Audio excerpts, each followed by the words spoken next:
If you had the power to control any living being, what would you do? Would you hire cute animals to cuddle? Or wild beasts to protect you? How about a group of women to start your harem? It's a pity that imagination is so different from reality.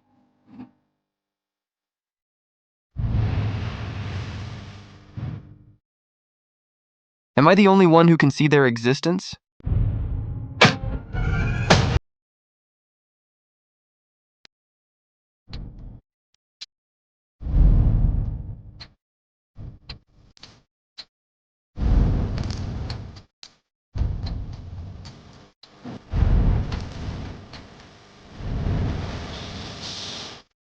Since no living being is willing, I will forge an untrodden path. I will make a contract with myself. This time, regardless of what it takes, everyone who wishes to harm the world will die by my hands.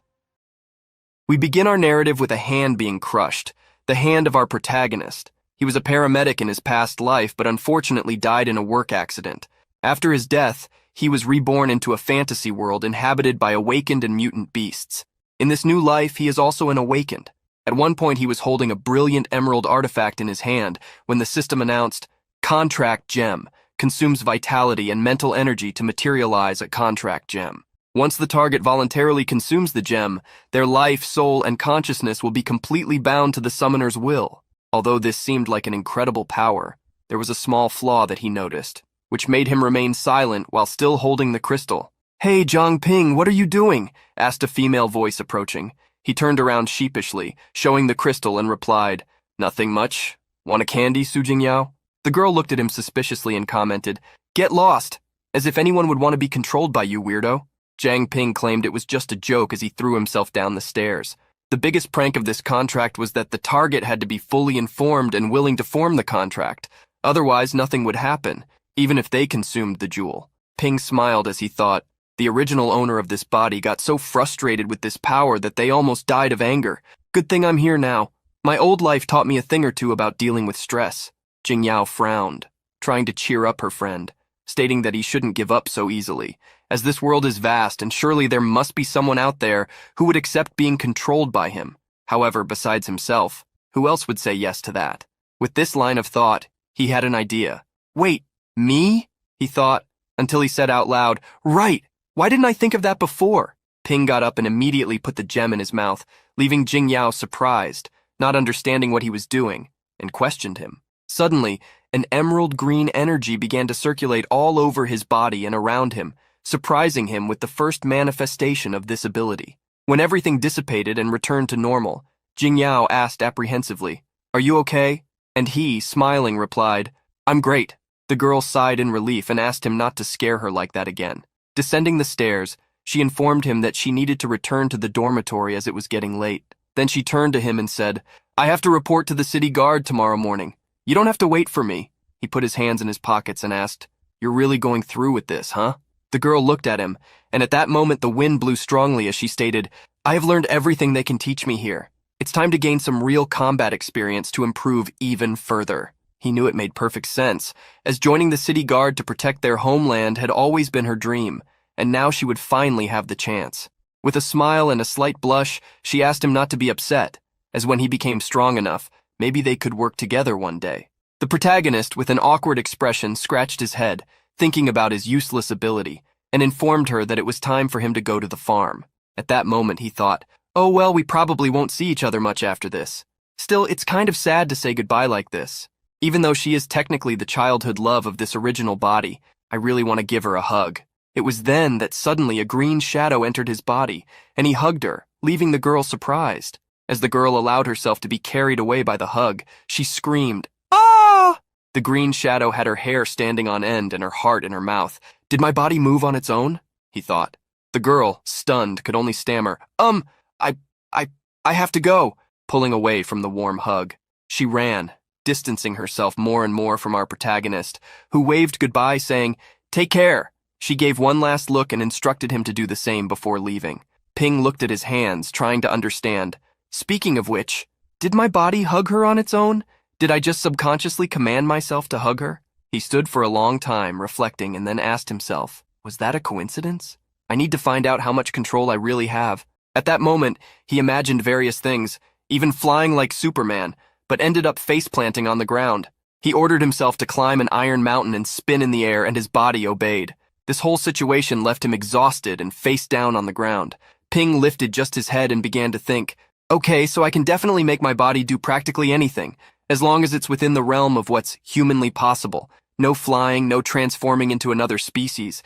But here's the crazy part. I can even copy movements I've never physically practiced before based on my memory.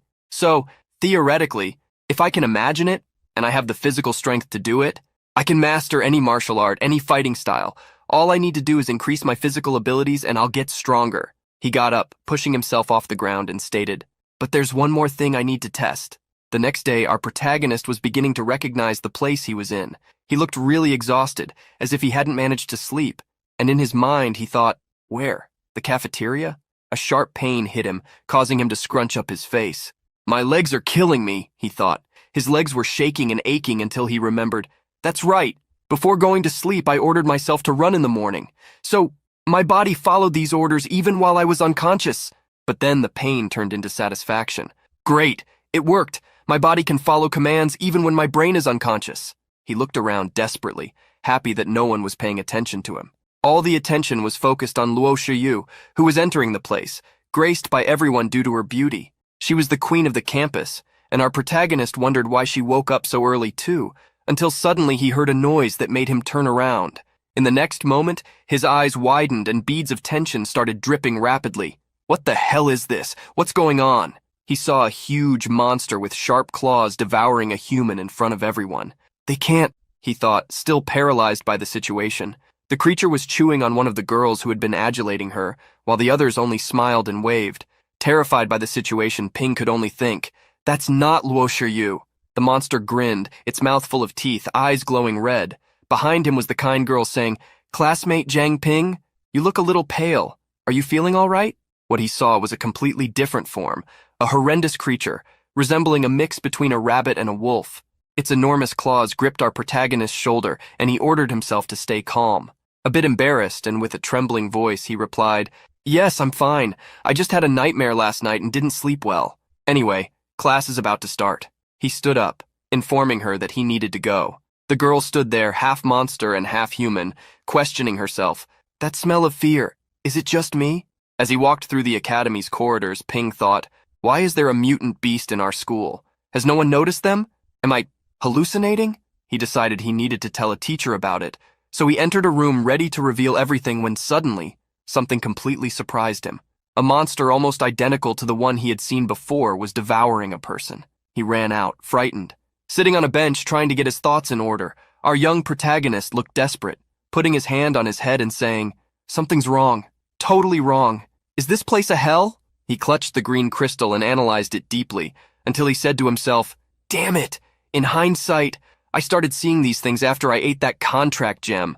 Whatever is happening, I need to get out of this. Jiang Ping immediately placed the gem in his mouth, and the greenish energy enveloped him once again. What? He said, surprised, as he heard the system inform, analysis in progress. When the analysis was completed, the system reported that reproduction had begun. At that moment, one of the creatures appeared on top of him, covering his entire face and making him scream, but it didn't last long and soon everything dissipated. A literal reproduction of the rabbit. Ping looked terrified, gasping while wondering, did I just awaken some kind of analysis ability? As Jiang Ping looked at his hand, he noticed that his vision had changed. His fingerprints appeared as if his vision was systematic. A status panel opened and informed him, Invocation Jiang Ping, Master Jiang Ping. Race, level 1 human. Growth potential, 3 stars. Ability level 1 contract gem. Consumes vigor and mental energy to materialize a contract gem. Once the target voluntarily consumes the gem, their life, soul, and consciousness will be completely bound to the invoker's will. Absolute command. You have complete dominion over your invocation. Every command of yours will be obeyed without question. Absolute obedience. You are obliged to obey every command of your invoker, executing them with unwavering loyalty. Basic analysis grants access to your own detailed status and the ability to analyze targets. The success rate depends on the power difference between you and the target. Our protagonist was still confused by everything he was experiencing these days and wondered, how did that second gem do this? It didn't take long for Ping to be in his classroom, rolling a pencil between his fingers and thinking, okay, let's analyze this. 1, I have become my own invoker and invocation. 2, the only one in control of me is myself. No external influence can mess with my body or mind, which means 3, illusions no longer work on me. That's why I can see through the disguises of these mutant beasts. 4, they are all celestial foxes, high-level foxes, and I, at my level, am no match for them. He remembered encountering one of them who was playing football while the system informed him that it was a mutated level 26 celestial fox beast.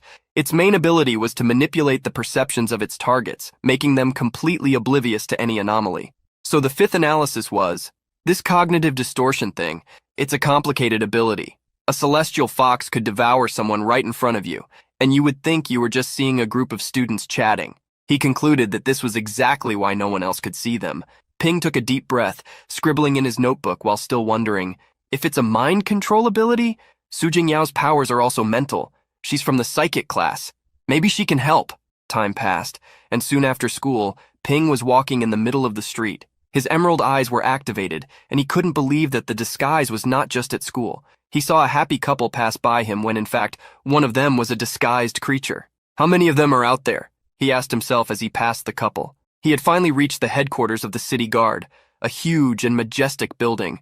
He entered and was soon greeted by a beautiful young woman who asked how she could help him. He replied, I'm here to see someone, Su Jingyao. She should have enlisted today. Ping needed to maintain total control over his emotions. But suddenly, the woman transformed into an even larger monster than he had seen before, acting as if her disguise was still intact. Sitting in the lobby, Ping was amazed and disturbed by the fact that even the monsters were part of the city guard, and that even the high-level awakened ones could not see through the illusions. Jingyao approached, calling out his name and asking what he was doing there. She was accompanied by another woman. He stood up, scratched his head awkwardly and said, I just wanted to make sure you were settling in well. You know, I was just worried about you. Jingyao smiled, assuring him that she was doing well, and then introduced her team members. Everyone has been great to me, she said happily. Her expression showed a little dejection, but Ping thought it was good that she was fitting in. Jingyao approached, clenched her fists, and said, I'll get stronger, strong enough to hunt down the beast that killed my parents. He also clenched his fists, thanked her, and she, making a joke, commented that they were short on members at the moment and asked if he could make a good recommendation for him in the city guard. But he stated, No, I'm not cut out for that. My power is useless. I'd be more useful on a farm somewhere. Then he left, saying goodbye and telling her, Well, I'm glad to see you're doing well. I won't bother you anymore. His smile soon faded, and he bit his lips, bothered by it all. When he turned around, we began to understand why. Behind them, there were 4 huge figures, all mutant foxes, staring at him as he left the place. I'll see you around, Su Jingyao, he thought, full of anger. Outside, he could only think, You've got to be kidding me? The city guard shouldn't be the strongest in Pearl City? How have they all fallen? Su Jingyao just joined today, and yet... His veins were visible from the sheer force with which he clenched his hands, head bowed. Suddenly he paused for a moment and continued to think, the celestial foxes, they've not only infiltrated the school, but the entire city as well. Everyone in Pearl City, livestock in their twisted game. Our protagonist began to investigate with his analysis ability and discovered that most of the celestial foxes are of medium to high level. Ranging from 1 to 9, they are low level. Between 10 to 19, they are medium level. 20 to 29 are considered high level, and lastly, 30 is the pinnacle of levels. However, even the city guard, which had many high-level awakened ones, was unable to defeat these monsters. With this in mind, Ping thought, what killed Luo Shiyu? That thing was on another level. My instinct tells me that if I try to analyze it, it will know exactly where I am. The queen of the campus, that thing was apex level, maybe even king level, and any celestial fox capable of fighting against awakened ones above its class, that must also have been the work of this thing. Unlike most mutant beasts, the celestial foxes are intelligent, very intelligent, and they are masters of disguise. They can blend in easily, but it's all an act. Their primary targets are usually the most powerful or high-profile figures. He walked the streets, immersed in his thoughts, wondering, and the rest of us, we're just livestock, the food they're saving for later. Confronting them head-on is suicide. But I can't just stand by and watch innocent people die. If I were only stronger. A week had passed, and our protagonist had woken up at 3:54 a.m. yawning. He said to himself, "I'm waking up earlier and earlier these days. I guess that's what happens when you push your body to the limit. You need less sleep." He had trained a lot in the past few days and had leveled up. In addition to the training, he had tried to create more jewels to eat in the hope of awakening something new. However, since he awakened the analysis ability, all the jewels he created were colorless, and upon consuming them, they had no effect. But that day, he managed to make a colored one. A glowing purple crystal shone in his hand. It didn't take long for him to swallow that crystal. "It's not exactly appetizing, however. Let's hope it works this time," he said. A strong glow began to emerge from his trunk. "Wow, what's this feeling?" he said, looking at his body. In front of him, a status panel appeared. He had already reached level 2 and gained an additional star, along with the abilities. Level 2 Contract Gem, with the effect of awakening a new ability upon leveling up. Absolute Command, Absolute Obedience, Basic Analysis, Basic Nightwalker, which grants night vision, significantly reduces his presence at night, increases movement speed, reduces weight, and makes people completely invisible in the shadows. Excitedly, he said, "It worked! I have a new ability! Now I can really investigate at night, and the Contract Gem leveled up. Maybe it's tied to my level. Does this mean that every time I gain a new power, I level up? If that's true, I'll be unstoppable." He stood up, activating the Nightwalker ability, and a shadow began to emerge, covering him in a translucent dark manner. With a confident smile on his face, he said, "No time to waste, it's time to train. Maybe it's best to test this new ability." Outside, Ping ran along a racetrack, his vision better than during the day. Suddenly, he came across a fallen ring on the ground that completely caught his attention. He stopped, knelt down, picked up the ring, and tried to use his analysis ability, but all his attempts failed. The system described it as Assassination Ring. When used, all living beings will subconsciously ignore the bearer. High-level awakens and above are immune. His eyes widened when an image projection started coming from the ring out of nowhere. Two figures were staring at each other for a brief moment. A masked man was facing a fearsome creature. "That's the imposter Luo Shiyu, and that other guy. He must be the owner of the ring, but he was definitely seeing Luo Shiyu as a human. Does that mean he's her enemy?" he thought, seeing the man raise his sword, ready to attack, revealing the ring. He charged at the monster, which destroyed him with a single blow. This seemed impossible to Ping, who thought, Luo Shiyu was an orphan. She would never make enemies like this. So there is only one explanation. Besides me, there are others in Pearl City secretly fighting against these monsters. Suddenly, one of the creatures jumped over the wall, shouting, "Who's there?" The moment Ping saw it, he quickly hid. The creature threw itself on the ground, searching for the ring, and realized it was gone. Looking around, it wondered, "Someone must have been here, but there's no trace of their presence. How is that possible? Whoever it was, they are at least a mid-level awakened. I need to inform His Highness immediately." Ping remained hidden, watching the creature leave the area, and believed this was their game, that they had left the ring on purpose. He looked at the ring again and thought, returning it now would be even more suspicious. I'll have to keep it for now. It was already 5:36 in the morning and the sun was beginning to rise. Our protagonist was still looking at the ring. It was still dark. The Nightwalker ability and the ring must have made me completely invisible. So, strength isn't just about your powers, it's about the equipment you can get too, he said, recalling what had happened earlier. In the next moment, footsteps could be heard getting closer and closer. A soft voice was calling his name. He stood up startled, asking who was there and who was speaking, but all he could see was a bluish energy materializing like smoke, bringing with it the voice. "Hide. They are here." These words froze our protagonist, as the smoke took the shape of a person who seemed to want to warn him. The creatures invaded his dormitory, alarmed. As they searched the room, all they found was the open window and the clock showing 5:40, with Ping's sleeping body before them. One of the creatures grinned, revealing its sharp teeth, and said, "Isn't it him?" Then it concentrated a red, malevolent energy in its hands, aiming at our protagonist and shouting, "Die!" She had hoped that Ping would react in some way, but all she saw was him snoring deeply, drooling. Not a glimmer of emotion. If that useless one was really the one who escaped, he would have fought for his life. Besides, the ring is not reacting, she thought, keeping her claws close to her face. One of the creatures approached.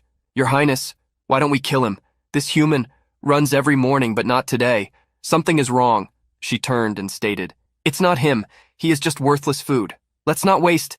The other two creatures bowed respectfully. Some time passed.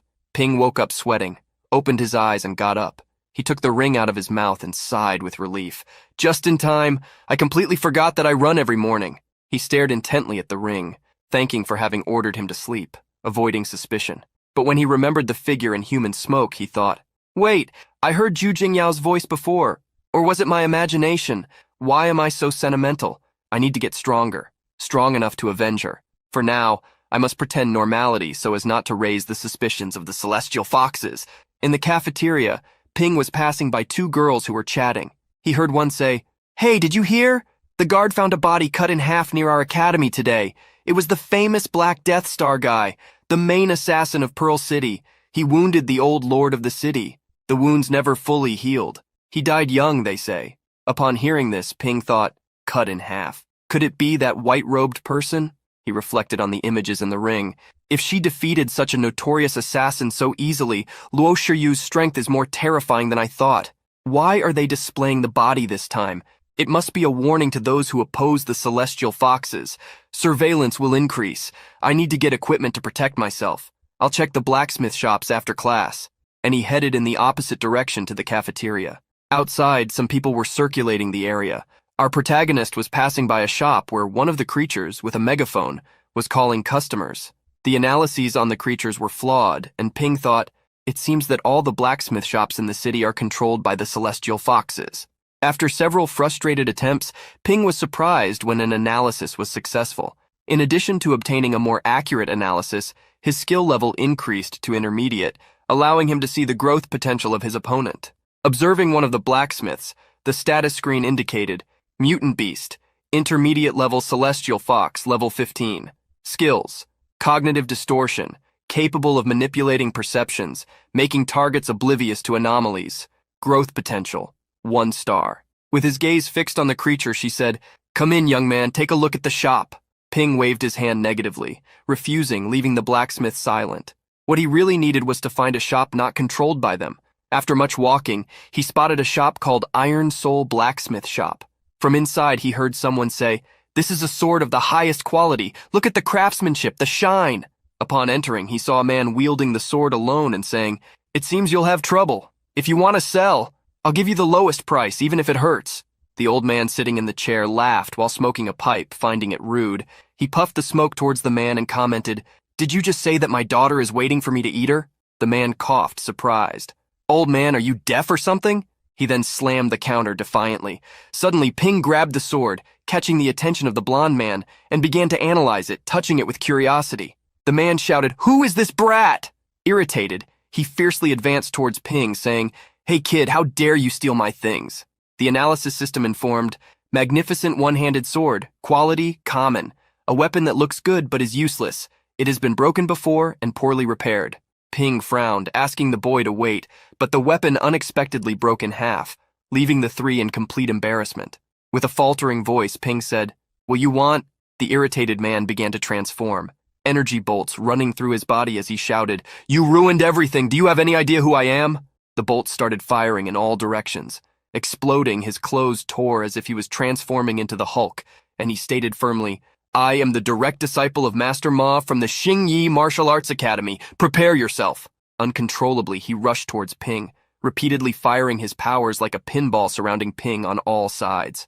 Finally, Ping gave him a hard slap and said, "Ask to leave."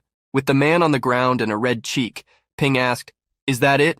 The man thought Ping was playing dirty, and at that moment, Ping's analysis ability activated, revealing the man's name as Liu Baoguo, a human with 1-star growth potential, at a low awakened rank level 1. When Ping turned around, the man still challenged, "Get out of here while you can." But Ping didn't take it seriously given the situation he was in. "Now's my chance, surprise attack," the man thought, advancing towards Ping. However, his attempt was futile, as the next moment he was already on the ground, Ping's hand emitting smoke. "Trying to attack me by surprise. Who's playing dirty now?" Ping said, while the old man just watched. Suddenly, a woman approached Baoguo's body, who had a black eye and a large swelling. She commented, "I stepped away for 5 minutes and the place got lively." She looked up, snapping her fingers, and continued, "Are you going to leave on your own or do I need to show you the door?" Baoguo quickly retreated, apologizing repeatedly, while Ping thought about leaving the shop. "Better look at other shops." When Ping tried to leave, a hand cornered him against the wall, making him stop with a nervous smile and cold sweat. "You stay! We need to talk!" she said, trapping him like a rat. "For the curious only." In the versions of our protagonist, there were changes in the drawings indicating the increase in level and additions to his abilities.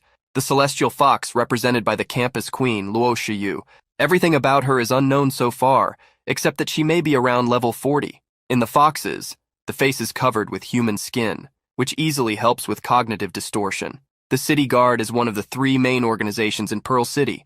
It is responsible for maintaining order and security, currently annihilated and occupied by celestial foxes, mutated beasts. They are creatures that originally existed in this world, generally having low intelligence. Humans built the city walls to resist them for their survival. Most mutated beasts reside outside the city walls. There are no officially confirmed cases of mutated beast activity within any city. However, an anonymous man claims that a large number of highly intelligent mutated beasts known as celestial foxes have infiltrated the city, awakened. Only a minority of humans can awaken abilities. In general, the awakened manifest their abilities before adulthood. The schools provide guidance on career paths based on the results of ability analyses. About the contract gems. First use of Jiang Ping's contract gem, level 1, formed a contract with a target. Second use of Jiang Ping's contract gem, level 1, activated the level 1 effect, awakened a new ability in the summoned one. Analysis. Note 1. Each level of the contract gem grants only one effect. Once an effect is used, the gem becomes inactive until it is leveled up. Contract gem, level 1 effect unavailable, inactive, colorless. Note 2. Contract gems can level up when the summoner levels up. Third use of Jiang Ping. Contract gem, level 2, activated the level 2 effect and awakened a new ability in the summoned one, Nightwalker. She approached him very closely, even making him blush as she said, "I am just a maiden working hard every day to survive. I also have to take care of my uncle who became distressed after his daughter disappeared. Looking at you, your body is good and your personality is not bad. How about..." Without knowing what she meant by that, he was grabbed by her and pressed against her breasts. With a smile, she spoke, "Stay here to become a blacksmith. Take care of old Liu Tifeng and also take care of the shop. Of course, food and accommodation are included, as well as a salary." He reflected, "If I can learn forging skills, I can save a lot of money on equipment in the future. Also, this shop doesn't seem to be under the control of the celestial foxes." His daydreams grew even greater as he began to imagine himself all-powerful. "Okay, I am the man who will become the king of blacksmiths." The affectionate woman gave him a hard slap on the face, making him bleed, and said, "Good boy. As expected of someone I have my eyes on." Our protagonist was lying on the ground, with less than 999 life points, a smile on his face, blood dripping, and tears in his eyes, thinking, "I must try to survive under her hands first." A few days later, in the Iron Soul blacksmith shop, a voice said, "Use a little more force, little brother Jiang Ping." Our protagonist was showing all his upper muscles, sweating as he said, "Cho Chang, is it really right for us to do this?" In response, the girl asked him not to worry, assuring that no one would come there. She put her fingers in her mouth, appreciating it all, and said, "Very good. Don't feel too bad. This is our exclusive skill, forging kneading technique. You need to let the different materials melt, as if you were kneading dough." Ping was struggling against a highly hot wood-fired furnace. Chiang turned seductively, asking him to wait there for a few moments, as she would go to the warehouse to get the mold. Before leaving, she also instructed him, "The fuel is in the bucket next to it. Don't let the fire go out." At first, he remained calm, but when he noticed the word fuel, he became desperate, looking around and wondering, all this fuel? In one bag was the scarlet snake scale, and in the other, the charcoal. Damn, the fire is almost going out. He grabbed the equipment he was operating, cursing as he positioned it in another corner. "Finally, throw it into the furnace to keep heating," he said, throwing it into the live fire. Suddenly, an explosion formed, lighting up the entire environment. The fire intensified until it circled his body in ashes. Our protagonist, who seemed dejected after this incident, thought, "Am I dead?" Something in the place of his heart melted into his body. It was the image of a snake that opened its mouth and sucked the smoke and fire into itself. Ping seemed unable to withstand all that power that was forming. His eyes and chest were almost exploding, until everything seemed to dissipate. He coughed incessantly in the gray room, saying, "Why did the fire go out?" It seemed something had happened to his heart, and feeling it heat up even more, Ping put his hand on his chest, saying it was very hot. Then he asked the system for an analysis. In response, the system showed his skills and the status panel. He realized that his growth potential had increased again. He still maintained his contract gem, Nightwalker, and analysis skills at the intermediate level. But then he saw that a new skill had been awakened, the Fire Devourer. which at the basic level was capable of devouring flames and converting them into elemental fire energy, storing them within his body. He could also discharge this stored energy. Thus, Ping concluded that as long as he continued to awaken new skills, his growth potential could be infinite. He continued to think, but I remember that everyone has a limit to their growth potential. Am I the only one who can awaken multiple skills? Examining his skill well, he knew it was what had devoured everything just now. He crossed his arms thinking, well, if I stop to analyze, I've already reached level 3 this morning and consumed a level 3 gem. His daydreaming was interrupted when she returned, saying, what happened? How did the house end up in this situation? She ran towards him, approaching. Wait, did you throw the scarlet snake scale into the stove? That will cause an explosion. It's my fault for forgetting to tell you. Embarrassed, Ping put his hands on his head, wanting to apologize for the damage to the house, but she soon informed him, what are you saying? Everything is fine if you're well, but how did you put out the fire? A fire that burns with the scarlet snake scale is not so easy to extinguish. Still awkwardly, he just mentioned that it was a long story. Next, she looked at the material he was working on and was surprised by what had come out. Oh, the fusion of the materials was really successful. Such a result requires extreme temperatures to be achieved. She picked up the material, positioning it in the mold, and stated, you are really talented. The school is truly blind. With your current performance, it's more than enough to enter the 3 major organizations. As she hammered the equipment, Ping took the opportunity to ask, Sister Chang, everyone always mentions the city guard and the investigation team of the 3 major organizations. So, what is the 3rd organization? She was silent for a moment, put the dagger to cool where the smoke was coming out, and analyzing her work well, she replied, the City of Pearl is indeed part of this 3rd organization. However, what the name of the organization is, what it does, no one knows. That's right, little brother Jiang Ping. Weren't you trying to buy equipment earlier? If you don't mind, you can take this.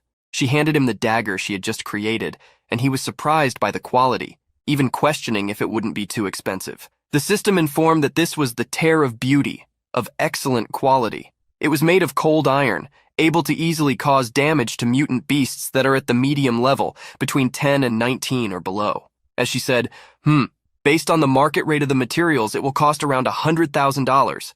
Our young man was amazed, as this meant 3 years' worth of salary. He was shocked, shouting, damn, someone like me who has a monthly salary of only $3,000 can't even afford this?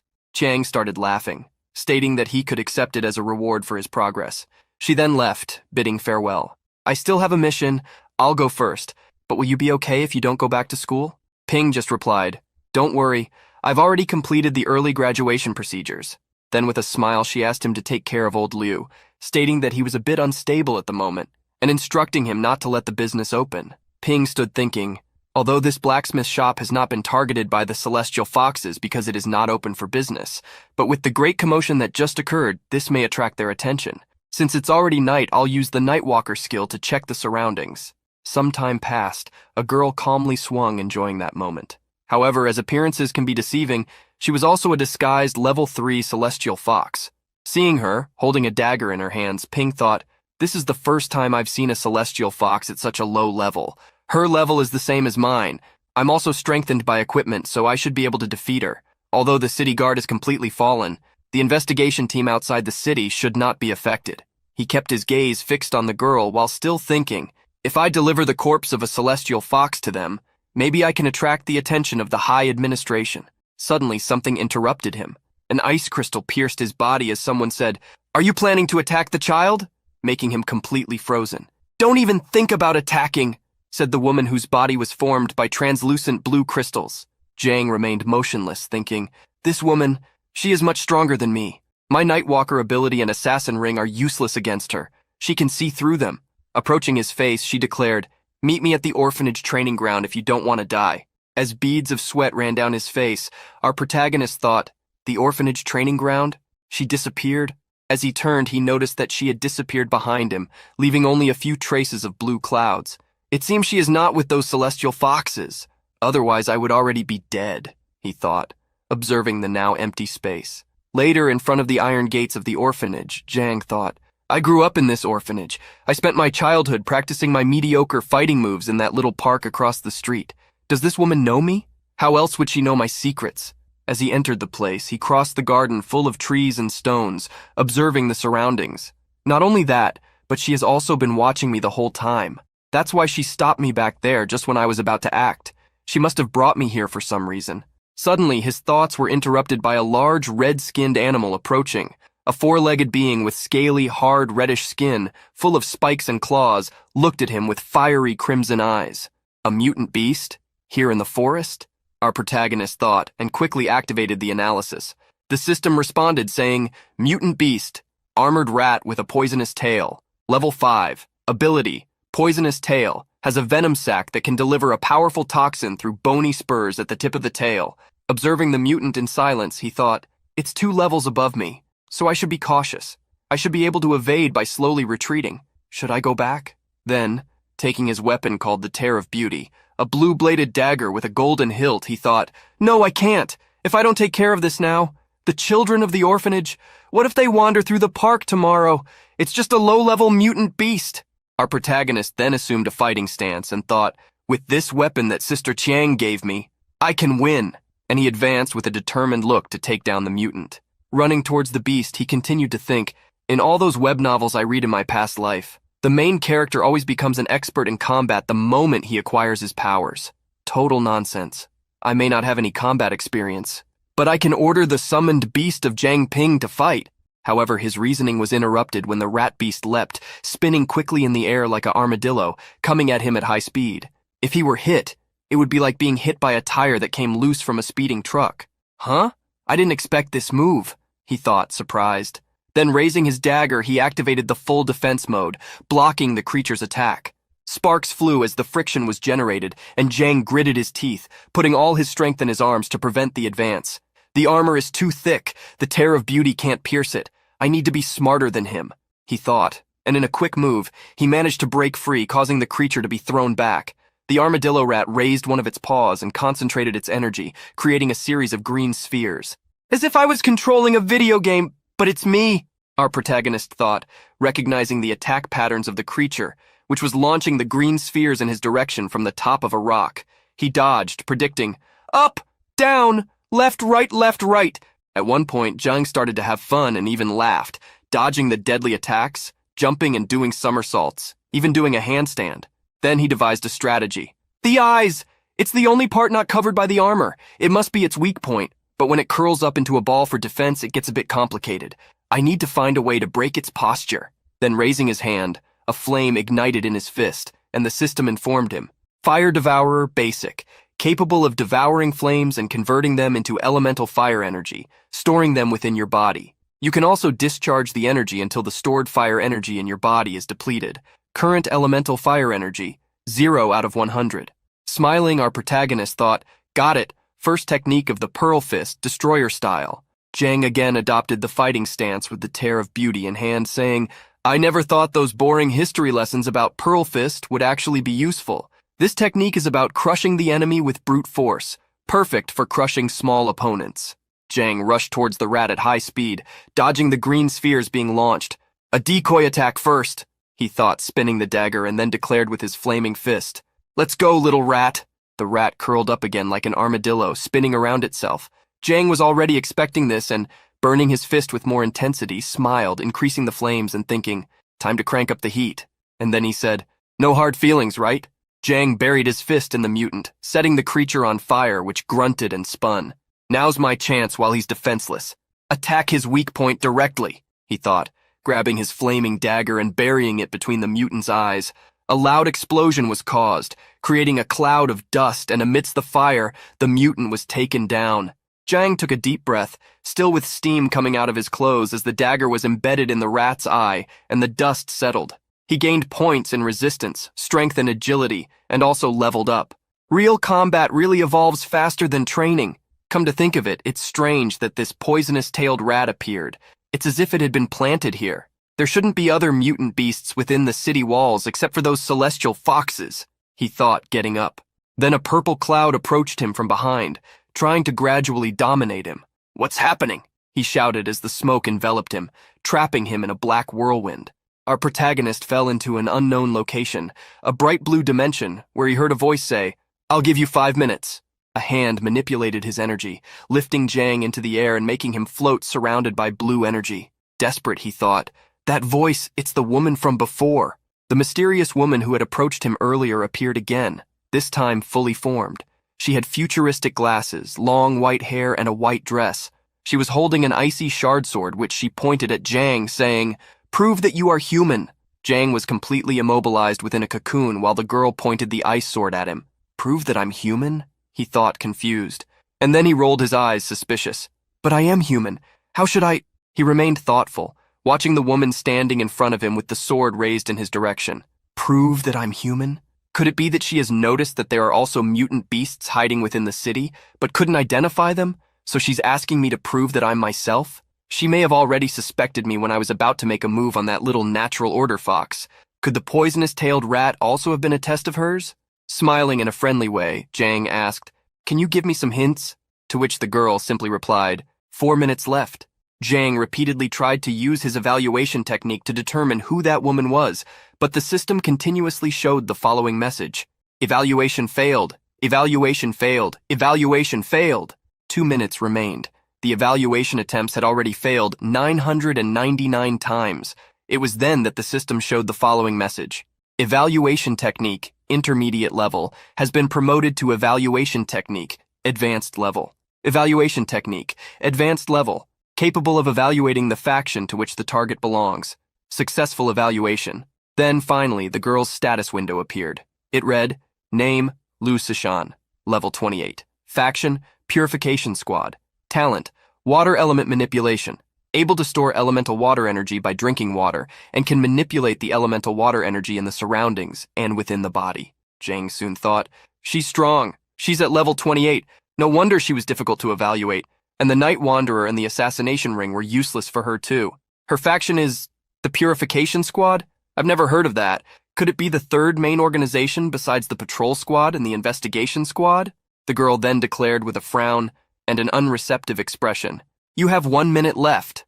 Our protagonist then hurried, saying, "Wait, if you're calling this little park a training field, that means you're from the same orphanage as me, right?" However, he thought, but I don't remember anyone called Liu Sishan from the orphanage. If she's from that place, she must have changed her name. Then, desperate for his life as the ice got tighter and colder, he began to say the names of several children he had grown up with. "Are you Liu Turen? Liu Shesheng? Liu Yishu? Liu Xingyu? Liu Sisi?" The last name mentioned caught her attention and made her divert the sword strike. "That doesn't prove you're human," she declared, approaching him. Judging by her reaction, she must be Liu Sisi. She is 3 years older than me, and when I enrolled at the Pearl Academy, Liu Sisi had already graduated and joined the investigation squad. If there is something that only she and I know, he thought, remembering a conversation he had with Sisi when he was just a child. This move is called Sisi's Invincible Devastator Fist. Make sure to learn how to do it, the white-haired girl with pigtails said, punching the air. "Ah, okay," he replied behind her, trying to imitate her. So our protagonist laughed and imitated the movements on the ice, saying, "First form, ha, second form, hee-ha, third form, ha-hey-ha, Sisi's Invincible Devastator Fist." The girl remained silent, disbelieving and awestruck. "Are you really Sister Sisi?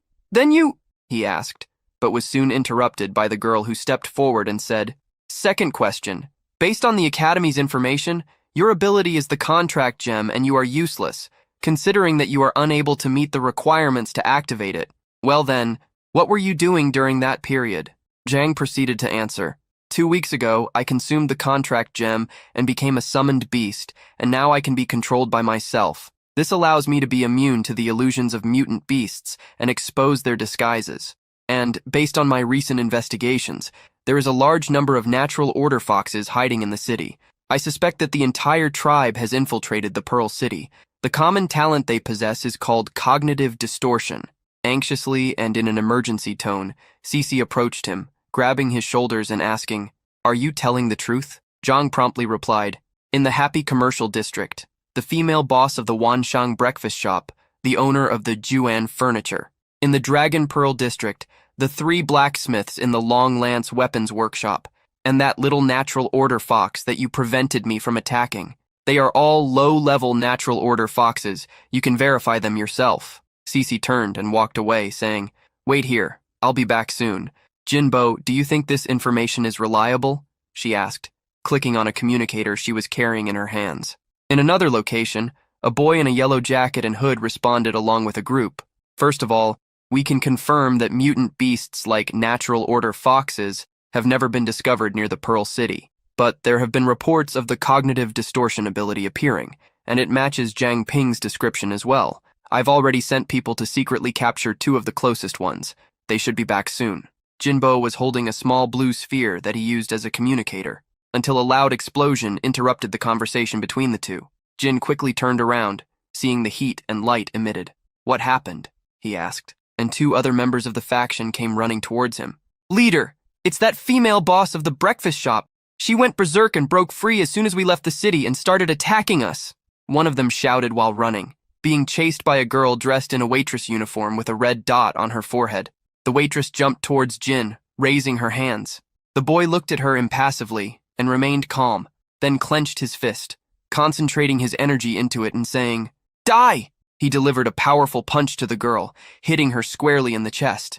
The waitress was knocked back with a hole in her stomach, steam rising from her body, while Jin's fist still emanated energy. "What arrogance!"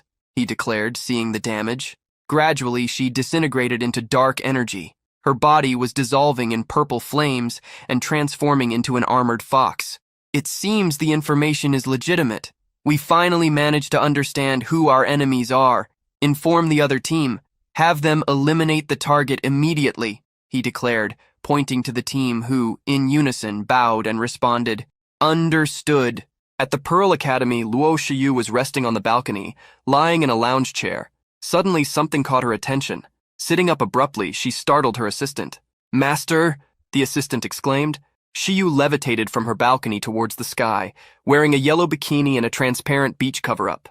"Yueju is dead. Someone killed Yueju outside the city. Another one died in the Happy Commercial District, capable of killing us instantly and suppressing their presence immediately afterwards, avoiding my detection," she thought. Her eyes ignited in purple flames.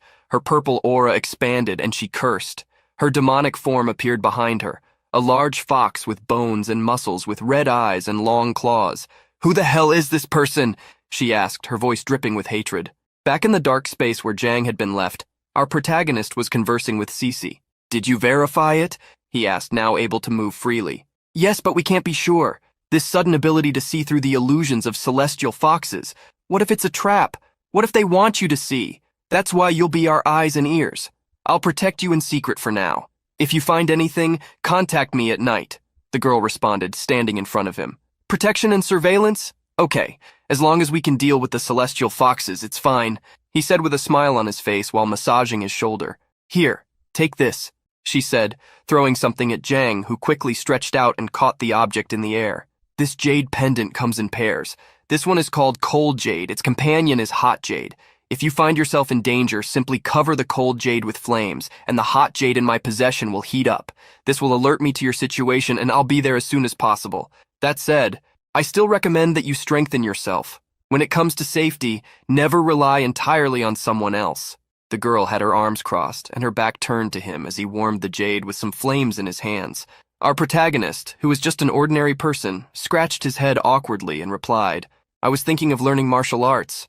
Maybe enroll in a school, but the tuition fees are no joke." The girl then, handing him a martial arts scholarship form, said, "I'll request a subsidy from the organization. In the meantime, see if you can find a suitable martial arts school." Excited, the boy said, "Really? Thank you, Sister Cece." Without responding, she walked away, waving to him. Our protagonist walked through the streets in the daytime, when the sun was shining brightly, thinking, "There have been far fewer celestial foxes around here lately. The purification squad must be doing its job. She didn't tell me her identity. I guess she doesn't trust me that much. If it weren't for the sudden upgrade in my analysis, allowing me to identify someone's faction, I would never have imagined that she was a member of the purification squad. But how did they know the Pearl City was being infiltrated by those things in the first place? Never mind. As long as I can help eliminate the celestial foxes, nothing else matters. And giving me 10,000 pearl coins up front, that's quite generous." Next to him, a pink-haired girl was announcing, "Learning martial arts? Anyone interested in learning the Fist of the Beast King?" While passers-by avoided her, rejecting the offer. This caught his attention, and Jiang approached her, saying, "Let me see that." The girl smiled and replied, "Of course." With the paper in his hands, he declared, "Wow, this isn't cheap. And who knows if it's right for me?" The vendor opened an enthusiastic smile and replied, "I guarantee it's worth every coin. Our Fist of the Beast King techniques are famous throughout the Pearl City. Then she approached him, standing just a few inches away with a flushed face, and said, "If you don't believe me, I can give you a demonstration." Our protagonist remained silent and sweated a little. The girl stepped back and adopted a fighting stance for the demonstration. Taking advantage of the opportunity, Jang activated the learning mode and focused on her movements. The first 3 forms of the Fist of the Beast King are the Monkey King style, the Giant Crocodile style, and the Phoenix Claw style. As he observed her, Jang thought, the Fist of the Beast King techniques, both the movements and the footwork, they are much more advanced than the Pearl Fists. It's truly a good martial arts set. Jumping into the air with a martial kick, the girl declared, the Monkey King style has many variations, without a fixed style. She alternated between the 3 forms, but Jang soon came to the conclusion, it's just that she clearly isn't trained enough, not even scratching the surface of what the Fist of the Beast King can truly do, he thought, as he saw the girl fall face first to the ground after jumping to kick the air. It was then that 2 bullies appeared before her, blocking the sun. "Who authorized you, Fist of the Beast King clowns, to distribute flyers here?" one of them asked with his arms crossed. "Are you okay?" Jang asked, kneeling in front of her and taking her hand. The girl got up and smiled shyly, scratching her head. I'm sorry, I didn't know I couldn't distribute flyers here," she said. Soon, one of the men who had approached declared, gesturing, "Fist of the Beast King, please. That technique is trash. I suggest you come to our Xingyi Fist School instead." Jang looked surprised, his eyes shining, and then declared, "Wow, the guy with the 5-part lightning knees." The man, consumed by anger, shouted, "It's the 5-part lightning attack, and it will be you who will be on your knees. You'll also have to pay for what you did at the blacksmith shop, and it seems now is the right time to do it. Xiongda, Xiong-er, get him!" He ordered the 2 bullies by his side. The girl stood in front of him and declared, "I won't let you intimidate him," with a determined expression on her face. The 2 bullies activated their abilities, making red lightning cross their bodies. Their muscles swelled, and their eyes turned red. "Get out of the way, little girl, unless you want to get hurt too," the boss declared. Jang activated his analysis and opened the status window of the 2 bullies. Both were humans and level 4, but what caught his attention was their ability. Flesh Fortification decreases intelligence by 70% in exchange for enhanced physical strength. Maximum upgrade, 30%. Shocked, Jang exclaimed, "Intelligence for strength? Are you sure that's a real ability?" The 2 roared, consumed by a pulsing rage, salivating. At that moment, they were 2 beasts waiting for the battle to begin. Then, he turned his eyes to the girl and read her status window. Name, Wang Gemin species, human. Faction, Fist of the Beast King Martial Arts School. Level 3. Ability, Diligent Willpower. Decreases learning ability by 90%, but any skill can be improved through consistent practice. Each day of practice increases the growth rate by 10%, up to a maximum of 1,000%. Admired, he thought. Wow, her potential is so high. This girl, Wang Gemin, she's blossoming late, a powerful talent in development, but now she's just looking for trouble with this strength. Jang then took all the flyers and placed them in the girl's hands, who held them confused. Pushing her aside by the shoulders, he said, "This is my problem. I'll take care of it alone. They have 3 people. You'll only suffer defeats like this." The bullies continued to pose in the background, while the girl simply accepted that she wouldn't be participating. Jang raised his hand and activated his energy, his eyes shining in an intense cyan blue, and he said, "Don't worry about this. You just showed me how to do the Monkey King style, didn't you? These guys arrived just in time for me to practice a little." One of the bullies jumped up shouting, "You arrogant brat!" With his hands raised and lightning covering his body, the giant advanced, but Jang skillfully dodged and struck his neck with his hand, declaring, "First form!" The other bully advanced towards him with a charged punch, and our protagonist prepared to retaliate. Burying his fist in the opponent's belly, he generated a strong impact that pierced through his body. "Second form!" exclaimed Jang. The boss then entered the fight, activating his 5-part lightning ability. His body was covered in yellow lightning that emanated from him and expanded around him. Jang appeared, kneeing the man in the groin, who screamed in pain. "Third form!" declared Jang, striking again. With the man bent over in front of him, protecting his private parts with his hand, Jang mocked, "Too bad. It seems you're 2 people short. How does it feel, having your precious 5-part lightning reduced to just 3 kneeling?" The man did not respond, remaining completely confused and stunned on the ground.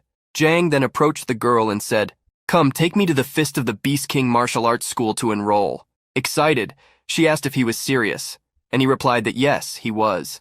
She then said, "That was amazing. You learned the Monkey King style just by seeing it once. If there's any movement I don't understand in the future, can you teach me?" Jang replied, "Of course." The girl made a thumbs up with her flushed face and continued, "Really? Incredible. With your help, I can become strong in no time." Looking at her tenderly, Jang thought, "You have a 7-star potential. You may even become a high-level awakened one. Maybe one day I'll need your help." At the King of Beasts martial school, someone asked, "Has anyone seen the instructor at the market?" Another exclaimed, "What? The instructor has returned." The students gathered desperately, unable to believe it. It was chaotic. "Time to pay for having relaxed, losers." One of them laughed, mocking his classmates. "Wow, I thought the instructor wouldn't be back for a few days," said another. "What are we going to do? I haven't even learned half of the Monkey King style moves," said another, putting his hands on his head in complete despair. "Hey, earth to the lazy ones, get up," said one, trying to revive a classmate who had fainted and was sleeping silently. "Why are you all so afraid of this instructor anyway?" asked Jang. Jimin soon replied, hiding her face in her hands anxiously. "Instructor Bai Day is legendary for his thoroughness. Anyone who has not completed their tasks will be severely punished." Jang then asked, "And what about you? Have you been punished before?" With a certain doubtful pride, the girl replied, "Only every other day. I've been here for over a month, and I still can't even do the basic moves right." Confused, Jang looked at her and wondered, "Is that something to boast about?" The doors of the training hall opened, and a male figure emerged in the daylight. "Instructor, sir," they all said, lining up in front of him. "Quickly, get into attention position," Jimin said to Jang. "Attention, anyone who is sloppy will run 50 laps. Don't even think about slacking off," the instructor declared loudly. He was a middle-aged man with a beard and white hair, well-muscled, the famous DLF. Our protagonist analyzed him, and the system showed the following. Name, Bai D level 25. Ability, Mimetic Hunger. By consuming a creature, Bai D can temporarily assume its physical form. The number of forms he can store depends on his level. Current forms, Running Wolf, Furious Lion Warrior. In unison, they all responded, "Yes, sir." Jang watched him attentively, thinking, "He's strong, level 25. He's practically on the same level as Sister Cece." Instructor Bai was drawn to Jang's attention and approached him, saying, "You're the boy who took down those Xingyi clowns yesterday, aren't you?" Our protagonist looked at him with his chin raised and replied, "And what if I am?" With his teeth clenched by the audacity, Bai closed his fist and said, "Oh, all right, boy, let's see what you're made of." Jang tried to break free from the attack, shouting, "Wait a second." While dodging the instructor's continuous attacks with mastery, Jang asked, "You're going too far. What's the point of attacking a novice like me?" The instructor replied, still attacking. "A novice? Then why have I heard that you learned the Monkey King style just by watching a single demonstration?" Bai advanced towards him with flaming fists. "Damn, no time to dodge," Jang thought, as one of Bai's fists approached his face. The sweat ran down and he clenched his teeth as he realized he was about to be hit. Suddenly the flame stopped, and the instructor started to caress his head suddenly, smiling. "I didn't believe it either, until now," he said, laughing. Jang looked at him without understanding anything at all. "You have talent, boy. It's a shame that the person who showed you the Monkey King style was a mediocre practitioner. Some of the moves are completely wrong," the instructor said, while Jiamin gestured awkwardly, biting her tongue in silence. "Thank you, instructor," Jang replied, bowing. "Don't worry, I'll teach you the correct technique later. Personally," Bai said, touching Jang's shoulder. Then he turned with a deadly gaze at the students, who trembled as he said, "Now then, it's time to see who has been slacking off in training." Raising his voice, Bai expanded his aura and said loudly, "Line up!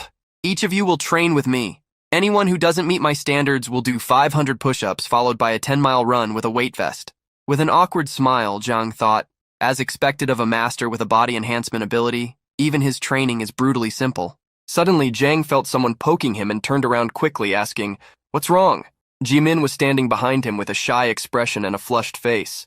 She brought her hand to her face and said, "About the instructor, he really doesn't teach me much, so after he shows you the right way to do things, can you teach me in private?"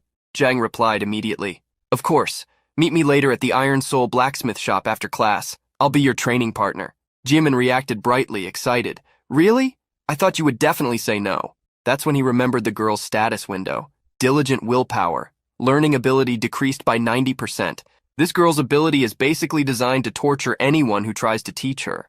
I guess I understand why Instructor Bai D doesn't have much patience with you. Nevertheless, he kept a smile on his face and a receptive posture as she bowed and said, I'm looking forward to your guidance. A few days later at the Iron Soul blacksmith, Jang's voice could be heard saying, Wrong again! Jimin in turn replied, Sorry. The girl redid the movement, and again Jang declared, Still wrong again! Jimin fell face first to the ground and Jang touched his forehead in frustration, thinking, I've divided the Monkey King style into manageable little movements. Having her practice each movement individually, it's somewhat effective. Then clenching his fist and concentrating his energy into it, he thought, but this King of Beasts fist, actually, it has something to offer. After practicing non-stop these past few days, I feel my level may be increasing. It was then that Chiang's voice came, calling him, Jiang Ping, my little brother, I'm back. He quickly turned around and said to Jiamin, It's Sister Chiang, keep practicing. I'll go see what's happening. The girl got up with difficulty and nodded in agreement. Outside the blacksmith, Chiang was leaning against the counter. Dude, it was close. For some strange reason, there are hardly any wild beasts or mutants around here. We had to advance further into the northern forests. And to make matters worse, we encountered an entire pack of wolves. Storm wolves, all of them, she said, turning to Jang, who stood behind the counter. What? Are you okay? He asked. The long-haired, red-headed girl answered, I'm fine. We managed to hide using my excavator shovel. The wolves couldn't find their prey and attacked the nearby wild ones instead. I waited for my chance and got something good from the wolves. Extending her hand, she showed an item, a small greenish sphere. Jang looked at it and the system analyzed it, informing, Wind gem. Quality, rare. A rare and valuable biological crystal. It can store elemental wind energy. When channeled by the user's mental commands, the gem can release its stored power in the form of wind blades, storms, and other similar attacks. Still offering the gem, Chang said, Here, hold this. It's not every day you see one of these. Jang carefully took the small sphere in his hands and said, This is a wind gem? The girl laughed and said, You have a good eye. This little beauty can make even a scrawny little boy conjure wind blades and storms. Suddenly, Jang was enveloped in a strong blue aura of energy. Chang hurried and said, My brother, it's still daylight. Not here. Stop this. No, let me handle it myself. Seeing that he was activating the gem, Jang wondered, What is that sound? Chang realized the gem had been activated and decided to guide him as the great energy surrounded him, saying, Fan family sword style, first form, crossed swords with chi. Now follow my voice. The birds above sing a joyful melody, a symphony of love between the jade green hills. However, a new voice interrupted his thoughts, saying, Yue Ershi is dead, damned humans. It seems I'll be eating 2 of them today. His ability window opened, and he could see a clear change, as well as a new ability. Reading all of that, Jang declared, It's really a new ability, similar to the last time with the Fire Devourer ability. I guess the contract gem operates with a delay. The dark voice remained, now with a companion. Yue Liu, there are 2 humans in that shop. The girl, Wang Jiemin, and that guy. I think he's the one who got us in trouble with His Highness back in the academy dorms. The dark voices said, What was that? A celestial fox? Jang said, quickly turning around. They look delicious. I'll have them for lunch today, said one of the foxes. I'll take the boy. You can have Wang Jimin, declared the other, making Jang think, Are we being hunted? Cece was in the bathroom taking a shower when her jade stone suddenly glowed a vivid red. She quickly removed the towel from her hair, looked at it, and exclaimed, This is not good. Jiang Ping is in danger. With her aura activated and ready for combat, Zhang thought, It's been a while, so why hasn't Sister Cece arrived yet? I can feel that those 2 natural order foxes are getting impatient, and they're going to come in here any moment. Chang looked at him dissatisfied, asking, What happened? Are you all right? With a serious and focused expression, he thought, Both are intermediate-level natural order foxes. I won't be able to win against them even with Sister Chiang's help. Then he turned and smiled, saying, Oh, by the way, Sister Chiang, did you visit Uncle Liu when you came back? Why don't you go upstairs and take a look at him? I'll go buy some ingredients to cook for you. He gestured, walking towards the back. The girl smiled, patted his shoulder, and replied, Okay, be quick. It's been a while since I tasted your cooking. Besides, I'll take the wind gem with me. Without objecting, he responded, Of course. Jang waved goodbye as he walked away, thinking, I'll take Wang Jimin away from here for now. Otherwise, Sister Chiang and Uncle Liu will be dragged into this. Chiang bid him farewell, saying, Don't keep me waiting in the courtyard of the workshop. In the blacksmith's courtyard, Jimin continued training. Seeing Jang approach, she said, "Jiangping, take a look at my stance. Am I doing it right?" The boy grabbed her wrist and pulled her, saying, "Stay quiet and come with me for now." Not understanding, the girl followed him with difficulty, asking, "What's going on?" Until suddenly, the foxes appeared in front of them. "Where are you two going?" said the first one. One of the foxes had long blonde hair, and the other had short blonde hair as well. Both exuded a strong energy with a red aura that expanded before Jang. Our protagonist soon thought, "This is bad." Placing himself between the girl and the foxes, he shouted, "Don't come near them."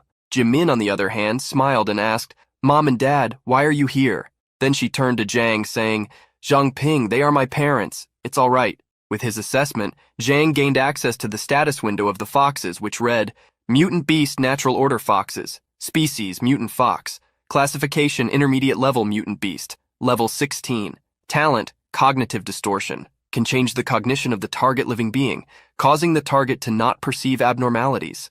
In Jimin's eyes, standing before her were only her father and mother, with her father confused and her mother smiling. Her father, with a worried voice, asked, "Who is this person by your side? Why does it seem like he's afraid of us?" Jimin promptly replied, He's a friend of mine from the martial arts school." Zhang continued with his arm raised, preventing Jimin from advancing and maintaining a safe distance between them. Then, the ground around them began to be taken over by a dark substance. Seeing that a dark energy was rising around him, Zhang smiled, thinking, "A dark space, this is great." Jimin, on the other hand, didn't know what was happening and frightened asked, "What is this?" The female fox then exclaimed, "This is not good. They are escaping." And they jumped, trying to reach them before the space closed completely. "Mom, Dad?" Jimin asked, seeing the strange behavior of her supposed parents, who had jumped and were attacking the two. The vortex of energy was almost closing, and Zhang hugged the girl, saying, "Forget them, hold on to me." The space opened, and they sank into the dimension, but the foxes were faster and entered as well. The large beast stretched out, trying to reach them, while Zhang hugged the girl, trying to curl up. "This is not good, they've entered with us," he thought. One of the foxes hit his back, causing a cut. "Zhang Ping!" Jimin cried, seeing that her companion had been injured. They continued to fall in free fall until, upon hitting the ground, Zhang did a somersault and drew his dagger. "Zhang Ping, are you okay?" Jimin asked worriedly. "I'm fine," he replied, still kneeling. The two beasts watched them from a distance. "Dad, why?" Jimin cried desperately. "Don't come near. They are mutant beasts," Zhang warned. "Oh, he can see through our disguise," said the female fox. "Then we can't let you live any longer." The male fox charged ferociously towards Zhang. Our protagonist raised his dagger, blocking the creature's attack as sparks flew with the friction. "They're fast. I can't even dodge their attacks. This is the difference in level," he thought. "Minmin, my good daughter." The female fox advanced with her crimson eyes and stretched her claws towards Jimin, who remained standing in shock. "This is bad. The other one is going after Wang Jimin," our protagonist thought. Still not understanding or not wanting to believe, the girl repeated in front of the creature, Mom, putting all his strength to block that attack. Zhang thought, "No, I can't hold on much longer either."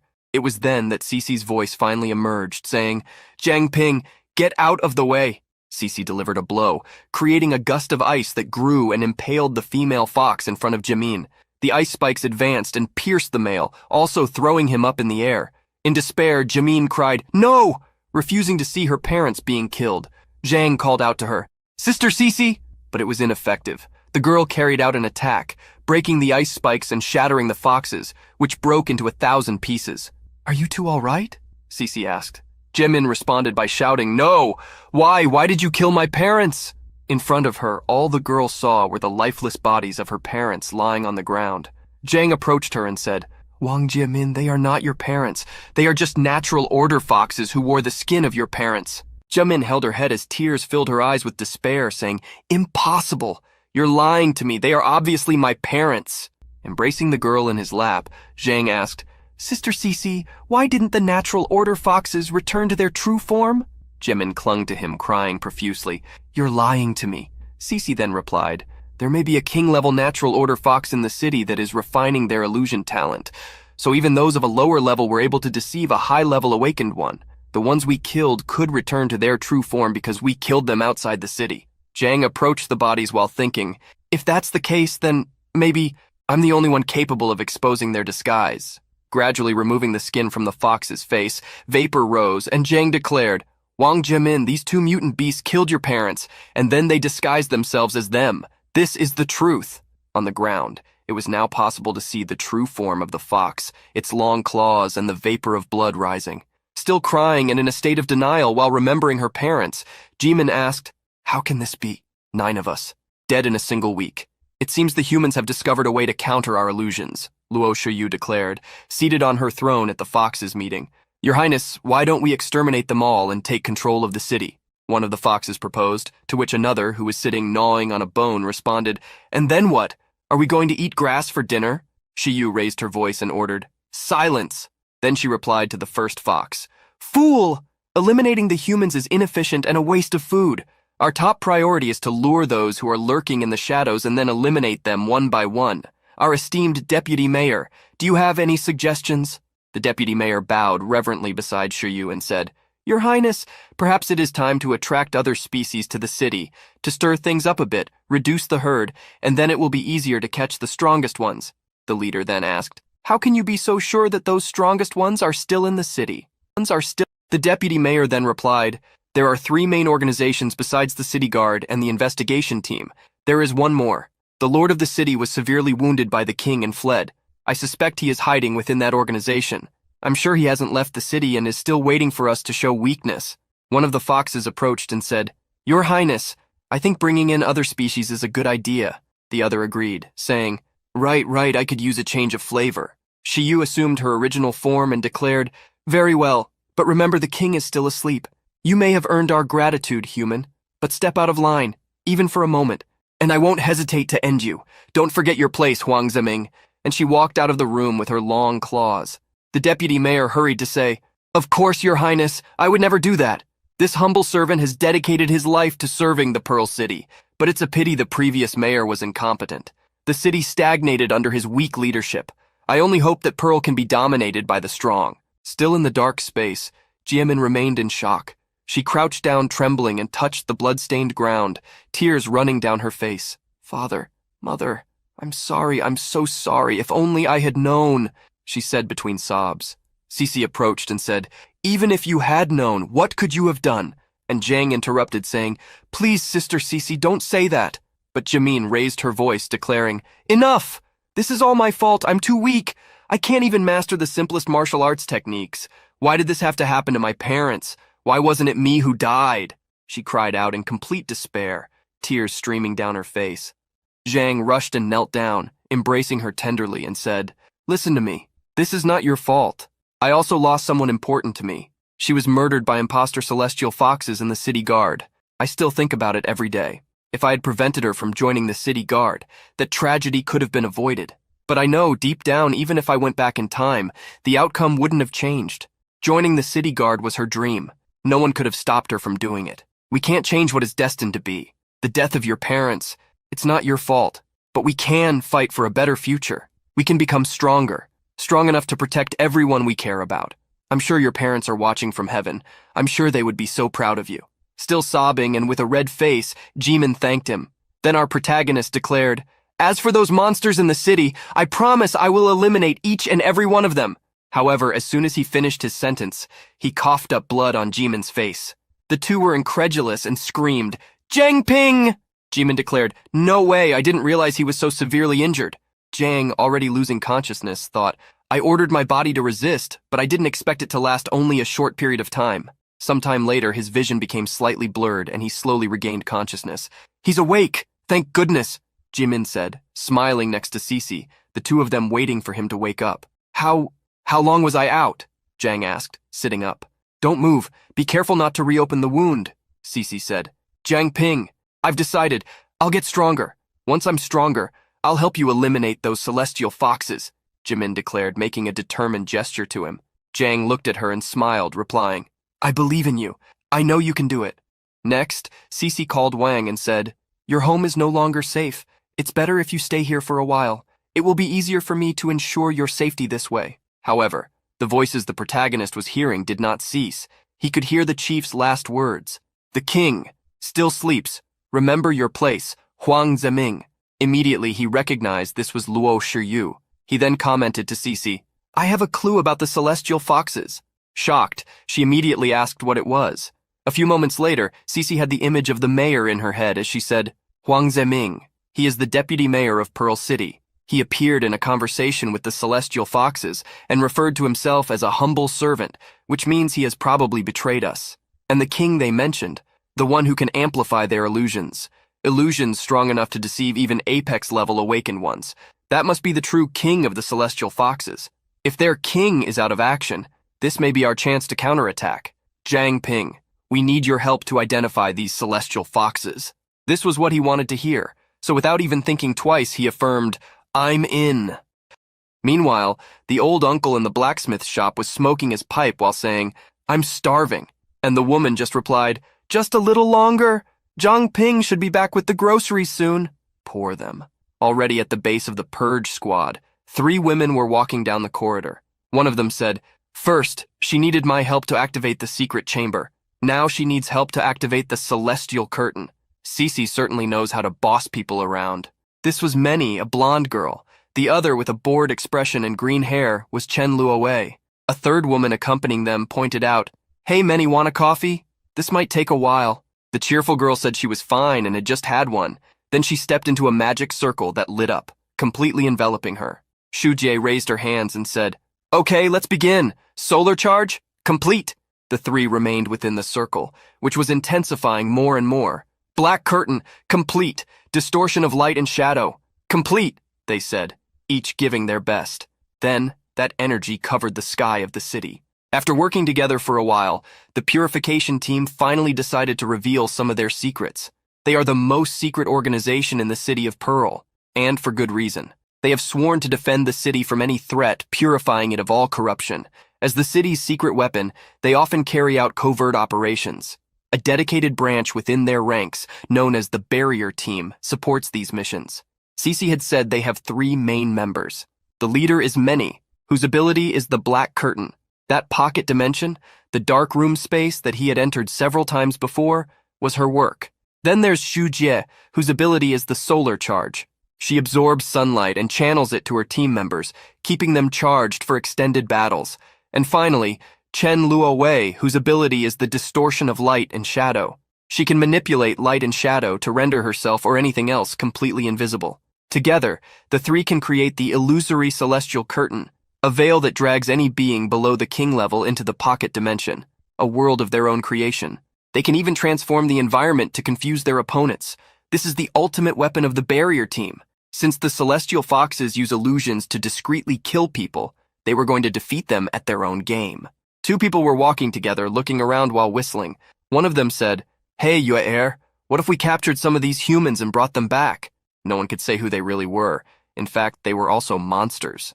One of the beasts replied, The city has been tense lately, it's better to prevent than to cure. The other mocked, stating that she didn't recognize her that way, full of fear. Suddenly one of them stopped, while the other turned to her, confused.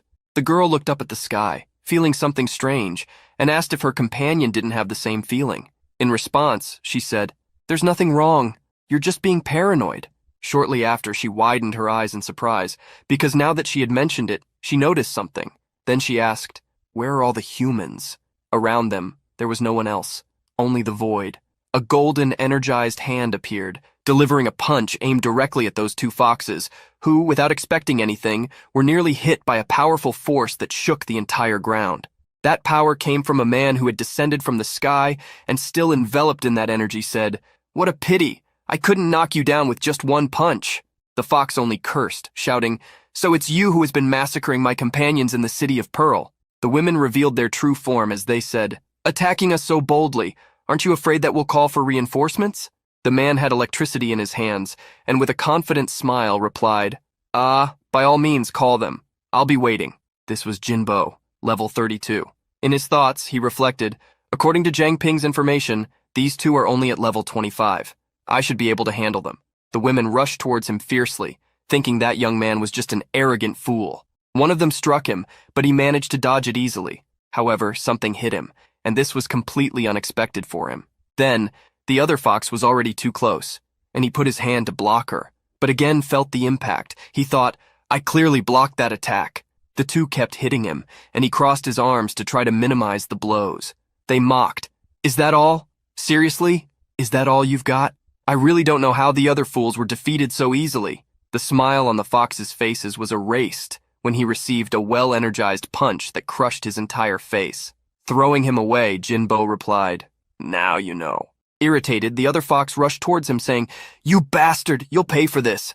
Without even moving in coldly, Jinbo was able to understand clearly. He held the fox's hand, finally comprehending the reason he was being hit even when he dodged, and said, "I may not be able to see your true form, but I've discovered your size. This ability is strong for surprise attacks, but in a direct fight, you're nothing." He completed his words by completely twisting the fox's claws, who screamed, "Yue Yi, help me!" Your help was coming from above, preparing to attack him, but Jinbo looked sideways, let his eyes energize, smiled satisfied, and said, "Here comes another one." Then he pushed the fox that was with him against the other one that was coming from above, making them collide with each other. "Take that," he said. Quickly the two were on the ground. Approaching them, he heard one say, Why can't we feel any of our—" The other was already accepting that both had fallen into a trap. Not satisfied with just listening to them, Jinbo charged another powerful punch full of energy and warned them, "Here comes another one." This left them completely surprised. No more, anything but that. But the end was clear. The energy could be seen from afar. Several golden rays circled the area along with a strong explosion. From afar, our protagonist was there with Cece, amazed by Jinbo's incredible strength. Cece replied, "Yes, after all, Jinbo is the leader of our combat division." Ping smiled, remembering the blonde boy, and couldn't help but comment, "But this outfit, it's giving off huge Super Saiyan vibes." This ended up surprising Cece, as she hadn't watched Dragon Ball and didn't know what he was talking about. Back in the real world, people were walking calmly as if nothing had happened. Suddenly, Cece heard someone say on the phone, "Liu Shan, it's sure by. We have a situation. Mutant beasts are gathering outside the city. They seem agitated, as if something is provoking them. If they invade the city now, it will overload the celestial light illusion curtain. Go evaluate the situation outside the city." However, she was apprehensive, which was evident in her voice, and this made Sure Bai continue. "If you're worried about Jiang Ping, take him with you. It will be good training in real combat skills. As for the celestial foxes that Jiang Ping marked, they are already on our radar. I'll have the combat team deal with them." She immediately understood the instructions, while Ping thought, "Those storm wolves that Sister Jiang found, I wonder if there's a connection." Cece turned and said, "Let's go, Ping. We're needed outside the city. I'll send some people to watch over the blacksmith shop." He accepted her instruction, laughing, and asking if it was some kind of big shot on the phone. And then Cece affirmed that he was the boss of everything, and that he would soon meet him as soon as the mission was over. "It's the first time I've been outside the city walls in a long time. What plants are those?" Jiang Ping asked, walking alongside Cece during an apparently harmless sunset. "No," Cece said, stopping him from advancing and stepping on a flower that was blooming with red petals, releasing a luminous liquid. The liquid rose and exploded in the air into 1,000 green particles, and Cece declared, "Those are called hydrochloric acid grasses, also known as rosinha. As you can see, now is the time when their fruits are ripening. The ripe fruits explode like fireworks. The hydrochloric acid grasses spread their seeds this way, so be careful where you step."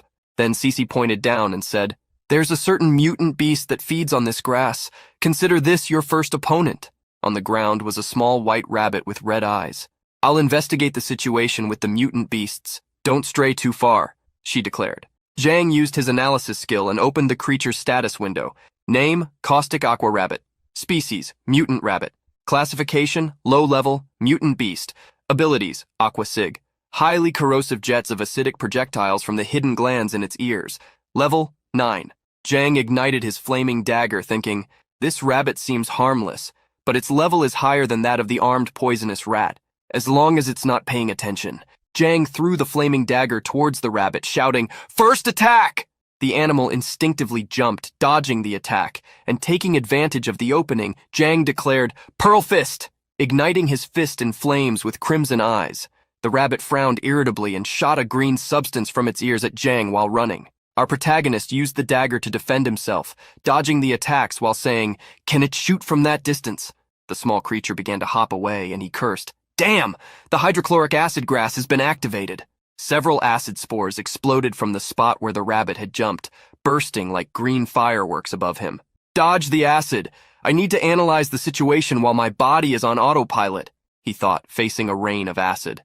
This rabbit has incredible senses and reflexes. My stealth attack was useless against it. It can perform long-range attacks, and it's immune to acid, of course. It's cunning, spraying acid to prevent me from getting close and then leading me to where the fruits are ripe, fast, smart, and deadly. This won't be easy, Jang thought, dodging each drop of acid while running to a safe point. So he looked at his hands and wondered, wait, why didn't that acid burn me? I know I blocked it. It's a water projectile with my bare hand. Then he raised his hand with the active flaming fist and said, "Oh, it's because of the flames, isn't it?" The small rabbit let out a squeak as if to say, "Drink my acidic soup," and started shooting several acid projectiles in his direction. Jang dispelled all of them by intensifying the flames and creating a trail of fire that washed away the acid. As expected, the acid evaporates when exposed to flames. So that's why Cece was fine with me going against something above my level, Jang declared, observing the result. The small rabbit transformed into something demonic with sharp teeth and vibrant red eyes, flames on its body, and a devilish expression. He's wasting all my acid. Why isn't he melting? The rabbit thought amid its screams. That familiar feeling. Even low-level beasts have second phases, Jang thought as the beast advanced fiercely toward him. Jang maneuvered his dagger, slashing side to side at an absurd speed. Then in a moment of carelessness, he felt 2 cuts appear on his shoulder. Worried, he saw blood flowing from the wound and thought, "The claws, they're covered in acid too," he declared. "You little sneak. So you realize that ranged attacks don't work. And now you want to get close and deal damage personally? All right." Zhang then activated his Devouring Fire Flame Reserves ability. Standing in the midst of the flames with his dagger raised, he thought, "To avoid melting, I need to keep my body covered in flames. But I'm burning through my reserves too quickly. I need to finish this fast. I'll surround him with my flames." He then charged toward the target with his body ablaze. "Do you think you're the only one who can set traps, Bunny?" he said while running and initiating a series of strikes. The rabbit dodged, jumping stealthily, and Jang followed up with acrobatic slashes in the air. "There's nowhere left to run now," our protagonist said, cornering the beast with fire and raising his dagger. "Die!" he shouted, seeing that his flame reserves were already close to 0, and plunged the dagger down. However, his weapon hit the ground as the rabbit jumped. "Dodged!" he exclaimed, and silently smiled, thinking, "But that's exactly what I wanted. Activate Fire Devourer. Absorb the flames."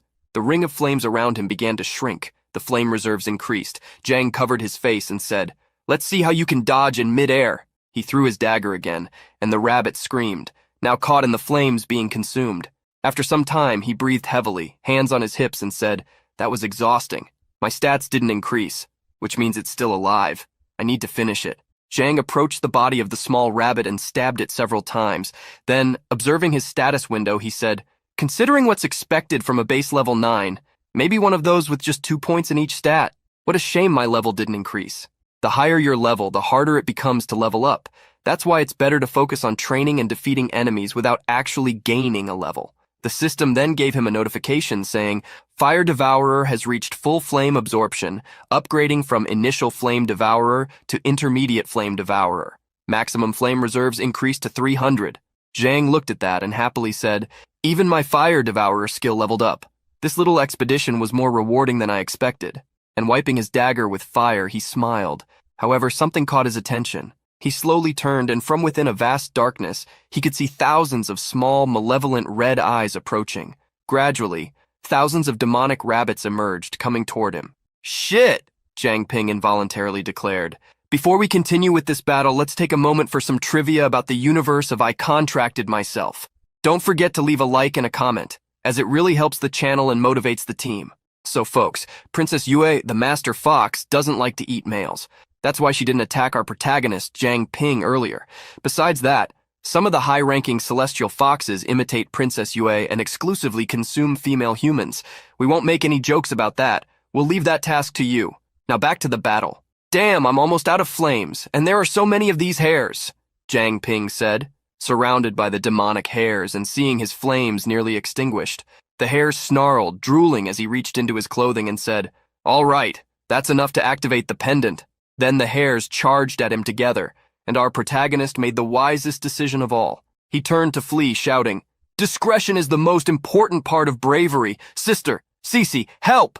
With the cord in hand, all ready with the jade aflame to alert Cece. More hares appeared in front of him, blocking his advance. Jang turned and saw that the hares were also surrounding him from behind. He found himself cornered, surrounded on all sides, and said, "No way. Are they coordinating their attacks? Flanking maneuvers? This is bad." The hares launched thousands of green acid projectiles toward Jang, who simply curled up on the ground, thinking in despair, "I have no choice but to use my clothes as a shield to withstand the first wave of attacks." But before the projectiles hit him, a large wall of ice rose up between him and the acid. "That water ability, it must be," he thought, glancing out of the corner of his eye. "Sister Cece, you came," he said, getting up and seeing the girl walking toward him. "Get back," she said, with blue smoke emanating from her hand. Cece raised her arm and with an intimidating stance declared, "So, the bullet hares are getting angry too." A large wall of water rose, and the hares stood still, watching the wave form and then crash over them, drowning and sweeping them away. Until, with a snap of her fingers, Cece froze the water, petrifying the hares inside the large pillar of ice that had formed. "Incredible. I barely took down one of those things, and I was giving it my all," Jang thought, smiling and astonished. Cece looked at him and asked, "I was gone for just a little while. Where did all these things come from?" Jang shrugged and replied, "I don't know either." Suspicious, she said, "This doesn't seem like the end." Then a new horde of demonic hares appeared. Summoning her ice sword, she said, "No matter how many there are, they're all the same." It was then that she noticed the behavior of the hares jumping toward the ice pillar. "They're not attacking us? Is it because of that alpha? But it should be dead by now. They don't even care about what's happening around them. As if they're totally fixated on something." Taking advantage of the opening, the girl said, "In that case, I won't hold back." And with her sword, she leaped, cutting the creatures one by one with a clean strike, spilling blood and causing ice to grow from their wounds as she spun in the air. Cece moved from hair to hair, tearing their bodies apart and creating a composition of white fur, red blood, and blue ice. Then, about to deliver the next blow, she declared, "Last one," and a strong impact arose as Cece buried the sword into the final hair. Facing the large demonic hare that seemed to incite the others, she thought, "This alpha, if I'm right, the answer must be somewhere inside its body." Then she stretched out her hand, touching the ice, and declared, "Release." The ice shattered, breaking into 1,000 pieces. Cece knelt among the bloodied ice blocks and finally grasped what she was looking for between her fingers. "I found it. It's a spirit-controlling pill. It really is." Between her fingers, she held a small blue sphere. Jang knelt beside her, resting on his knees, and asked, "Spirit-controlling pill? What is that? It smells kind of nice." Still kneeling, Cece replied, "It's a pill made by some organization to control mutant beasts, the Jew clan which tames beasts." So they finally showed their hand. The spirit-controlling pills are said to emit a unique aroma. Only low and mid-level mutant beasts can sense it. It attracts them, makes them want to eat it. It's very different from your gem contract. The beasts that consume it lose their minds, becoming completely submissive to whoever controls the pill. But how the Jew clan actually controls these beasts, that's still a mystery. This thing won't be digested. If we leave it here, more beasts will end up becoming puppets.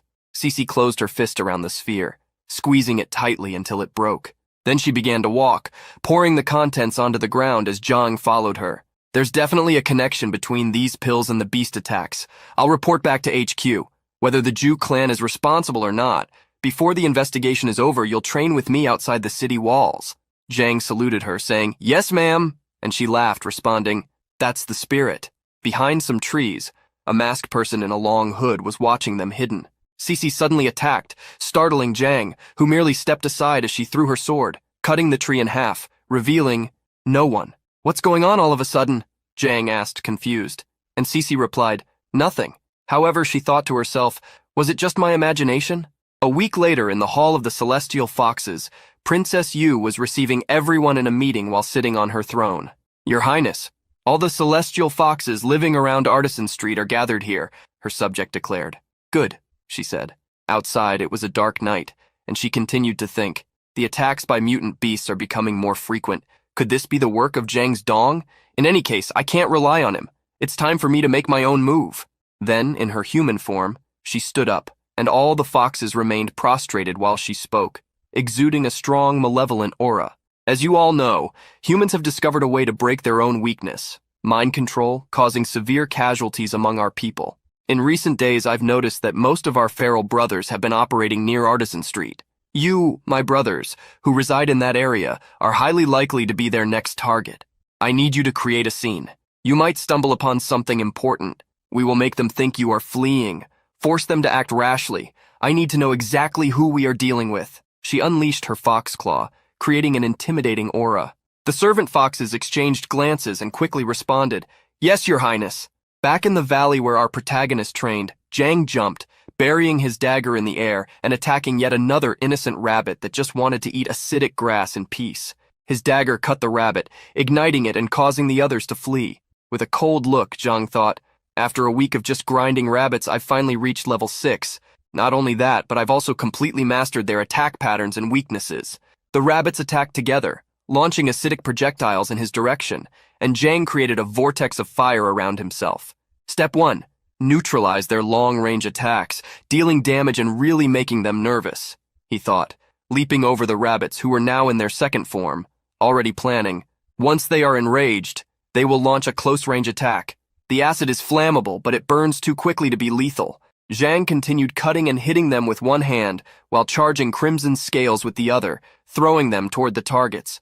But if I used the scarlet serpent scale as fuel, the flames would never go out. The scale exploded upon hitting the rabbit, consuming it in flames and neutralizing it. Zhang observed the great pillar of fire that formed from the explosions and thought, "I will call it Fire Devourer. True fire of 3 flavors, although, thinking about it, it's a very cringe name." Crossing the pillar of flames, which contained a rain of carbonized rabbits, Zhang continued to think, "I've only collected this amount of serpent scales during this time, and I've already used them all. This amount of deaths at once. It has to be enough for another level, right?" He then activated his analysis skill and opened his status panel. As expected, I leveled up. The system displayed in the translucent blue window, level increased to 7. All stats increased by 10. Due to the defeat of dangerous enemies above your current level, all stats increased by an additional 10. The contract jewel increased to level 5. With a satisfied and open smile, he thought, "Wait, the contract jewel also leveled up? I thought it was tied to my own level." In his hand, the jewel appeared, a glowing blue crystal that floated. But even when I went from level 4 to 6, nothing happened. The contract jewel stayed at level 4. So it's not about my level. The contract jewel is just harder to level up. I wonder what kind of power will be unlocked this time. Hopefully something related to combat.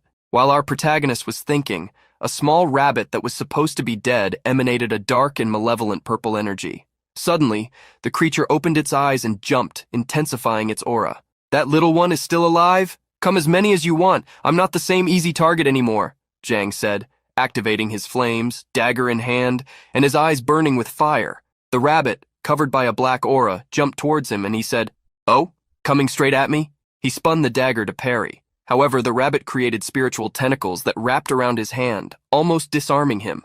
"What the hell is that? Did I kill so many rabbits that they came back as vengeful spirits?" he wondered, seeing the large black spirit in front of him. Zhang threw his dagger up, seeing that his hand was trapped. "Ghost demon, vengeful spirit, whatever you are, die!" Then, grabbing his weapon with the other hand, he struck the rabbit directly, creating an arc of energy, cutting into its core and making the rabbit fall to the ground, defeated once again.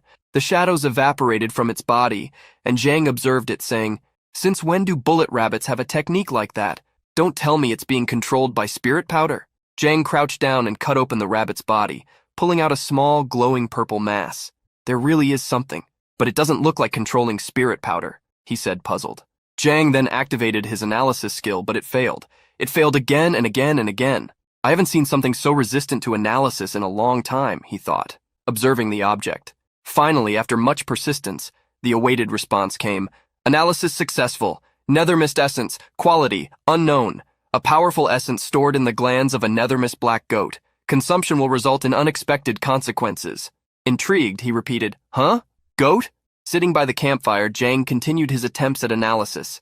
Repeatedly, the analysis failed, while the fire burned and the purple mass glowed in his hands until it finally worked again.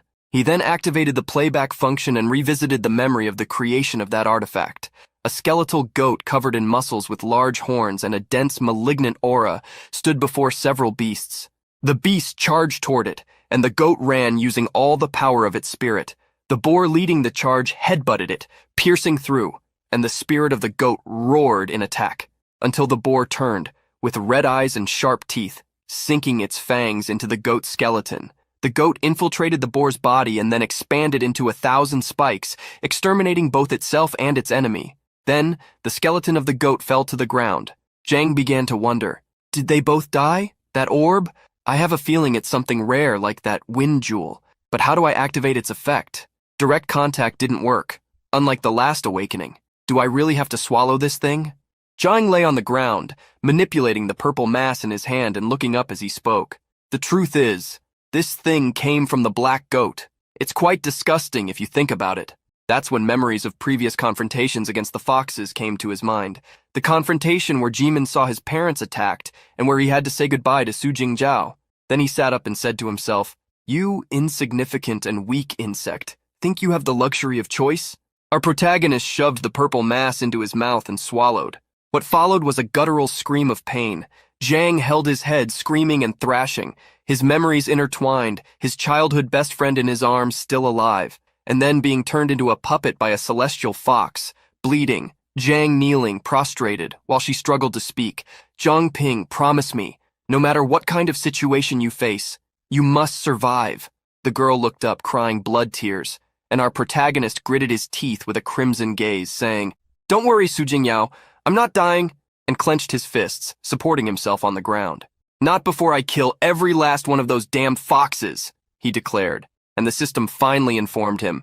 Successful analysis. Jang Ping, species human, level 7, contract gem level 5, nether mist body, basic, ability, absorbs the fear of living beings and converts it into controllable nether mist. Current 20 out of 100. Jang knelt and opened his hand in front of his chest while a blue flame burned. A combat skill that focuses this time on both attack and defense in one.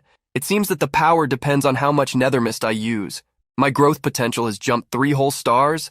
The nether mist body is so powerful. Jang then began to laugh and tears ran down his face. Damn, am I crying, regret, joy, anxiety? Who knows? Anyway, soon I will have the strength to avenge Su Jingyao. Jang was so immersed in his words and tears that he didn't notice a group of workers approaching. "Hey, kid, are you okay?" one of them asked. "Let's go, it's not our business," another said. "Yeah, let's hurry to the city. There are some dangerous monsters around here." However, the first one insisted, saying, "Kid?" Jang then slowly stood up, surrounded by a dark blue aura and mist, and turned with an intimidating look, saying, "I'm fine." The men retreated, running in fear at the sight of Jang enveloped in smoke, all shouting, "Ghost! It's a ghost!" Jang stood confused, observing, and noticed that his nether mist reserve had increased from 20 to 35. "Oh? I can absorb the fear of others and convert it into nether mist? This doesn't look like ordinary mist. It doesn't even count as energy, but I can shape it however I want," he said, then transformed his hand into a black claw wrapped in mist, his eyes turning purple. He then created a dark blue dagger that floated in the palm of his hand and said, "I wonder what its powers are. Let's try the least damage." He threw it, creating a slicing arc toward a tree and dealing 1 damage. It was enough to make a clean cut and fell the tree in one go. "I used only 1 point of nether mist and it's already this strong," he exclaimed. Then he continued cutting in an intertwined manner as the trunk fell, slicing it into 1,000 wooden cubes. "Interesting," he declared, standing amidst the shower of wood fragments. He then raised his arm and created a shield with the nether mist, smiling as he said, "Cutting through things like butter, blocking attacks. This nether mist is quite versatile." Jang smiled with his eyes glowing in a menacing purple and said, "If used correctly, the nether mist body will be my trump card against even high-level mutant beasts." And to himself he thought, "For now, let's continue growing secretly and getting stronger with the help of the purging squad." Suddenly, Cece came running towards him, shouting, "Zhang Ping, did you find a nether mist mutant beast? Where is it?" She immediately invoked her powers, preparing for battle and placing herself in front of the boy to protect him. Jang gave a sheepish smile and scratched his cheek, thinking, this scene gives me deja vu. It reminds me of Sis Chiang." He then confessed, "Sister Cece, actually, here's what happened." He recounted everything that had occurred. In shock, the girl asked, "What? You ate a nether mist essence?" She then confronted him, raising her voice and stepping closer. "Zhang Ping, do you want to die? Ingesting something you don't know what it is. Have you realized how close you are to the door of death?" She turned away, crossing her arms, sulking with her back to him. He maintained a sheepish smile, thinking, "It shouldn't be like this. I checked with analysis." He replied, "It's all right. If there's a problem, I can just make myself vomit." Still irritated, the girl declared, "Ah, and what if you can't think of that? What if it's a parasite?" She then turned with her ice crystal in hand.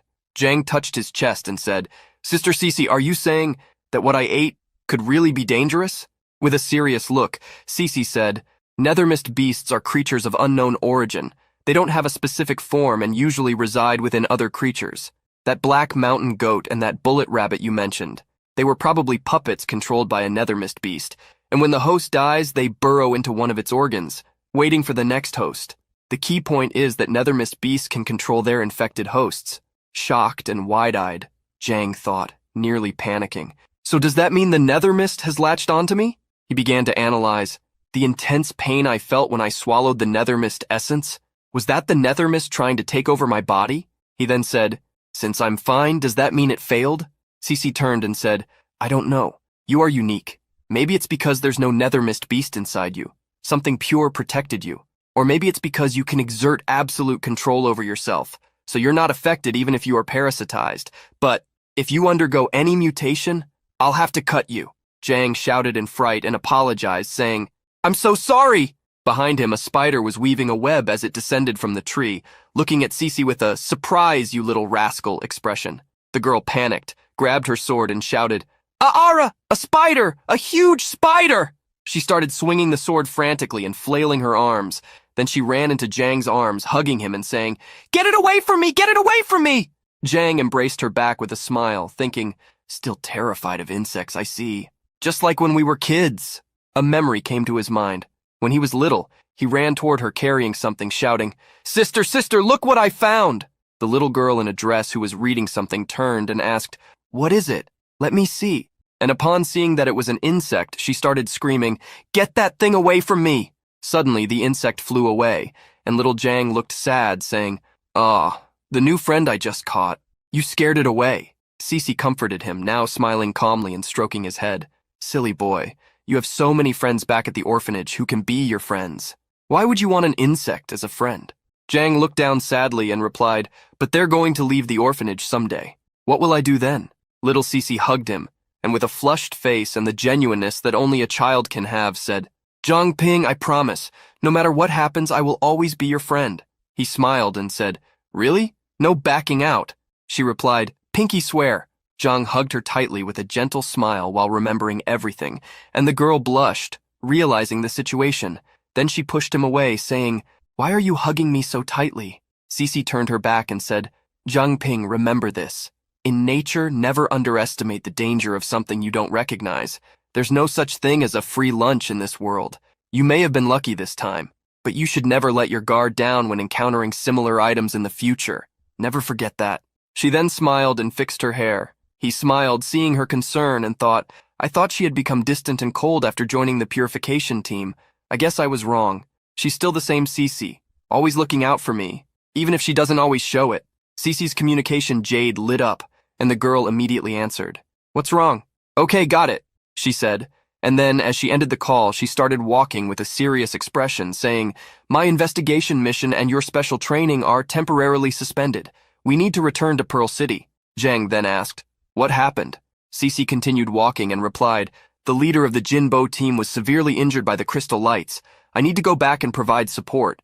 Jang tried to follow her and said, He was injured? Wait, why don't we call for backup? What about the other investigation teams outside the city or in other cities? The girl walked ahead as she spoke. We can't risk altering our presence. Besides, things are complicated outside the city walls. I'll explain along the way. On the way, Cece told Jang about the situation outside the city. No one knows when this started, but since the crystalline lights began, many people have disappeared, and the city does nothing to protect what little remains. Traveling is so dangerous. Mapping the outside world, Jang became aware of the state of investigations and a growing number of independent awakened individuals. According to the latest information from the investigation team, the area around Pearl City has the highest concentration of mutant beasts in some villages, and farther away is the sea, due to the presence of elevated levels. No one explores this area, and we don't know if there are other cities beyond it. So, just like Eren Yeager, everyone wondered, what lies beyond that sea? What's the situation within the city walls these days? Cece asked, walking alongside a teammate who was updating her on the latest events. We're using the celestial curtain of illusory light to monitor all of Pearl City. There have been no unusual activities from the celestial forces, at least not until last night.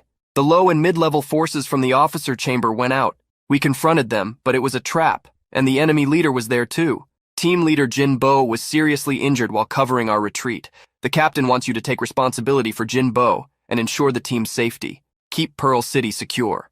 Cece continued walking beside him and replied, I understand. And Jang was snacking while following them from behind when he asked, Need any help? The girl replied, No need, go back to the blacksmith shop. I'll find you when I have some free time. Jang agreed, and the girl waved without turning around as she continued walking.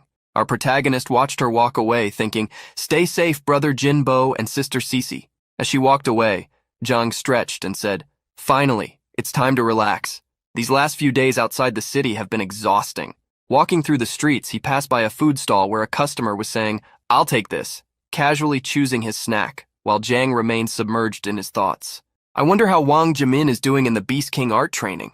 That's when a sudden wind caught his attention towards the people in the snack bar. Why aren't these people moving? He wondered, noticing they were frozen.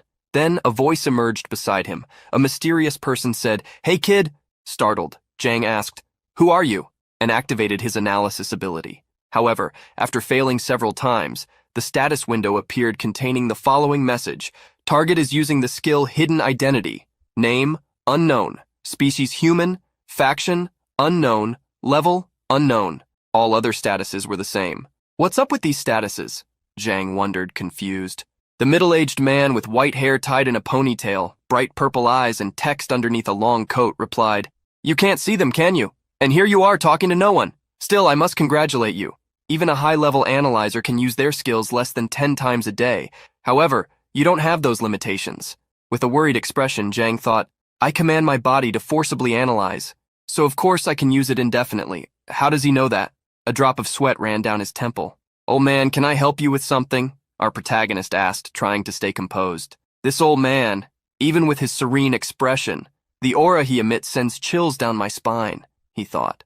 Then the old man expanded his energy, saying, How about we have some fun? Jang then crouched, getting into a combat stance, and thought, Here comes trouble. The old man looked at him now with crimson eyes and asked with a smile, What? Aren't you going to do anything? Still holding his dagger, Jang replied, I have no reason to fight you. And the old man responded, Do you need a reason to get stronger, or was that vow to avenge Su Jingyao just talk? Jang advanced fiercely towards the old man with a cold gaze and a murderous intent. Say that again, he said, striking with his dagger to cut the old man's throat, leaving a trail of fire in the air. But in front of him, time shattered, and the man disappeared. Spatial rift? No, it's a teleportation ability. He's behind me, he thought, then turned and ran towards him, burying a punch that was easily intercepted by the man, who held his fist in the air, saying, Your speed still needs work. With a mocking voice, Jang said, Oh, really? The man looked uncertain, as if he sensed something was missing. With his other hand behind his back, Jang concentrated a flame, and then launched it at the man's face from close range. But he reacted faster and created a shield, blocking all the damage and enveloping himself in translucent energy. Something's not right, Jang thought. Then the man spoke while slowly adopting a spiritual appearance. You had your fun. Now it's my turn. And behind him, another person appeared. A residual image? Jang wondered, seeing the true version of the man emerge behind him, walking in his direction and throwing a water dagger that passed over his shoulder. Water element now? Damn, how many abilities does this guy have? He's just a monster, he thought, realizing that his only alternative now was to dodge the attacks. Several water daggers were thrown his way, and he danced to evade them, until invoking the black and purple mist in his hand, he thought, There's no more option now. I have to try that move. He then created a black shield, spending 5 of the 18 available nether mists. The man continued throwing daggers, and Jang planned, first a feigned attack to create an opening. Then, spending the remaining 13 nether mists, he launched a large beam of black energy in his direction. The man dodged, and seeing the movement, he thought, So, seize the opportunity, and by minimizing defense, make a stealth attack. The man smiled and said, Clever, but what a pity you're still not strong enough. In an explosion of intense light, he trapped Jang in the air, throwing him away. But having so much power at your level is impressive, he said, walking towards our protagonist, who was pinned to the ground by the pressure, thinking, I can't move. Telekinesis too? This is just unfair.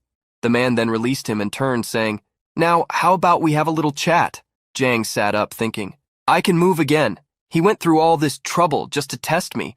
I, who am a completely different power compared to Jimbo and Cece. The man slowly disappeared, becoming translucent, and Jang wondered, can he even be invisible? The only one in the city with this kind of power? It's the captain of the purification squad. Jang quickly stood up and bowed, saying, how should I address you, sir? The man sat at a table and looked at him, saying, playing games now, are we? Names are meant to be used, boy. Call me whatever you want, or have you really forgotten my name? Jang approached the table, thinking, it seems the purification squad has already figured everything out about me. But why would Mr. Situ Shubai reveal himself like this? What is his purpose? He then sat down asking, Mr. Situ, what brings you here, sir? Situ turned his cup, taking a sip of tea while saying, Jang Ping, it's better if you don't think too much about it. You've learned to block others from reading your mind. Jang was taken aback, frightened, as the man continued. In the 2 centuries since I arrived, Pearl City hasn't seen any users with unlimited level abilities. Until now. How could my curiosity not be piqued? Intrigued, Jang stirred, saying, you're saying that I'm an unlimited level awakener? What does that even mean? I thought the peak level was the highest an awakener could reach. The same goes for abilities. And calmly, as the leaves flew around them, the man replied, no matter how powerful an awakener becomes, they are limited to a single ability throughout their life. But unlimited level awakeners can break those chains. They can remove the limit on the number of abilities and continuously awaken new ones. Then, with eyes shining a cyan blue, he said, there's something I'm curious about. Something I need to know.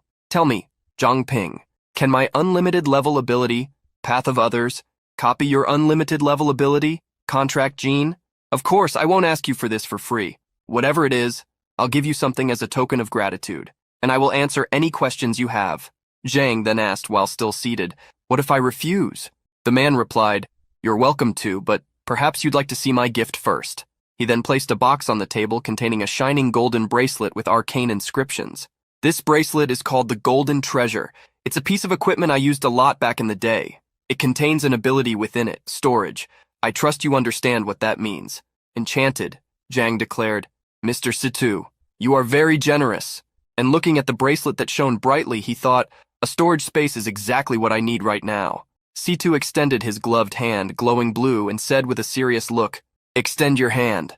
Zhang obeyed, and Situ enveloped his hand with an intense blue flame.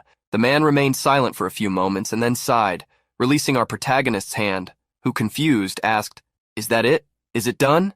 While rubbing his wrist. Situ replied, yes, it's done.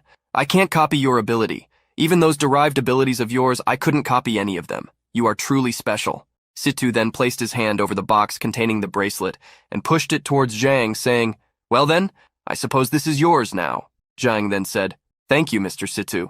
He extended his hand, but upon touching the bracelet and bringing it closer, a dark and ominous aura enveloped him. Overwhelmed by the feeling, he began his process of analysis and reproduction. What he saw next was pure horror. A woman tied up with numerous ropes, bloodied, screaming while suspended in the air. This could be the process they used to make this bracelet? He wondered. The next images were of a hooded figure pouring a bucket of molten gold over the still-living woman. She howled in agony as someone transformed her body, merging it with the gold in the bracelet. They used human lives to craft these special items? Such actions. This is simply too cruel, he thought as he watched the reproduction in his mind. He then lifted his gaze and asked, Mr. Situ, is it true that all special equipment is made in such cruel ways? Drinking another cup of tea, Situ replied, it has been this way for 2 centuries. Although it is now explicitly forbidden, there are still criminals who secretly sacrifice people for objects. I originally wanted to destroy this bracelet, but perhaps in your hands, maybe you can use it to bring justice to those who deserve it, so that the lost souls used to create this bracelet can rest in peace. Zhang then continued the conversation. What was Pearl City like 200 years ago? Were all treated this way? Their lives thrown away so casually? Situ placed his cup back on the table and replied, yes, 200 years ago. The Jew family who tamed beasts ruled Pearl City with an iron fist. Everyone was a slave to their whims. There was no future, no hope. Men worked day and night for scraps of food. Women, if they had any beauty, were selected as servant slaves for the Jew family, becoming toys for the young masters. From the moment they were born, children were indoctrinated, forced to swear loyalty to a family that saw them as nothing more than tools, and the elderly who could not work were used as food. Food for the Jew family's domesticated and mutated pets. And if someone awakened with an ability, they were either enslaved or became ingredients, sacrifices to feed the creation of equipment, Because of the many crimes of the Jew family, some capable individuals quietly gathered and eventually overthrew the Jew family's rule. Jiang picked up the cup and poured another serving of tea, saying, "I understand." The man then asked, "Any more questions?" Handing the hot tea to the man, who extended his hand to take it, Jiang said, "Mr. Situ, you are incredibly powerful. So why not deal with this Princess Yue yourself? Why not free this city once again?" The man then, with a serious expression, said, "It's not that I won't, it's that I can't. It's that..." He then activated his ability, encrypted communication, and continued speaking while looking at Jiang as the steam from the tea rose. "You might have the impression that Pearl City's defenses are weak, that we were caught off guard by the Celestial Fox's incursion, but that is wrong. A fatal error. The defenses of Pearl City are, in fact, incredibly robust. Our investigation team tracks and drives away mutant beasts in the jungles around us. We have the purging team stationed near the city gate, secretly handling mutant beasts, investigation team, and beyond that we have the King's divine artifact, Sun Pearl, and the Moon Pearl inside. Within the range of the Sun and Moon Pearls, all living beings are suppressed, their power limited to level 40. But as things stand, that said, even if a king-level mutant beast invades, it will be downgraded to peak level." He then stood up and, turning his back, said, "And I am, without a doubt, the strongest peak level that exists, but as things stand..." Suddenly, Jiang stood up and slammed his hand on the table in frustration, saying, "Elder Bai, are you saying that we have a traitor among us?" The man turned slightly, responding, "Smart.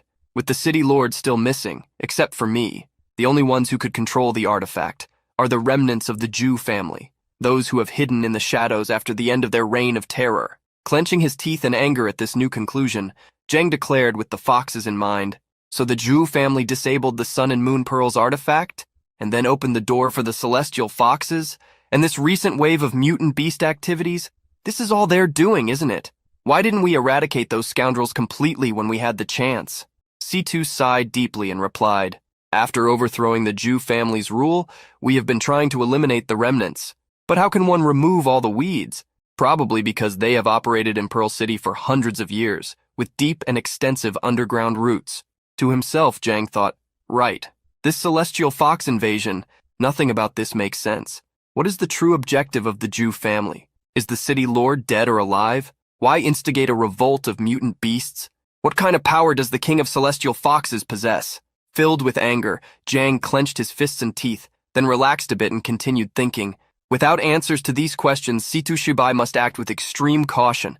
Otherwise, if he falls into the enemy's trap and dies in battle, Pearl City will truly be doomed.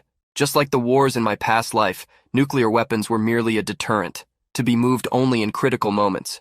Even if Princess Yue continues to provoke and kill, anyone can be impulsive, except Situ Shibai. With his back turned, Situ declared loudly, "I may not be able to copy your abilities, young man, but we still need you." He then turned and approached our protagonist, extending his hand, saying, "Zhang Ping, are you willing to join the purging team?" Gripping Situ's hand firmly and proudly, Jiang responded with conviction, "Of course." Back at the blacksmith shop, Jimin and Chiang could be seen talking through the window. "Sister Chiang, what's up with you and all this equipment repairing lately?" Jimin asked, sitting while Chiang worked on some footgear, responding, "I'm just trying to make the most of my free time." With a sad expression, Jimin said, "It's been a few days. I keep wondering when Zhang Ping will come back." The red-haired girl laughed and said, "What's the problem? Missing him already? No wonder you've been so distracted lately." Lowering her head against the back of the chair, Xiemin said, "Well, it's just that I don't have anyone to guide me during my training these days, so I also wonder how he's doing out there. Is he going to encounter any danger?" Chiang approached with a mischievous smile and teased her, saying, "Look at you. You're practically his little wife and still say you don't miss him every day." The girl covered her ears, embarrassed, and replied, That's not, Chiang pulled out the knife she had just forged and said, all right, I'll stop teasing you." Then dipping the blade of the knife into the water and letting the steam rise, she declared, "Actually, the areas of the villages and the dangerous mutant monsters outside the city have already been marked. As long as Zhang Ping doesn't enter those areas, he should be safe." Jimin raised her gaze, still leaning against the back of the chair, and said, "Are there villages outside Pearl City?" The red-haired girl laughed, saying, "Of course there are. These villages are often isolated, backward, and xenophobic. Many of them actually worship mutant monsters as gods. If you're traveling in the jungle and come across one of these villages, just keep moving. Trust me. Otherwise, you might get captured and become a slave or a sacrifice." Jimin was taken aback and exclaimed, "They're all human, right? Shouldn't we be able to communicate with them?" Chang decided to tease the girl again, and with an intimidating look, leaned over her, saying, "They can hardly be considered human. In nature, the problem isn't the mutant monsters, but these savages. Some of them like to wear strange masks and watch you silently. You won't even notice they're getting closer." Behind her, a blue smoke rose, taking the form of a terrifying being with yellow eyes and teeth. "Like him?" Jimin screamed in fright, and Chang turned calmly and replied, seeing the masked being with now red eyes, "More or less like this." As soon as she realized what was happening, she stopped and was in shock. Inside the nethermist, Jang was wearing a mask and striking a scary pose, trying to frighten the girls. Jimin turned around and screamed with tears in her eyes, while Chang snapped out of her shock and kicked Jang hard between the legs. Jang turned pale from the blow and froze. Moments later, they acted as if nothing had happened. "Ow! Sister Chang, that was just mean," Jang said, still wearing the mask with teeth and horns. "Who are you?" she asked, with Jimin hiding behind him. "It's me, Zhang Ping," he replied, trembling and holding his groin. Both girls placed their hands on their hearts and took deep breaths. Then Chang approached him and grabbed him by the neck, ruffling his hair, saying, "You little rascal! You come back without warning and try to scare us with your scary act." Chang laughed and said, "Well, I'm back, and I heard you talking about the savage villages. I thought I could lighten the mood a bit. Never thought you'd turn around and kick me." Chang then let him go and went straight to the door to grab her jacket while saying, "So is your training over?" Zhang replied, "Yeah, I think I'll spend some time within the city walls and work on my skills." The red-haired girl put on her jacket and responded, "That's perfect. I just found a clue about Shanshan today. I was planning to leave the city too. Please take care of Uncle Liu for me." Zhang then asked, "Why the rush?" And Chiang, giving a lesson on how not to be a cockblock, replied, "Let's just say someone is waiting for your return and I don't want to get in the way." Jimin shrank back, blushing and silent, while Chang left the room. Zhang was left confused, not understanding. Then suddenly the pink-haired girl hurriedly said, "It's getting late. I'm going back to my room to rest." She ran toward the door but stopped before leaving, turning with a sweet smile and saying, "Zhang Ping, I'm glad you came back safely." Zhang looked at her, returning the gentle smile, and thought, "You know, since I arrived in this world, this is the first time I've really felt at home." He waved at her. His uncle suddenly appeared behind him and, with his hands behind his back, said, "She left a while ago. Why are you still smiling?" Zhang jumped like a startled cat, and his uncle approached, saying, "Listen, the first thing in the morning, you need to find Cho Chang and tell her I'm really sick. Don't let her leave the city." Zhang then asked, "Uncle Liu, what are you—" His uncle tapped his pipe against his head and said, "Don't look at me like that. I'm not senile and I'm certainly not sick. It's all an act." Zhang rubbed his head and replied, "So Shanshan has been missing for so long, she probably found something unfortunate." Your uncle walked over and sat down in a chair, continuing to speak. "I know very well the strength of my daughter. Xiao Qiang wants to investigate Shanshan's whereabouts, but I am worried that she might also encounter misfortune. So I have to act as if I am uninformed, not giving her the time to take risks." Zhang looked at him while he smoked the cigarette and said, "Uncle Liu," he continued, "that girl is deeply loyal. Once her heart is set on someone or something, she becomes even more cautious. She won't easily take risks if it comes to that." Zhang smiled and replied, "I appreciate what you are doing, Uncle Liu." Then Uncle Liu tapped the cigarette against the wood and said, "You have a true talent for forging, Zhang Ping, but Xiao Qiang is not very good as a teacher, and honestly, she has never had a passion for forging. There are many gaps in her knowledge. So, for the next few days, I will teach you the true hammering technique. Although this technique may not be a great secret, it is still a unique skill of the Liu family, so you'd better pay attention." Zhang then clenched his fist tightly with passion and declared, "Yes, sir, I won't disappoint you." It was then that a familiar voice emerged. "Zhang Ping, Zhang Ping." A blue smoke and celestial glimmers appeared. The face of Jing Yao, surrounded by clouds, appeared in his mind. "Continue. I am waiting for you." "It's me," she said. And our protagonist thought, Su Jing Yao. In front of the blacksmith shop, a small shining blue feather surrounded by stars fell from the sky, floating and touching the ground. Just as Uncle Liu wished, Sis Chang stayed in the city and, as promised, began to secretly teach the true forging technique. Uncle Liu looked at Sis Chang and said, "I think I have lung cancer," exhaling smoke after taking a drag from the cigarette. "Then stop smoking right now," replied the irritated red-haired girl. "I've been using the forging technique with my neo-thermist. I can control it much better now and shape it into much more precise forms. It's a different kind of strength, but I'm definitely getting stronger.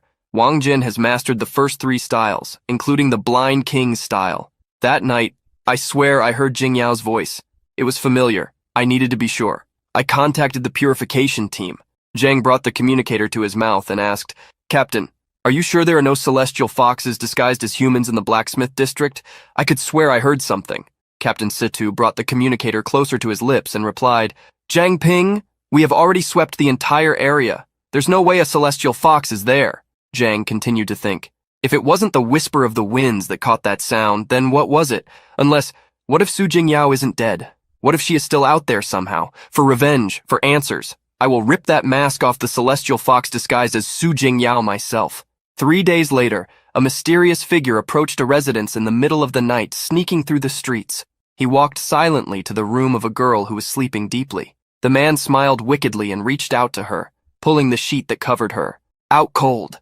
I think my little medicine worked perfectly. They said the daughter of the Su family is a true beauty. With curves in all the right places, they say she is as clear as the moonlight.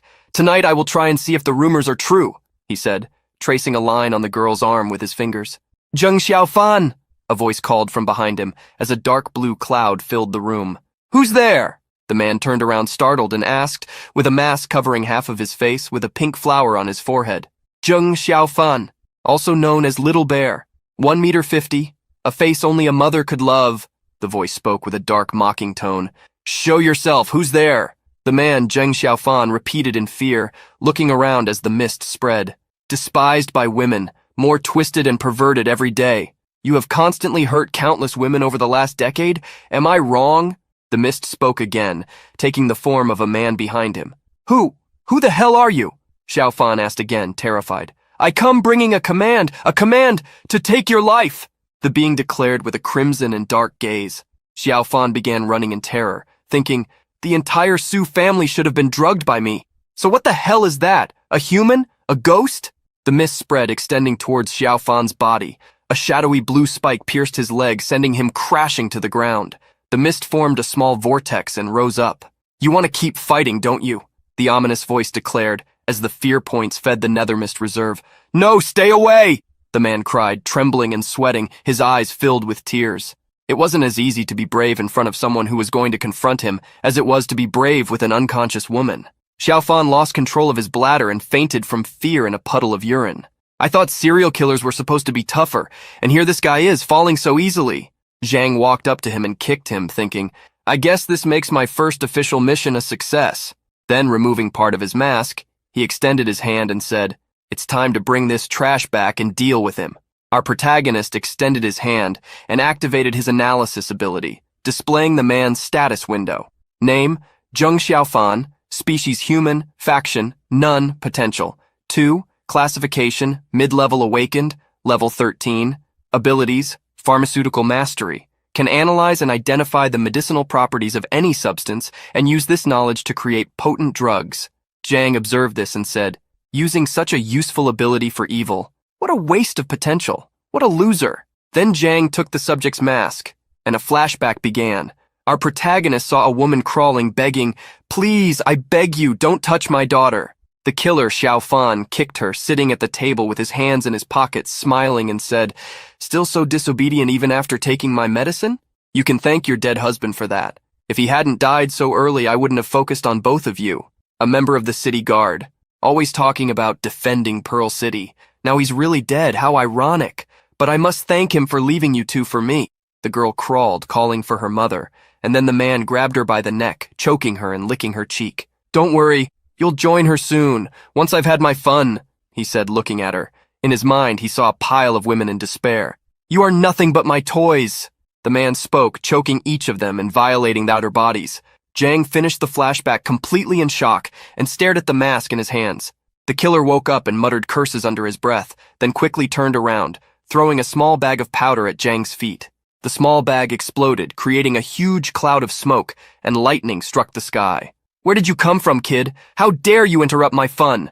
This drug powder is enough to knock out large mutated beasts. Once you're asleep, I'll torment you thoroughly. The man spoke loudly, but Zhang had covered himself with a layer of nether mist, preventing him from breathing in the powder. Our protagonist clenched his fists and looked angrily, saying, You are dead meat. The killer was terrified again and exclaimed, "What? Why isn't it working?" He then began to wonder, is it because of the rain? But before he could continue thinking, a purple blade pierced his arm, amputating his hand in a clean and swift cut. The man howled in pain, and a lightning bolt descended from the heavens. "This blade is for the mother who gave her life to protect her daughter," Jang said, raising his hand. The man curled up, holding his severed hand. "This blade," Jang began to speak, concentrating more nether mist in his hand with a dark look submerged in hatred, "is for the girl who preferred to die rather than submit to you," Jang declared, and the man was pierced by several spikes, screaming and thrashing. "This blade is in memory of the heroism of the city guard." Jang gathered the spikes and cut him again. The man howled once more as the blood flowed.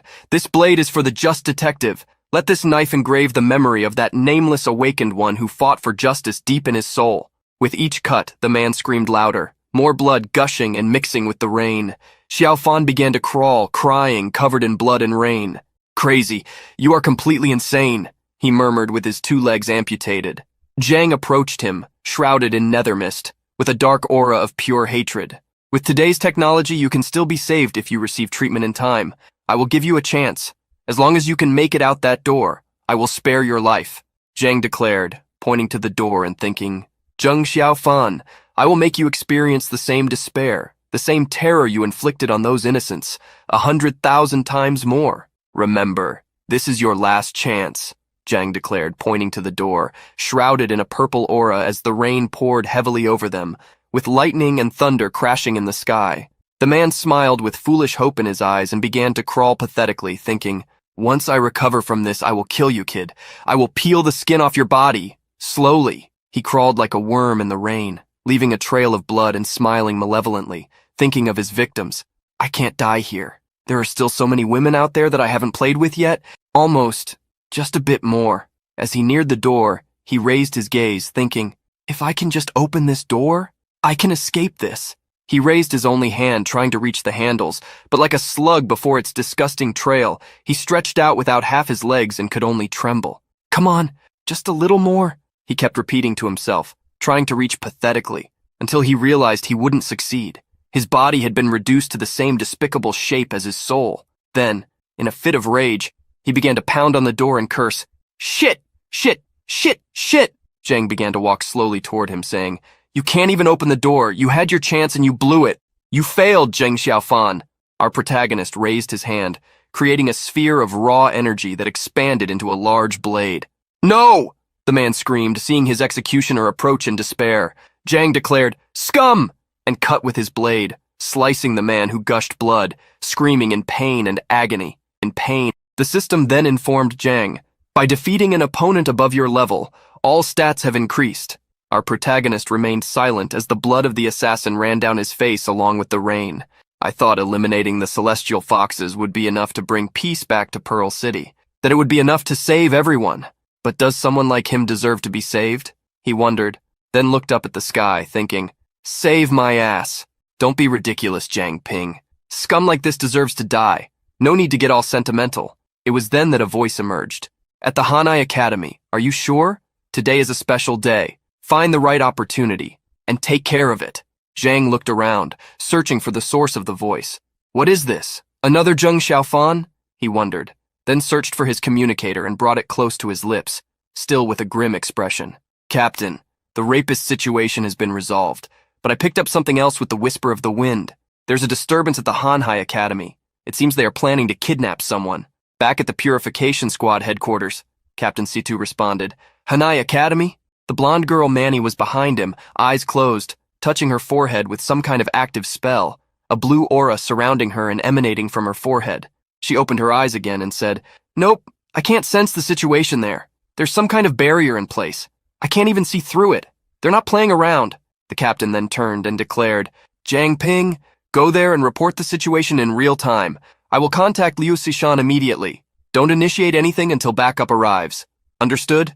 Jiang took off running toward the academy and replied, "Yes, sir." At the Hanai Academy, it was raining heavily. Inside the building, a group of 3 mysterious hooded figures walked through the corridors carrying lanterns. "Damn! 15 minutes searching and still no sign. Where the hell is Chen Shuiying hiding those girls?" complained the boy with white hair who was leading the way. "Boss, we have a problem. Someone just hit the barrier." declared the one in the middle with green hair. What? Have we been discovered? Asked the chubby one with thick lips who was last in line, worried. Don't be stupid, we have double protection with the Dragonstone and the lanterns. There's no way anyone can detect us, replied the one in front. Even so, if Chen Shuiying's intrusion alarms go off, we'll be in trouble. Even if we camouflage our presence, there's no way to get someone out of here with him nearby, the leader thought, continuing to walk. Hurry up, we're running out of time. No matter what, we must find her, he ordered, heading towards a staircase. Yes, sir, the other two responded in unison.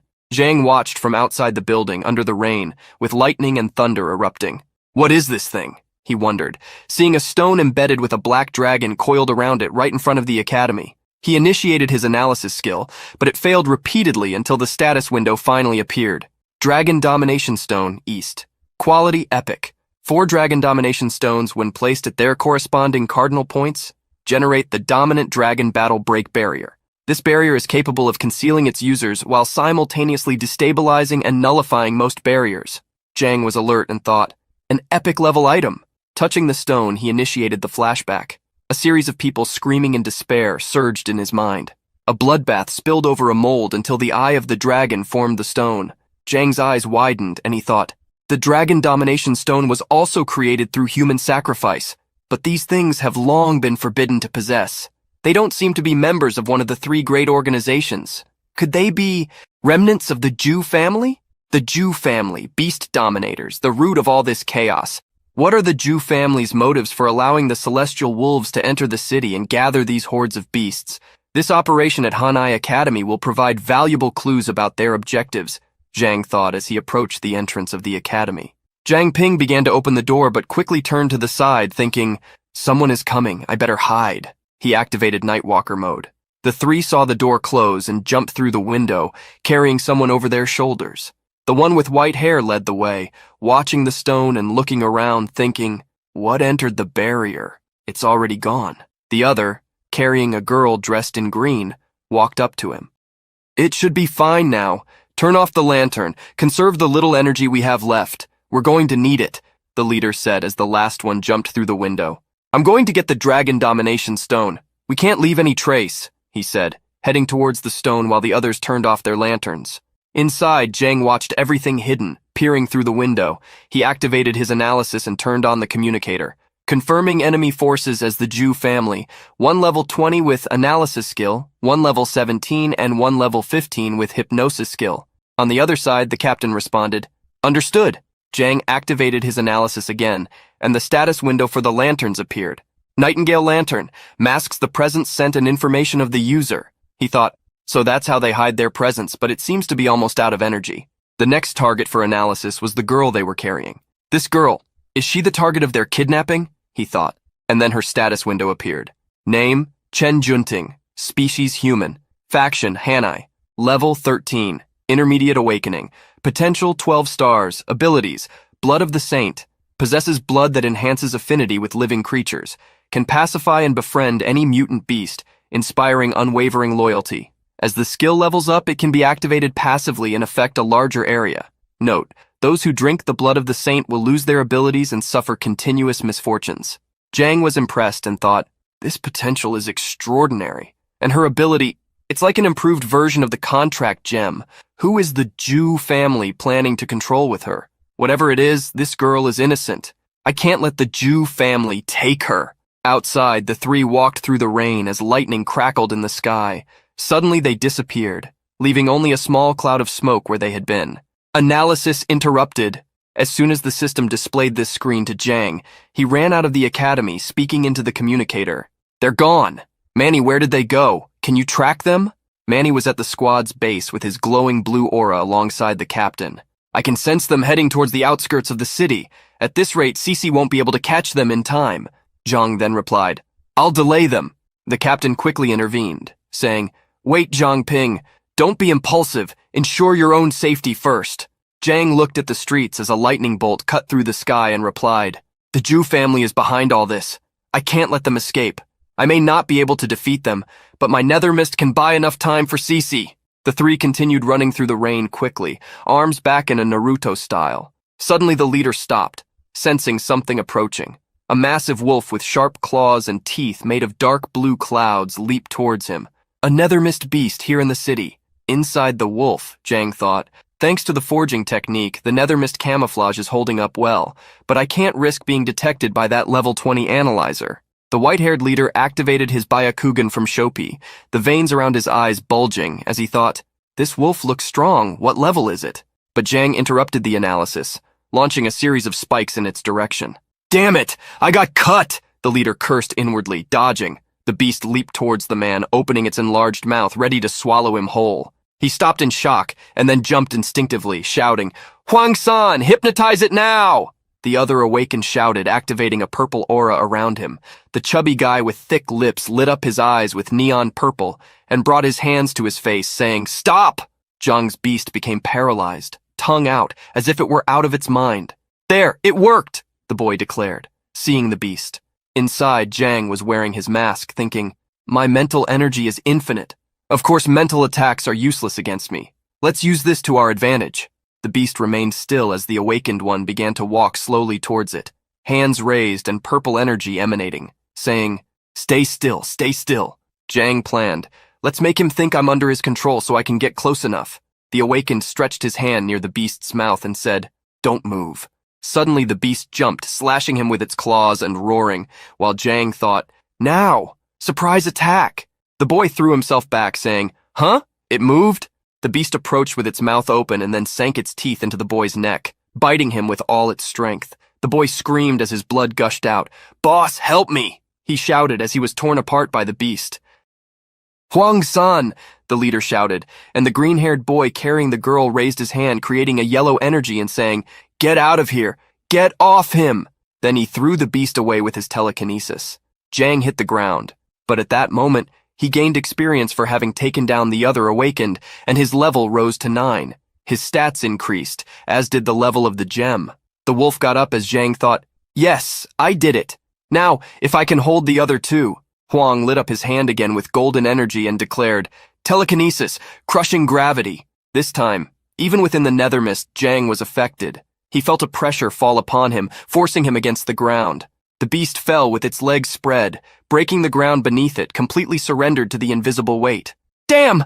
I can't move! Jang cursed inwardly. The two approached, and the analyzing leader obtained his analysis and said, Zhangping, level 9 low-level awakened, affiliated with both Iron Soul of the Blacksmith and the Purification Squad. Unknown abilities. Jang realized they had discovered his identity. The boy raised his hand with a grim look and said, You're just a human, and a mere level 9 novice. Do you think you can play the hero against us? Still trapped, Jang thought. That gravity trick. C2 Shirbai used that on me last time. The two approached, the gravity sinking Jang even deeper into a crater, and the white-haired one said, Since you are one of Shibai's people, you won't leave here alive. The storm continued, and the skies lit up with thunder and lightning. Jang sank deeper into the crater while the two remained at the edge, watching him. Even though the analyzer doesn't have offensive abilities, his special weapon is a bit problematic. Another type of epic weapon, Jang thought, as one of them launched a yellow bolt towards him, dissipating the nether mist. It seems that the family's strength is based on this equipment. Luckily, even though my body is restricted, it doesn't affect the activation of the nether mist. Jang then activated his mist again, creating a series of spikes that expanded towards them, attacking them. The two dodged, jumping from their spots. Jang was puzzled and wondered, Huh? Why isn't he using his powers to reflect my attacks? The leader pulled out a bow and shot a golden lightning arrow at Jang, who created a shield with the nether mist but was still thrown back. The arrow exploded, creating a display of lightning, and the leader said, Let me guess, your ability consumes energy, right? Let's see how long you can hold out. He knocked another arrow, with lightning illuminating the bow. Jang knelt down and thought, Wait a minute, he isn't choosing not to dodge, he simply can't. The boy then released the arrow towards him, saying, What are you waiting for? The arrow sped directly towards Jang with precision. Our protagonist created a small shield again, blocking the golden lightning arrow and thinking, Time to test my new move. He stretched his other hand back and concentrated the nether mist. His reserves at that moment were at 25 out of 100. Using 15 of his nether mist, Jang shot a set of daggers in the direction of the two. The leader blocked the daggers, deflecting them with his bow. Taking advantage of your last moments of resistance? He spoke with authority, but then the attack ceased. They stayed alert, waiting for Jang's next move, who rose up, supporting himself on his knees, saying, You can't block my attacks, because you need to move your hands to use telekinesis. Before he finished speaking, they realized that the mist had wrapped around their arms. What? They wondered, confused. Huang! The leader exclaimed, seeing Zhang rush swiftly towards the boy. Just as I thought, if I bind their hands, the ability will be useless, Zhang thought, preparing his attack. Huang saw him approaching and thought, he's fast. Zhang used another 10 of his nether mist, creating a dagger and then burying it in the boy's abdomen. I can't move, Huang thought, terrified. Suddenly, seeing he had no choice, he declared, telekinesis, self-inflicted. The boy began to move with the dagger embedded in his belly, his eyes shining an intense yellow, binding Zhang's hand with his energy. He's using telekinesis on himself? Zhang thought.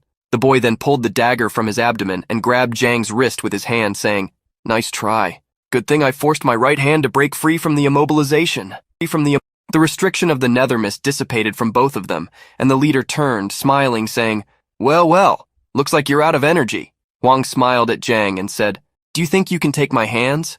How about you lose yours? Did you really think that would work? That pathetic attempt to... The boy's speech was interrupted by a sudden fire. Flames engulfed the area, consuming everything, even through the rain. Zhang had activated his devouring fire ability. The fire expanded around him, and Huang screamed as he pushed away, fleeing from the flames emanating from him. You bastard! He cursed. Zhang slid away, but soon after, a lightning arrow came towards him. Damn! Our protagonist cursed and thought. The arrow hit his chest, and Zhang let out a groan of pain, falling to his knees with one leg still bent. The two approached, the rain pouring heavily on them. I didn't expect their clothes to be fireproof, Zhang thought as the two gestured, saying, you have a few tricks up your sleeve, but this is where it all ends. They raised their hands with bow and telekinesis, preparing the final attack against Zhang. It's about time, Zhang said with difficulty, touching his own chest. You mean the time of your death? The leader mocked, laughing. Zhang then looked up determinedly and replied, no, I mean it was about time I could stop stalling you. Beams of water appeared in front of Zhang and quickly crossed the battlefield, cutting through both of them. One of the beams struck Huang in the chest, while the other managed to dodge. What? Huang exclaimed, confused. The leader pulled back and shot his lightning arrow, saying, still talking even on the brink of death? The arrow traversed the space, and Zhang read its trajectory, repeating to himself, to the right, right, right! Launching himself to the right, he managed to partially dodge it. The arrow passed, slicing his arm, and he fell to the ground. Cece appeared behind the boy with her ice sword in hand, ready for a final strike. Reinforcements? The leader wondered, turning around to see his companion on the ground, bleeding and unconscious. That woman, did she defeat Huang in one move? He thought, still in disbelief. All he could see was Cece's sword leaving a trail of ice as she approached. The cut got closer and he jumped, trying to break free. Who the hell are you? He shouted, but Cece didn't respond. She remained silent and advanced for the next attack. She struck with her sword multiple times from different angles. The man merely dodged, trying to keep up. Sweating and realizing he was getting cornered, he gritted his teeth, thinking, damn, that kid has bought us too much time. There's no way, I have to use this. He then pulled out a small, shining yellow object, a golden ring. He slipped it onto his middle finger and raised his hand. Cece looked intrigued as he extended his hand, invoking a large golden lightning bolt in front of him. Stop! She shouted, running toward him. The lightning exploded the stones on the ground, creating a crater and throwing them into the air along with the light. A whirlwind of smoke erupted as yellow bolts burst at that point. Thank goodness Zhangping is safe, Cece thought at another point, after picking up her friend's body and taking it to a safe location. The man retreated, taking advantage of the explosion as a distraction. As the lightning ceased, Cece walked alongside Zhang and said, what a shame we couldn't capture any of the remnants of the family. Our protagonist remained unconscious beside her, completely exhausted. It was then that Manny's voice echoed at Cece's point, saying, Cece, come quickly and bring Zhangping back. The girl soon asked, what happened? And the answer was, the illusion curtain was breached. Luo Shiyu watched the city from the top of a building, holding an umbrella as the storm continued.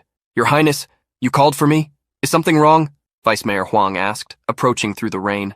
How are the preparations for gathering the mutant beasts outside the city? She asked without turning around. Everything is ready, Your Highness, Huang replied, bowing.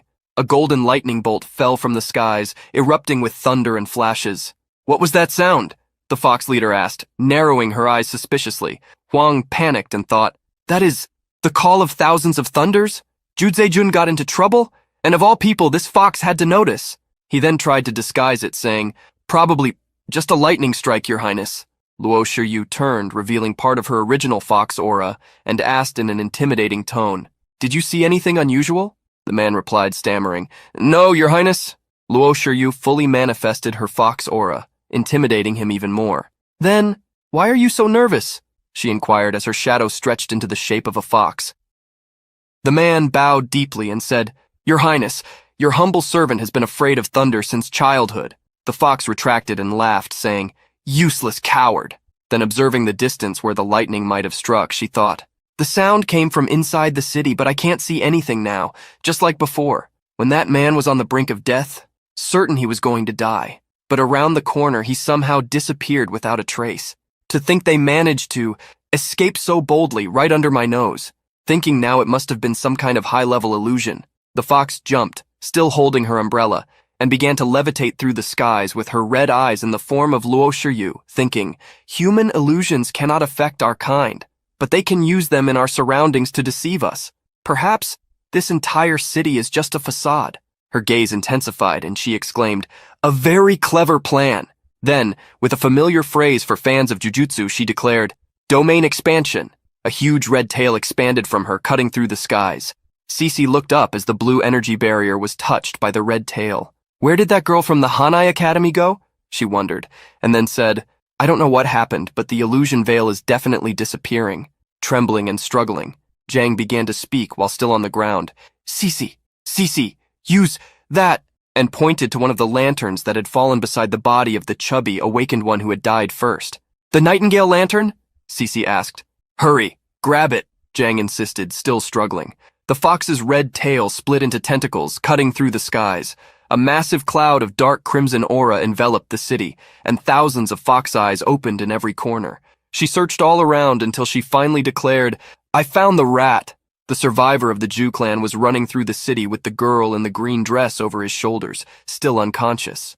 "I almost forgot about the Holy One amidst all this chaos," he thought, running until a voice called out to him.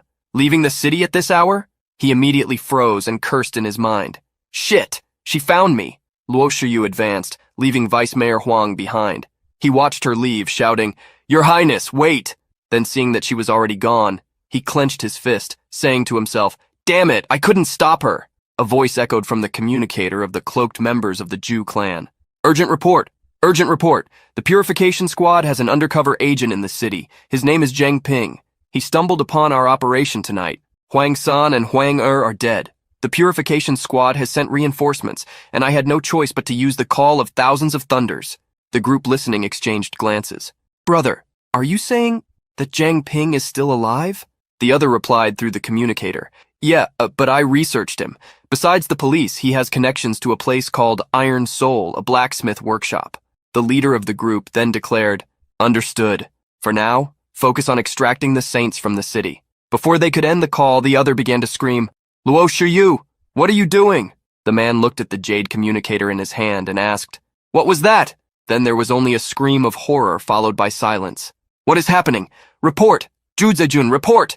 he ordered, but no one responded, until Vice Mayor Huang appeared beside them, saying, "Idiot, stop screaming! The plan, it didn't work! Juzejun was killed by that fox." The man threw his communicator to the ground in anger and shouted, "Damn it! Have we lost all these years for nothing?" The Vice Mayor then replied, "No, the Holy One is still alive, and she is the worst nightmare for the celestial forces. Princess Yue knows she can't kill her, so she will definitely take her back to the City Lord's mansion." The Vice Mayor rubbed his chin, and the man approached him excitedly, saying, "What are you suggesting? Without the Holy One, how can we control those foxes?" The Vice Mayor then responded, "There's a secret passage in the City Lord's mansion that leads directly outside the city. I'm the only one who knows about it. You can send the mutant beasts through the mansion's passage, causing trouble for the foxes. Then, I will take advantage of the chaos to take the Holy One out of circulation." One of the boys in the group sitting on a wall spoke up, saying, "Ah, that's easier said than done. Princess Yue is guarding the mansion, and with the little we've managed to gather in mutant beasts, what can we possibly achieve?" The Vice Mayor then replied, "That's why we need to use Zhang Ping, the undercover agent of the Purification Squad. Princess Yue is monitoring the entire city, and any movement will make her act personally. We just need to send our elite men to attack Zhang Ping's blacksmith workshop. This will attract both the Purification Squad and Princess Yue for a confrontation. While they are fighting, we will release the mutant beasts in the City Lord's mansion, catching them completely by surprise. The other boy protested again, but doing this would mean completely severing ties with the celestial forces. Therefore, we must succeed. Failure is not an option. The vice mayor then added, and make sure not to reveal my identity during the operation. One of them approached him and said, excellent, as expected from a true descendant of the Jew family. We will continue to help you play the role of the vice lord of the city. The fate of the saints is in our hands. Juzaween. Jang opened his eyes slowly. As his still blurry vision cleared, he saw Cece in front of him. Are you awake? How are you feeling? Is something off? Cece asked. Jang sat up on the stretcher and asked, Where am I? The girl, still leaning beside the stretcher, replied, This is the HQ of the Purification Squad. Things got urgent earlier, so I had to bring you here first. Looking to the side, a few stretchers away, Zhang saw Jin Bo bandaged, lying on one of them. Team leader Jin Bo, was he hurt this badly? Zhang asked. Cece replied, I heard it was Luo Shiyu who did this. She's moving personally now. It seems they have already detected our presence. It was then that a woman appeared at the door, with brown hair, a smile, and wearing green clothing. You're awake. I see you're recovering well. Considering you faced 3 opponents with levels higher than yours and managed to take one down, how did you do that? It's practically certain death if the level difference is greater than 5. She approached, standing beside the stretcher. Cece gestured toward her and said, This is Xu Jie. As I mentioned before, her ability is solar charge. She was the one who treated your wounds. Zhang turned, thinking, Since I'm new here, it's better to keep a low profile. Then he laughed and said, I was just lucky. They say what doesn't kill you makes you stronger, so I'm not worried. I think I owe one to Sister Shu. Without you guys, who knows how many times I would have died already. Zhang then thought, I heard Sister Shu is quite strict, but she doesn't seem like that. The woman looked at him and replied, It was nothing. And I'm not keeping up the illusion curtain anyway. Well, enough joking around. Since you're awake, how about you meet everyone? We need a more complete explanation of what happened last night. Zhang immediately thought, I take back what I said earlier. Accompanied by her green-haired friend who was slumped in a chair sleeping, Manny was sitting at the table going through various files. Is this paperwork never going to end? Captain, I'm requesting a leave of absence, the girl said, throwing herself onto the table exhausted. The green-haired girl raised her hands and turned in the chair, saying, I agree. Manny immediately perked up with shining eyes and exclaimed, So you were awake the whole time, Xiao Wei? Come on, help me with this, will you? Instantly, Xiao Wei threw herself back in the chair and pretended to be asleep again, snoring with her mouth wide open and everything. Manny looked at her irritably, squeezed the papers tightly, and losing her composure, started punching her friend repeatedly, shouting, Get up, get up, get up! Xiao dodged each punch, still pretending to sleep, moving only the chair and her arms. The girl stood up and continued dodging, still pretending to be asleep. Captain Situ entered the room and saw the chaos. He burst out laughing and said, Sorry, our headquarters is seriously understaffed, so please bear with us for now. Both girls stopped. Manny turned alert, saying, Captain! And Xiao threw herself back in the chair, pretending to sleep. Manny then ran over, jumped into Shu's lap, and hugged her, exclaiming with a smile, You came! Shu returned the hug, saying, I just thought I'd brighten your day a bit.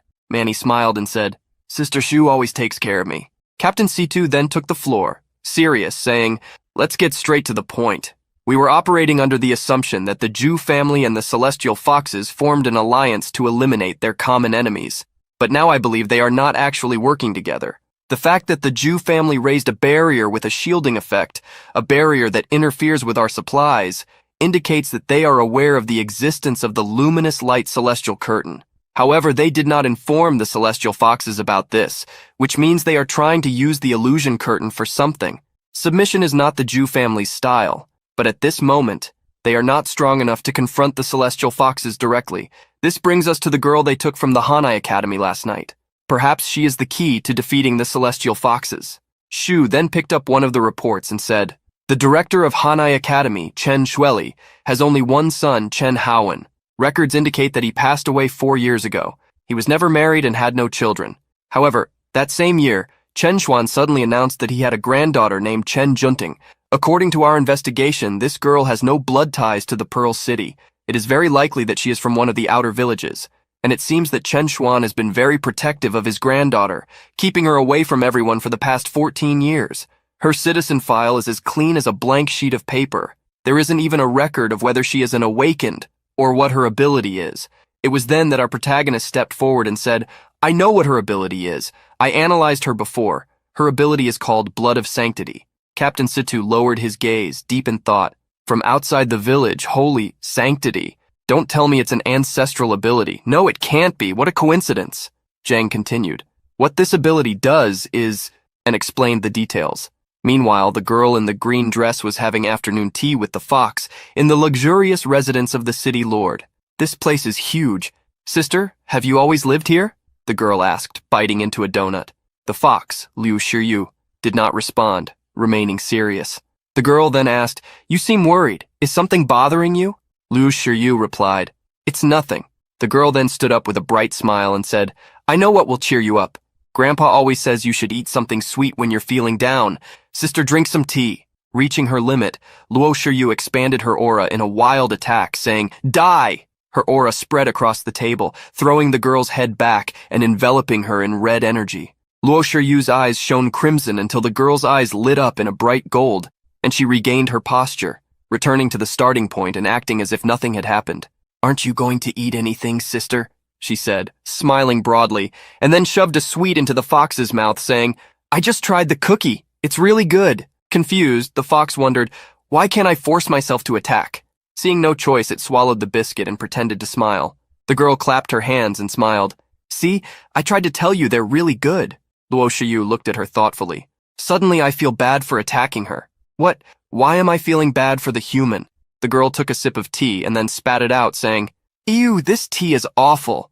Was the person who made this water an idiot? Liu Shiyu smiled shyly and said, I'm the idiot. The girl then made a disgusted face, wiped her mouth and said, No wonder sister is annoyed. I'll make you a new one. Wait here, okay? She got up, carrying the kettle in her hands. The fox remained seated at the table, thinking, Something is wrong. What's happening to me? Why do I feel guilty? I am the princess of the Celestial Races clan. I can't have any defects. It's this human. There's something wrong with her. Who is she? In the training room of the Purification Squad, Cece and Jang were training, fiercely advancing towards each other. Your nether mist and my water element are very similar. You can control it with your mind, change its shape at will, but there's a key difference. My water element is renewable. I can use it repeatedly, Cece declared, launching a series of ice spikes in his direction. Jang deflected them all with his dagger, creating lines of nether mist, while the girl continued to speak. But your nether mist is single use. That's because you haven't figured out how to convert tangible nether mist back to its intangible form. If it were like water, able to change between solid, liquid, and gas, that would be useful. Jang sighed, laughing for a moment as he thought of Gaara. Well, there are some advantages to nether mist being intangible. I don't need to carry a bunch of gourds to store the stuff. It was then that Cece appeared in front of him, quickly approaching while shouting, Focus! And delivering a blow to his chest that sent him flying backward. Jang concentrated the nether mist in his feet, creating a slime to slow down by planting his feet on the ground. Good thing I can use nether mist to cushion the blows, he thought. Cece floated near the ceiling, launching several ice spikes at him again. It's lucky that you can convert fear into nether mist. That somewhat compensates for the lack of durability. Jang jumped from side to side, dodging the attacks, replying, I can still dodge attacks of this level, you know, until suddenly the spikes melted, liquefying. Damn! Jang cursed, seeing his body immobilized by the water enveloping his feet and arms. My attention was completely focused on the ice thorns above, he thought, struggling. Cece immobilized him, standing, arms outstretched, and walked towards him, water forming in her hand, saying, If your opponent isn't afraid of you, then your nether mist won't last long. Jang looked at her with a purple gleam in his eyes and replied, Maybe, but as long as my attack is strong enough, one attack will be all I need to take down this opponent. A dagger drenched in nether mist flew towards Cece. She created a water shield around her, saying, Then show me how strong your attack really is. The shield around her transformed into a sphere protecting her, while the dagger flew swiftly with more tendrils of nether mist, until, surprisingly, the projectile pierced the barrier, leaving Cece stunned, thinking, He broke my water prison? The dagger stopped inches from her face. Looks like I won, little sister, Jang declared, still trapped on the outside. Cece dissolved the barrier and said, It's impressive that your nether mist can surpass my defenses, despite the level difference. Perhaps those nether mist creatures descended from some king-level mutant beast. They might have inherited some special trait that allows your nether mist to inflict damage beyond its level. You still lack real combat experience, though. If this had been a death match, you'd be toast. She walked towards him as she spoke, and he asked, confused, Toast? That was when Cece boiled the water holding him, creating bubbles and making him scream for help, saying, Ouch, since when can you boil water? Cece released him and turned away, crossing her arms. Understanding the nature of your abilities is important. You should spend more time studying them. Jang knelt down, frantically blowing on his arms. Ouch! Hot! It's hot! Until he slowly turned to her with a small blob of nether mist in his hands, asking, Like this, little sister? The girl's eyes widened. She jumped back, screaming, and shot a jet of water in his direction. A spider! Get that away from me! Get it! Jang's reserve of nether mist increased, and he was hit by the jet of water, swallowing some by accident. Realizing that the boy had swallowed it, she turned alarmed and ran to him, grabbing him by the neck and shaking him. Spit that out. My water element is pure water. It's highly toxic. Coughing and dizzy, Jang replied while being shaken. Even if the poison didn't get me, you suffocating me definitely would. She released him, apologizing. Jang, still dazed, said, Something feels off. My body feels limp, like I can't control it. They both looked down, seeing that the lower part of his body had transformed into water. My hand? He screamed, horrified, along with Cece, who also didn't know what to do. Don't tell me I awakened another new ability, he thought, dumbfounded, watching his hand made of water. Jung activated his analysis, revealing his status window, where 2 new abilities were listed. Omnivore. After consuming unique substances, you have a 0.01% chance of acquiring a corresponding unique constitution. Pure water body. Basic. Your body can transform into pure water, granting resistance to all physical attacks. He then thought, the effect of the level 6 gem awakened 2 abilities this time. I get the pure water body thing. But what the hell is Omnivore? What kind of ability is that? Our protagonist reflected, touching his chin, while his entire body except for his neck and head was translucent. Much of it had already lost shape and was completely liquefied. Jang Ping, are you okay? You're not melting, are you? Cece asked, concerned, watching him. No worries. I should be able to revert. I just need some time to adjust, Jang replied, smiling. Then he concentrated, closing his eyes and thinking, if the nether mist body and the pure water body have things in common, then maybe it works like the transformation ability of nether mist. I just need to focus, feel my body. The water in his body began to stir, and gradually, it transformed until... It worked! He shouted, now completely transformed into a puddle of water. Cece watched him with slumped shoulders, frustrated. It worked! He shouted again, this time transformed into a flattened water doll. It worked! He shouted a third time, now as a slimy water monster. Until finally, Sister, look! I'm back to normal! Cece looked at him, blushing, realizing he had returned to his original body, but this time completely naked.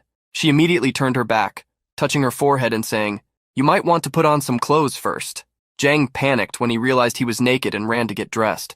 While he was dressing, Cece asked, still facing away, What exactly happened to you just now? Getting dressed, he replied, Well, it seems that because I accidentally drank the water you created, I awakened the pure water body.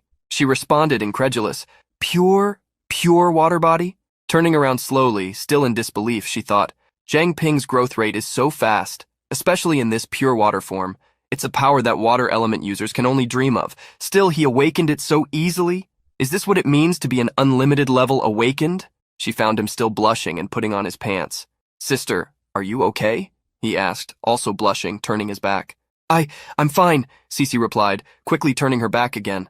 The awkward situation was interrupted when Cece's communicator Jade began to glow. What happened? She asked, answering and bringing the stone to her lips. On the other side, they responded, Reporting to the leader. Iron Soul is under attack, requesting immediate reinforcements. Cece then replied, Deploy all available units in the vicinity. I will follow shortly. The response came back, Yes, ma'am. Jang approached, determined, and declared, Wang Jiamin and the others are in trouble.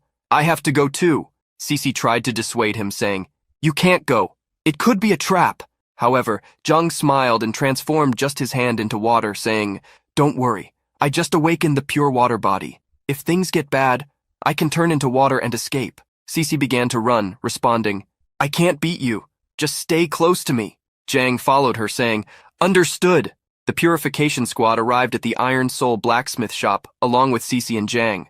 Where did all these assassins come from? Cece exclaimed upon seeing several hooded figures defeated on the ground. She turned to the team and ordered, You, set up defenses in case there are more assassins. You, take a team and search for survivors." As she spoke, Jang ran ahead, and the others responded, "Yes, ma'am."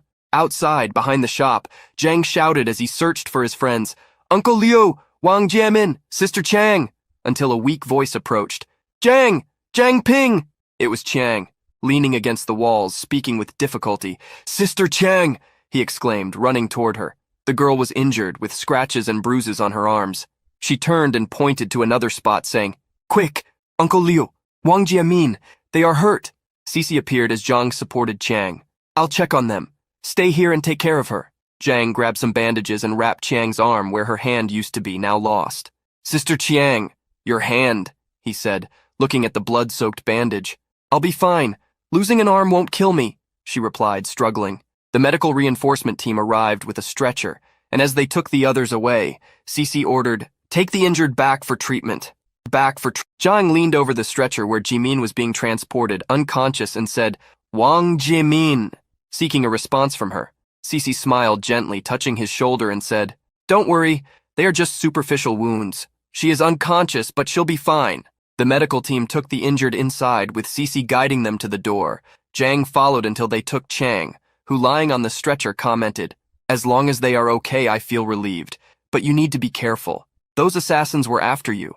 "Jang Ping, did you do something to make powerful enemies?" Zhang smiled and replied, "Don't worry about me, sister. Just focus on healing." The team took her along with the others, and as they watched them leave, Cece said, "It's no longer safe in the city. The purification squad will take them to a safe shelter outside the city for treatment."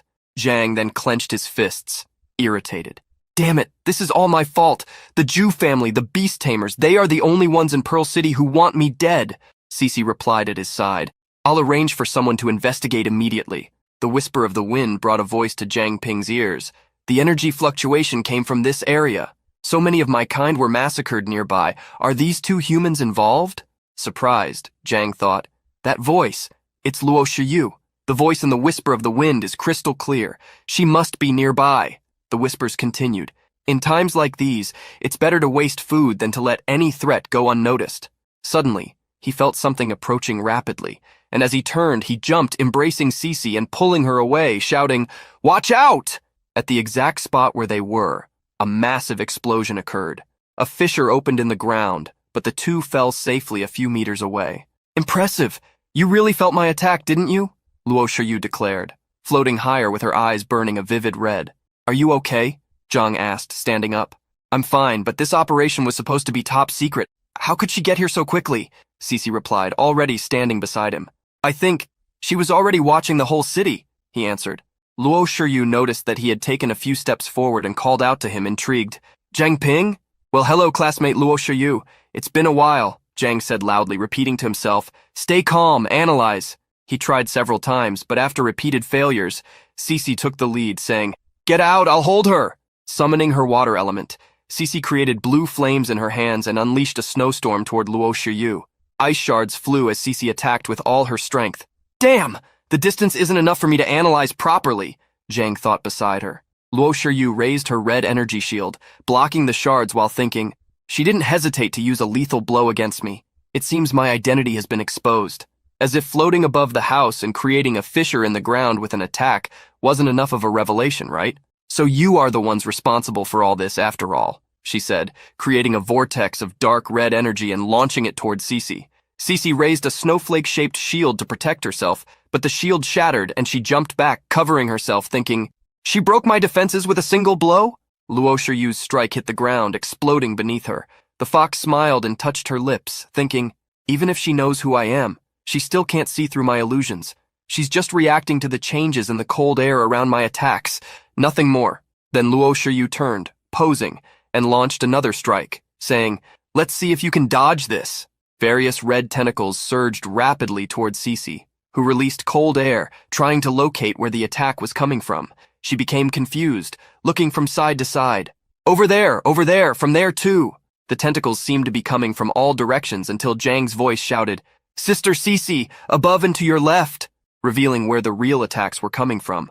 "Good thing Jang Ping is here, otherwise I wouldn't have been able to hold on," she thought quickly. She jumped and followed his instructions, dodging and twisting her body as he indicated the directions.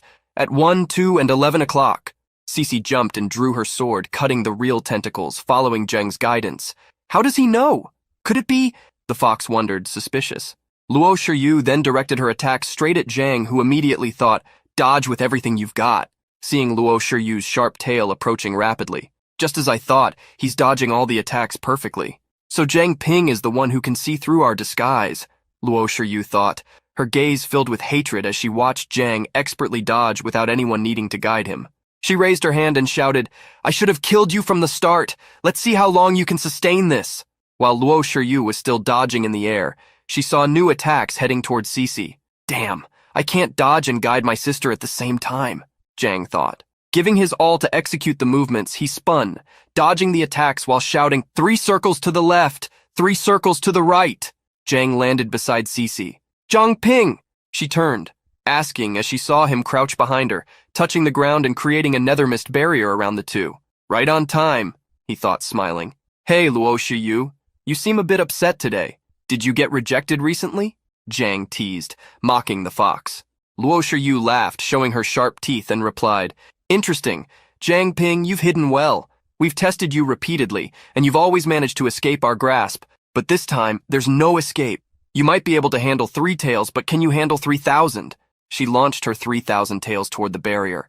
Her attack power is very high, Cece commented, creating a sphere around them to strengthen the barrier. The impact occurred, and Zhang's nether mist reserves began to deplete rapidly. 50%, he thought, gritting his teeth from the extreme effort. 0.1 seconds passed. Zhang was sweating, maintaining focus. 0.3 seconds, and the reserves dropped to 30%. If you can last until 1 second, consider it a victory, Luo Shiyu declared with a slight victorious smile. 0.6 seconds. The reserves were at 6%. Cece gritted her teeth, holding the barrier as best she could.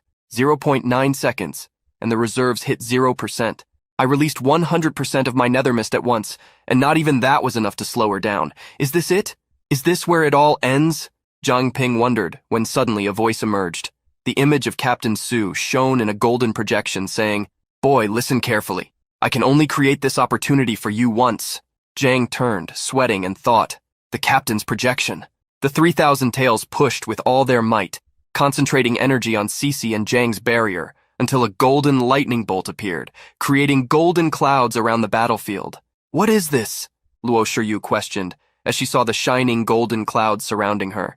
Now, Zhang Ping, Captain Su's voice echoed, and Zhang gathered all his strength, rising and shouting, Yes, sir! Exploding the barrier with the energy emanating from him, Zhang managed to send the tails flying away. He grabbed Cece's wrist and pulled her. Cece, let's go! He said as they both ran away, enveloped in an aura of nether mist flames, while the golden clouds surrounded the fox. You won't escape, Luo Shiyu declared with a look full of hatred. Raising her arms, she unleashed her aura and revealed her true form. Break! With a single command, she dissipated the barrier of clouds that was suppressing her power. Furious at realizing that Zhang and Cece had disappeared from her sight, her aura ignited with blazing red flames. Projecting her true fox form into the skies, she commanded the celestial foxes, Listen to my command, everyone! Find Zhang Ping! Don't let him escape! The foxes lifted their snouts and followed Luo Shiyu's command. Moments later, in the Purification Squad's shelter outside the Pearl City, Qing was lying on a stretcher in the infirmary. So, you're telling me you're now part of the Purification Squad, and the Pearl City has fallen into the hands of those damn foxes? Almost that. They are still hiding, but the city is no longer safe like before. I'm sorry, all of this is my fault, Zhang replied, standing beside her with a sad look. Hey, it's just an arm, right? I'll live. Besides, I owe you one for saving old Liu and the others, Qing replied, trying to cheer him up. Cece was leaning against the door, waiting while the two talked. I'll find a way to get the blacksmith shop back, I promise. Until then, I'm afraid you'll have to stay hidden outside the city, Zhang declared to his sister. He has grown so much without me realizing, Cece thought, remembering the battle. That little girl is waiting for you, you know. Don't let me stop you from what's important, Qing said with a slight smile on her face. Zhang turned and left the room, closing the door behind him. Sis, did you need something from me? He asked affectionately. What did you call me? Cece replied, crossing her arms and pouting like a spoiled child. Ah, Sis, Sister Cece, Zhang said, correcting himself, laughing awkwardly. This is all Sister Chang's fault for calling her a little girl. Now I've made a point of ruining her name. I was calling her big sister to be polite, but now it sounds strange, especially after everything we've been through. After all, I've lived 2 lives and I'm much older than her, he thought, sweating as he realized the situation he had gotten himself into. It doesn't matter. It's just a title anyway. Call me whatever you want. Come with me for a moment, Cece declared coldly, changing her mood and leaving Zhang confused and scared. As they walked down the corridor, she continued speaking. Your identity has been exposed, so you probably can't return to Pearl City for a while. Wait for the captain's orders. Further ahead, Cece extended a small tube containing a golden liquid to him and said, The information you provided about the saint was very valuable, and we can't forget about that mission with the rapist. You handled it like a professional, so think of this as a small reward from the purification squad.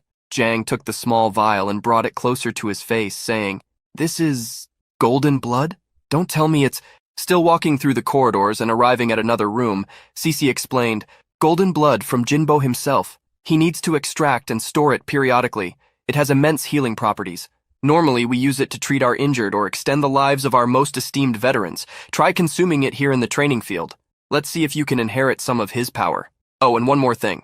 Golden blood is a lineage-based ability, which means there's a chance it could be passed on to your descendants. Just so you know, I don't want you to be targeted by exploiters. Zhang walked to the center of the room, holding the vial, deep in thought. It's just a chance, not a guarantee. Besides, who knows if I'll ever have a wife? Why think so far ahead anyway? Come on, omnivore. Do what you know how to do. You've worked with nether mist and pure water bodies. Don't let me down now. He drank the golden blood, and soon after, Cece asked, Well, what's happening? Did you gain any abilities? Zhang looked at his hands, noticing no immediate reaction, and said, It doesn't seem like anything has changed. Until something began to happen. Blood started to flow from the tips of his fingers. In fact, his own fingers began to transform into blood. He ordered an analysis, asking, Did it work? The new ability appeared. Pure blood body. Your body can now take on a pure blood form, allowing you to merge with the target's body and rapidly accelerate the healing process. Zhang observed, smiling, and thought, So omnivore is also an unlimited level ability? This pure blood body. It's as if I can precisely sense the target's condition just by being near them. Cece saw the blood flowing from his hand and worried, said, What's wrong? Your hand. Zhang turned to her and replied, Cece, that scar on your face. She touched her face as if wanting to hide it and answered, It's nothing. Seriously, don't worry about it. So, is there any other change besides this? Zhang listened to her suspiciously, thinking, There's more to that scar than meets the eye. His aura shone blue, and with his eyes closed, he said, In this form, I can feel the life force of all living creatures around me, and I can merge with them, heal their wounds. Of course, this includes scars too. Cece smiled excitedly and exclaimed, Then you can also heal Cho Chiang's severed arm. Zhang clenched his fist, smiling, and said, As long as there's enough blood, theoretically I could even reconstruct an entire body from a single piece of skin. While he thought, Pure water body for defense, pure blood body for healing others.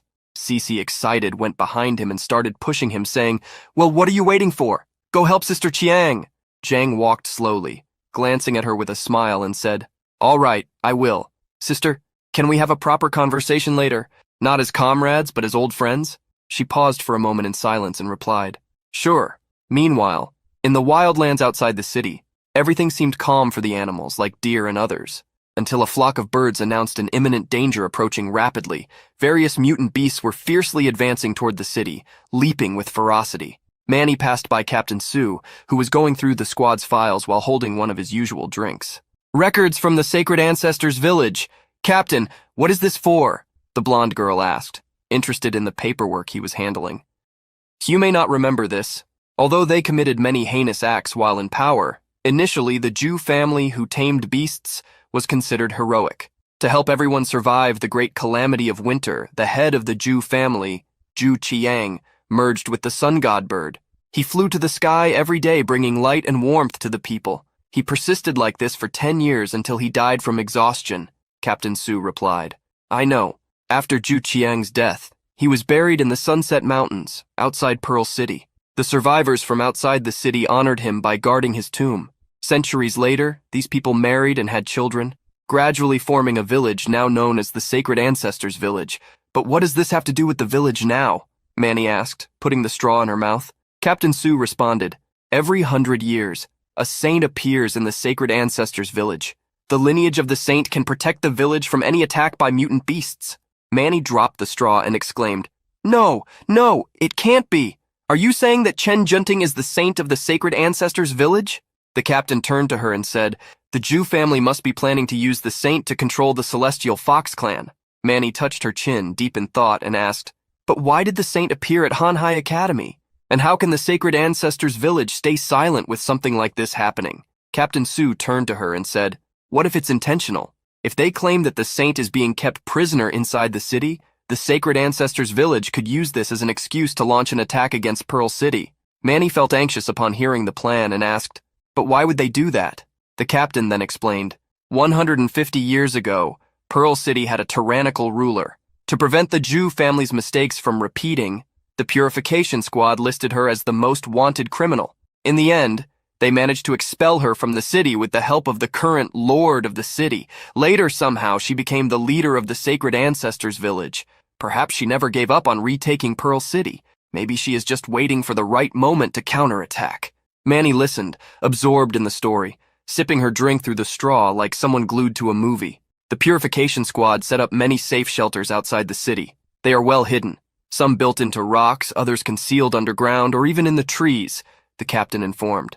In shelter number 003, which looked like a large boulder from the outside, were Cece, Jang, and their friends from the Iron Soul shop. That noise. Is it the Zhu family again? I better take a look, Cece thought, approaching the door upon hearing a sound from outside.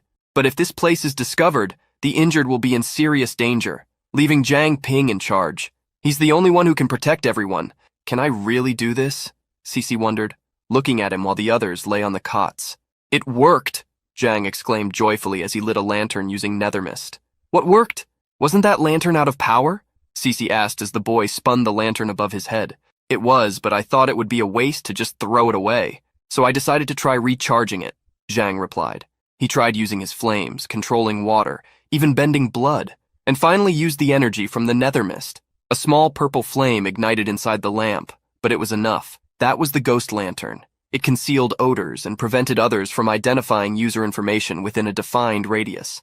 I finally managed to make it glow a little by infusing it with nether mist, and its effects are even stronger now. What a stroke of luck, he said, placing the lantern next to Jiamin on the bed and walking over to Cece, who was at the door. If we use the lantern to hide the safe shelter, we can go out safely for reconnaissance. From a higher point outside, they could see something resembling a stampede, but of mutant beasts. Cece observed silently, and Jang said, aren't there a lot? Since when did the Zhu family gain control over so many mutant beasts? Cece quickly brought her jade communicator close to her mouth and said, Headquarters, this is Liu Sishan. We have a situation near shelter number 003. About 10,000 mutant beasts are heading toward Pearl City. They aren't very strong, mostly forest wolves and rabid rabbits. Jang looked more closely and commented, strange. Why are these mutant beasts running so fast? It doesn't seem like they are heading to a specific place. It's more like they are fleeing from something. It was then that Jang saw something that shocked him. Cece, look over there, he shouted, pointing urgently. The girl also looked horrified and gasped. Correction, a massive horde of zombies is also heading toward the city. Their number is approximately 50,000. The zombies walked with twisted bodies, red eyes, and worn skin. 50,000? Captain Su exclaimed, slamming his hand on the table upon hearing Cece's statement. 10,000 mutant beasts, 50,000 zombies, and both the celestial foxes and the remnants of the Zhu family are still inside the city. With our current manpower shortage, we can't fight so many enemies at once. Do I have to intervene directly? No, there's still one last option, the captain thought, with a serious and determined look.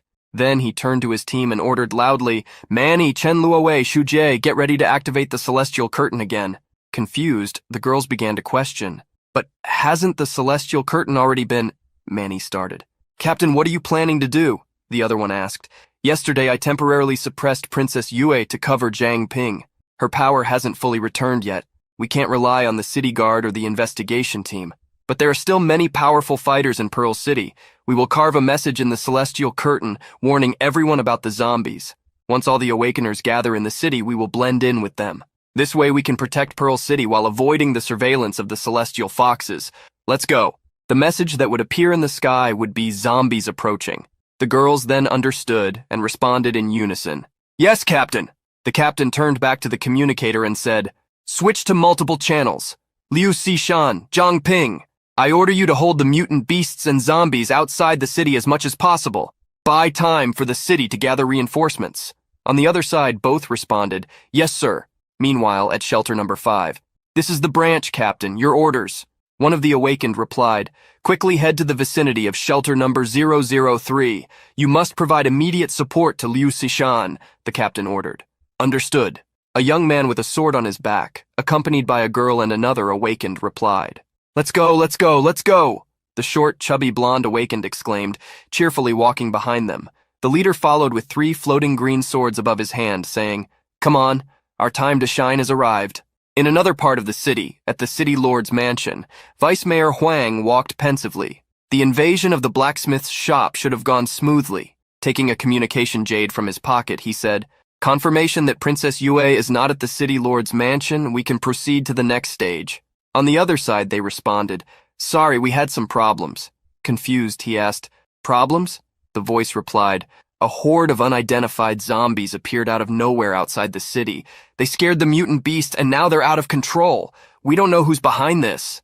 Irritated, the vice mayor retorted, Less talk, more action. Contain this mess immediately. If this plan fails, we're all screwed. Filled with rage, he thought, Useless incompetence. There's no other choice. I'll find the saint first and extract her when the opportunity arises. Suddenly, he noticed some people walking toward him. It was the city guard, Squad 1. City guard captain, Linky D, why is he here, and with so many people? Huang wondered, watching the group approach. Well, look who we have here. Captain Lin, what do we owe the pleasure of your company today? The city lord hasn't returned yet, but I'll be happy to relay any urgent matters.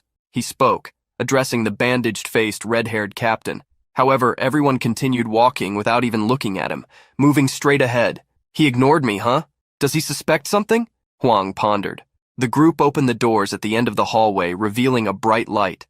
What is this? What's happening here? Huang wondered as he saw inside where a ball was taking place.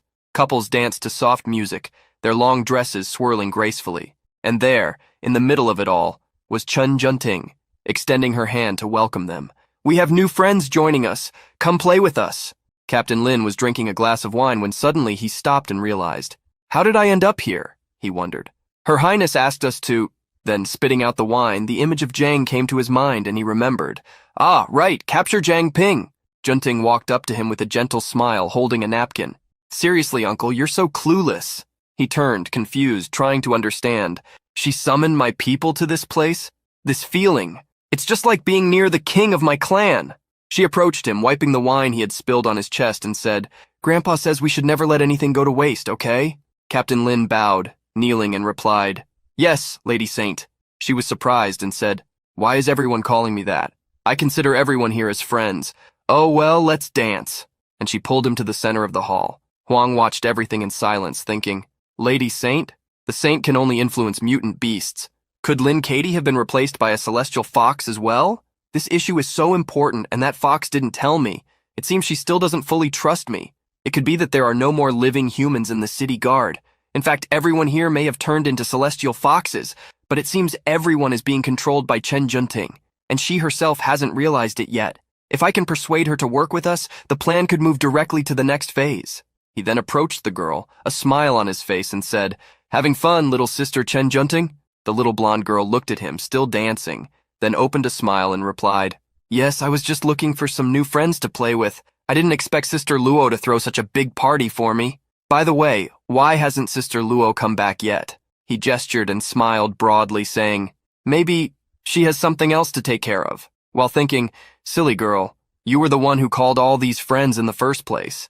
It was then that he made a mistake. Pulling her by the wrist with a threatening expression, he said, This uncle knows an even more fun place than this. Want to come and play there?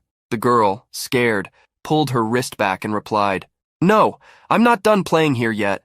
And besides, I don't even know who you are. How do you know my name?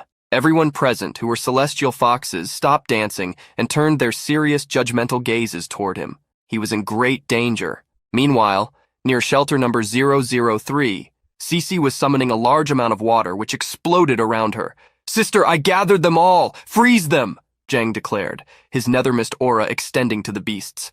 Understood, she replied.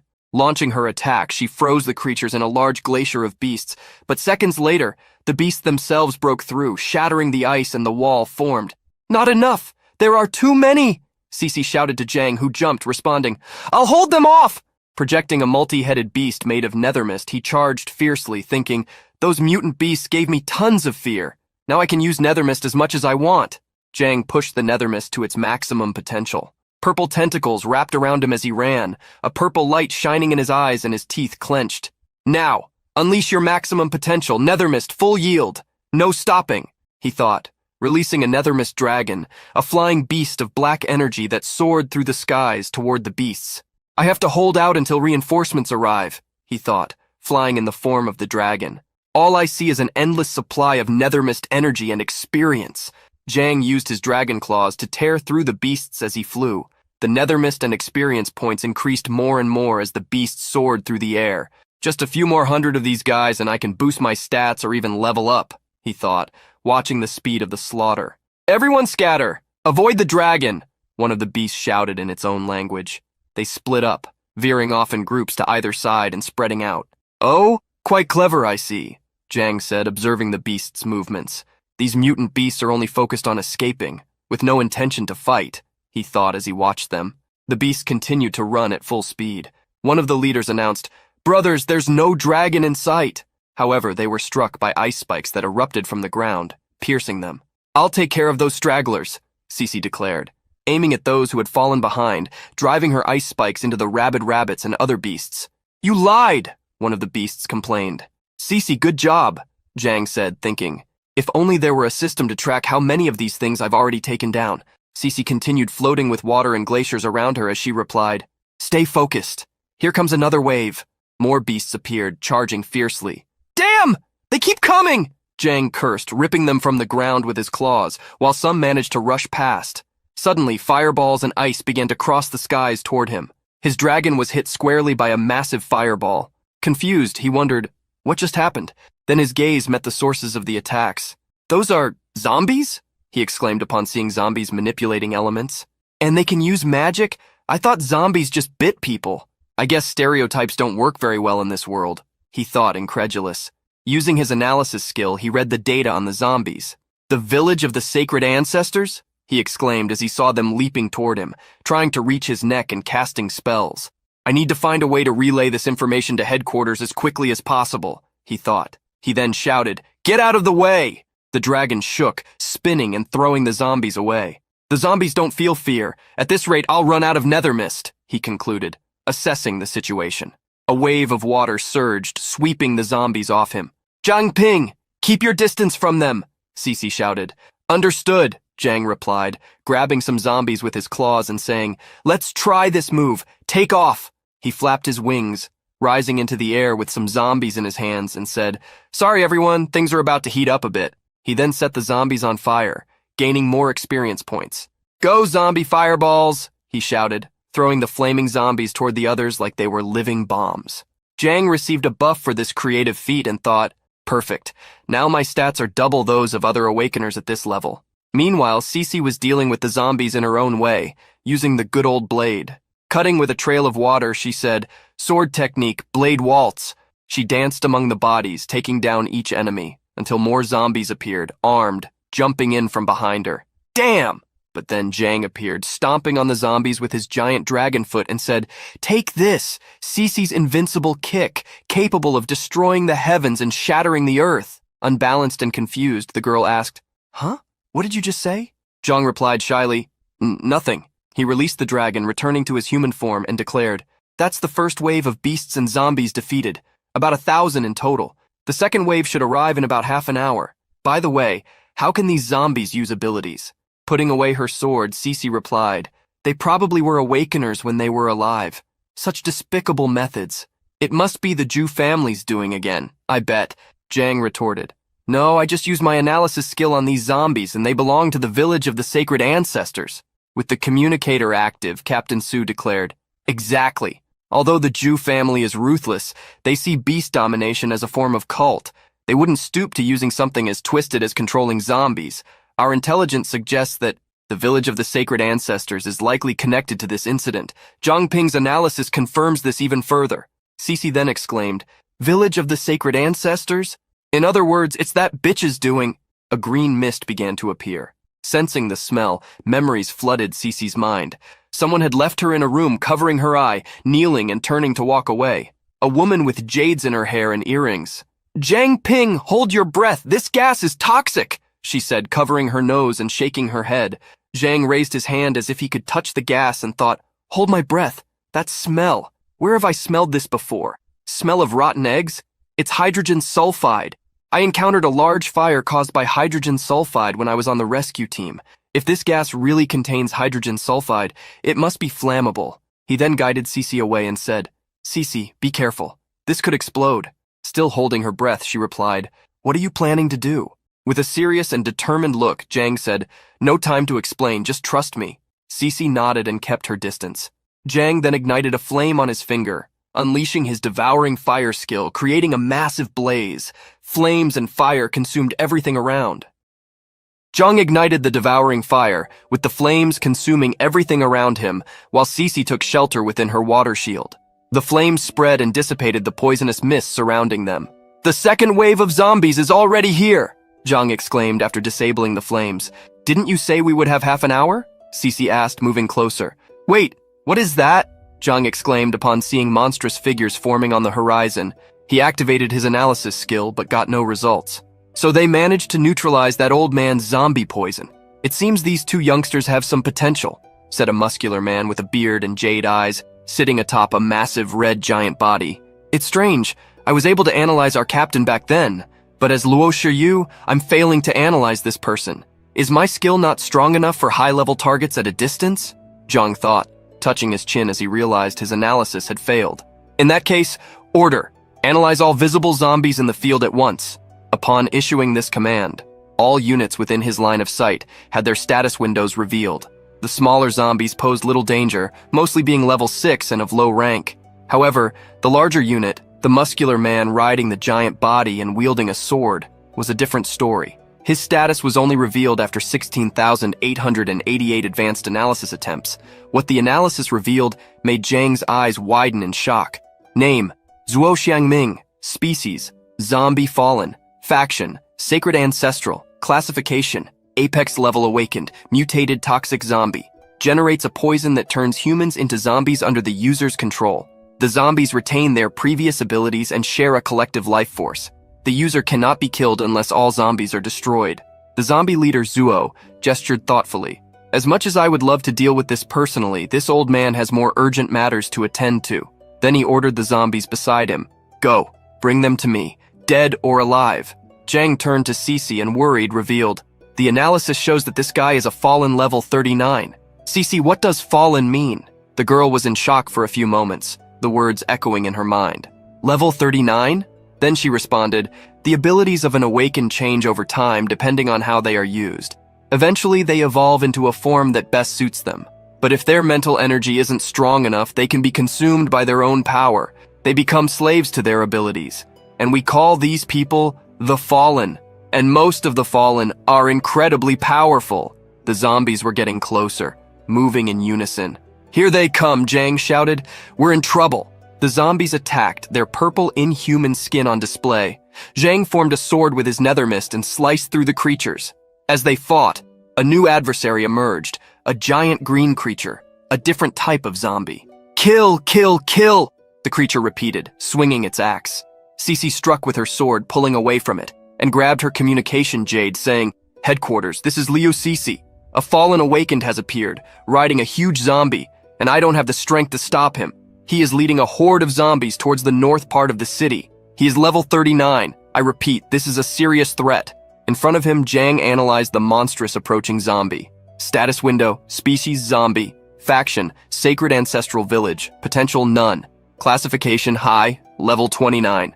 Zhang raised his fist, concentrating his nether mist on it, forming a vortex of purple energy. "Let's see if I can control it first," he thought. He launched a stream of nether mist towards the creature, wrapping and binding it. But soon the zombie roared, breaking the chains and freeing itself. "No, this zombie is on a completely different level from the previous ones," Zhang said. feeling his body being thrown back by the creature's roar, which seemed to have learned from Shrek. A piercing sound echoed, drawing the attention of Jang and Cece. They turned, thinking, the sound is coming from Pearl City. Have the enemy forces already reached the city gates? Meanwhile, at the north gate of Pearl City, beasts were already approaching the city entrance. But one man stood his ground, his fist ignited in flames, striking the beasts away. Feng Laixian, master of the Beast King's martial arts school, is ready. Today no one shall pass. He inhaled deeply and clenched his fist, joined by other fighters. Let's do this! We can't let these monsters take another step! Captain Situ shouted, fists raised. They all charged towards the zombies and beasts, taking them down with brute force. It was then that something caught Feng's attention. What is that? He wondered, seeing a different zombie advance. Leaping towards him with a green aura, the zombie threw a punch that Feng blocked with his forearm. Stop right there! I noticed your movements earlier. You are different from the other zombies, Feng said as the zombie's punch pushed him forward, causing blood to gush from his arm. This was definitely not an ordinary strike.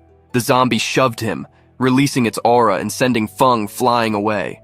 That move, the Beast King's fist, Monkey King style? Who the hell are you? Feng asked, trying to raise his guard as the zombie advanced with red eyes and energy concentrated in its fist, thinking, my foolish younger brother. Feng advanced, dodging one of the zombie's strikes, and then attacked, launching both arms forward and concentrating all his strength in his fists. He jumped, lifting the zombie into the air and then smashed it between his fists with all his might, throwing the body to the ground. Feng landed with his aura ablaze and activated his ability, Indestructible Body of the Emperor, Hyper-Regeneration. The zombie remained motionless in a small crater formed in the ground, while beside it lay a shiny object. This fell from that zombie. Why does it look so familiar? He murmured, picking up the small object. As he read it, he saw it was written Lin Benshi and exclaimed, this is my older brother's emblem. He uses the Beast King's fist technique and carries the emblem. Older brother, tell me it's not true. You are the Lin Benshi who disappeared 30 years ago? The zombie rose with an evil look, thinking, foolish younger brother, surrender to your hatred, to your anger. Feng watched as Lin Benshi's zombie approached and said, back then you left the city to investigate the case of the missing awakened ones, but mysteriously disappeared. I never imagined you would become a zombie and face this fate. Feng prepared his fist to counterattack, and the two began a frantic exchange of blows, where ordinary eyes could only see quick shadows. Only you can stop me, thought Lin Benshi's zombie. The older brother I knew? Is he really gone? Feng wondered, still hesitant. In his memories, he recalled the times when, as a young boy, he trained with his brother. Faster, faster! Lin would say as he struck him. The style of the Monkey King flows freely, unrestrained by any rigid form, his older brother declared, punching him in the chest and throwing him to the ground. Although the master never had high hopes for you, you are clearly improving quickly. Come on, let's practice a bit more. Lin smiled, reaching out to his younger brother who was sitting on the ground in front of him. When I teach you everything, we'll wipe that arrogant look off the old man's face, he added, believing in his brother's potential. Back in reality, Feng's eyes filled with tears. He held his brother's fists and said, older brother, your fists. Since when did they become so slow and weak?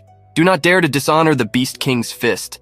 Do not dare to dishonor your older brother. With a shout, he hurled the zombie away. Then he tore his shirt with his hand, placing it over his chest and shouted, whoever did this to you, I swear I will find them. Feng ignited his aura, becoming completely enveloped in flames. A sun appeared above his head as his eyes, hair, and mustache turned to fire. He walked towards his older brother saying, everyone fall back or you will be caught in the crossfire. Feng then leaped to deliver a finishing blow like a messenger of the sun, striking the zombie Lin's chest repeatedly with his fiery fists. Time after time, his fists hit the zombie as tears filled his eyes. Following Rengoku's teachings, Feng ignited his heart and delivered one last strike, bringing down his beloved brother, the one who had taught him everything he knew and believed in him. Light and fire crossed the battlefield, and as he faded away, Lin thought, you've gotten stronger, younger brother. His body fell, completely defeated, missing one of its limbs. Rest in peace, older brother, Feng declared, turning his back and walking away. To think my masterpiece would be reduced to this state. It doesn't matter. You will make a good substitute, Zhuo said, smiling. You? Were you the one who turned my older brother into a zombie? Feng shouted upon hearing his words, reigniting his aura with even more intensity. The fire surrounded him as Zhuo stood up, towering over the giant zombie. That's right. Any objections? You insects really believe you can face my army? he declared, as an army of zombies approached, marching toward the city. In the sacred ancestral village, a group gathered around their leader. "Everyone is here, sect leader," said aloud a man with green eyes and black hair, representing the group, as he knelt before the woman with long gray hair. She turned and said, "Good. Listen carefully, all of you. Your mission is to assist the low-level zombie horde in sowing chaos within the city. You may loot some supplies and spread our teachings along the way, but once the Jiaoxi brothers successfully extract the saint, you must retreat immediately without delay." The others responded in unison, "Yes!" and then they jumped to fulfill their mission. However, the representative remained kneeling in place. "Sect leader, if you don't mind my question, that mutant beast King Vel inside the city, won't he interfere with our plans? Also, what's the point of retreating after we recover the saint? Haven't we declared war?" he asked the woman with gray skin and hair, wine-colored lips, and yellow eyes. "Are you talking about that old fox? He awakened some time ago. He's just waiting for Shibai to reveal himself," the leader replied. "So, wouldn't we be in great danger if we attacked now?" he asked, raising his gaze. The leader smiled and revealed her plan. "Rest assured, although the saint hasn't fully awakened yet, she is a force to be reckoned with. Even a king-level mutant beast cannot easily undo her influence. The celestial foxes won't lift a finger until she's out of the picture. To take Pearl City, besides that fox, the greatest threat to us is Shibai and his purification team. That's why I arranged for an informant to open the city gates early, to create enough chaos inside the city. First, we use the saint as a pretext for war, and let the zombies enter the city. And to deal with a large-scale invasion, the purification team will have no choice but to activate the Sun and Moon Pearl. Once Shibai uses the Sun and Moon Pearl to purify all the low-level mutant beasts and zombies in the city, he will reveal himself, and the purification team will too. As for why we retreat, without the saint to restrain the foxes, and with the purification team exposed, we can expect the foxes and the purification team to wear each other down. Wouldn't it be easier to attack Pearl City after that?" The representative listened attentively and asked, "But master, according to our spies, it seems the Jew family is also after the power of the saint. What if they try to interfere with our operation?" The sect leader turned and took a few steps forward, smiling and looking at the horizon as she said, "I've already sensed their presence. The saint is still disoriented, lost in her own mind. The Jew family has no chance of manipulating her in this state. The reason I sent the Jiaoxi brothers to recover the saint is that their bodies carry the blood of the saint, which allows for direct telepathy and communication with her. Moreover, it seems the high-ranking members of the Jew family are keeping their distance from this situation, probably trying to cover their tracks. If those few members of the Jew family in the city try to capture the saint by force, they will be no match for the Jiaoxi brothers." The representative finally understood and declared, "You are wise, master." She then began to walk, saying, "Come on, we must depart as well." The representative got up and followed her, responding, "As you wish, master." On the battlefield, Jiang and Cece continued to face the beasts and zombies, cutting and slicing as more and more creatures piled up. "There are too many! At this rate, this will never end," Jiang declared. He then noticed something. Behind him near Cece, one of the zombies raised its axe, ready to strike. "Cece, watch out!" he shouted, alerting her. The girl heard just in time and managed to create a shield strong enough to mitigate the damage.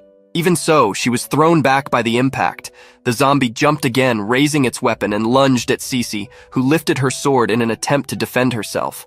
"Damn, I'm almost out of nether mist," Jiang thought, trying to create something with his mist, but finding himself unable as zombies wrapped their arms around his body. The zombie was about to hit Cece when he shouted again, "Watch out, Cece!" Like a miracle, a shield appeared in front of her, blocking the entire attack. "Grandpa's shield isn't just for show," said a burly young man, laughing as he wore his armor, wielding a sword and placing a large shield in front of Cece. "You're Zhang Shuzhang?" Cece asked, recognizing him. Translucent blue swords flew across the battlefield, slicing through the zombies holding Jiang, hitting them squarely in the face. Ghostly swords? Reinforcements? Zhang wondered, seeing the projectiles cross the air. More zombies began to fly across the battlefield, being thrown into the air by a girl dressed in red clothes and boots, who knocked them down with her powerful kicks. "Sorry for the delay," she shouted. It was Chen Shuizhe. The blue swords flew toward the zombie with the axe, crossing the space in front of Xu Zhang and converging on the creature under Chen Ming's command. "Has your sword skill rusted?"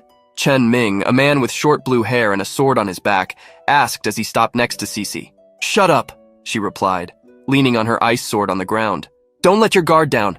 Physical attacks don't seem to work against him. Jang warned as Ming's sword struck the zombie, whose wounds quickly closed, cauterized by steam. I think I know how to defeat him. Senior, keep him occupied for me, Jang declared, walking toward the group. Understood, Ming responded, keeping his swords moving, creating a barrier of constant attacks around the creature. Ming advanced, continuing his assaults, and struck with the sword on his back. The zombie retaliated with its axe, blocking the attack and getting distracted, giving Jang the opening he needed. Jang appeared behind the zombie, reflecting. That fallen guy I analyzed earlier controlled these zombies with toxins, and that toxin can be ignited. So if I ignite the toxin inside this zombie, he conjured a massive hammer of nethermist and shouted, "Eat my crimson serpent scale." He then struck the zombie's back, creating a hole in it. The scale is lodged inside. Now comes the fun part, Jang thought, pulling out his dagger and igniting it. Devouring fire of archive bind, he declared, activating his ability and launching the flaming blade into the creature's body. The strike exploded, sending the zombie flying with a massive gash in its back, crashing to the ground. Finally dealt with these guys. They're really tough, Shueji said, stretching as she walked. No, the really strong ones have already arrived at Pearl City, Zhang corrected, sheathing his dagger and extinguishing the flames. Senior, there are still some injured at Safe Shelter 003. I'm using an item to hide their presence, but I don't know how long that will last, he said, approaching Ming. Captain Situ updated us on the situation. We will take care of the injured. We've seen what you're capable of. Go, the city needs you. We'll handle them, the senior replied, arms crossed with his sword already sheathed on his back. Then I leave them in your care, Senior Chenming, said Zhang as the senior turned away.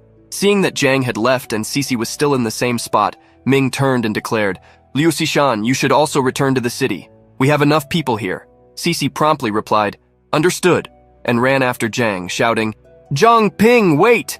As they both headed toward the city. Meanwhile, at the north gate of Pearl City, the battlefield continued, with zombies emerging from all sides, while Feng burned in the center. What a pathetic group, he exclaimed, with his hyper-regeneration ability activated, and the flames of his body constantly burning, starting his recovery. Seeing that his master had activated his ability, Bai Day, in his wolf form with red eyes, leaped, tearing apart the zombies with his claws and shouted, The great master is recovering, cover him with all your might. Moments later, another one in white wolf form shouted, Retreat, upon noticing the end of the recovery. A fireball was shot by Feng, cutting through the battlefield and crossing the space between the two wolves, who retreated in time, clearing a path. Is this all you have? Come on, show me what else you can do, Feng challenged, while Zhuo observed everything calmly, holding his chin and reflecting. Originally, the efficiency of this toxin was highest for creating zombies, but why do I keep encountering fire-type awakened lately? Feng advanced, his fist ablaze, shouting, You really underestimated me. You will pay for what you did to my brother. He struck the old man in the stomach, sending him flying, engulfed in flames. It's not over yet, Feng shouted, increasing the intensity of the flames and commanding, Explode! His fist exploded against Zhuo's chest, creating a hole. Zhuo's body fell to the ground with a gash in his chest, while Feng landed beside him, still on fire. Eliminate the leader, the zombies will, he began to say, but upon turning around, he realized the zombies were still fighting and advancing. What's happening? Why are they still moving? He asked, confused. Then before he could react, Zhuo rose and thrust his fist through Feng's belly, piercing his spirit with the skill corp's usurpation, zombie toxin. What? Feng screamed, still engulfed in flames, incredulous. Did you really think you could kill this old man? Zhuo mocked, laughing with a malevolent look. The ability used by Zhuo was corpse usurpation. Zombie toxin sacrifices the life of a controlled zombie to revive oneself. The old man jumped back, retreating. He came back to life? Feng then felt something in his chest, a strange sensation, something that hadn't been there before. A purple, malevolent substance spread through his body, staining his skin. What did you do? He asked, touching his chest. You've noticed, I injected a bit of zombie toxin directly into your system, and once it spreads, you'll become one of my zombies, Zhuo replied, laughing. You dare? Feng shouted, exploding with rage. He then activated his ability to the maximum. Indestructible body of the Crimson Emperor, second phase, blazing aura form. Body temperature 1000 degrees. Strength, endurance, and agility increased. His body was engulfed in flames, and he tensed all his muscles. Zhuo, however, laughed and retorted, You're trying to burn the toxin from the inside out? Don't waste your energy. The type of toxin you're trying to burn is just the most basic. The toxin I use to control these zombies isn't just one. These powerful zombies around you have been blessed with multiple toxins. As long as the toxins exist, they won't die. His companions, watching from a distance, shouted, "Master Feng!" But he replied, "Don't worry about me," and continued to keep his body aflame. Near Safe Shelter 003, the giant zombie with the axe rose again, healing the open wound on its back. It was already getting up, saying, "Kill, kill," with a bloodthirsty look, leaving the group shocked, not understanding how it had recovered. "Let's see how long this rebellion lasts," Zuo declared, ordering his strongest zombies to attack. "Even my senior brother?" Feng asked, seeing his brother's zombie also getting up and running toward him, saying, "Junior brother, stop me!" Feng received the attacks with his body on fire and shouted, "I will make you pay for this, no matter what happens." Zuo extended his hands, manipulating the zombies with a sadistic smile, saying, "It seems you still don't understand the situation. If you miss your senior brother so much, why don't you join him?" The giant headless zombie, where Zhuo had been seated earlier, joined the battle. Feng continued to fight as best he could, but between blows, he thought, "I need to end this now." The giant zombie threw a punch in his direction, and Feng held it back with another punch. Gritting his teeth with all his strength, he threw the creature away. However, Feng began to gasp, and his arm slowly turned increasingly purple. "The toxin is spreading fast," he thought, looking at his arm. "It's not enough. The energy I need to activate the final form of the indestructible body of the Crimson Emperor isn't enough. If this continues, I'll also turn into a zombie. If I lose here, the North Gate will fall. Will this be the end of Pearl City?" he thought, observing the chaos around the battlefield. Suddenly, Cece and Zhang appeared running. "Intelligence base of the barrier team. The master of the Beast King school is in trouble. Rescue him first," Cece ordered, while she began slicing through the zombies around her. Zhang advanced, signaling that he understood, striking the zombies in front of him to reach Feng. "Who's there?" Feng thought, gasping, already at the last remnants of his energy. "Hang in there, senior," Cece shouted. As the two attacked the zombies, Feng noticed something. "An opening!" he exclaimed and reignited his fist, using his last strength to launch the zombies into a spiral in the sky with the skill, adamantine explosion of Brist. "Come back, young one. It's dangerous here," said Feng, seeing Zhang approach after landing. "Don't worry, senior. I came prepared. Let me heal you." For a moment, Feng tried to protest. "But my wounds!" But Zhang transformed and entered Feng's body, catching him by surprise. "A pure-blooded young man," thought Feng. "Don't worry, senior, this is my healing method," Zhang declared, calming him. "What a peculiar method. Not only did you heal my external wounds, but you also restored my stamina. You really have some skills, young man," Feng commented as his body began to burn with more intensity. "Unfortunately, I can't completely neutralize the toxin. The best I can do is suppress its spread," Zhang said, still inside Feng's body. "You can suppress the toxin? Good, that's enough," declared Feng. Zhang opened his analysis, displaying Feng's data at that moment. Name, Feng Lixian, species human, faction, Beast King Martial Arts School, rank, peak level awakened, level 38. Abilities, indestructible body of the Crimson Emperor increases healing speed of wounds by 200%, grants control over heart rate when activating Crimson Blood Ignition, generates intense heat, and enhances all physical attributes. When body temperature reaches 6,000 degrees, he can enter solar fire form, increasing strength tenfold, healing all abnormal states, and evolving the fiery flames of the Crimson Emperor into true fire. Feng then reignited his flames, now with a determined look, and declared, "Just give me some time, kid. I'll take care of that abomination, once and for all." "How can you speak so casually? You know you're dealing with a fallen one, right? You'd better check the strength of the Great Master just in case," Zhang thought from within Feng's body. "Submit to me. Become one of my zombies," Zhuo declared as his zombies surrounded him. "Never!" Feng replied, igniting his body and shouting.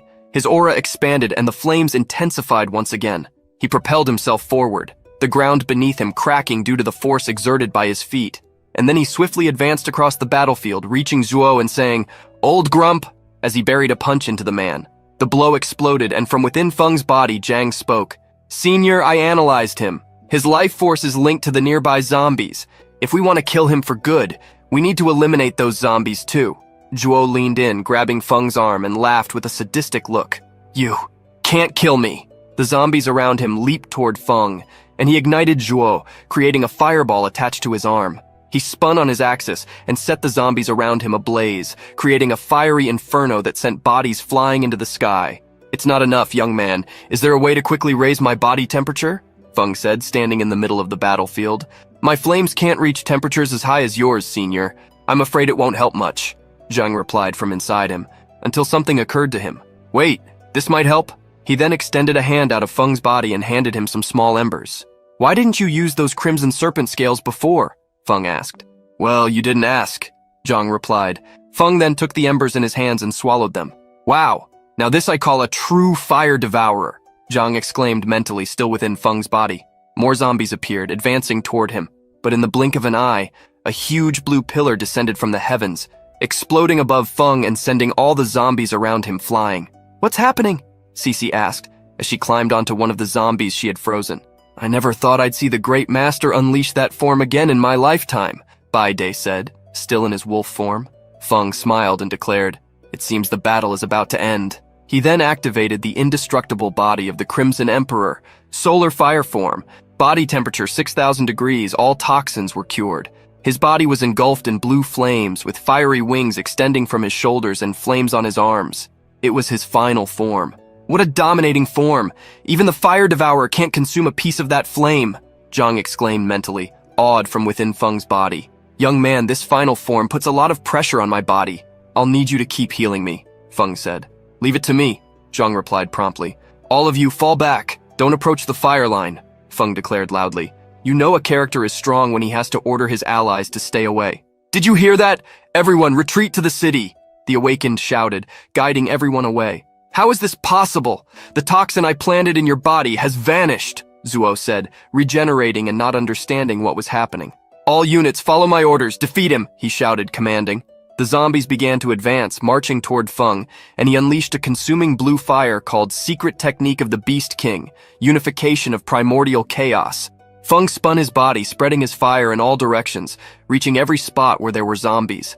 They were consumed in blue flames, and when only small piles of ash remained on the ground, Feng declared, "All 20,000 zombies have been reduced to ashes." Cece watched in shock. "What terrifying power! Of all the people I know, your strength would easily rank among the top 3, she thought, until someone appeared shouting, "This is bad! The masters of the other 2 martial arts schools have betrayed us! The west and east gates have fallen!" Feng immediately turned and shouted, "What? Ao Donghai and Wu Ruoyu betrayed us?" Zhuo then responded, speaking loudly while far away atop a mammoth, followed by some remaining zombies. "Since the Pearl City has already fallen, there's no reason to waste time with you anymore. This time, you win. I'll save a place for you. I hope that the next time we meet, you're still as powerful and imposing as you are today." Feng clenched his fists, filled with rage, and said, "Next time, I will definitely kill you. I can handle this alone. All of you, return to the city and help the others." Then he turned to Zhang inside him, and still with the blue fire activated and his wings spread, said, "Young man, the zombie toxin has been eliminated. You should return too." It was then that Zhang realized, "Speaking of which, I won't melt into a puddle if I leave now, right?" The inhabitants of Pearl City ran in despair, shouting, "Mutant beasts! Run! Help!" As the creatures invaded the area, wreaking havoc, the authorities present ordered the formation of a defense line. From the top of a building, Vice Mayor Huang watched the smoke rise into the sky. With his hands clasped behind his back and a sinister smile on his face, he murmured to himself, "Scream as much as you want.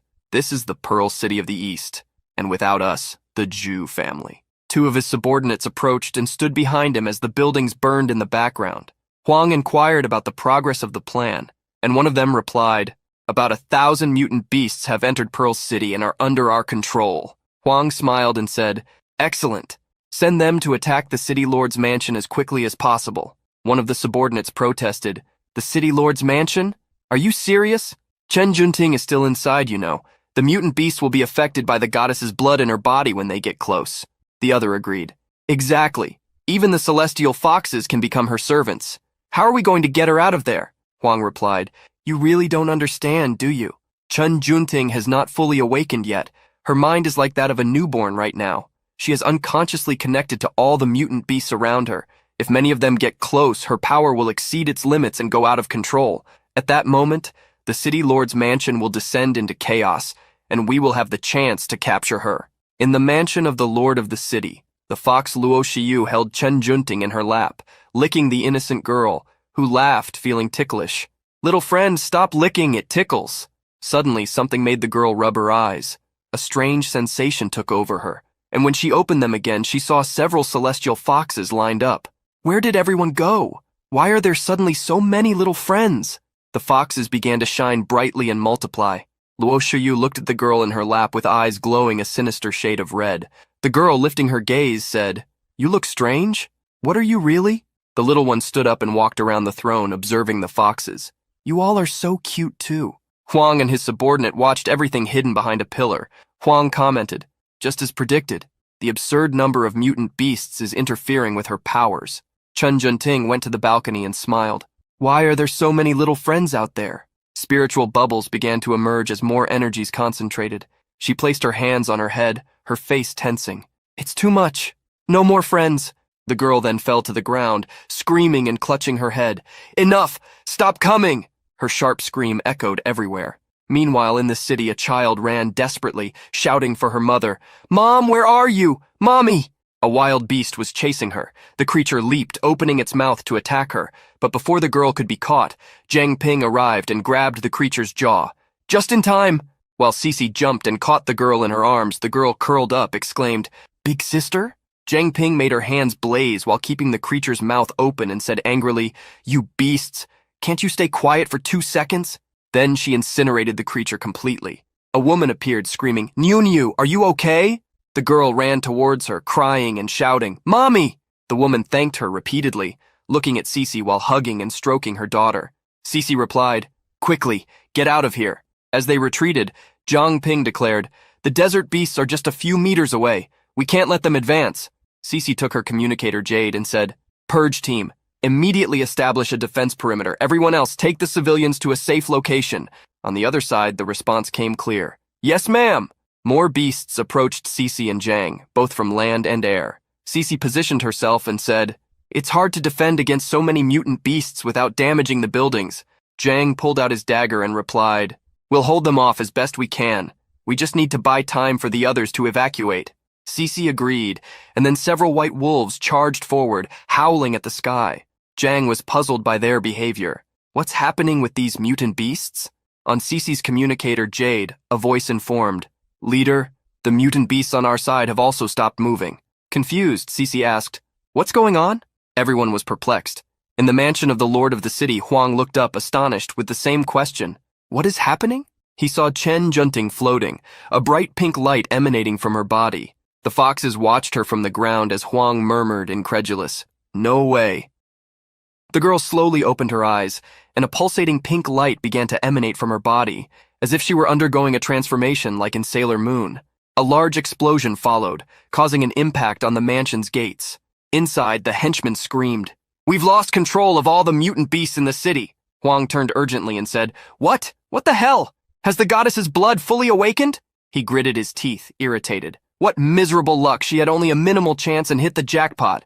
Chen Junting then flew toward the city center, saying, "There are so many little friends here." Huang watched her and in desperation shouted, "Damn it! Chase her!" He ran out but was hit by an unexpected sensation, as if something much larger than him was watching him closely. He gritted his teeth and thought, "Huh?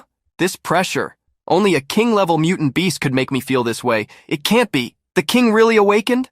Huang stopped running and looked up, thinking, could Chen Junting be the reason behind the early awakening of King Ye? If that's the case, his henchman approached and asked, "Why are you just standing there? What happened?" Huang replied, "Contact the others in Pearl City and capture Chen Junting. I have other matters to attend to." The henchman left, saying, "Understood." As he watched them walk away, he thought, the awakening of King Ye means that the celestial foxes now have a king-level combatant.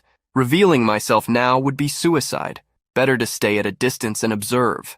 Meanwhile, at another point in the city, a group of awakened individuals was organizing.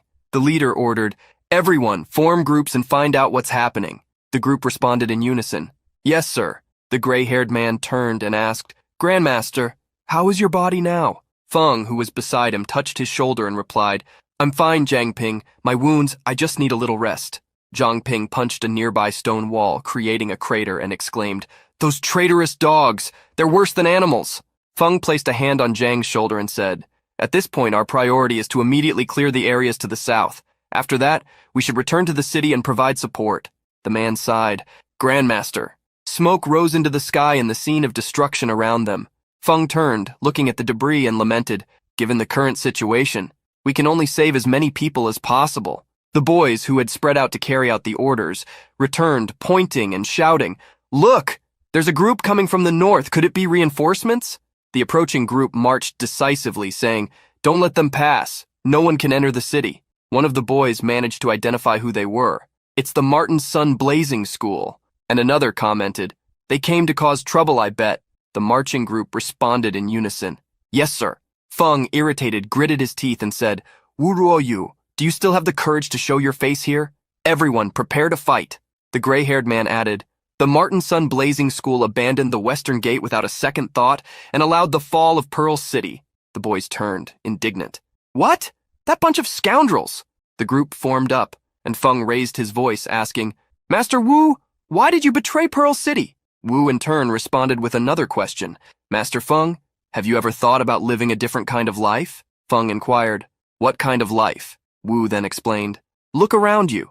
Pearl City. A city lit with 1,000 points of light, but so fragile. Every year, hundreds die in beast attacks. It's as if we are trapped, defending this small piece of land. But have you ever wondered? What if we could force humanity to produce a king? What kind of world would that be? If a king were born in the sacred village of the ancestors, not only would Pearl City be safe, even the farthest corners of the world would be free from the threat of mutant beasts. Feng clenched his fists and said, I understand. So the student who promoted the theory of human king supremacy at my school was one of you. Wu smiled and opened his arms, responding, Indeed. What a pity you expelled him. You could have been one of us.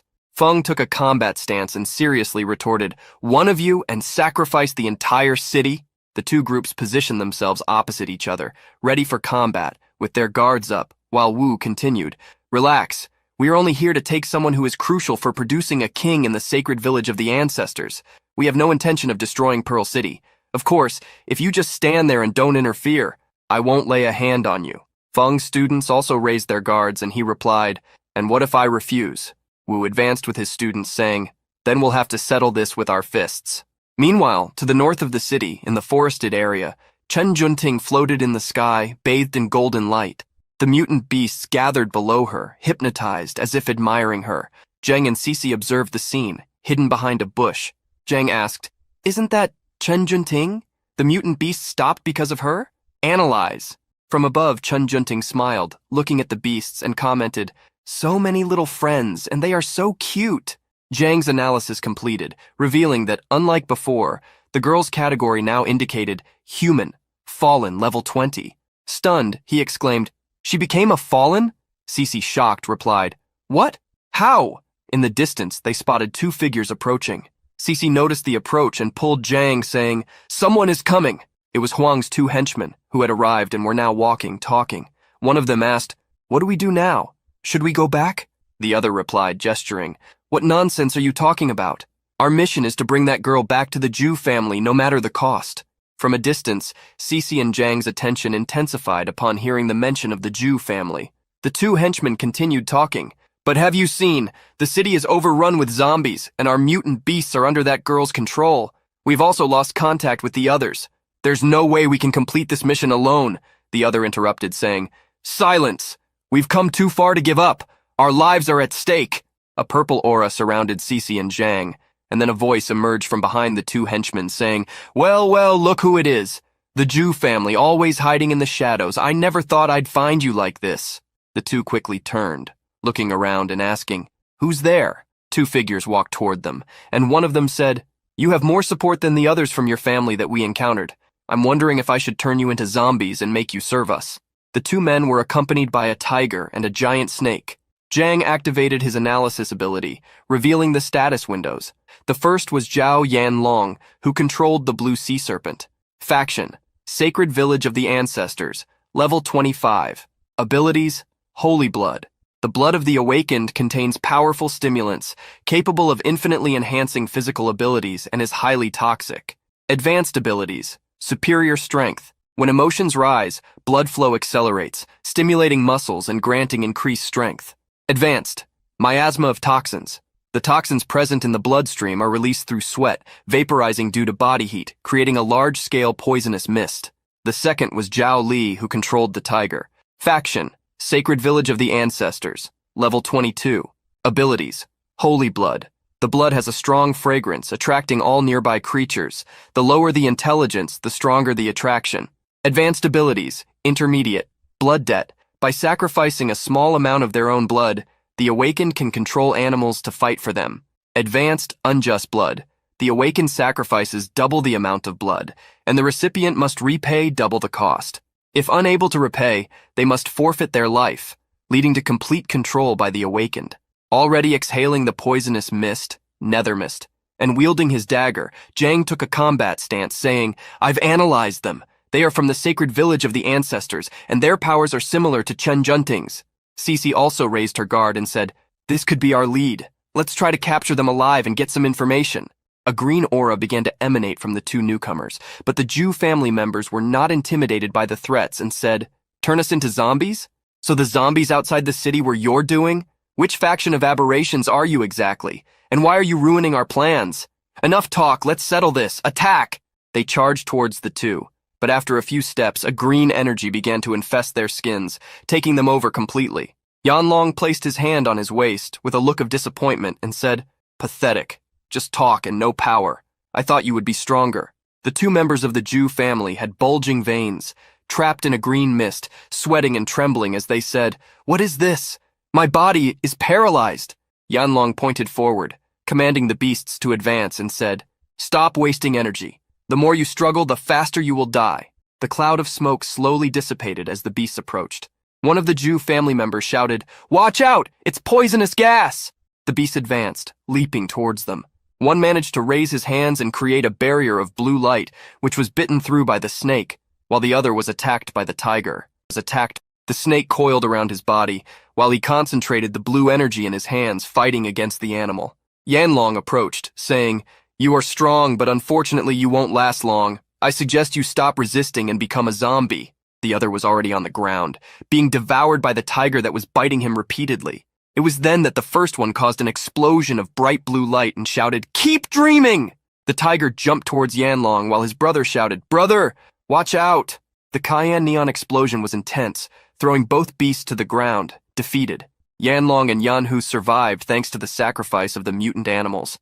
Yanhu declared, "Wow, that was ugly. Good thing those mutants were weak." While his brother lay fallen beside him, Chen Junting approached, floating in the sky, and asked, "What happened to you two buddies?"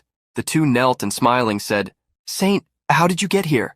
She floated towards the beasts on the ground, saying, "Don't be afraid, I will heal them." The two knelt and said, "Greetings, Lady Saint. We came to escort you back."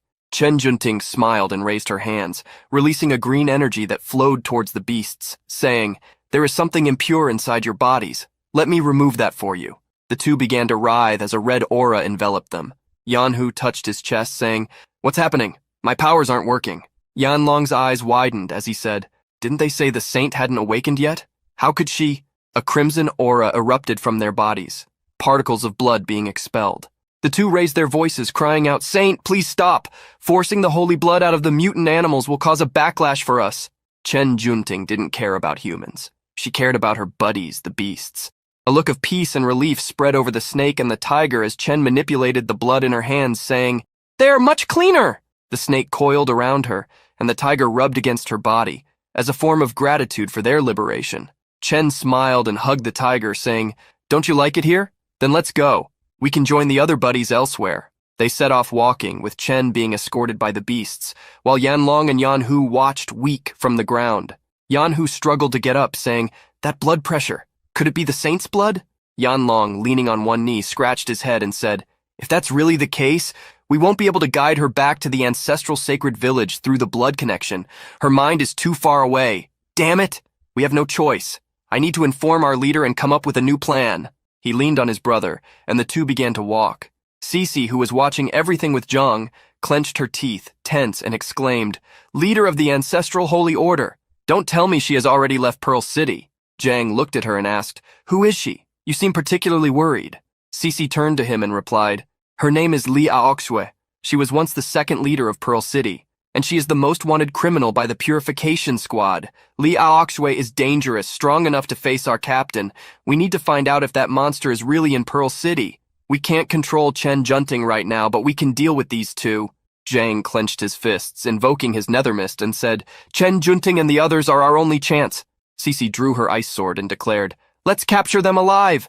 As the two brothers walked, an explosion of ice occurred, drawing their attention. Yanlong pushed his brother aside, dodging the attack, and shouted, Damn! There are more of them hiding! Ice arrows flew towards them, and then Cece jumped with her sword aimed at Yanlong's neck, saying, Don't move! Yanhu shouted, Brother! Unbeknownst to him, Zhang appeared from behind and wrapped a nether mist rope around Yanhu's body, immobilizing him. With a threatening look, he said, Try using that poisonous mist again, and I guarantee your brother will suffer for it. Yanlong was seated on the ground with Cece's sword pointed at him, while his brother was under Zhang's control, standing beside him. Cece began the interrogation. What is your purpose in coming to Pearl City? Speak! Is Li Aoxue here too? Where is she? Yanlong smirked mockingly and replied, No comments. Cece didn't hesitate and made a cut on the man's chest. Zhang touched his shoulder, causing the wound to close, and smiled maliciously, saying, You can stay silent as long as you want, but she won't stop tearing you apart.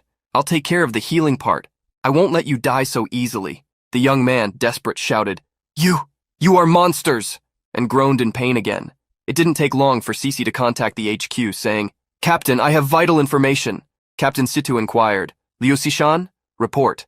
Cece replied, Zhang Ping and I captured 2 members of the sacred ancestral village. According to them, one of the village's objectives is to take Chen Junting, who has awakened the bloodline of the goddess. And there's more. Li Aoxue is in Pearl City. Situ and Manny, who was next to the captain, were visibly shaken by the news. However, Situ maintained his composure and with a serious expression said, Understood. Keep an eye on these two. The worst has already happened. I will handle this myself. Cece responded, Yes, sir, and the communication was cut off. Situ turned to the blonde girl and said, Manny, prepare the teleportation matrix. Manny looked at him and asked, Captain, are you really going to activate the sun and moon? The pearl of the sun and moon is hidden in the city square. When activated, you will be exposed, and the king of the celestial foxes hasn't appeared yet. Revealing yourself now is extremely dangerous. The captain replied, The original plan was to lure the king of the celestial foxes and have our team hold him. That way I could activate the sun and moon without interference. But now, with Li Aoxue involved, we can't be sure of anything. I have to take the risk. I need to activate the pearl of the sun and moon before they react. It's the only way to save Pearl City now. We can't wait any longer. In the Memorial Monument Square in Pearl City, a portal was forming. From it, Captain Situ emerged, accompanied by more allies from the squad. He raised his voice and declared, Pearl City is in total turmoil. The hearts of the people have changed, and the situation is chaotic. I can stop the Jew family. I can contain these mutant monsters. But how can one fight against the oppressive forces of human hearts? Before he could continue, a figure appeared in front of the squad and said, Is that it? You're going to bet everything on the pearl of the sun and moon? Manny pointed ahead, alarmed. How did you get here? I'm sure I would have sensed your presence. Stay alert. We have company. Situ beside her commented, No plan survives contact with the enemy, as they say. Li Aoxue, a woman with long gray hair, was already waiting for them. She gestured, smiling arrogantly, and said, Give up. Failure. The moment you stepped into this hall, driven by your desperation to end the zombie plague, victory was already mine. Situ stared at her and replied, Why are you so obsessed with winning and losing? Have you stopped to consider that your so-called path of the human king challenges the natural order? You are rewriting the rules of the world by force. It's only a matter of time before your interference attracts king-level mutant beasts from all over the world. And what happens if you don't reach king level? What will happen to humanity then? Li Aoxue retorted. I will not fail. Situ vehemently declared. You have already failed. The moment you raised your sword against an innocent, the moment you allied with Zhuo Xiangming, the moment you decided that the ends justify the means, it was at that moment that you truly lost. You walk a path of lies, not the path of kings. Li Aoxue turned and said, As the ancients said, for a general to achieve greatness, countless bones must be amassed. I tread the path of a king. Do you expect something that doesn't involve blood? Path of lies, path of kings? In the end, history only remembers those who win. Irritated, Situ declared, Your ambition is dangerous. More people will die because of you. You are dragging humanity to a point of no return. Li Aoxue shrugged, unfazed. I never expected to convince you otherwise. That's why I brought some friends. She gestured, revealing a group of zombies approaching. Meanwhile, she thought, once the Pearl of the Sun and Moon is activated, it will attract the King of the Celestial Foxes. I can't let that happen, at least not until I have the Saint. Then, we will use the King to deal with Shibai. Raising her voice again, Liao Akshui proclaimed, No one will activate the Pearl of the Sun and Moon today. Situ turned and said, Yu Chenhao, you are the current Lord of Pearl City. How could you? Yu Chenhao replied with a hint of sadness in his eyes. Brother Shibal, the Celestial Foxes are too powerful. Sister Shuye is right. Humanity needs a king. We must unite, not be a disorganized mess. Situ declared, Liao Akshui is not a leader. She will not succeed. Yu then raised the staff in his hands and said, Maybe, but Sister Akshui has a point. Some things need to be done, whether the outcome is good or bad. You are conservative, and I know I cannot convince you, so I must ask you to die now, Brother Shibal. He charged quickly towards him, followed by the group of zombies and Lia Akshui. Situ advanced with his group on the ground while floating, saying, Then let it be. Let the battle decide the future of Pearl City here and now. In the residential area to the south of the city, explosions could be seen happening in the Monument Square. The beast stirred, and Chen looked up, saying, What's happening over there? Why are you all so scared? A surge of energy hit the area, and Cece and Zhang felt the ground tremble. Cece exclaimed, That energy fluctuation? Chen began to float towards the square, followed by the beasts, saying, Let's go check it out. Zhang, observing her, said, Chen Junting and the mutant beasts have been drawn there. On the ground, the two brothers remained tied up with ropes. Cece replied, It's the captain. He's making a move. We need to reach him now. She started running towards the square with Zhang following beside her. He asked, What about the Zhao brothers? Cece answered, I've already notified the division to take them away. In the square, the confrontation continued. Awakened beings fought against zombies, taking them down as best they could. Situ unleashed various strikes with golden lightning towards Aokshue, who skillfully dodged, saying, Failure. Is this all you can do? Situ continued his attacks with yellow energy flowing and said, Holding her is more than enough. A crystal formed around Aokshue, trapping her. She wondered, What? On the ground, a circle of fire formed around Situ, while a moon and a sun of energy appeared beside him. It was then that Aokshue understood. He's trying to temporarily trap me to buy time for the loading of the Pearl of the Sun and Moon. She turned and shouted, Yu Chenhao, destroy the Pearl of the Sun and Moon. Yu replied, Understood. But at that moment, 3 spies appeared. Manny and her 2 companions positioned themselves in front of the captain, saying, As long as we breathe, you will not pass. Yu jumped towards them, shouting, Then you can die trying. He buried his staff in the ground, creating a crack that extended towards them. Zhang appeared just then, shouting, Don't celebrate yet! Cece raised a wall of ice, blocking the advance of the crack, while Zhang ran towards Yu. Cece ran to Manny, asking, Manny, are you okay? Manny leaned on her and said, I'm fine. Help me stop her from interfering with the captain. At that moment, Cece turned to the woman trapped in the floating crystal and exclaimed her name, Li Aokshue. The sound of the approaching beasts grew louder, and it was now possible to see Chen's figure floating ever closer. Cece commented, surprised, The saint really came. As Chen floated towards Situ, who had the 2 pearls flying around him, Aokshue watched her deep in thought. Chen Junting? The Zhao brothers got involved? Her energy is in an extremely unstable state. Has the goddess's blood fully manifested, entering the metamorphosis phase? Chen approached the Pearl of the Sun and said, Is this what makes you feel threatened? But why do I feel this strange familiarity? The girl extended her hand, touching the energy sphere, and a great oscillation occurred. Lightning erupted, knocking down the awakened beings present, who fell to the ground, struck by the energy. Aokshue looked up incredulous and said, How is it possible for such a significant energy fluctuation to occur? As Situ watched everything, in despair, he shouted, No! Chen Junting is absorbing the energy of the Pearl of the Sun and Moon! Chen was enveloped in the center of golden energy, as lightning crackled around her. The zombies walked, and the beasts roared back and forth. Zhang reached out to Cece, touching her head, and asked if she was okay. Still floating in the sky, Chen said, I think I felt my mother calling me from far away from the city. Aokshue, now freed from the crystal, floated close to Chen, thinking, Excellent. The energy of the Pearl of the Sun and Moon triggered the saint's metamorphosis earlier than expected. Chen flew in another direction and said, Come on, little friends, let's go. The beasts followed her. Aokshue watched her, reflecting, The saint must be feeling the call of the sacred ancestors' village after completing her metamorphosis phase. This is perfect. She will return to the village alone. We don't need to intervene. Aokshue then turned to you and ordered, we kept the saints hidden in the city for over a decade to keep the plan secret. Now the moment has finally come. Take the saints back. Their strength will help us become kings. The young man replied, yes, ma'am. Aokshue slowly descended, touching the ground while thinking, the celestial foxes. They must have escaped now that Chen Junting lost control over them. They must have noticed the commotion at the monument square. This confusion is enough to keep Situ busy. Everything is going according to plan. I need to get out of here before King Yue appears. She then declared, Shibai, you worked so hard to carry the Pearl of the Sun and Moon, but you ended up helping me.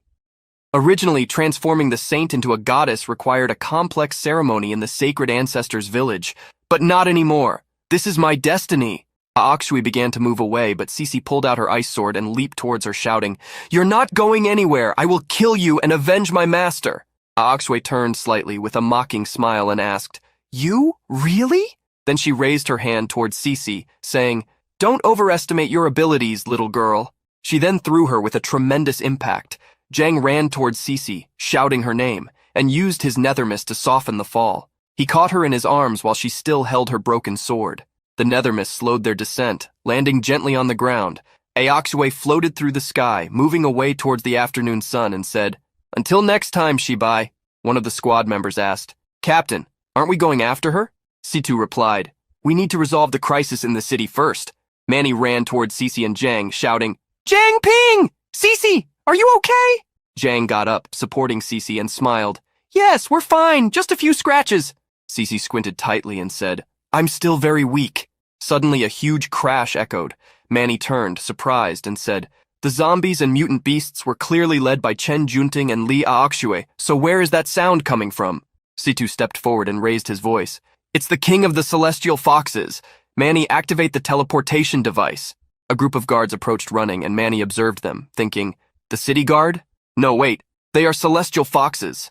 Captain Lin raised his hand and declared, everyone lower your weapons or face merciless death. Manny activated the teleportation portal while Cece and Zhang took their positions, ready for battle. Cece activated her ice crystals and said, good thing we got information about the celestial foxes at the base. Zhang raised his voice. Those about to attack us now are all celestial foxes. Watch out for invisible attacks. Situ's eyes glowed with a yellow light, filled with lightning, and he said, no need. I will hold them. He rose, floating, surrounded by a curtain of yellow lightning, activating the brain resonance ability. Raising his hands while his golden aura burned, he ordered, all team members evacuate Pearl City. One of the girls protested, but Captain. However, Situ had no time for explanations and declared vehemently, this is an order. Gathering his nether mist, Zhang questioned, why didn't Chen Junting take the celestial fox with her? Cece replied, the king of the celestial foxes can probably activate some kind of protective barrier. Come on, Zhang Ping. Situ raised his hands, creating pressure with his energy toward the foxes, saying, good.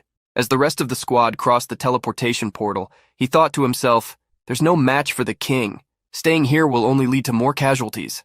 As soon as the portal closed, Situ declared, not showing yourself yet, let me see what kind of power the king of this den of foxes possesses. It was then that an evil aura filled the square. A sinister shadow emerged as a voice spoke. You are the most powerful human my eyes have ever seen, but if you seek power, you are still not strong enough. Before him appeared a huge black fox, with a moon on its chest and black smoke emanating from its body. It was larger than all the others that had appeared before, and emanated a presence 1,000 times more imposing and threatening. Situ immediately utilized analysis, which revealed two abilities to him, cognitive distortion and principle inversion. Strangely, he thought, principle inversion? What is that? The fox began to move its claw towards Situ as he murmured, well, it seems there's only one way to find out if I'm strong enough. Situ summoned energy spheres, thinking, I will hit it with the strongest attack I have. He launched them, shouting, vacuum melting! The spheres pierced through the fox's body, leaving holes. He thought, I will superheat its insides until it melts, create a vacuum, and explode it into pieces. However, the fox replied, a powerful attack, but it's useless against me. Situ, surrounded by his golden aura, looked up perplexed. Useless? Is it the cognitive distortion? He created clones and began to dodge the fox's attacks quickly while analyzing the situation. No, that's not it. I blocked my senses even before the fight began. And it's not a clone either. Clones disappear when attacked, just like mine. So how is it completely unscathed? That attack could make a hole in a mountain? The The Fox King raised his voice and said, "Don't think you can trick me with these little clone tactics." Finally, when Situ was captured and immobilized by the fox's claws, he had a revelation. "I understand. It's this strange ability of principle inversion. It's not messing with my senses like a cognitive distortion. It's altering the laws of reality itself. Temperature, gravity, physics, none of the natural principles apply to its body." With its claws wrapped around Situ's body, the fox shouted, "Die!" and tried to crush him. However, upon seeing the human's body in front of it, the fox was stunned to hear Situ, with blood trickling from his lips, say, "It's a pity your ability only manipulates the principles that affect you. It doesn't work on me." His golden aura shone brightly, expanding around him and creating a crystal barrier. The fox exclaimed, "Spatial barrier! No, it's a temporal barrier!" Situ then laughed, quoting Dr. Strange, "Let me give you a piece of frozen time." The Fox King replied, "Do you think trapping me in this space means anything? As soon as you die, this little space will disappear along with you." He pulled Situ's head, separating it from his body. However, the result was not as expected. A condition window for the ability appeared, indicating death rewinds time around the user, creating a loop back to the moment the ability was activated. The fox then declared, "What? An interesting human. This space is linked to time and you can infinitely reset your time, which means we will be stuck in an endless loop. However, since I possess the power to invert moments like time, I will not be affected by temporal restarts. You won't remember anything that happens. But I, on the other hand, cannot escape unless you kill me again, right? Killing you repeatedly will either exhaust me or irritate me to death. But if I don't kill you, you will continue recovering every moment. Humans are truly a terrifying species. They say that if we keep devouring humans, one day even mutant beasts like us could reach human potential. All troops, immediately suppress the chaos in Pearl City. Minimize human casualties as much as possible. After all, we still need them to reproduce and provide us with more sustenance to enjoy." Outside, the gathered celestial foxes responded in unison, "Yes, my king!" Back on the southern side of the city, the fight between Wu and Feng was intensifying. Wu charged at Feng, who was waiting with his fists ablaze. Just then, Captain Lin appeared, grabbing both of their fists and shouting, "Hold on!" He stopped their blows. Feng yelled, "Let go, Lin Ketty, what are you doing?" Lin turned to Wu, scratching his cheek with a bored expression, reflecting on the self-destructive tendencies of humans, thinking, fighting each other in the midst of all this? Seriously? How foolish can humans be? Feng pointed at Wu like a child and shouted, "He's a traitor! He betrayed Pearl City!" Lin then raised his voice and ordered, "Stop this immediately! All of you, stop!" Wu narrowed his eyes, thinking, the city guard has arrived. Well, since we've come this far, there's no turning back now. Let's take this to the end. He charged again, shouting, "Why don't you die too?" Lin punched Wu in the face with his human hand, while simultaneously extending his fox hand, grabbing the man's head and throwing him forcefully away. Feeling the impact, Wu thought, "I feel like something invisible is holding my head." As he flew backward, blood streaming, Feng watched in astonishment, thinking, when did Lin Katie's power grow so much? Lin looked around and said, "To think that the city guard was assigned just to protect the city lord for a few days, and now look at this mess. Everyone, drop your weapons. This is an order. Disobey and face the consequences." He then turned to Feng and declared, "Grandmaster Feng, I need you to come with me. I need a complete explanation of what happened today." Feng bowed, clasping his fists, and replied, "Of course." In safe house number 8, the remnants of the purification squad that had crossed the teleportation portal were recovering. Zhang supported Cece, saying, "Cece, pull yourself together." Manny raised her hand, and petals disappeared into her palm as she said, "What's happening? My flowers are disappearing." Others began to complain. "My stamina is draining so fast I'm feeling more exhausted than ever. I feel like my body is getting heavier." Cece then turned with a worried expression and said, "Don't tell me." Zhang asked, "What is it?" Cece grabbed her jade communicator and began to call out desperately, "Captain, Captain, please respond, Captain!" Zhang observed the girl's urgency and asked, "Cece, what happened all of a sudden?" Cece remained silent, and Manny, with a sad expression, explained, "The captain used blessing on each of us from the purification team. Blessing is a rare native-level ability. It allows the granting of a specific attribute to others, lasting semi-permanently. Unless the bearer of the ability dies, that power will accompany the recipient for their entire life. Liu Han's blessing was reduction of stamina loss. Cheng Xiujie's was reduction of fatigue. Zhang Shuji's was reduction of body weight. And Liu Sisan received reduction in mental energy consumption. Now that everyone's blessings have suddenly disappeared, It means that the captain might be... Everyone was silent, with sad expressions, but Zhang had anger in his eyes at that moment. He thought, an existence like Situ Shibai has vanished, just like that. Zhang's golden bracelet began to glow. To everyone's surprise, the captain's voice emerged, saying, "Well, it's been a while since I've been in this form." Manny and Cece approached, smiling, asking, "Captain, are you okay?" A golden projection of the captain formed in front of them and replied, "No, not really. In about a year, I can completely exhaust my energy and be killed by that celestial fox." Zhang questioned, "Mr. Situ, so are you communicating with us through the bracelet?" The captain replied, "No, this is a contingency plan I prepared. Once I am physically dead but not completely gone, part of my consciousness will be transmitted as a virtual persona. So I who am here now am just a virtual persona, not the real me." Cece approached him and asked, "Captain, what can we do? How can we save you?" Meanwhile, Zhang thought, so he's saying that the entity inside this bracelet isn't the real Situ, but rather an AI with some of his memories? Situ smiled in his translucent form and said, "Don't worry, this is part of the plan. I felt death approaching while I was still in Pearl City, but even in the face of death I found hope. At this moment, the king of the celestial foxes is trapped, stuck in a time loop. The only way for him to escape is if my energy is completely exhausted or I release him personally. He is currently trapped in the Memorial Square, killing me repeatedly, trying to drain my energy until I dry up. This means that, for now, he can't do anything. This is our chance, our only opportunity to defeat the celestial foxes. Whether we can take advantage of this opportunity or not, it all depends on Jiang Ping and his unlimited potential." Together they all exclaimed, "Jiang Ping!" Liu Han approached the projection and said, "Captain, I don't know what your plan is, but putting all our hopes in Jiang Ping might be a bit..." Manny also spoke up, saying, "Jiang Ping's potential is undeniable, but he is still just a low-level awakened." Cece, however, did not hesitate. She declared, "I trust the captain's decision. What do we need to do next?" Manny tried to protest again, saying, "But..." And Captain Situ cut her off, saying, "Don't stress. This is nothing compared to what we've faced so far. When we fought against the Zhu family's Awakens, that was true despair. The Zhu family had abundant resources, and their attacks were limited to just a few characteristics of the same level, like the sun and the moon alone. However, we had nothing. In fact, the difference between you and the current enemy isn't that great. You just lack a weapon capable of taking down a king-level mutant beast." Liu Han was astonished and said, "A weapon that can take down a king-level mutant beast? Does such a thing exist?"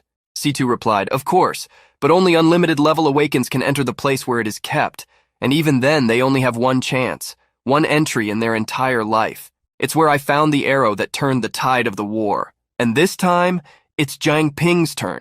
Xu Zhang then exclaimed, astonished, "Jiang Ping? He's an unlimited Awaken?" Zhang then paused for a moment, feeling the weight of responsibility, and said, "It seems you've already planned everything, Captain. I guess I have no choice but to move forward." Captain Situ smiled and replied, "This benefits you too. That place holds the secrets of humanity. Through that ruin, you can unlock the secrets of this world, secrets made just for you." Manny ran out excitedly and pulled Liu Han along, saying, "Then there's no time to lose, let's leave immediately." Situ, however, raised his hand and said, "Hold on, there are still things we need to prepare first. Jiang Ping, come with me." The two headed to the underground prison of Safe House number 8. As they walked alongside the captain, Jiang asked, "Captain, is there really no way to free you?" Leading the way, Situ said, "Well, that is the choice I made after careful consideration. If I weren't occupying the celestial fox with the king, we would be facing one of two scenarios, and neither of those is what I want to see." Jiang asked what those scenarios were, and Situ replied, "The first is that we failed to repel the attack from the ancestral Saint Village. Pearl City would fall into the hands of Li Akshui, and half of the Awakens would die in the resulting chaos. The second is that we successfully defend against the attack from the ancestral Saint Village. Pearl City would fall into the hands of Li Akshui, and half of the Awakens would die in the resulting chaos. The second is that we successfully defend against the attack from the ancestral Saint Village. But in my absence, the Celestial Fox King would personally eliminate any powerful Awaken who revealed their strength in the city.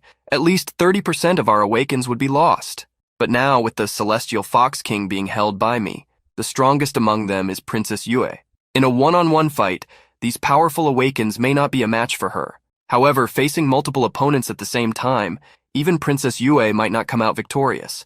So even if she wanted to eliminate every Awaken that exposed their abilities, it would take at least 1 or 2 years. The two arrived at the cell of the Zhao brothers, where Yanlong awaited, bound to a chair. Zhang thought, indeed, this is the best possible outcome given our current strength. Situ then ordered, go get some blood from Zhao Yanlong. Zhang questioned, what good will Zhao Yanlong's blood do? Situ turned and said, haven't you been stuck at level 9 for a while? To which Zhang replied, I have. During the last battle, there were signs that I was about to break through to level 10 and become a mid-level awakened. But at the critical moment of the transition, I was inexplicably blocked.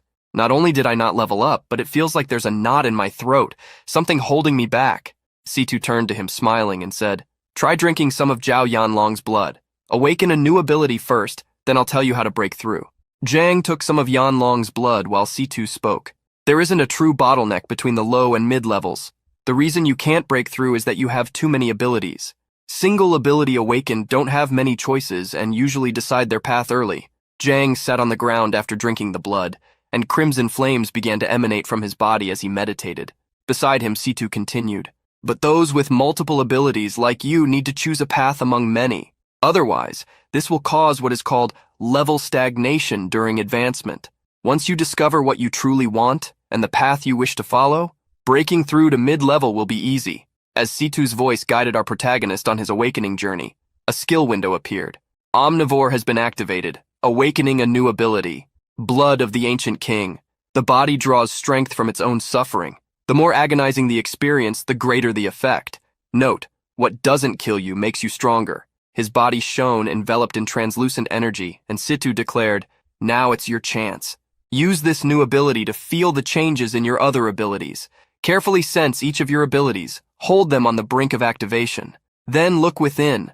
Understand which path you truly wish to follow, what your heart desires most, and your abilities will naturally align with that desire. Zhang found himself among all the gems representing his abilities. Nethermist, the Contract Gem, Devouring Fire, Omnivore, and others. He focused and concentrated his thoughts on Contract Gem, Omnivore. The flames gradually dissipated around him, and Situ said, well, have you made your decision? Zhang smiled and replied, there are so many options. Is there really no way to have it all? Situ declared, that depends on your heart. I can't give you advice on that. Zhang looked at his hands, the flames intensifying around his body again, thinking, my greatest hesitation is between Contract Gem and Omnivore. The Contract Gem is the foundation of my powers. Most of my abilities stem from it. But Omnivore also granted me 4 powerful abilities: Nethermist Body, Pure Water Body, Pure Blood Body, and Blood of the Old King. They are all high-level abilities. You could say that while Omnivore originated from the Contract Gem, its potential is equally vast. What I need to do now is choose one of them as the core for my advancement. His aura then turned green and stabilized. Seeing the change, Situ declared, it seems you have found your answer. And the system confirmed his suspicions, announcing, successful breakthrough. Zhang Ping, level 10, mid-level awakened. Zhang then wondered, I leveled up? Upon seeing his status window, he analyzed, I only leveled up 1 level, but the difference between a low-level awakened and a mid-level awakened is incredibly vast. My resistance and mental energy have increased significantly. Now I can precisely control the flames of the devouring fire. My control over my abilities has also become much more refined. Situ turned to him and asked, did you successfully advance? Our protagonist replied, yes. No wonder CC only became combat ready after reaching mid-level. The control you gain at this level is remarkable. Zhang raised his hand, creating a crystal of flames, and smiled as he thought, Martial Pact! With this new ability, even transparent and useless gems can be useful. He then transformed the crystal into a hard stake and began scratching the ground with it, saying, the hardness of this mid-level gem should be comparable to that of a pearl. I can carry it with me as an item, without worrying about damaging it easily. Situ touched his chin, smiling, and said, as I expected. You didn't choose Omnivore, but instead took the Contract Gem as your main advancement. Zhang stood up, the red crystal stake floating in his hands, and said, I really wanted to choose Omnivore, but something told me it wasn't right for me. Situ then replied, it's a good thing you didn't choose Omnivore. Omnivore can grant abilities easily, but it comes with great risks. There are countless cases of side effects, adverse reactions, and even death when awakening new abilities with Omnivore. Zhang turned to the captain's projection and said, although the Contract Gem awakens abilities a bit more slowly, every new ability I've awakened with it has been essential, like a lifeline. It was then that whispers interrupted their conversation, bringing fragments of statements. Recruit Awakened in the name of the city guard. Gradually eliminate them. Remove those who pose potential threats within a year. Zhang clenched his fists, recognizing that voice, and said, Princess Yue. The two returned to the room where the group was waiting, and Situ explained the situation. According to Zhang Ping, Princess Yue is recruiting a large number of Awakened under the pretense of quickly eliminating skilled individuals in Pearl City. Liu Han questioned, Is she targeting those who participated in the previous battle? And Situ replied, It's very likely. Zhang then declared, I've decided to return to Pearl City, first to inform Master Feng and the others about the situation, and then to see if there's any way to get them out of the city. Liu Han objected, saying, No way! That's too dangerous. But our protagonist argued, if we don't do something, these people will end up like the original members of the city guard. They will be silently devoured and replaced. Cece touched Zhang's chest with a worried expression and said, It's too risky to go back alone. I'll go with you. Manny also volunteered, saying, We'll go together too. Let's split up and contact the Awakened we know. It'll be faster that way. However, Situ declared, You can't know if the Awakened you know have already been replaced by some celestial foxes or not. You would easily expose yourselves. Zhang smiled with determination and excitement and said, I'm a mid-level Awakened now.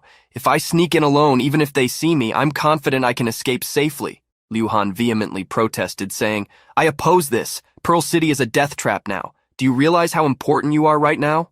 Zhang got irritated and replied, I want to, but sitting here watching our companions being devoured by those celestial foxes, I can't just turn a blind eye to that. While thinking, Besides, I still haven't avenged Su Jingyao.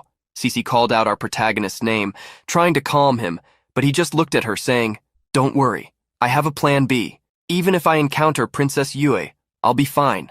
Liu Han then summoned his green swords, which floated around him, and declared, If you're really determined to go on, then you'll have to defeat me first.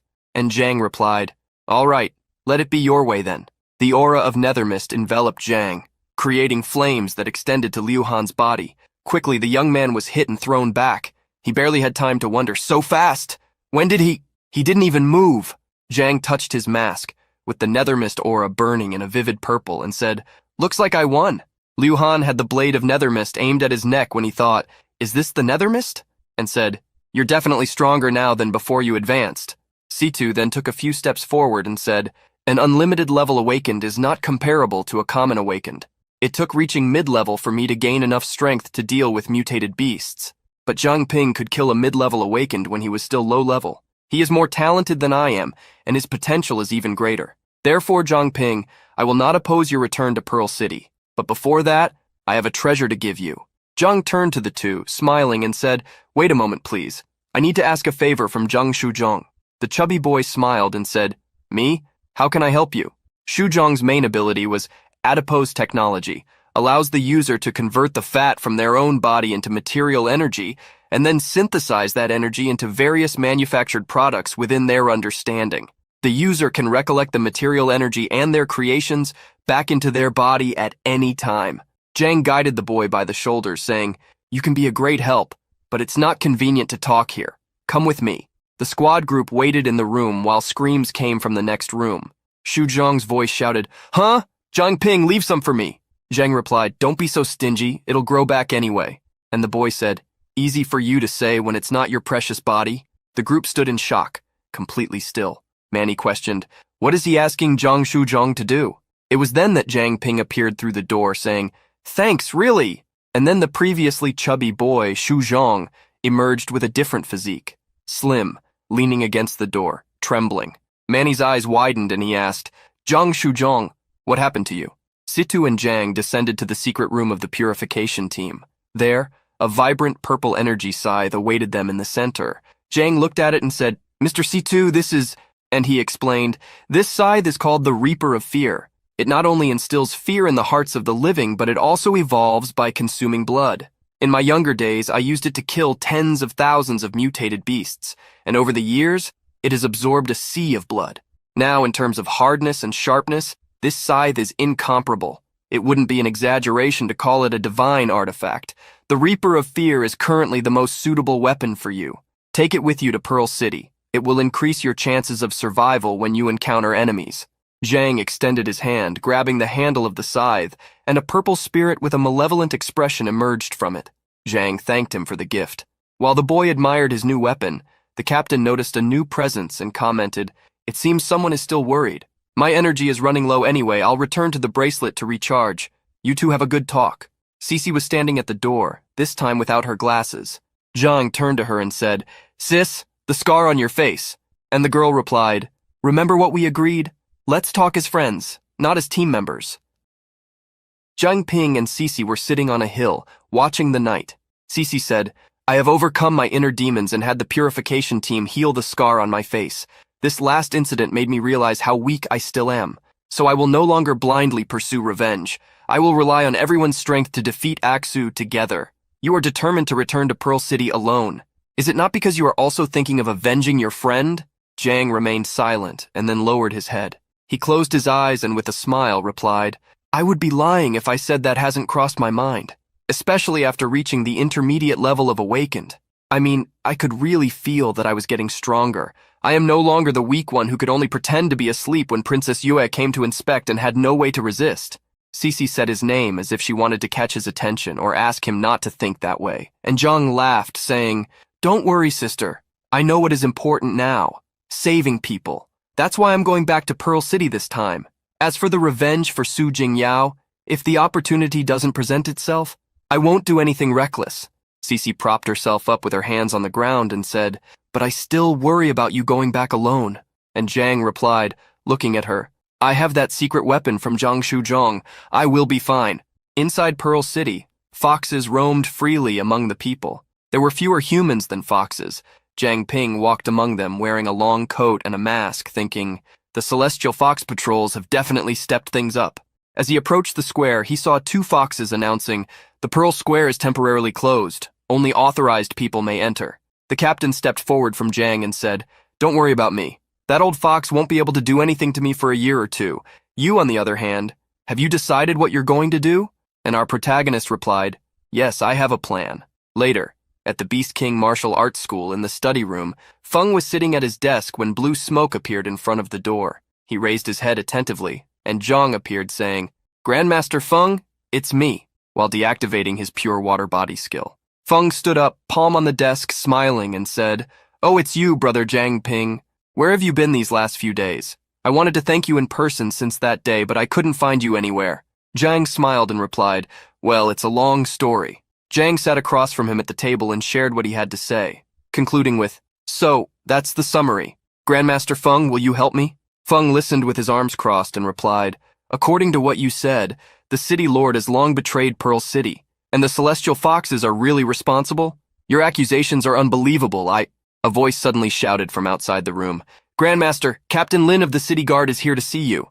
From his place, Feng responded, "Show him to the reception hall. I'll be there shortly." The voice replied, "Yes, Grandmaster," Zhang Ping exclaimed. "The City Guard has been replaced by Celestial Foxes. Master Feng just needs to take a look to see that I'm telling the truth." Feng headed to the reception hall, and upon arriving, greeted those present, saying, "Sorry for the wait. I didn't expect Captain Lin to have time for a visit." Captain Lin and his team were present. He smiled with his arms crossed and said, "I'm here to congratulate you, Grandmaster Feng." Feng looked at him with a suspicious air and asked, "Oh, and what have I done to deserve such honor?" Behind Captain Lin, he managed to see the true forms of all present, the red foxes with crimson eyes standing. Lin declared, "The City Lord has decided to appoint you as Vice Lord of Pearl City. The announcement will be made soon." Feng thought, "So these are the true forms of the Celestial Foxes, huh?" And maintaining his character, replied, "This humble servant is eternally grateful for the City Lord's generosity." Lin and the others turned, and he said, "I delivered the message. I'll be on my way then." As Lin departed, he could see the foxes walking side by side and said, "Thank you, Captain Lin. Please extend my gratitude to the City Lord." And thought, "These monsters, how dare they?" Zhang projected himself from Feng's body in a red aura, activating the pure blood, shared vision skill. He called for the Grandmaster, and Feng replied, "Don't worry. I won't pick a fight I can't win. I know I'm at a disadvantage here." Zhang left Feng's body, who was heading out of his office, while saying, "I suppose you came to me with a plan. Tell me, what do you need me to do?" Zhang followed him, walking through the corridors while explaining, "I was hoping you could use this opportunity, your promotion to Vice Lord of the city, to organize a banquet and invite the Awakened who defended Pearl City. We will tell everyone who hasn't been replaced by the Celestial Foxes what's happening. Those who want to leave, we will take out of the city through the teleportation portal. Those who choose to stay will at least know about the plans of the celestial foxes, which will allow them to be on alert and avoid being controlled at least. The two stopped in front of a window watching the students train, and Feng replied, "Indeed, some people may have family ties and may not choose to leave." Zhangping looked out the window and saw that the courtyard was filled with foxes and declared, "Given the current situation, this is all we can do. Your school hasn't been spared either, Grandmaster. Several students have already been replaced." Feng responded, "To think my little school was harboring so many of these creatures. You've already done enough. In a situation where the enemy is hard to distinguish, no one can save everyone. Let's proceed as you suggested. I'm with you until the end." He touched Zhang's shoulder. The boy bowed and said, "Thank you, Grandmaster Feng." Feng turned his back and smiled, saying, "No, we should be the ones thanking you. You've given us at least a glimmer of hope to defeat those monsters." Suddenly, Zhang turned to the side, looking out the window, as something caught his attention. Outside, he saw the blonde girl with braids exuding a fox aura. With a sinister and threatening look in her eyes and a nether mist aura emanating from her hands, Zhang thought, "It's her, the beast that killed Su Jingyao." In the fox den, a meeting was taking place with Luo Shiyu. The leader fox asked, "Is anything unusual happening in Pearl City recently?" Captain Lin replied, "Reporting, Your Highness, everything is calm, except that Feng Lianxin is preparing for a grand banquet." Luo Shiyu laughed and said, "He just became vice lord of the city and is already showing off? Feng Lianxin is nothing special." The fox in Su Jingyao's body walked over to them, saying, "Your Highness, shouldn't we have someone keeping an eye on those things over there?" Luo Shiyu responded, "There's no need. He's just using this as an excuse to collect gifts and line his own pockets. A guy like that doesn't pose a real threat to us. It would be better for you to focus on finding those purification team rats and discovering what they're planning, especially that Zhang Ping." Seeing the fox project its true form with an evil look, the two subordinates responded loudly, "Yes, Your Highness." Meanwhile, Feng was holding a reception, where everyone congratulated him, saying, "Congratulations, Grandmaster Feng. No, I should say, Mayor Feng. I hope you'll show us a bit of favoritism in the future, Mayor Feng. Yes, we would appreciate any support you can give us, Mayor Feng." Feng smiled, waving and saying, "You are all very kind." Until one of his students approached, calling him and whispering something in his ear. Then Feng smiled at everyone and said, "All present, please excuse me. I have some urgent matters to attend to. Please forgive me for not being a better host." Captain Lin commented, "Let's go. This Feng Lianxin is exactly as Your Highness predicted. He's just using this banquet to line his pockets." The fox in Jingyao's body saw a woman holding a red folder and commented, "That woman's appearance is quite exotic." Captain Lin said, "What? Are you eyeing her? You can stay behind and have fun, but remember, there are many eyes here. It's better to wait until the banquet is over before making a move." The girl replied with a mischievous smile, "Understood." Inside the meeting room, Feng was gathered with several others, including Instructor Bai, who said, "Mayor Feng, we await your instructions. May we know the reason for this summons?" Feng replied, "I gathered you here for a matter of great importance. He will inform you of the details." Zhang projected himself from Feng, floating above him and surprising everyone. He waved with a smile and said, "Hello, Instructor Bai." Everyone exclaimed, stunned, "Zhang Ping?" Moments later, Zhang had finished telling them the whole situation, and the attendees exclaimed, "This is impossible. Yes, if what you're saying is true, doesn't that mean Pearl City has already fallen?" Instructor Bai stroked his chin thoughtfully, pondering. "I interacted with Lin Keddy and other members of the city guard. I noticed strange behavior from them recently." And the girl with the red folder said, "Right, and the city lord hasn't been seen for ages." Until Feng cleared his throat, calling everyone's attention and declared, "Everyone, pay attention. Things are exactly as young Zhang Ping described. I have personally confirmed the existence of the celestial foxes. These monsters are masters of disguise. It's almost impossible to know who is who. There are already a bunch of those foxes out there at the banquet pretending to be someone they're not. Look, you've known me for years, and if you trust me, I, Feng, need your help."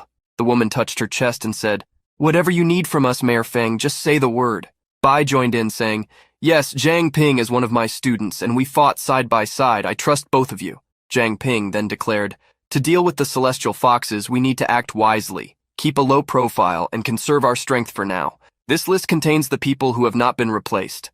We need to split up and inform others about the current situation. The purification team will soon open a portal here using the teleportation matrix. If anyone wants to escape with us, tell them to exit through the main door, then return here discreetly and pass through the portal. One of them protested, saying, "Soon? And our families." But Feng quickly touched him on the shoulder and said, "It's the only way. Right now, Jiang Ping is the only one who can see through the disguises of the celestial foxes. We haven't had time to verify if everyone on the lists. Your families are safe if any of them have been replaced. If those foxes realize what we're doing, they might accelerate their plans to eliminate the awakened. So, if you decide to stay, you must be extremely cautious around anyone acting suspiciously, or you can take your family and temporarily leave the jurisdiction of the city guard." Bai crossed his arms and closed his eyes in frustration, saying, "It's true. With so many people, keeping this a secret will be almost impossible." Zhang created a brief flame in his hands and said, "I will be watching from the shadows. If any of the celestial foxes act strangely at the banquet, I will use the fire as a signal." Feng declared, "I leave this to all of you from here." The meeting concluded with them saying, "All right, Brother Bai, I need to go now. Let's share a drink when we have the chance. Thank you very much. I will organize a banquet in your honor soon, Brother Li, and we will continue our conversation then. Mayor, I will take my leave now." The last ones left as Feng bowed alongside Bai, saying, "Please forgive my lack of hospitality." Jiang Ping watched the foxes moving stealthily while thinking, "We informed almost everyone at the banquet. It seems the celestial foxes haven't noticed anything unusual yet." Then the spirit of his friend, Jing Yao, appeared in translucent blue smoke behind him, saying, "Jiang Ping, be careful." He noticed and wondered, "Su Jingyao, what is she trying to warn me about?" It was then that Jiang realized, looking at the malevolent aura of the approaching fox, and thought, "So that damn monster came here, and she's after Chen Weihua. I need to find a way to drive that monster away. If she realizes something is wrong, the whole plan will fail." The fox approached the girl with braided hair holding the red folder and said, smiling, "Miss Weihua, are you leaving already?" Weihua turned, surprised, and replied, Oh, Sister Su, it's me. Do you need something?" The fox responded, "I was just heading in the same direction. Seeing you alone, I thought I'd accompany you for a walk, if that's all right." Weihua said, "No, not at all." Jiang smiled sadistically with a crazy look on his face while still hidden, thinking, "You damn fox. So you decided to go out on your own, huh? You just gave me the perfect opportunity to strike."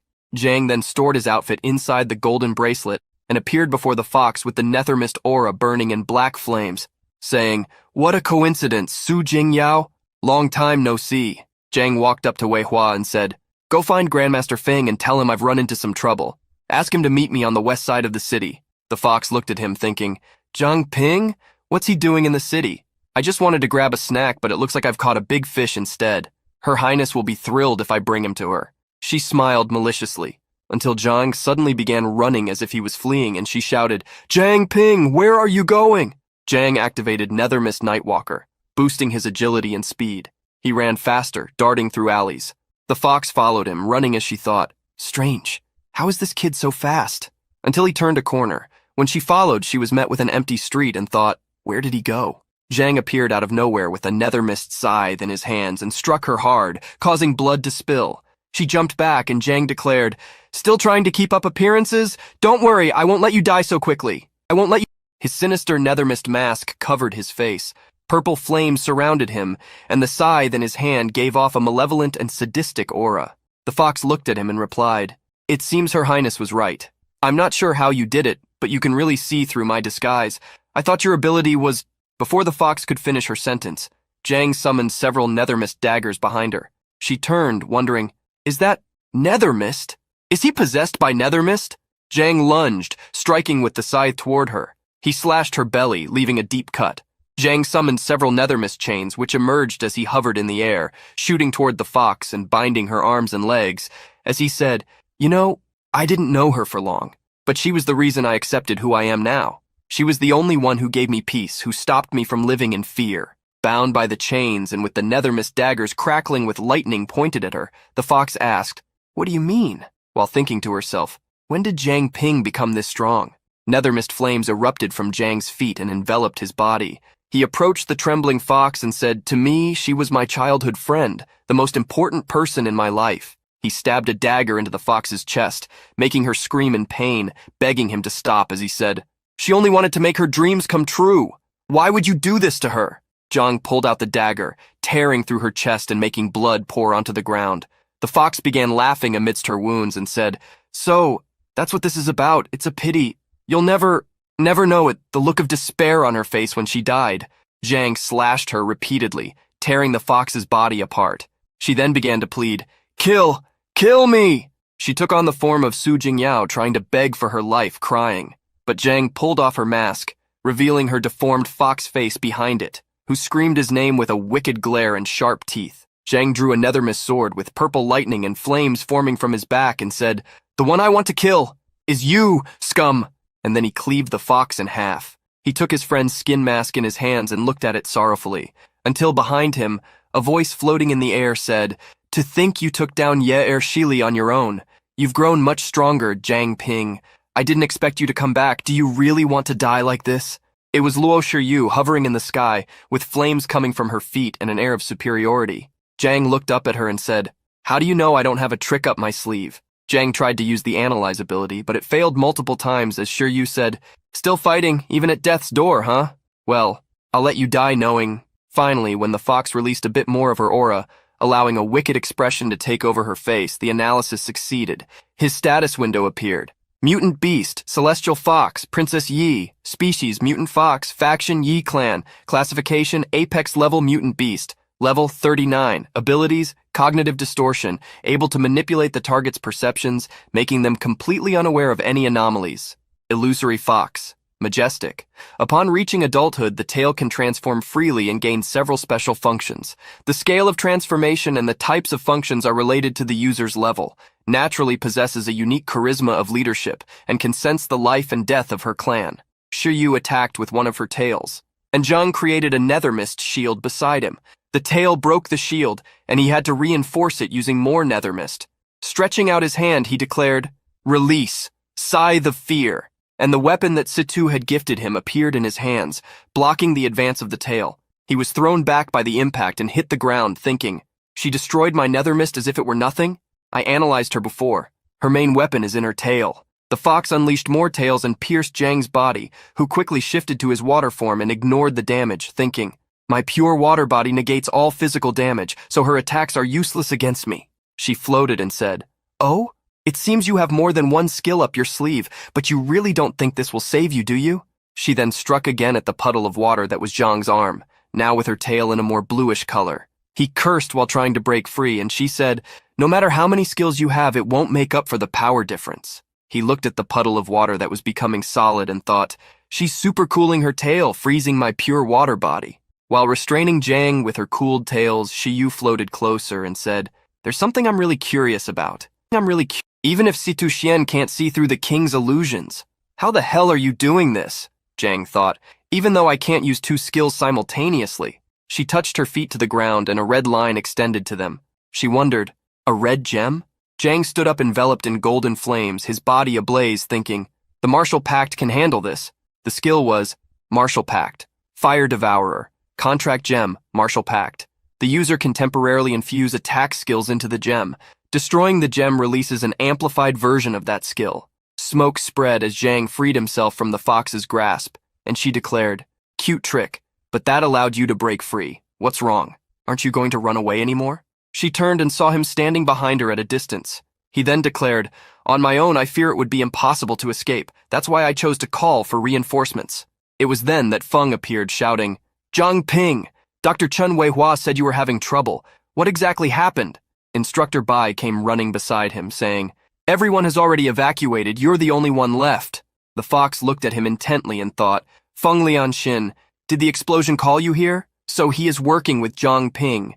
If I can't use you anymore, then just die." She then struck with her tail towards Feng. Zhang jumped, pushing him and shouting, "Watch out!" The tail grazed Zhang's back, and Feng alerted him. "Kid, you're back!" Shiyu had 3 tails unleashed, with flames and lightning pulsating around her. Zhang fell to the ground with his back injured and said, "Don't worry about me, she is a fox." Feng prepared to fight and replied, "I know, this is definitely trouble. Bai, take care of your student."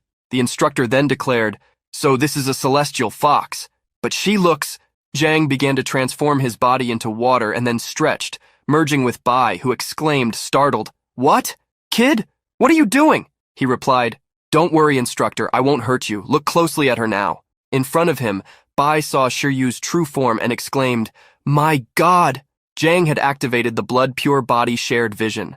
The fox took a step towards them with her tail advancing, and Feng moved towards her. Zhang shouted, "Grandmaster, your stomach!" And Feng replied, jumping and dodging, "Got it!" The tail sliced through the space where Feng's body had been, cutting through the building and creating a hole. He looked at it, saying, "She has that much attack power?"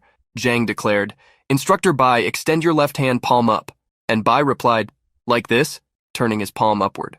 Zhang poured a slime of blood onto it and said, "Find a way to make Grandmaster Feng swallow this." And he replied, "Understood, I have a plan." Bai then threw the slime of blood towards Feng, shouting, "When the wind brings new news, receive it with grace." He understood the message and turned, thinking, "It's the signal." He opened his mouth, catching it and swallowing.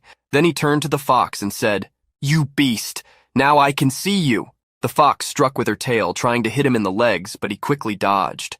Bai unleashed a red lion in his aura and declared, "We will help too." Feng ignited his hair, the symbol on his back glowing a bright gold, and declared, "You damned monster, you will pay for what you did to my students." That was the flaming body of the Crimson Emperor, blazing flame form. Beside him was Bai, his body altered with muscles, claws, and a lion's head. That was the animal fury form of the noble rage lion. Zhang informed, "Grandmaster Feng, that was my blood you just swallowed. I will let you see your true form, but only for a short time." And Feng replied with his hair and eyes aflame, "That is enough time." Feng and Bai began to attack, advancing towards the fox, throwing flaming punches as she dodged, thinking, Why can even they see through my illusions now? Is that boy, Zhang Ping, behind this again? How absurd! The two fell back after a series of attacks, and the fox's tails expanded as her gaze ignited with rage.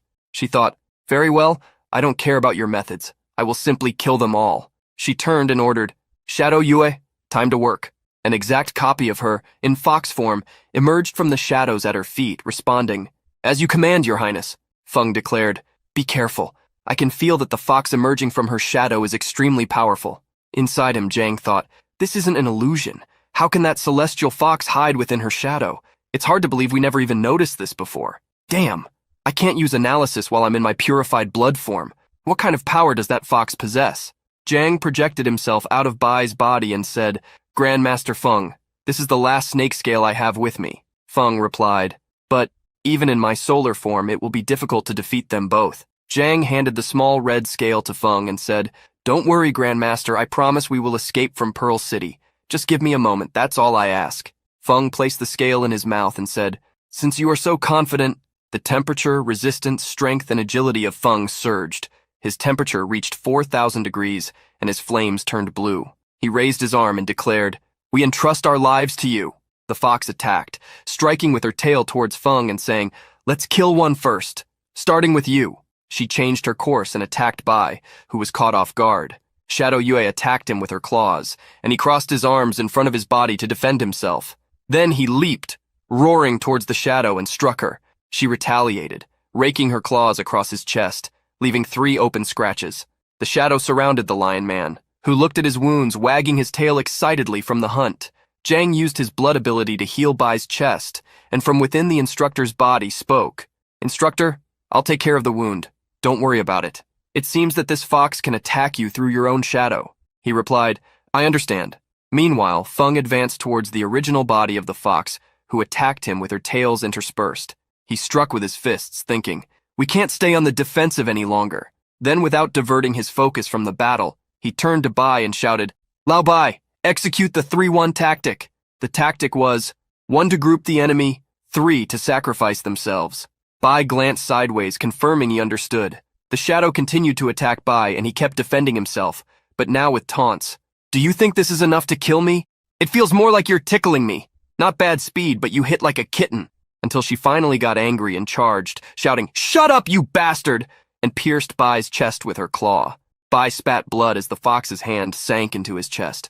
But contrary to her expectations, Bai reached out and grabbed her face, saying, "Got you!" He spun around, shouting, lifting the creature into the air. He then threw the creature towards Feng, yelling, "Grandmaster!" Feng turned his attention to him, seeing the shadow flying in his direction while he fought against the original form. Luo Shiyu took that moment to stab one of her tails into Feng's shoulder, who screamed as his blue flames burned. The fox's shadow landed beside her, crossing her arms imposingly. Then Feng's voice echoed, announcing, "Beast King's secret technique, primordial chaotic illumination." A massive explosion of blue light occurred, sending smoke and flames in all directions.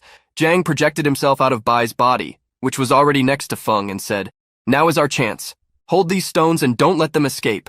The stones were from the Martial Pact, contract gems updated with adipose technology. As they continued to be surrounded by smoke, Jang brought the communicator to his mouth and said, "Shou Zhong, everything is ready. You can retrieve the fat now." On the other side, Zhong declared, "Copied! Taking off!" Bai and Feng screamed as they were unexpectedly pulled into the air. With their hands closed around the gems, they were drawn towards Zhong. Bai exclaimed, "You little guy, if you were going to pull a stunt like this, you should have warned me beforehand. I wasn't prepared at all." Feng yelled in amusement, and Bai continued, "Well, I guess this counts as escaping."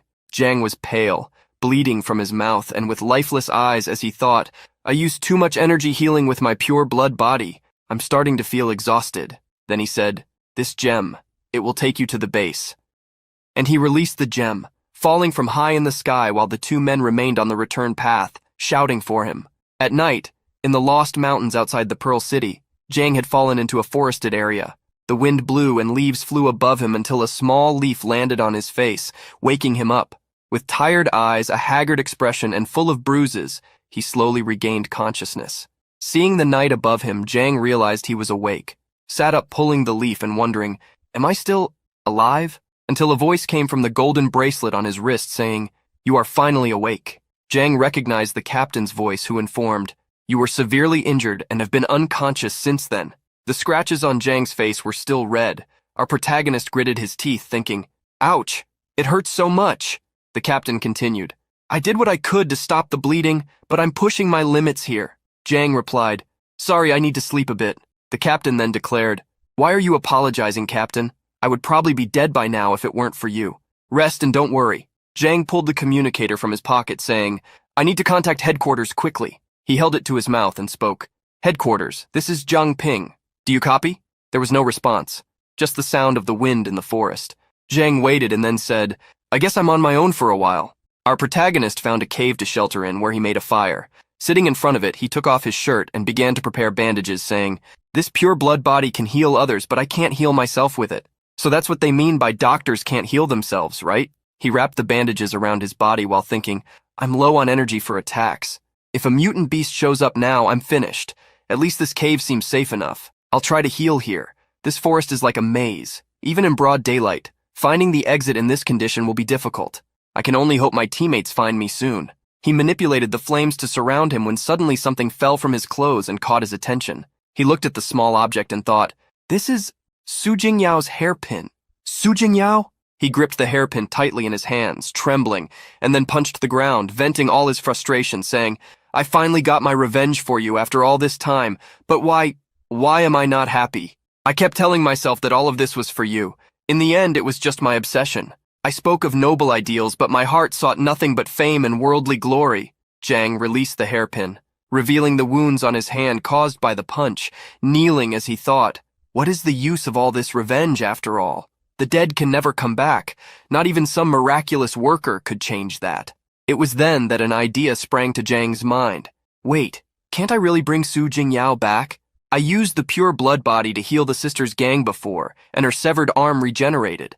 According to Senior Chen Ming, the new arm works perfectly.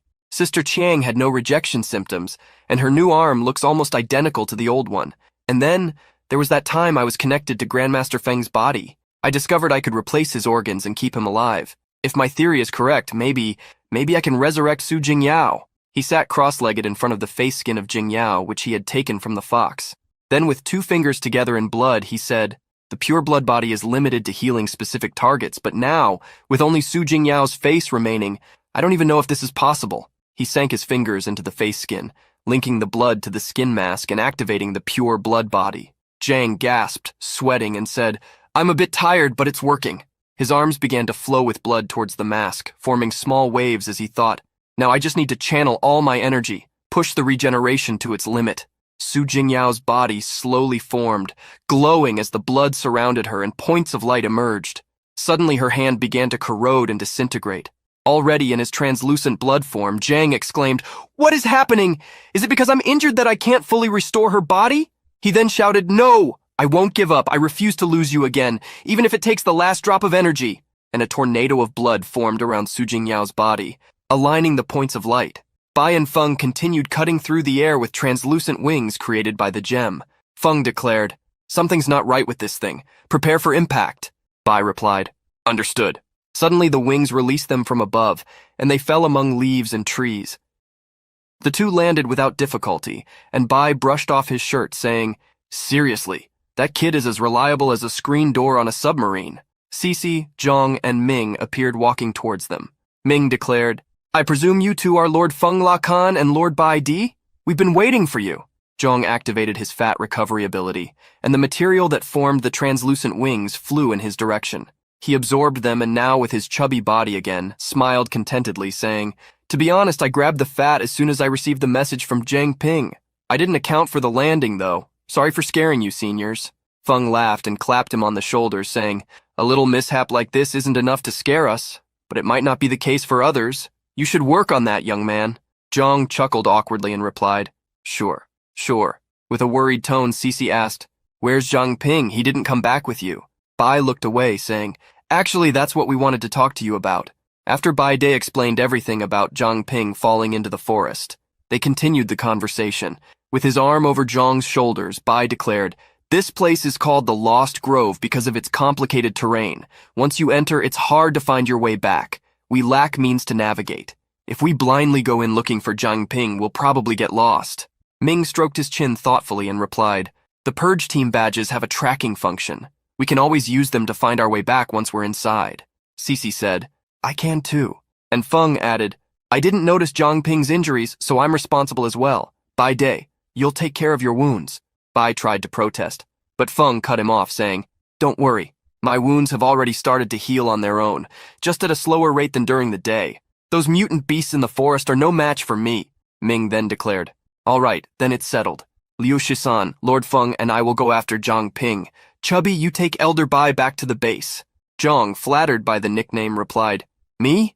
Awesome. Wait, no, I mean, consider it done." He saluted, and Ming returned the gesture with a smile. In the cave, the day had already dawned, and Jiang continued his mission to resurrect his friend, manipulating her blood incessantly, saying, "Come on, just a little closer," until the system showed him a message.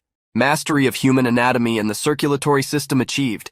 Pure blood body has been upgraded to real blood body." Jiang was stunned, thinking, "Now that's what I call timing. This time it has to work." Su Jingyao's body formed, enveloped in a bright, luminous energy. Zhang covered his eyes to shield himself from the light and wondered, Did I succeed?" When he opened his eyes, they filled with tears, and he whispered his friend's name. There she was, Su Jingyao, standing before him wearing a brown jacket, naked, smiling and waving at him, saying, "Long time no see, Jiang Ping." He looked at her and said, "Su Jingyao? Thank God." Jiang's body gave in to exhaustion, and he collapsed forward. Su Jingyao caught him in midair, holding him, saying, "Jiang Ping, are you okay?" And he replied, "I'm fine, just a bit tired." Su Jingyao sat on the ground, and he lay down with his head in her lap. The girl stroked his hair and said, "Wow, you and your craziness. Still as reckless as ever." He looked at her with shining eyes and said, "If I hadn't been reckless, we wouldn't be here today. I'm so glad I ate the yolk that day." Su Jingyao replied, "I know. In fact, you've always been a hard worker. Even when school and everyone doubted you, even when you joked about becoming a farmer, even when you faced unbeatable enemies, you never stopped moving forward. Seeing you now, having grown so much and made so many amazing friends, truly makes me happy. You should value them more, you know." Zhang turned in her lap and closed his eyes, falling asleep. She continued speaking. "Are you tired? You've done more than enough. Rest well." Zhang slept with a smile on his face as drops of crystal-clear water dripped onto his face. Su Jingyao was crying with joy as she said, "I wish I could keep walking this path with you too, but unfortunately it's too late. The energy of my soul has been exhausted." She reached out to touch him, and she slowly transformed, igniting into a crystal light while she spoke. "But I have faith. If it's you, I know you will find me again out there somewhere, right, Jiang Ping? And when that moment comes, I hope you still remember me." Su Jingyao transformed into bright white dust and disappeared, leaving behind the jacket saying, "Goodbye, Jiang Ping." When Jiang woke up, he sat up startled, calling for Su Jingyao. Turning around, he saw the girl's body lying next to him and breathed a sigh of relief. He reached out to her shoulder, saying, "Su, wake up, sleepyhead. You're going to catch a cold sleeping like that." However, when he pulled her, he found a face with lifeless eyes and cold skin. He recoiled, exclaiming, so cold. Zhang positioned his finger in front of Su Jingyao's nose, checking for her breath, and shouted, She's not breathing! An uncontrollable wave of anger surged through him. Pure blood and nether mist mingled as he screamed, You're kidding me! You were just talking to me, weren't you? He invaded her body with his abilities, penetrating her with blood, but there was no response. The lifeless gaze remained fixed, and the morbid silence continued to linger. When Zhang finally grew tired, he sat beside her and began to talk to himself. I've heard Su Jingyao's voice several times. There's no way this is just my imagination this time. She mentioned something about soul energy. Could the resurrection have failed because her soul is missing? Disheartened, he thought. Right. If it were that easy to bring someone back to life, it would question all logic. Even if I could force her resurrection, would she still be the same? Still, based on what she said, as long as I can find her soul, there's still a chance. Suddenly, he noticed something beside him, a small being approaching him. He turned, thinking, a mutant beast. It was an ant that had approached and fallen to the ground unconscious. The wind blew outside, and inside the cave, the campfire continued to burn. The ant woke up and Zhang extended food to it, saying, You're awake? You look weak. You must be hungry, right? You didn't attack me while I was unconscious. Whatever the reason, I can't just leave you here like this. The ant devoured the food with a smile on its face until it turned as if searching for something. It began to walk in circles around Su Jingyao's body, and Zhang declared, Are you asking where she went? She is sleeping in a peaceful place now, inside the bracelet. But you seem to have just been born.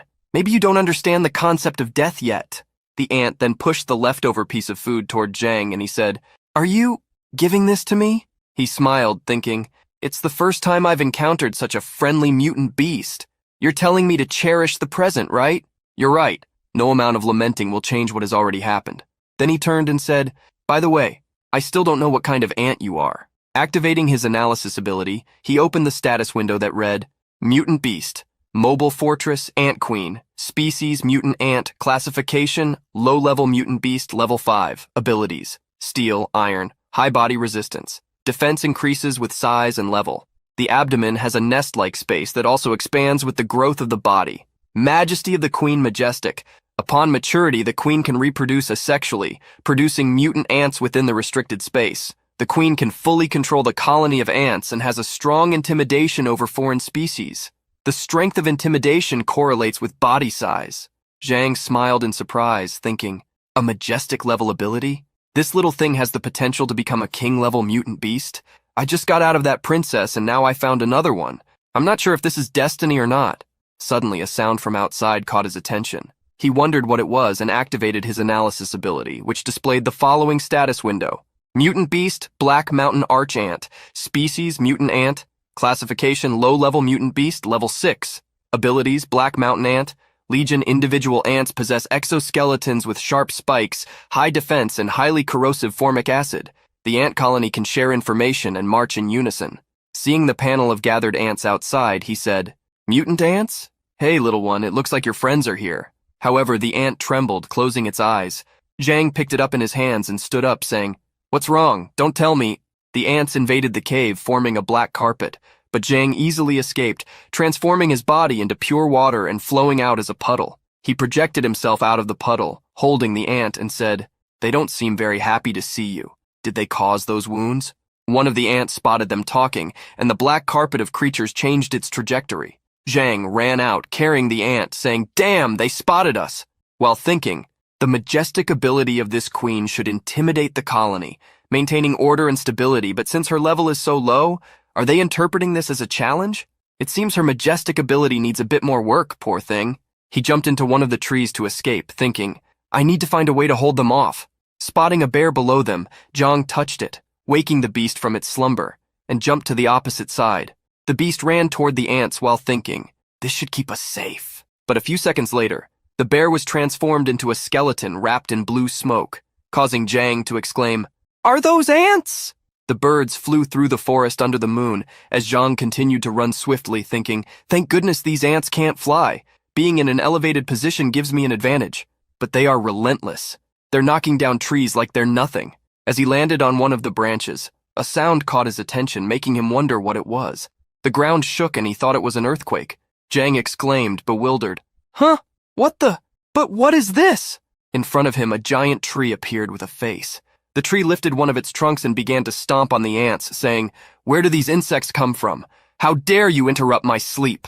The ants gathered and tried to climb the tree's trunk, but vines emerged, wrapped in green energy, coiling around the trunk and eliminating the ants. The vines quickly uncoiled, throwing the remaining ants far away. Jang activated the Nightwalker mode of the Nethermist while thinking, "Wait, does this thing understand human language? Can plants also mutate? Well, at least it scared those black mountain ants away. I should get out of here while I can." He began to move to leave the area, but the tree extended vines toward him and looked closer, saying, "Wait, you human over there, don't rush off just yet." Jang turned, thinking, it saw through my invisibility? This tree must be of a very high level to see through my shadow walking ability. Jang stood still in front of it, trying to use his analysis ability, which failed repeatedly. The tree laughed at Jang's serious expression and said, "Don't be nervous, kid. I saw you right after that swarm of ants woke me up." The analysis finally worked, and Jang read, "Name, Ye Changchul, species, human fallen, potential unknown, level 35. Abilities, ultra decompression, mutated. The body can transform into a plant being, gaining various plant abilities that evolve infinitely with age." The tree, Changchul, continued, "It's been so long since I've seen a living person, I got a bit excited." Zhang looked at him thinking, "A fallen? All the fallen I've encountered before were either psychopaths or just plain crazy. This tree guy, however, seems somewhat friendly." Nervously laughing, Jang said, So that was it. While thinking, "Well, I can't leave yet anyway. Better to chat with him a bit." Ye Changchul sat in front of him and asked, "Where are you from, kid?" Jang sat down as well and replied, "I'm from the City of Pearls." The tree smiled and said, "Oh, what a coincidence. I'm from Pearl City too, but that's all I remember. Perhaps I really am getting old." Zhang leaned forward and said, "You don't remember anything else? Mr. Ye, if I may be so bold, do you realize that you are a fallen?" The tree looked to the side and said, "So that's it, a fallen. What is a fallen? Wait, you know my name?" It pointed at Zhang, leaning forward.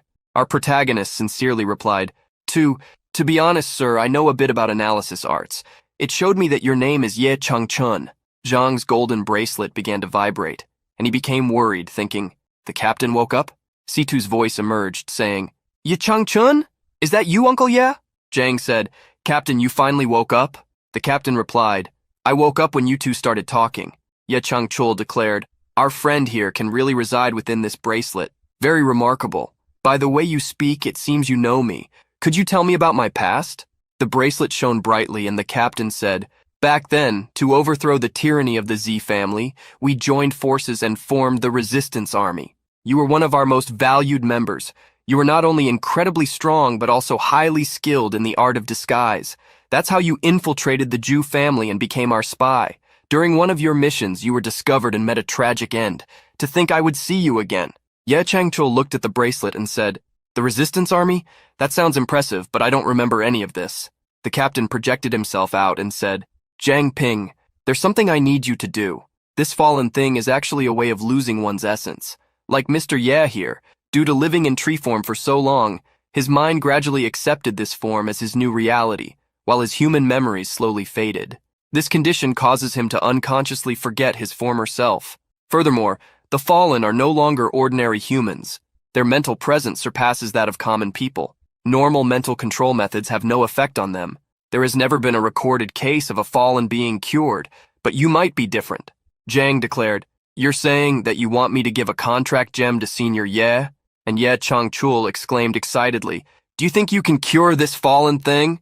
Zhang created a green gem in the palm of his hand, concentrating his power, and replied, "Well, in theory, the gem is a way to do this. But the fallen possess powerful mental energy to aid their recovery, so external guidance is crucial. This also means that Mr. Ye will need to completely relinquish control of his body to me." Ye Changchul grabbed the gem with one of his vines and said, "I thought it was something serious. What's the big deal?" And he swallowed the gem. The gem lodged in his chest, and Zhang exclaimed, He ate it?" The creature's eyes shone with a bright green, and its aura glowed in the same hue. The system displayed to Zhang, "Contract successful, beast contracted, Ye Changchun." Zhang Ping watched in astonishment, thinking, "Wow, he really ate it just like that. And the contract really worked. Let's try giving a command." A green, flaming aura ignited around him, and he extended his hand toward the fallen tree, declaring, "Ye Changchun, I command you to immediately stop being a fallen." The green energy flowed into the tree's trunk, glowing. Chang Chun began to scream as his eyes shone brightly, and Jiang Ping watched in disbelief. He was just testing, but it actually worked. The form of the tree was expelled, and in its place, the human body of Chang Chun appeared, with long green hair and horns. Jiang Ping couldn't believe it. He had managed to heal a fallen so easily. Chang Chun opened his eyes, looking around, examining his hands closely. The Pearl City, the Jew family of beast tamers. He remembered everything. The contract gem was now at level 7, with the bonus effect activated and a new beast contracted. Jiang Ping observed these specifications in amazement, thinking, wait, does forcing contracts consume bonus effects too? Just like awakening new abilities, this is new to me. But does that mean I can no longer use level 7 contract gems to awaken new abilities? Well, I'll just see this as a good deed and patiently wait for the gem to reach level 8. Look how happy the old man is. Chang Chun approached Jiang Ping and said, by the way, I never asked your name, kid. Our protagonist replied, and the old man declared, pulling something from inside his shirt. Jiang Ping. To think that the one who could break the curse of the fallen has such a modest name. This old man has lived so long in the jungle. I don't have much to thank you, but if you don't mind, please accept this. He kept this thing because he found it quite peculiar. It seems to be on the fine line between the living and the dead. Chang Chun opened his hand and showed a small purple sphere on fire. Jiang Ping quickly recognized it. It was Nethermist Essence. He activated his analysis, and it was immediately completed. Even our protagonist was startled by the speed and ease of the analysis, but concluded it must be because he had tried one before.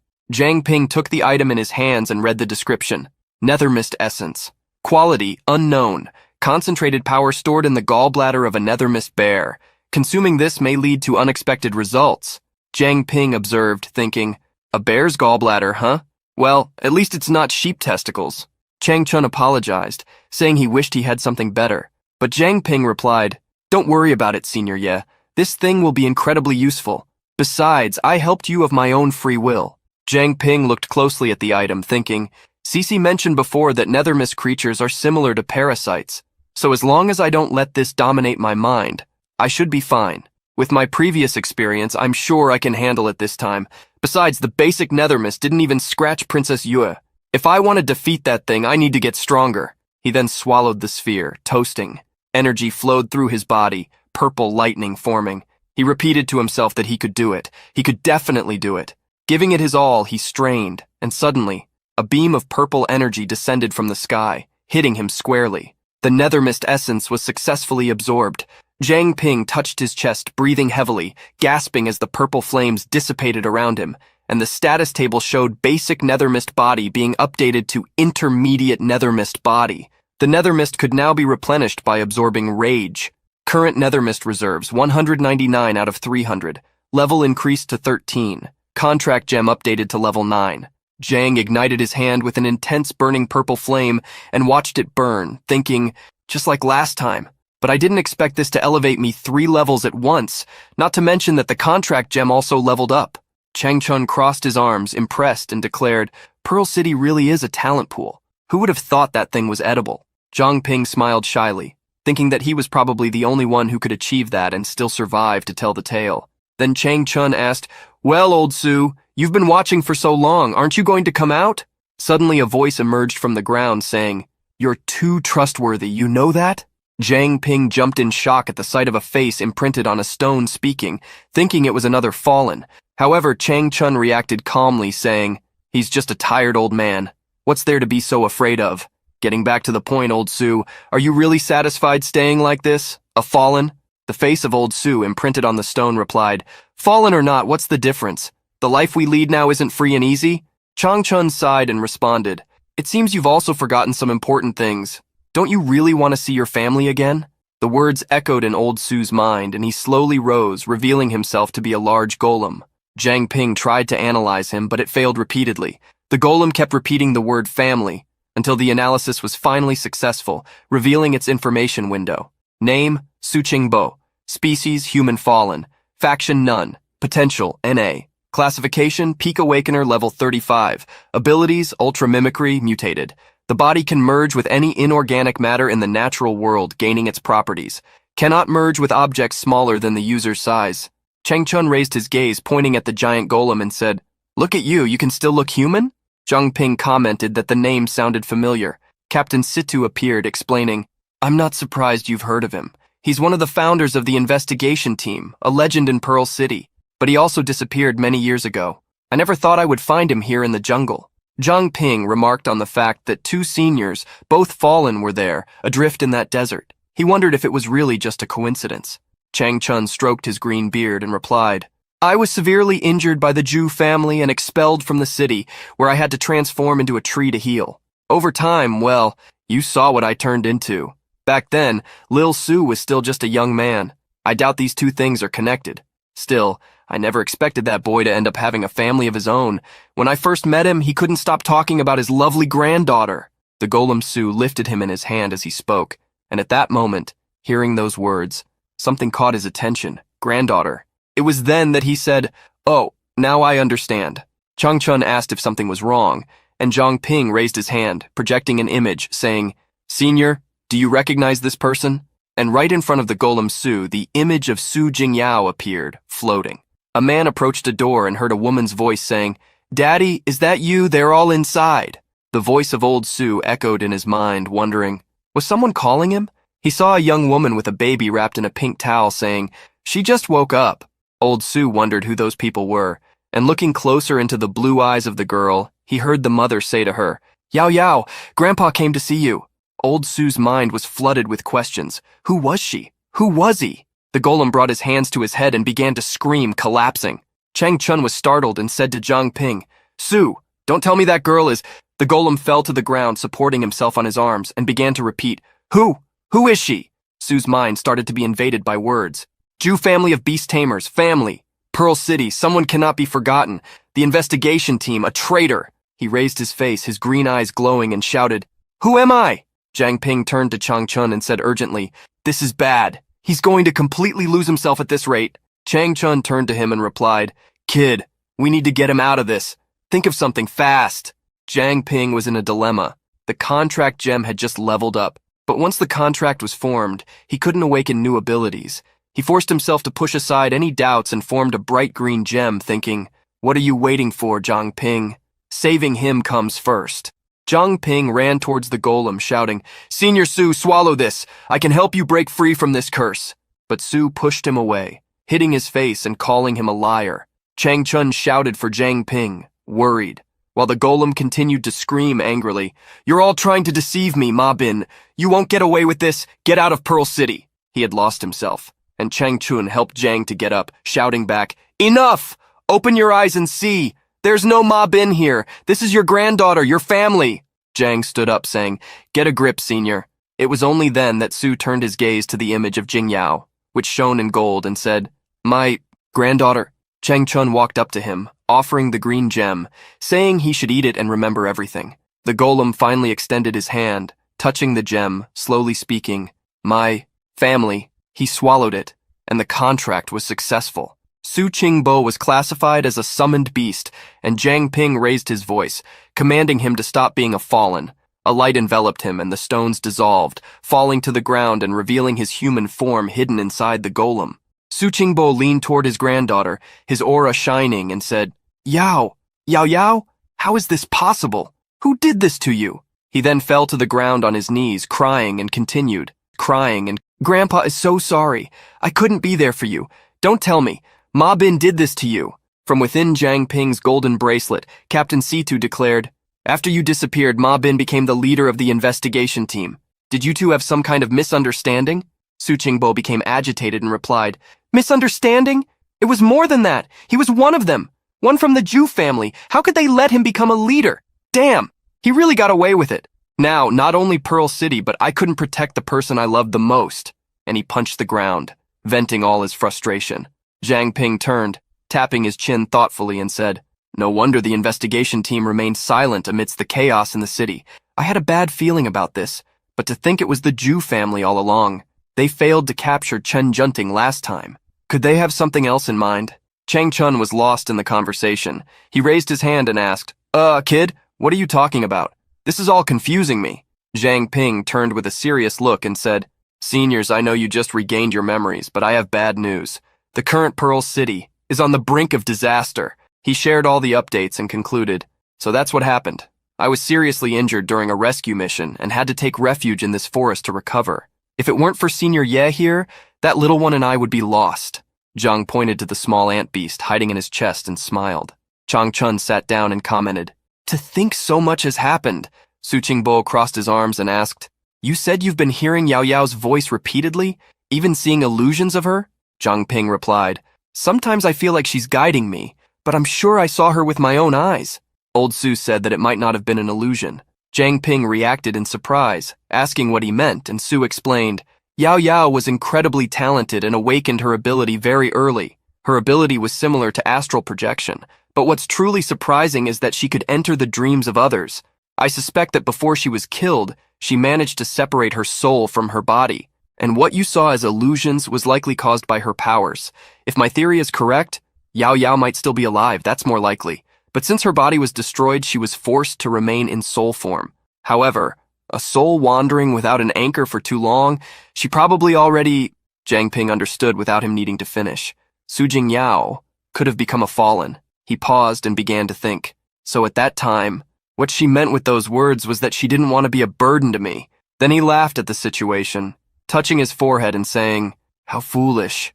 She helped me from the shadows all this time, and in the end, wanted me to forget her." Zhang looked at his bracelet as the projection of Jing Yao returned to him and thought, "I could never forget. Once the dust settles, I will find you." He turned again to the two in front of him and declared, "Seniors, what are your plans now?" Chang Chun stroked his beard and laughed, saying, "We dedicated most of our lives to Pearl City. Now that it's in danger again, how can we stand by? I believe old Su feels the same." Su agreed and thought to himself, "Besides, I want to see Yao Yao again." The two then projected their beast forms with powerful energy flowing around them and raised their voices saying, "We will be your strength. We will fight by your side to save Pearl City. Command us as you see fit." Cece, Master Feng, and Chun Ming were running through the forest when a voice came through the girl's communicator, saying, "Zhang Ping's communicator signal has disappeared somewhere near your area. Have you found anything?" They turned, looking around, and Ming said, "This must be the place." Feng turned and asked, "Where could that kid have gone with those injuries?" Cece observed the ground and saw bloodstains. She pushed through the plants following the stains and was shocked by what she found. Her two companions approached and were equally surprised. Feng hesitated, dumbfounded, but soon questioned, But what happened here?" In front of them, a path of destruction lay open, with burned and fallen trees. Ming commented, "These are the marks of the black-backed mountain ant during its march. It seems Zhang Ping got himself into some trouble." Cece ran ahead saying, "Let's go. We need to catch up to him." But Fang interrupted her, asking her to wait. Just ahead of her, while still running, a portal of purple lightning opened, and a fist emerged, heading for her face. Cece was quicker and created an ice shield, asking who was there. The fist shattered her shield, splintering it into several pieces. Cece was thrown at the feet of her two companions, and a group emerged in front of them, amidst a fog. It was Zhuo, the fallen zombie who had faced Feng. He introduced himself, saying, "Long time no see, Feng Lexian. Look at the present I prepared for you." Beside him stood a woman and a girl hiding behind her. Behind him, a crowd of zombies. Feng declared, "I was wondering where that stench was coming from." "So it's you, you cursed old zombie." Zhuo smiled wickedly and replied, "Still as defiant as ever. Today, none of you will escape." He then ordered his zombies to advance toward the three. Ming directed his swords at the approaching zombies and calmly commented, "Don't tell me the sacred ancestor village left a spy to watch us when they left the city." Cece charged at the enemies, cutting them down with her sword, and replied, "It doesn't matter, we'll kill them all." Feng began to fight the zombies, stating that he was the target. The two should try to find a way to escape. However, they both responded in unison. "In your dreams!" Feng turned, seeing a new zombie leap toward him, and activated his ability, Indestructible Body Form of the Arnikon Emperor, exploding his aura into flames. His body temperature reached 1,000 degrees, and his stats increased. Feng stopped the zombie's punch with one hand and, with his hair on fire, declared, "I told you that the next time we met I would kill you." He threw the zombie away with just one arm. As the creature neared the ground, a purple energy portal appeared, completely engulfing it and disappearing. Feng wondered if the zombie had teleported, and the answer came quickly. Behind him, a new portal opened, and the creature emerged from within, ready to attack him. Feng noticed in time. He turned, raising his arms to block the attack. However, to his surprise, the creature opened a portal in front of its fist and teleported behind Feng, hitting him. Cece turned and shouted for Feng, worried while still fighting. The creature's fists teleported through several open portals, making it impossible to predict the next attack. Feng kept his arms raised to block as much damage as possible and thought, what an annoyance. Those fists are as hard as black iron and can even warp space. It seems like the ability isn't from the same person. Those two women haven't moved an inch the whole time. Could they be the ones responsible for the teleportation? He activated the ability, adamantine body recruits of the Beast King, and spun around, creating a tornado of flames. The women stood still, watching the tornado without understanding where it had gone, until Feng appeared beside them, calling them rookies and surprising them. The woman reacted as quickly as she could and opened a portal in front of them. Feng was right. The woman turned to Zuo and asked, "What are you doing? He's literally right above us." Zuo replied calmly, "Relax. Look closer. After our last fierce battle, I used a zombie to monitor him remotely. Without sunlight, its body temperature will only continue to drop. He'll never be able to enter that white form again." Indeed, while Feng delivered several punches to the creature in front of him, its temperature had already dropped to 600 degrees. Its stats were also declining. Zuo then shouted, "That's also why I waited until nightfall to act right after he left the city. Now surrender obediently." But that wasn't in Feng's plans. He knelt and launched a tornado of flames that reached into the sky, surpassing the height of the trees and being visible throughout the forest. Zhang Ping spotted the tornado and quickly recognized. It was the Great Master. Cece and Ming were almost finishing off the zombies when suddenly one of the fallen corpses emitted a poisonous green mist. Cece covered her mouth and warned, "Zombie toxin again. Chen Ming, hold your breath." Feng continued to fight with the zombie that was teleporting between portals, hitting him from various locations. Then Zhuo appeared, attacking him and saying, "Just surrender and become one of this old man's puppets." Feng struck him, sending him flying, and replied, "In your dreams. I won't fall for the same trick twice." Feng clenched his fists, flames burning on his body.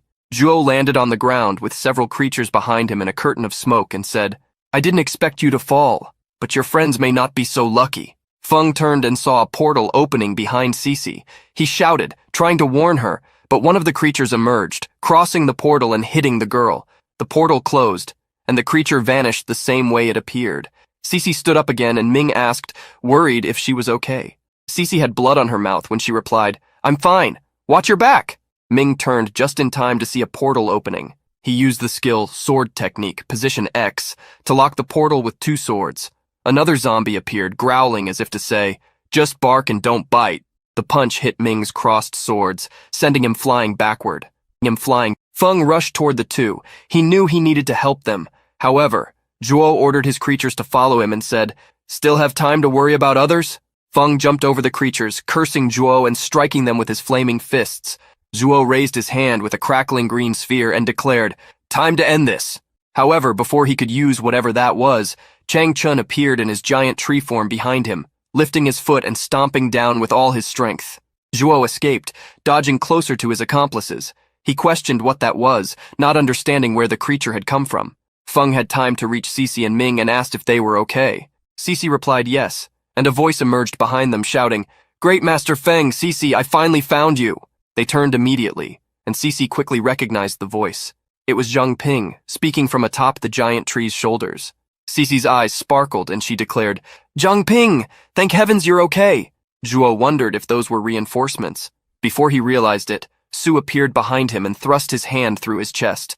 Zhuo turned, asking when that man had arrived. Feng shouted, warning Su to be careful as Zhuo was immortal. A new creature emerged, jumping toward Su and landing a punch on him, but he vanished, transforming into golden mist. Su reappeared in front of Feng, saying, "He's tougher than I thought." His body returned to human form as the mist dissipated. Feng replied, "We can't afford to let our guard down. Our enemy is a fallen." Feng lifted his gaze and saw that the sun was shining. This was it, the perfect moment. He ignited his body with more intensity and declared, "Let's see what else you've got, you spineless old man." His body temperature returned to 800, and his stats increased. Now, Chang Chun was standing behind the group with Zhang Ping in his hand. Su, Feng, Cece, and Ming remained standing on the ground ready for battle. Feng taunted, telling the enemies to give it their all. The woman with Zhuo looked worried, thinking, "These reinforcements are no joke, and we lost the perfect chance to capture Feng Leixian." Then she raised her voice and said, "Something's wrong. Fall back." Zhuo replied that no way was he going to leave that battle. He just needed a little more. He was almost able to catch him. However, he knew it was the end. A portal opened behind him and he slowly entered, being sucked in by the energy. The woman took the creature with her, but before entering, she pointed at Feng and declared, "You were lucky this time." Feng ran toward the portal, telling them not to run, and Jiang Ping followed him, saying, "Great, Master Feng, don't do anything rash. We still don't have clarity on the enemy's information. Chasing after them could lead us into a trap. Let's go back to the base and regroup with everyone. The others from your martial school are also waiting for you." Feng stopped, and agreeing with Zhang, he let the portal disappear, and the enemies retreated. Cece guided Jiang Ping, Chang Chun, and Su to a tree, where she stopped and announced that they had arrived. Zhang looked around and commented that the place seemed different. Cece touched the tree in front of her, and a portal opened in the trunk as she said, "Of course. We moved our base of operations after all. The old place was getting cramped. This one can accommodate many more people and is closer to the training fields, making deployments easier." The portal expanded on the ground beneath their feet, and they were transported to another location. Cece turned to them and said, "Welcome to Base 08, located 1,800 meters underground. It has enough space for 2,000 people with 164 rooms. Feel free to explore." Zhang looked around and commented, "It's huge. Combined with the other bases and safe houses, how many of these places have you set up in the last 2 centuries, Captain?" Situ laughed and said it was always good to be extra prepared. Cece walked a little and explained, "When I was with the investigation team, I knew they had several outposts beyond the city walls. One of them was very close to the training fields, but I don't know if they are still using it." Su approached Cece and said, "I heard that Ma Bin is now leading the investigation team?" Cece replied, "Your star disciple, sir." Situ leaned next to Zhang and said, "When Brother Su was barely conscious earlier, he mentioned that Ma Bin seems to be part of the Zhu family. What's that about?" Su sighed and began to speak. "This is a story that started 10 years ago. I remember it like it was yesterday. The Vice Lord of the city, Huang Zeiming, suddenly summoned us to the city lord's mansion. He claimed that an informant had located the main hideout of the remnants of the Zhu. But as the captain of the investigation team, I didn't know anything about this so-called informant. So I began to suspect. When I asked about the informant's identity, the Vice Lord just deflected, saying it was a member of the purging team, someone who kept a low profile. Considering the urgency to eliminate the remnants of the Zhu, I didn't press further. Then I took my team, tracking clues for a week until we located their hideout. Just when we were planning our attack, the Zhu family ambushed us. I was confused about how they found us, but now it's clear it was a trap from the beginning. We were caught off guard and exhausted from the long journey, which led to heavy casualties during the attack. And just when I realized something was wrong and decided to retreat, Ma Bin attacked me out of nowhere, catching me completely off guard. He used a strange dagger. It rendered my abilities useless the moment it pierced my body. Those bastards put me through absolute hell. They tortured me. God knows for how long. I even heard them calling Ma Bin my lord. Fortunately, the effects of the dagger weren't permanent. Once I realized that, I played dead to trick them. They believed it and then tossed me into the river. I used my water flow disguise to blend with the current and escaped. However, the severity of my injuries soon made me lose consciousness. I don't know how long I was unconscious, wandering in darkness. Gradually, I began to forget those painful memories. Everyone listened attentively, and Chang Chun commented, "No wonder you were so cautious when we first met. Now I understand the hidden pain behind all of this. Every time I asked, you couldn't bring yourself to talk about it. I think that's when your heart began to fall into darkness." Situ touched his chin, thoughtful, and said, "Huang Zeiming again?" So they had already taken control of the investigation team 10 years ago. It seems the Zhu family's schemes are deeper than we thought. While listening, Cece remained silent, thinking, if it weren't for the captain promoting me back then, I probably wouldn't have made it out of the investigation team alive. Suddenly, the girls from the squad appeared. Manny waved, asking what they were doing there, and approached, saying, "You must be the seniors that Jiang Ping found. It's a pleasure to finally meet you." "Huh? What's that little thing?" Jiang saw she was pointing at the ant beast inside his clothing and replied, "I found it in the jungle. It's small now, but it has the potential to become a king-level beast, and it's quite friendly, showing no hostility at all. It could even become a valuable ally someday." The girls approached, fascinated by the little creature. Manny stroked its fur, saying, "Potential to become a king? Seriously?" Then she interrupted her outburst of cuteness about the creature and put her hands on her hips, saying, "Well, that's all for now. You all settle in and focus on recovering. Rest a bit." Situ took the floor and began to speak. "That said, the investigation team is our enemy now. We can no longer trust their outposts, and we must be vigilant against their schemes. Before we make a move, we need to be fully prepared for what comes next.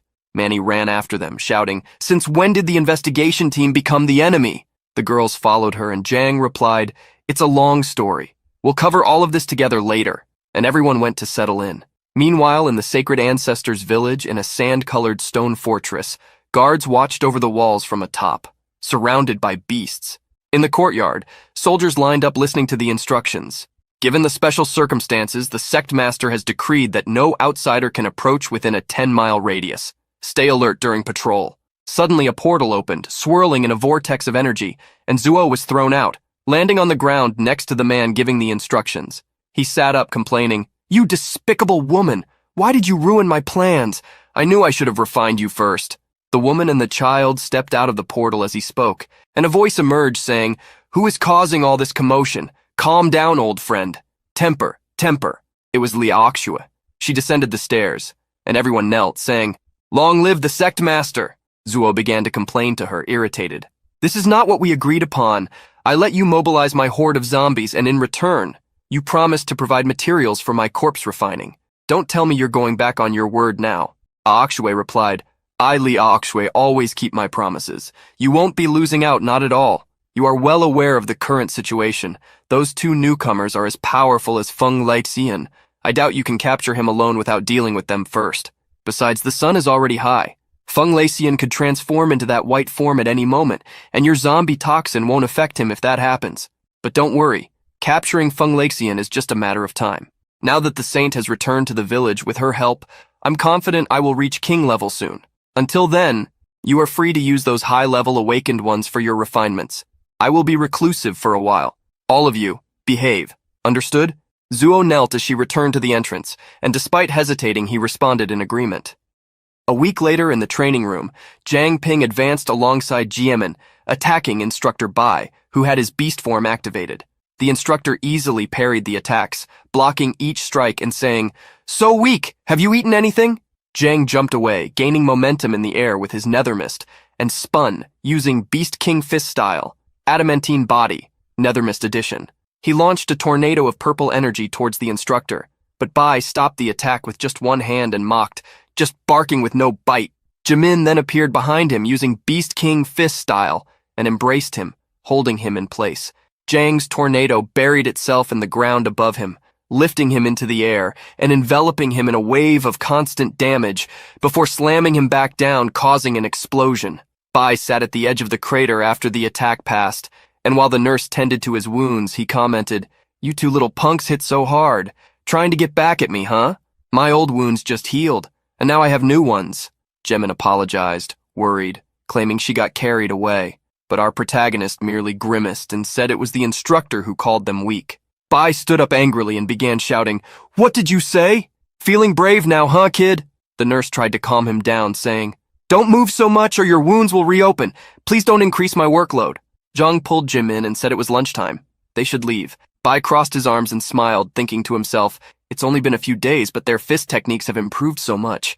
Zhang Ping's strength was to be expected, but Wang Jimin's fist techniques are really catching up.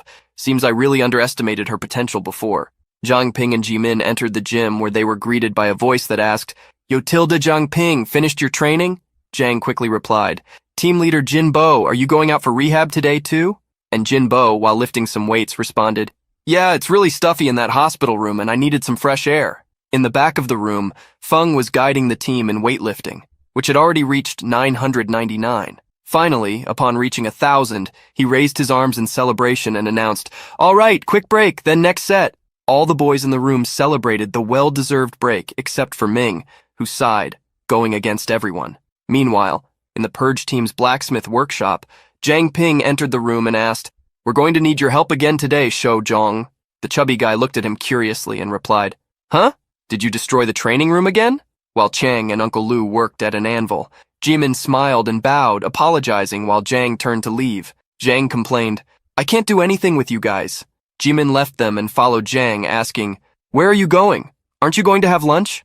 Jiang replied that she could go ahead, as he had something to do. The girl agreed, and our protagonist moved on. Jiang stopped in front of the meeting room and then entered. Inside, he found Cece, Manny, and other squad members waiting for him, along with the captain's projection. C2 commented, "Jiang Ping, you're here, right on time. I wanted to discuss some important matters regarding the test fields. Jang walked in with his eyes glowing a neon blue and smiled, agreeing. At the Ju family headquarters, screams spread near the torches. Sitting at a round table, several hooded figures were conversing while a similarly dressed body lay in the center. One of them declared, "Great Elder, the saint has been taken, and you still have the audacity to show your face here?" Two figures, one referred to as Great Elder, and the other as Second Elder, were seated side by side. The Second Elder tried to speak angrily, but the Great Elder leaned his arms on the table and interrupted him, saying, "Forget it." Ju Zeming accidentally activated the awakening of the saint, which led to the confrontation between King Yue and Situ Shibai. Given this, let's spare him this time. The prostrated man thanked him, still stammering with his forehead pressed to the ground, and the meeting continued. One of the mysterious figures turned and said, "If this Zhang Ping really is an unlimited class esper who can wield infinite abilities, then he will certainly go to the test fields. Zhu Yanbing, what is the status on your side?" With his feet on the table, arms crossed, and smoking a cigarette, Zhu Yanbing, also known as Ma Bin, replied, "Don't worry, Great Elder. Our investigation team has eyes everywhere. Even if Zhang Ping can truly wield infinite abilities, his level is still low. He is far from our level. If he dares to set foot in the test fields, I will ensure he doesn't come out alive." One of the figures countered Zhu Yanbing, saying, "You are all so young and naive. Underestimating your opponent is a fatal mistake. The true terror of unlimited class espers lies in their potential to dominate at all levels. Situ Shibai has made us suffer for years because of this. Don't underestimate such an enemy." Another figure spoke up, saying, "Our most urgent problem right now is the Sacred Ancestors Village, which took the saint. We lost many people in Pearl City just trying to bring her back. If the Sacred Ancestors Village manages to obtain a king-level power before us..." The man in the center continued prostrated before the Great Elder when a hooded woman stood up and said, "Esteemed elders, have you really forgotten about our Ju family's trump card? Ju Yuanlong." However, the Second Elder reacted negatively, shouting and pounding the table, saying, "Don't mention that ungrateful one. Our family poured all our resources into nurturing him, and what did he do? Clung to his ridiculous sense of justice. If he had just followed the family's plans, we wouldn't be hiding in this cave." The woman calmly replied, "There's no need to be angry, Second Elder. I mentioned him because I have a clever plan in mind, one that will force him to serve the family and significantly increase our strength. But we will need the cooperation of our little Ju Yang and the key to the Forbidden Zone." Ju Joyang, a blonde boy with blue eyes, shrank back while reading a book as the woman leaned over him. The Second Elder listened to the words that came from her mouth and said, "The Forbidden Zone? You're not suggesting..." They exchanged glances in silence for a while. The tension grew, and finally the Second Elder sighed, opening his hand to create a red feather surrounded by golden energy, saying, "Although I don't like it, this is our only option now. You may proceed." He threw the feather in the direction of the woman, and she caught it between her two fingers, saying, "As you command." Her clothes slowly caught fire, transforming and revealing her appearance. A woman with ample breasts and pink hair presented herself amid the burning pieces of clothing, declaring, "I, Ju Hongfang, will not disappoint you." Sometime later, somewhere deep beneath Pearl City, Ju Hongfang walked carrying a torch alongside Ju Yuanlong, who accompanied her, saying, "You can't even keep an eye on a child, and yet you talk about reviving the Ju family? What carelessness." A transparent bird flew alongside them when the pink-haired woman replied, "You still don't understand the nature of Xiao Zhuyang, do you? Besides you, your uncle, who else could try to keep him in line? Remember that time Xiao Zhuyang sneaked into the weapons depot and triggered that celestial thunder trap? He destroyed a bunch of equipment. If it weren't for you covering for him, he would have been expelled from the family a long time ago. Maybe that's why he's closer to you than anyone else." Finally, when they reached the forbidden lands of the Ju family, she announced that they had arrived.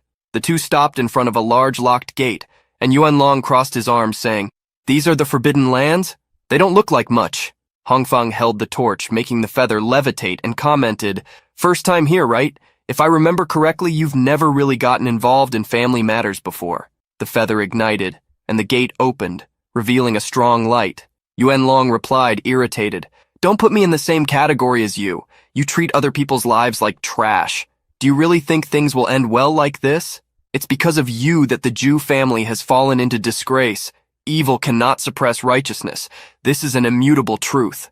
Yuanlong entered the room still talking, arms crossed, until something caught his attention. Astonished, he approached, seeing a large skeleton of a winged beast in the center of the room. Then, still in shock, he began to ask, "Is this..." The divine sunbird of the first patriarch? Those two old men hid the remains of the solar bird here? What exactly are they planning? The two approached the giant skeleton, which resembled a dinosaur skeleton, and Hong Fong explained, "We can worry about that later. Finding Zhu Yang is more important now." She then raised her voice and began to call, "Zhu Yang! Zhu Yang! Stop hiding and show yourself. Your uncle Yuan Long is here to play with you." As she shouted, Yuan Long noticed a small sphere rolling toward him on the ground. He bent down and picked it up in his hands. Hong Fong said that it belonged to Zhu Yang and questioned where the little one could have run off to. However, Yuan Long clenched his fist around the sphere and with a serious look declared, "Stop pretending. I felt it as soon as I entered. Zhu Yang is not here. Speak. What are you really plotting?" Hong Fong clapped and with a mischievous smile said, "As expected of one of the top awakeners of the Zhu family. All right, I'll stop beating around the bush. I want you to become the solar bird." Yuan Long reacted negatively, saying, "Become the solar bird? What nonsense are you talking about? It's nothing but a skeleton. Are you abandoning our beast domination traditions and turning to necromancy now?" The woman then began to explain, "We, members of the Zhu family, may have different methods of beast domination, but our fundamental principles have never wavered. After years of meticulous research, I finally discovered a way to transfer the power of the solar bird to another living being. Unfortunately, no one in the Zhu family can withstand its divine power, except you. You already possess the unique ability to channel the spirits of summoned beasts and have immense power of your own. Simply put, you are the perfect vessel for this power." Lightning began to crackle around Yuan Long, and he admitted that the proposal seemed quite tempting, but he wanted to know what the catch was. Would he have to sacrifice himself, or something like that? Hong Fang's expression changed. He was right. That was it. Assassins appeared and surrounded him. He asked if they were hers too, but it didn't matter in the end. Let them all come, he would face them. Yuan Long activated his ability, Beast God Possession, White Lightning of the Monkey King. A cloud of lightning expanded from his body and he leaped, attacking the first assassin. With his body covered in lightning, he knocked him down and moved on to the next. The assassin attacked him with a scythe, and he blocked it, a monkey form expanding from his body. He grabbed the scythe with his hand and easily stopped the attack, then threw the assassin away. They were nothing but a bunch of amateurs. Yuan Long noticed suspicious movement and turned his face, seeing two men running around him, surrounding him with chains. He quickly recognized what they were: bone corrosion chains. The chains tightened around his body, shining brightly and suppressing his expanded form. Two assassins held him immobilized while two others advanced with daggers towards him.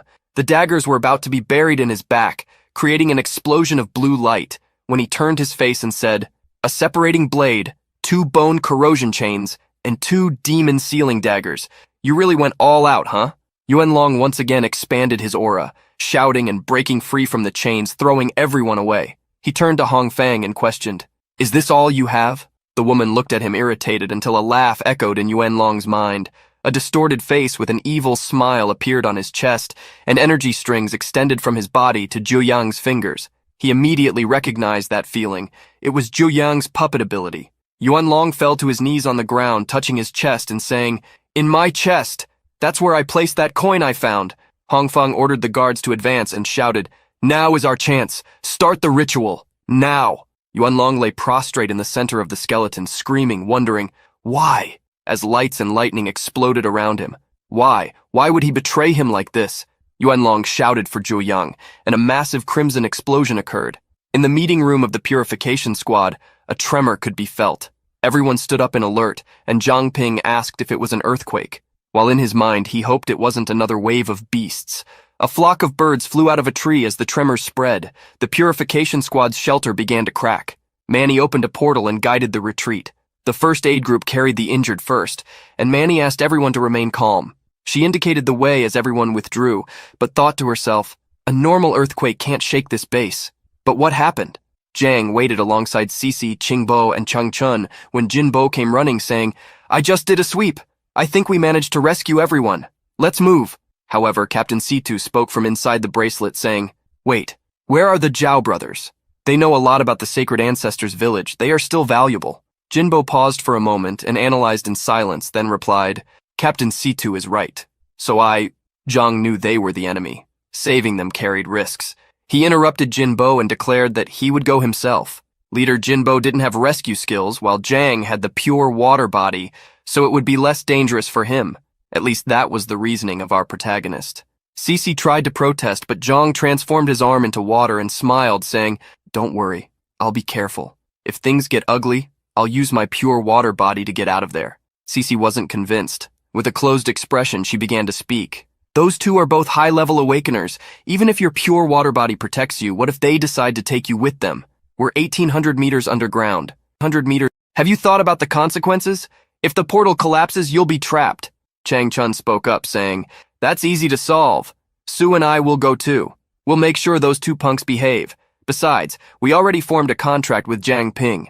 If something goes wrong, he can pull us back to the contract storage gem pact." Cece sighed in frustration. She knew it was the only way. The three took off running, and Qingbo declared, "There's no time to waste. Let's go now."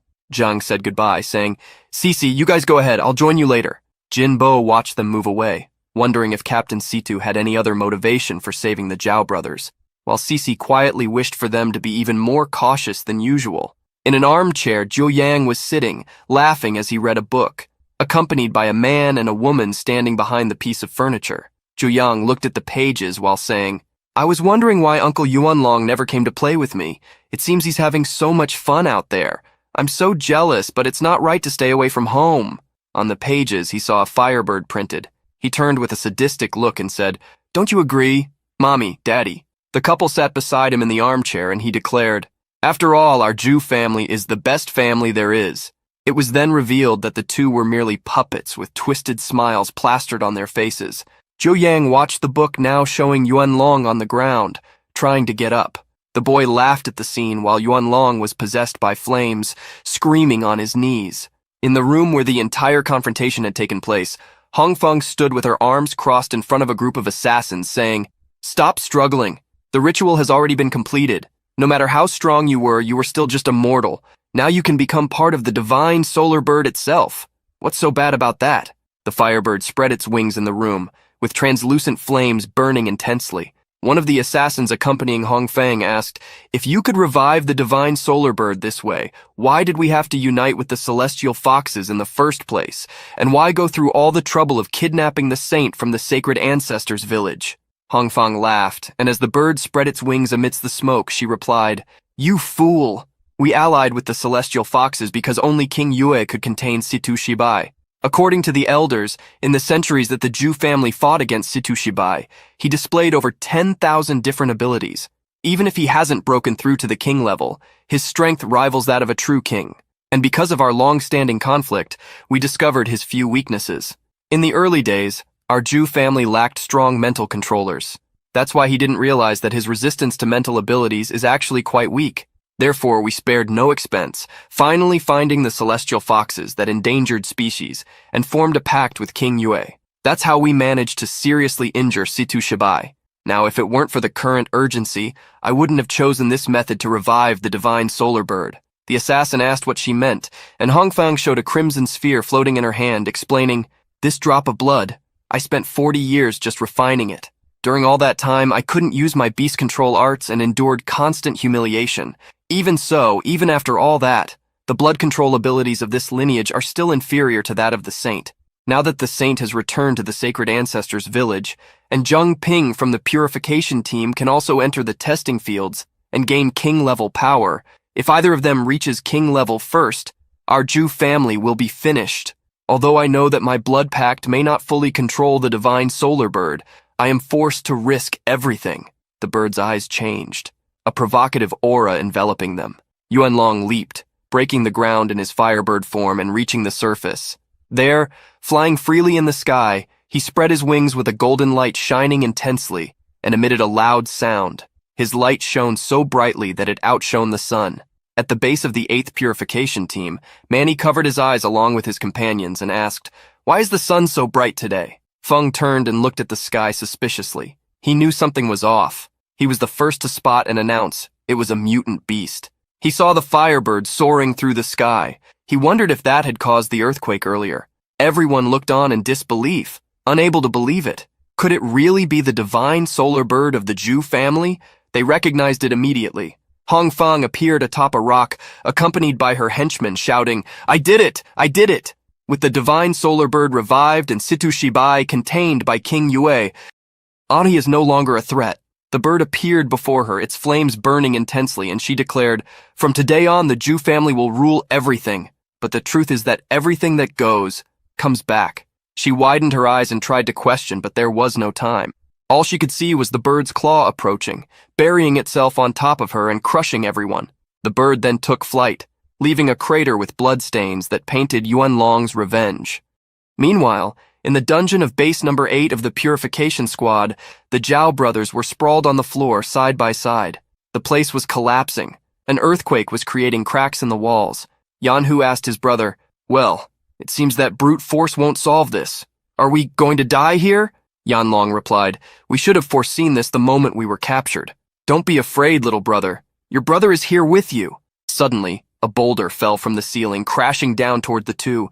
The brothers remained quiet, together, side by side, as the stone fell. They accepted in silence as the end approached, until Jiang Ping's voice emerged, invoking the Nethermist body. Our protagonist appeared with his arms wrapped in purple Nethermist energy, holding the stone on his back. He utilized the Beast King fist style and held the stone above him. Qingbo and Changchun rescued the two brothers, while Jiang Ping kept the stone above his shoulders. Changchun shouted, "What are you waiting for? Let's move!" with one of the brothers on his back. As they crossed the door, Qingbo yelled, "We made it out! Jiang Ping, get out!" Jiang Ping responded that he understood, and with the Nethermist energy pulsing intensely around him, took off running, letting the stone fall behind him. He advanced, quickly exiting the room and leaving only a purple trail. Yanlong, still leaning on Qingbo, asked if they were safe. Jiang Ping replied no, they still needed to reach the portal room. However, before they could proceed, a tremor surprised them. Another boulder fell from the ceiling onto the 5 young men. Sometime later, Jiang Ping found himself semi-conscious, remembering his first death. It was a familiar feeling, being buried under the rubble. He wondered if he would die again. His consciousness returned completely, and he opened his eyes to the sounds of his name being shouted, demanding that he wake up. Qingbo and Changchun had transformed into their fallen forms. A stone golem and a giant tree held the stones above the 3 boys, preventing them from succumbing. Changchun commented that they wouldn't last long and that they needed a plan immediately. Jiang Ping sat up, regaining his lucidity, and saw Yanhu complaining, saying it served them right for meddling. His brother quickly silenced him, saying that was enough, and he shouldn't say more. Jiang Ping stood up and touched the materials around him, saying, "With the base in this state, the portal is out of the question." Yanlong said they should get out of there and not worry about them, but Yanhu seized the chance to provoke, raising 3 fingers and saying, "Yeah, kid, stick around and you'll be the 3rd person to die by my hand." Jiang Ping got angry at that and shouted back, "Shut up! You're hostages. You don't have the right to choose when to die. Get yourselves together, both of you." And he thought to himself, the other 2 must be those thugs from the Jew family. It was brainstorming time. Changchun came up with an idea, saying, "I can slowly dig our way out, but it will take days. Old Su here can merge with the rocks, but he can't take you 2 with him." Jiang Ping was next to speak. With an aura full of hatred, he looked at the 2 and said, "We might have half a day of air left at most. I can escape using my pure water body, but those 2... Suddenly the captain came to everyone's rescue, talking about Jiang Ping's bracelet. "There's still a way to solve this. I took small blood samples from both brothers earlier and discovered that their holy blood compositions are completely different, and when combined, they generate a unique wave of energy. You awaken the blood of the old king using the older brother's blood. If you absorb the younger brother's blood, it might trigger a new power and create a way out of this mess." Jiang Ping looked at the bracelet and commented, "So you had a hidden motive all along, Captain Situ?" Yanlong asked if our protagonist wasn't afraid of being controlled, and Jiang Ping replied, "If I were, I wouldn't have come this far. Let's get straight to the point. Do you want to die here or do we have a deal?" Yanhu pulled out a dagger and made a cut on his arm, saying, "I understand. Despite our differences, we, the Zhao brothers, are not ungrateful. Take as much blood as you need." After a dose, Jiang Ping observed his body in doubt, saying, "Strange. Why is there no change? Maybe I need more?" Until a reaction occurred, and he coughed up blood. With yellow eyes, he fell prostrate on the ground, leaving Changchun shouting his name. Qingbo questioned, desperate, "How could this happen just from drinking a little blood? What's in that blood?" Yanhu knelt down and asked if he was okay. The brothers were clearly worried. An aura began to burn around Jiang Ping. He breathed out burning vapor with crimson eyes, and the omnivore was activated. A new ability had been awakened, the King's Gem. The ability description was, grants the user the ability to drastically increase the powers and basic stats of their contracted beast for a short period, like a royal command. Meanwhile, outside, the Firebird soared in the sky, burning intensely, with its flames spreading. Cece maintained a wall of ice, with Manny by her side saying, "As long as that annoying bird is around, this fire won't go out. Cece, we need to get out of here." But she wasn't listening. Cece refused to interrupt the attempts or leave. Zhang Ping still hadn't come out. Manny grew tired and pulled Cece by the collar, shouting, "Enough! The portal has already been closed. Zhang Ping has the pure water ability, and I'm sure those two seniors have their own ways to escape. They won't be trapped so easily. You've always been the most rational one on the team. Why are you losing your composure now? That bird just killed the Jew family guys. It seems completely insane. If we don't leave now, we'll all be trapped in this sea of fire." Seeing no way out, with her feelings clouding her judgment, Cece agreed and ordered a retreat. But contrary to what she expected, all the squad members presented themselves with their abilities activated, stating they would handle it. They were not going to abandon Zhang Ping. The bird spread its wings in the sky, flames burning before the sun and illuminating everyone. The squad members jumped, advancing fiercely and engaging in battle. The bird launched a flame attack towards them. Fire rained down on the squad, throwing the fighters away. Master Feng had his Qian white form activated, and even then admitted he didn't know how much longer he could hold on, until, to everyone's surprise and relief, a root with a green aura sprouted from the ground and rose into a giant tree. It was Chang Chun who appeared alongside Qingbo, who was carrying Zhang Ping and the Zhao brothers in his hands. The two fallen stood up before the creature burning with intense flames and declared, "Young friend, we will help you." After the victory over the Firebird, the two Zhao brothers were placed in a nether mist cage and waited patiently. Zhang Ping celebrated finally having managed to escape, and Cece questioned how. Our protagonist touched his head as if feeling pain and replied, "To make a long story short, I drank Zhao Yanhu's blood, and the blood of the old king evolved into the king's gem, an ability that works with the contractual gem. I used it to temporarily raise the seniors by 5 levels, bringing them to level 40. Enough to reach king level in time. Even 10 minutes was enough to get us out of that mess." Chang Chun had wrapped his roots around the bird, immobilizing it, while Qingbo and Feng kept watch. Zhang Ping looked at the yellow gem in his hands and thought, "But that vision I saw right after drinking Zhao Yanhu's blood, what was that?" Until he turned to the nether mist cage connected to his hand, where the two brothers were, and concluded, "It seems that the village of the ancestral saint has many more secrets than we thought." Suddenly, Chang Chun toppled backward with his trunk and leaves on fire. Zhang Ping shouted for the senior and turned his attention to the bigger problem. The bird had freed itself and was launching fireballs at Qingbo, who had also been knocked to the ground. The stone golem hit the ground and complained, saying, "My butt is all torn up." Feng was also thrown back and landed near Zhang Ping, saying, "This isn't good. My power may also be based on flames, but the flames this thing uses are infused with solar energy. They're much stronger than regular fire. I can't do anything against it. Old Ye's tree form is also weak against this. Only old Su can hold up against this thing." It was then that an idea crossed Manny's mind, and she shouted, "Weak against... That's it! Barrier team, come together. Anyone who can fight, distract the solar bird. Buy me 30 minutes. The rest, go to Zhongshujiang and get the beacon transmitters. Move! Cece, come help me. I'm going to give everyone a chance to fight." Cece turned to her, and from within the golden bracelet, Captain Situ smiled and said to himself, "That girl, she has grown, really eased my worries." Zhang Ping thought it best to eat a king's gem, just to be safe, and then pulled out his nether mist scythe. From inside the bracelet, Situ told him to distract the bird. Our protagonist's level was temporarily increased by the gem by 5 levels, reaching level 29. The Firebird began shooting more fireballs at everyone. More flames rained down from the sky, and Qingbo played his part, blocking the damage with his stone body. It was a battle of elements. Zhang Ping and the other members who could still fight joined the battle, running and jumping swiftly. Shou Zhong was sitting on the ground, hand on his belly next to several syringes. His weight had been reduced by 60 kilos. The blonde boy complained, "I have no idea how much I'm going to have to eat to make up for this."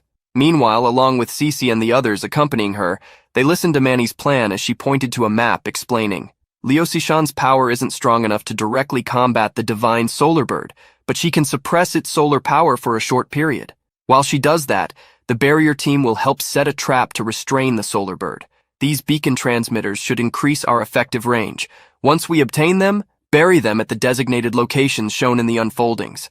The Firebird heightened its attack, condensing a large fireball above itself between its wings. It would be a devastating strike.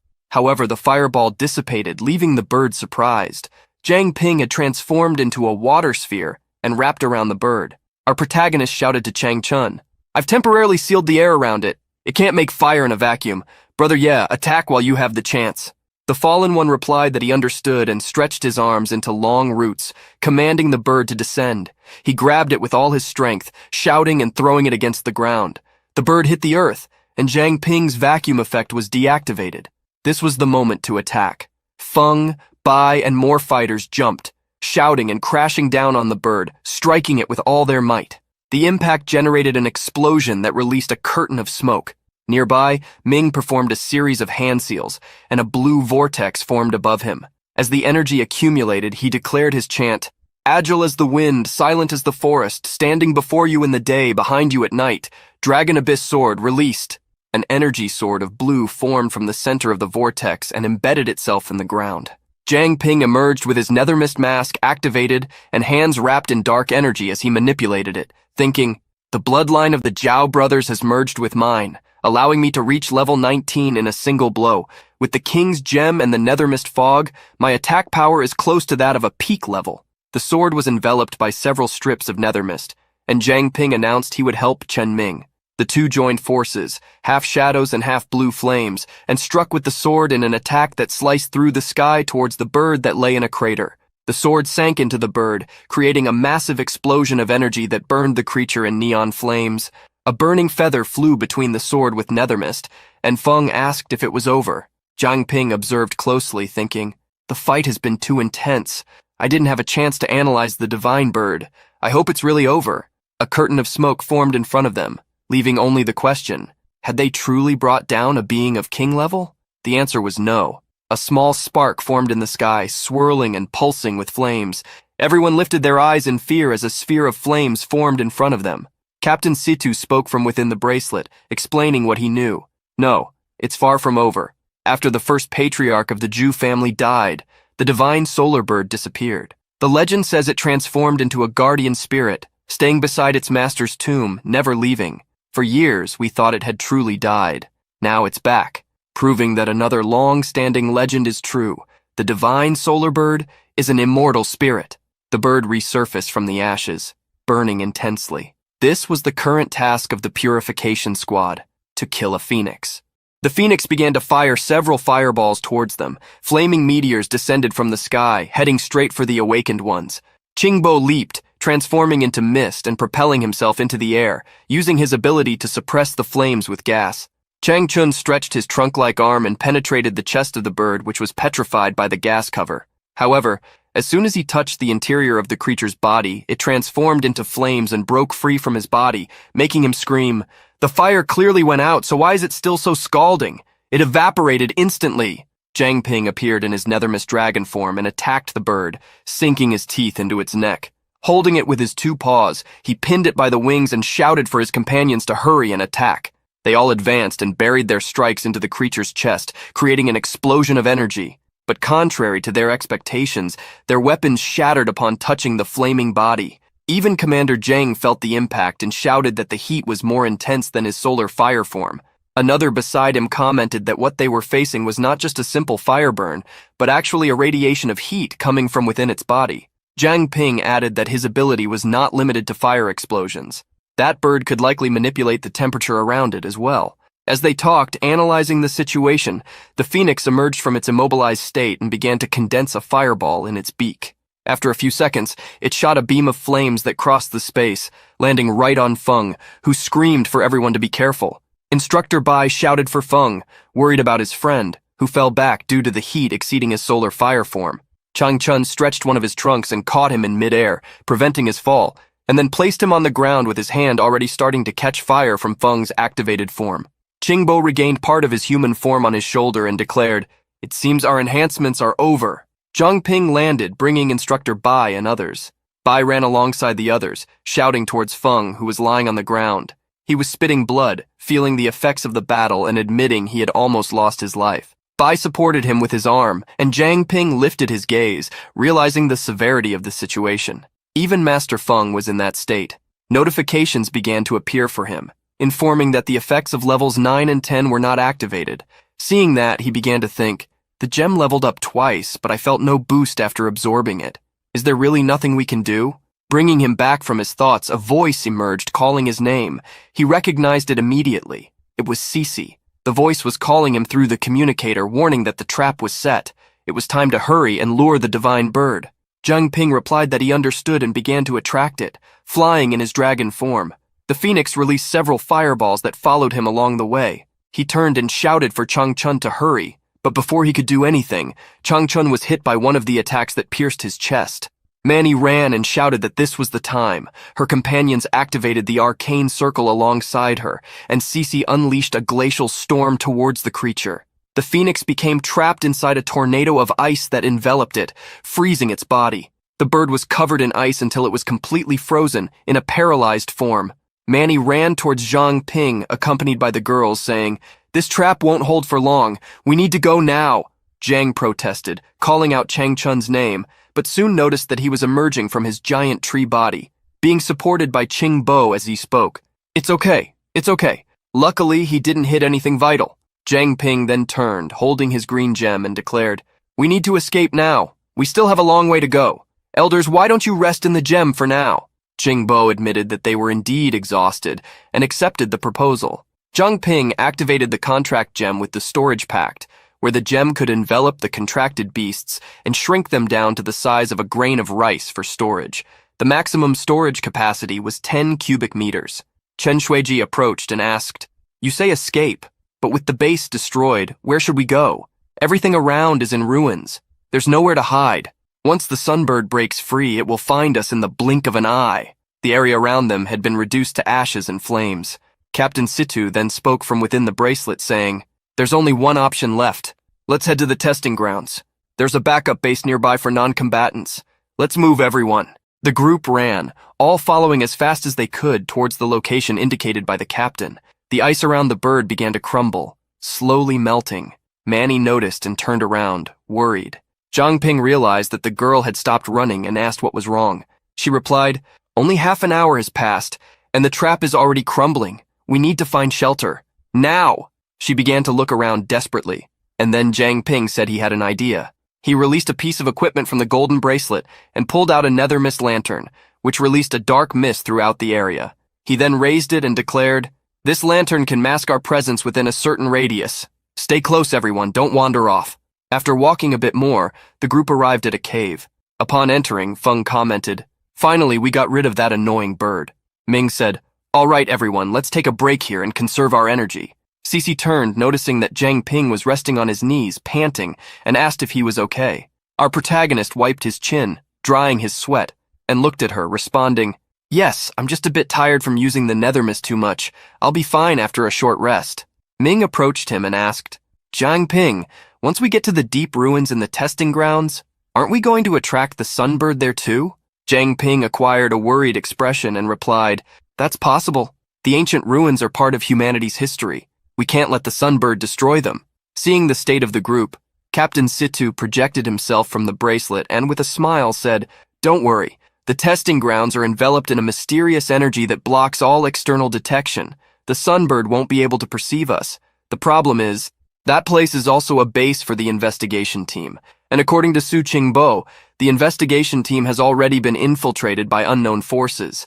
Besides dealing with an ambush from the investigation team, we have to prepare for a possible attack from the mountain ancestor." Upon hearing that, Instructor Bai declared, surprised, "The mountain ancestor? That king-level mutant beast? I've only heard stories from an old friend. I never thought it actually lived in the testing grounds." Captain Situ replied, "To be precise, the mountain ancestor resides outside the testing grounds. To enter, we have no choice but to cross its back. For your safety, it's better to take some morning glories, as the mountain ancestor has a strong aversion to their scent." Jiang Ping thought to himself, "A king-level mutant beast hates morning glories? Could these flowers somehow be the ones I know?" He then declared, "Master Feng, I'll leave the security of the perimeter to you for now. I'll go out to hunt and see if I can find some of those flowers." Bai responded, "Jiang Ping, you've also used a lot of energy. Why not rest here? Instructor Bai and I can handle this. Feng agreed, saying they would take care of it. Jiang Ping, however, countered, leaving his seniors irritated as he said, "There's no moon or sun right now, so don't argue with me about this. My abilities are better suited for the night. I'm the best person for the task." Cece approached and grabbed Jiang Ping's wrist, saying she would go with him. Jiang Ping looked at her, smiling, and thought, "Having Cece by my side is a good idea. She knows nature better than I do." He then replied, "That's fine by me, but just to be safe." He turned to Zhang and with an eager look asked, "Zhang, give me some equipment like bear traps or something." The boy was taken aback, shrank back and fell to his knees saying, "Oh, come on, you're making me go from chubby to skinny way too fast recently." Later outside, where creatures gathered around a lake under the moonlight, a nethermist eye observed a beast caught in a bear trap. Utilizing his nethermist transformation, he changed from an eye to a black panther and leaped toward the animal. Once on top of the subdued beast, he sank his claws into its head and pinned it to the ground. After taking down the creature, his nethermist reverse increased by 50 points, making him comment, "Hunting with nethermist is so efficient. A few more of these scares and my energy will be full." He stood up, back in his human form, and pulled the nethermist from the creature's body with his dagger. Cece appeared and called him, asking him to come over. Jiang Ping asked if something was wrong, and she pointed to the top of a tree, saying, "Look, morning glories." On one of the branches, a brightly glowing flower was visible. Jiang Ping suggested they go take a look, and the two jumped toward the branch. Once on top of the branch, Cece stood observing while Jiang Ping bent down to pick the flower, thinking, "Are these the morning glories of this world? They don't look very different." As he picked the lilac-petaled flower in his hand, it surprised him by releasing a jet of brown liquid from its core onto his face. Our protagonist began to sway, his eyes watering, and complained, "Damn, no wonder the mountain beast hates them so much." Cece started laughing as she watched him struggle, thinking how the smell was just like that of a durian heated in the microwave. She commented that there was a method of torture in the Pearl City where they would lock people in a room full of those flowers for an entire day. He was shocked, imagining how people would be immersed in the stench. Several bright spots appeared in the sky, descending upon them, small glowing spheres that floated down toward the two. Jiang Ping smiled and commented on how beautiful it was. Cece raised her gaze along with her hand and declared, "Those are firefly grass seeds.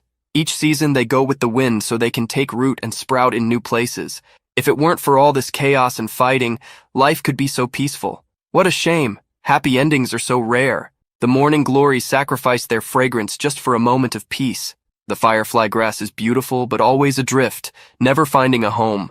Jiang Ping extended a glass vial to her and said, "Cece, endings aren't always definitive. Just like this sealed glass vial, it isolates the scent of the morning glory while providing the firefly grass with a peaceful sanctuary." The vial contained 2 of the flowers with small fireflies inside. Cece blushed as she held the item and then turned away, full of embarrassment, saying, Let's go back. They must be waiting for us." Jiang Ping smiled, seeing her reaction. However, unbeknownst to them, the firebird crossed the skies above the beasts. It spread its wings and screeched, launching a series of flaming meteors at the animals that ran away. In the cave, a bright light illuminated the entrance. Inside, the group warmed themselves around a campfire, with the beast that Jiang Ping had hunted being roasted. Zhang commented, "Who would have thought I'd be enjoying an amazing barbecue in a place like this? What a pleasant surprise. Jiang Ping, pass me more meat. If I don't stock up soon, I might really get too skinny." He was sitting next to Feng, eating a piece of meat while Jiang Ping sliced more. Feng pinched Zhang's belly fat and said, "Come on, you're so skinny you almost exude fat. Right, Jiang Ping?" Our protagonist leaned in with a plate full of meat and smiling declared, "Here, take this too. We might need to rely on your skills in the coming days." Zhang pushed Feng's face away with bright eyes and a salivating mouth, replying, Then I won't hold back." He grabbed the plate and soon complained about how hot it was, but continued eating. Feng put his arm around Zhang's shoulders and commented, "Sticking your face in the barbecue straight from the fire. What did you expect?" Watching from the back of the room were the Zhao brothers, trapped in a nethermist cage. Yanhu remarked, "If only our village had this vibe." His brother replied, "Don't be naive. We're nothing but tools to them. No one cares if we live or die, so why would anyone treat us like human beings?" Yanlong was taken aback and surprised to see a plate with pieces of meat appear in front of him, hearing a voice say, "Here's yours." Jiang Ping was kneeling in front of them, offering the plate and saying, "What are you waiting for? Eat." The faces of the two lit up with joy, and Yanlong thanked him as he took the plate. Suddenly, a commotion outside caught our protagonist's attention. He turned and walked toward Cece, who was standing at the entrance of the cave, pointing outside and saying, "Look, something is happening out there." Outside, a series of explosions were occurring, illuminating the entire distant area. They soon realized it was a wave of beasts caused by a forest fire. The creatures were running desperately, followed by the flames. Above them was the cause of the fire, the firebird. Still standing at the cave's entrance, the group looked up and commented, "So that's why the fire and the wave of beasts arrived so suddenly. It seems that monster is trying to drive us out using this method." They returned inside to take refuge from the stampede of beasts passing by, while Jiang Ping said, "Judging by the direction of the wind and how the fire is spreading, the forest fire shouldn't reach us here. Let's stay here for now and wait for the wave of beasts to pass before making plans." Meanwhile, sitting under the moonlight, an awakened one commented, "Captain, it's been almost 2 days. Who are we waiting for exactly?" The man in front of him replied, "A guy named Jiang Ping. Apparently he's also an unlimited level awakened one." It was Ma Bin, the captain of the investigation team. Real name, Zhu Yanbing, affiliated with the Zhu family. The green-haired boy sat with a look of surprise and exclaimed, "An unlimited level awakened one?" Ma Bin responded, "His recorded ability is called Contract Gem, initially dismissed as useless, but somehow he eliminated Huang San and his entire team using some kind of mist technique. The strangest thing is that his body can transform into blood and water, making him unpredictable. He also seems to possess an escape technique that makes him nearly impossible to track." The awakened one sitting in the tree with a blue shirt declared, surprised, "So if you include the contract gem, that gives him 5 abilities, right?" Ma Bin replied, "That might just be the tip of the iceberg. Who knows what other tricks he has up his sleeve? He's an unlimited level awakened one after all. That's why if he appears outside the testing grounds, don't you dare underestimate him. Stay alert, and don't underestimate him. No matter what happens, your lives depend on it." The effect of the wind's whisper faded, and Jiang Ping, who had been listening to the previous conversation, commented, "Cece, just as we suspected, the Zhu family set a trap outside the testing grounds." Sitting around the campfire with Feng and Bai, Cece asked how many people there were. Jiang Ping replied, "The perception of the wind's whisper isn't precise enough for an exact count, but there are at least 2 peak-level awakened ones." Feng stroked his chin thoughtfully and declared, "If the weather were clear, I could take down 2 peak-level awakened ones by myself." Jiang Ping said he might be able to handle one. Feng asked if he was sure he could face a peak-level awakened one, and our protagonist replied, "I may only be a mid-level awakened one, but my analytical ability gives me an advantage in information. Unless it's someone as strong as Master Feng, I shouldn't have too many problems. Once this wave of beasts passes, I'll investigate how many peak-level awakened ones they have. For now, we should take turns keeping watch while the others rest well to conserve our energy." The group agreed, and the night went on with them resting. The next morning, sunlight illuminated the entrance of the cave as Cece and Jiang Ping dozed. Zhong burst in shouting, "This isn't good! We're in trouble!" Everyone rushed out to see what was outside and found something that made Jiang Ping freeze in surprise. The entire area in front of them was devastated. Zhong commented, "That sunbird burned down the entire forest last night. Now to reach the testing grounds, we'll have to cross this burned land."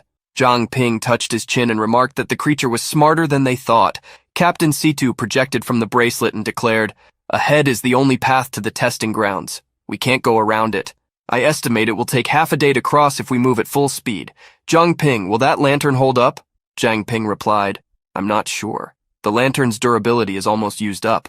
It probably won't last much longer. As expected, with great power comes great responsibility. It seems everything falls on me in the end." He took the dark lantern and charged it with nether mist, sighing. Bai touched him on the shoulder and commented, "With great power comes great responsibility, huh? I like that." Feng ignited his flames and declared, "I didn't know you were so philosophical. I'll have to jot that down and engrave it on the Feng Pavilion plaque someday." Our protagonist laughed awkwardly, thinking, if only they knew that all I did was choose a quote from a movie from my past life.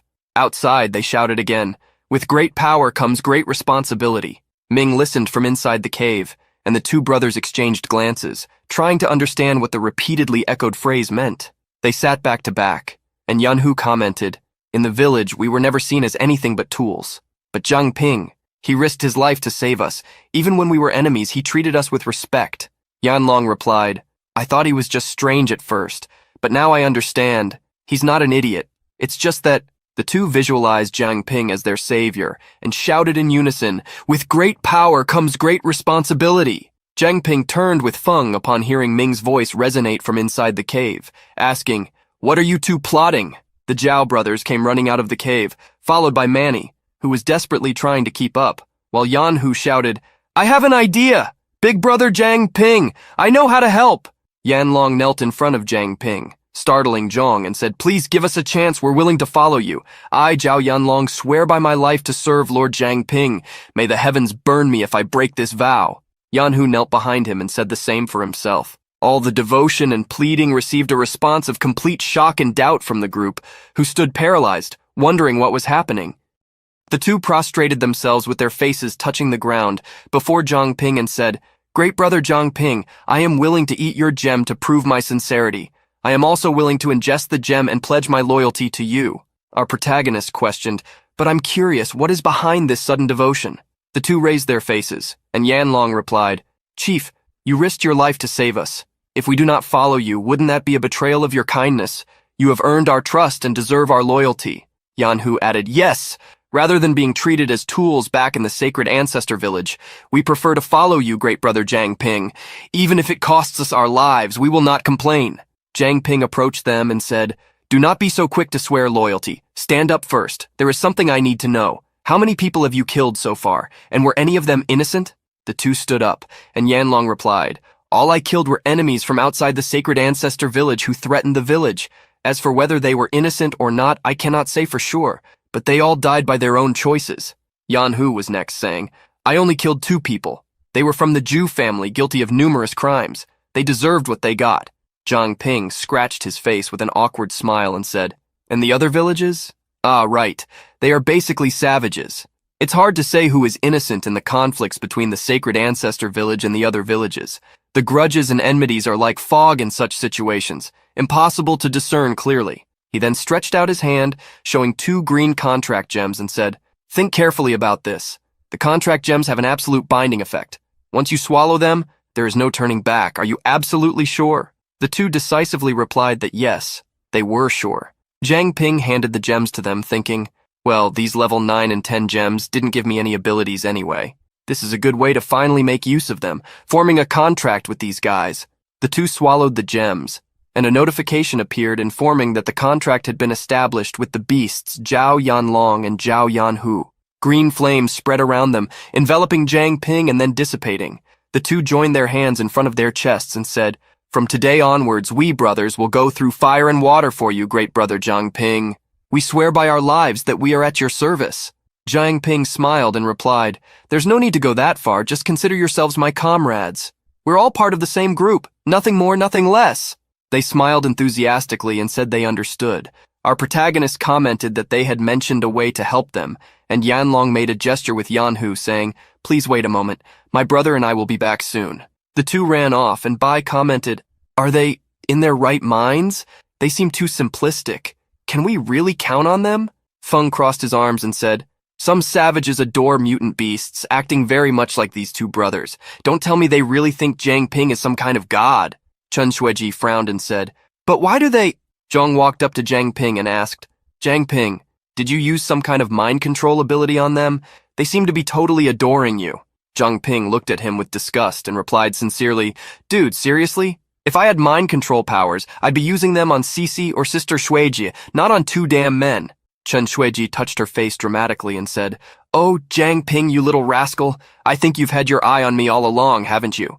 Zhong then touched his chin and declared, "Don't say that. Although Zhao Yinlong and Zhao Yingku are men, at least they are twins." The team looked at him suspiciously, and he realized what he had said, panicking and shouting, "Wait, don't get me wrong, that's not what I meant." Suddenly, a mound of earth began to rise near them, and Jiang Ping wondered what it was. The two brothers emerged from the ground, riding on the back of a yellow-eyed reptile, shouting for the chief. Captain Situ projected himself out and commented, "It's a digging lizard. We can use it to dig our way through this open area." Zhong asked if that meant they could avoid the Zhu family ambush and go straight into the testing grounds. Situ replied, "Not exactly. The ancestral mountain is a king-level mutant beast. A digging lizard wouldn't dare approach." Jiang Ping stepped forward and declared, "Let's move. We can worry about the rest after we get rid of that sunbird." The group mounted the creature, which began to dig through the earth, clearing a path as they held on to its back. Sometime later, they returned to the surface. Yanlong commented, "This is as far as we can go. The digging lizard refuses to go any further." Zhang Ping ordered, "Send the lizard back a few more times to bring the others." He walked, feeling dizzy, while Zhang vomited on the ground, shaken by the ride. Situ projected himself out, and with Zhang Ping standing before a large valley between mountains, he said, "Once we cross the canyon, we will reach the training grounds. However, that canyon is also the perfect place for an ambush. We are almost at the testing grounds. Distribute the morning glory flowers to everyone." Cece agreed, stopping beside Zhang Ping and began distributing the flowers they had gathered. Zhang Ping approached and said, "Cece, give me 2 more morning glory flowers for Mr. Ye and Mr. Su." She turned to him and asked, "Are you worried that there might be stronger elites from the Zhu family waiting for us?" As the rest of the group approached, Zhang Ping replied, "Not just that. I'm also worried about the sunbird appearing. If that happens, we will probably need both of them to deal with it." Bai asked if they hadn't gotten rid of the annoying bird, and our protagonist replied, "Although the Zhu family can't fully control the sunbird yet, we can't rule out the possibility. Who knows if they will try to lure it? It's better to be safe than sorry." He touched Zhang's shoulder, and the boy commented that he had a bad feeling that Zhang Ping was talking about him. Feng approached and said that Zhang Ping was right.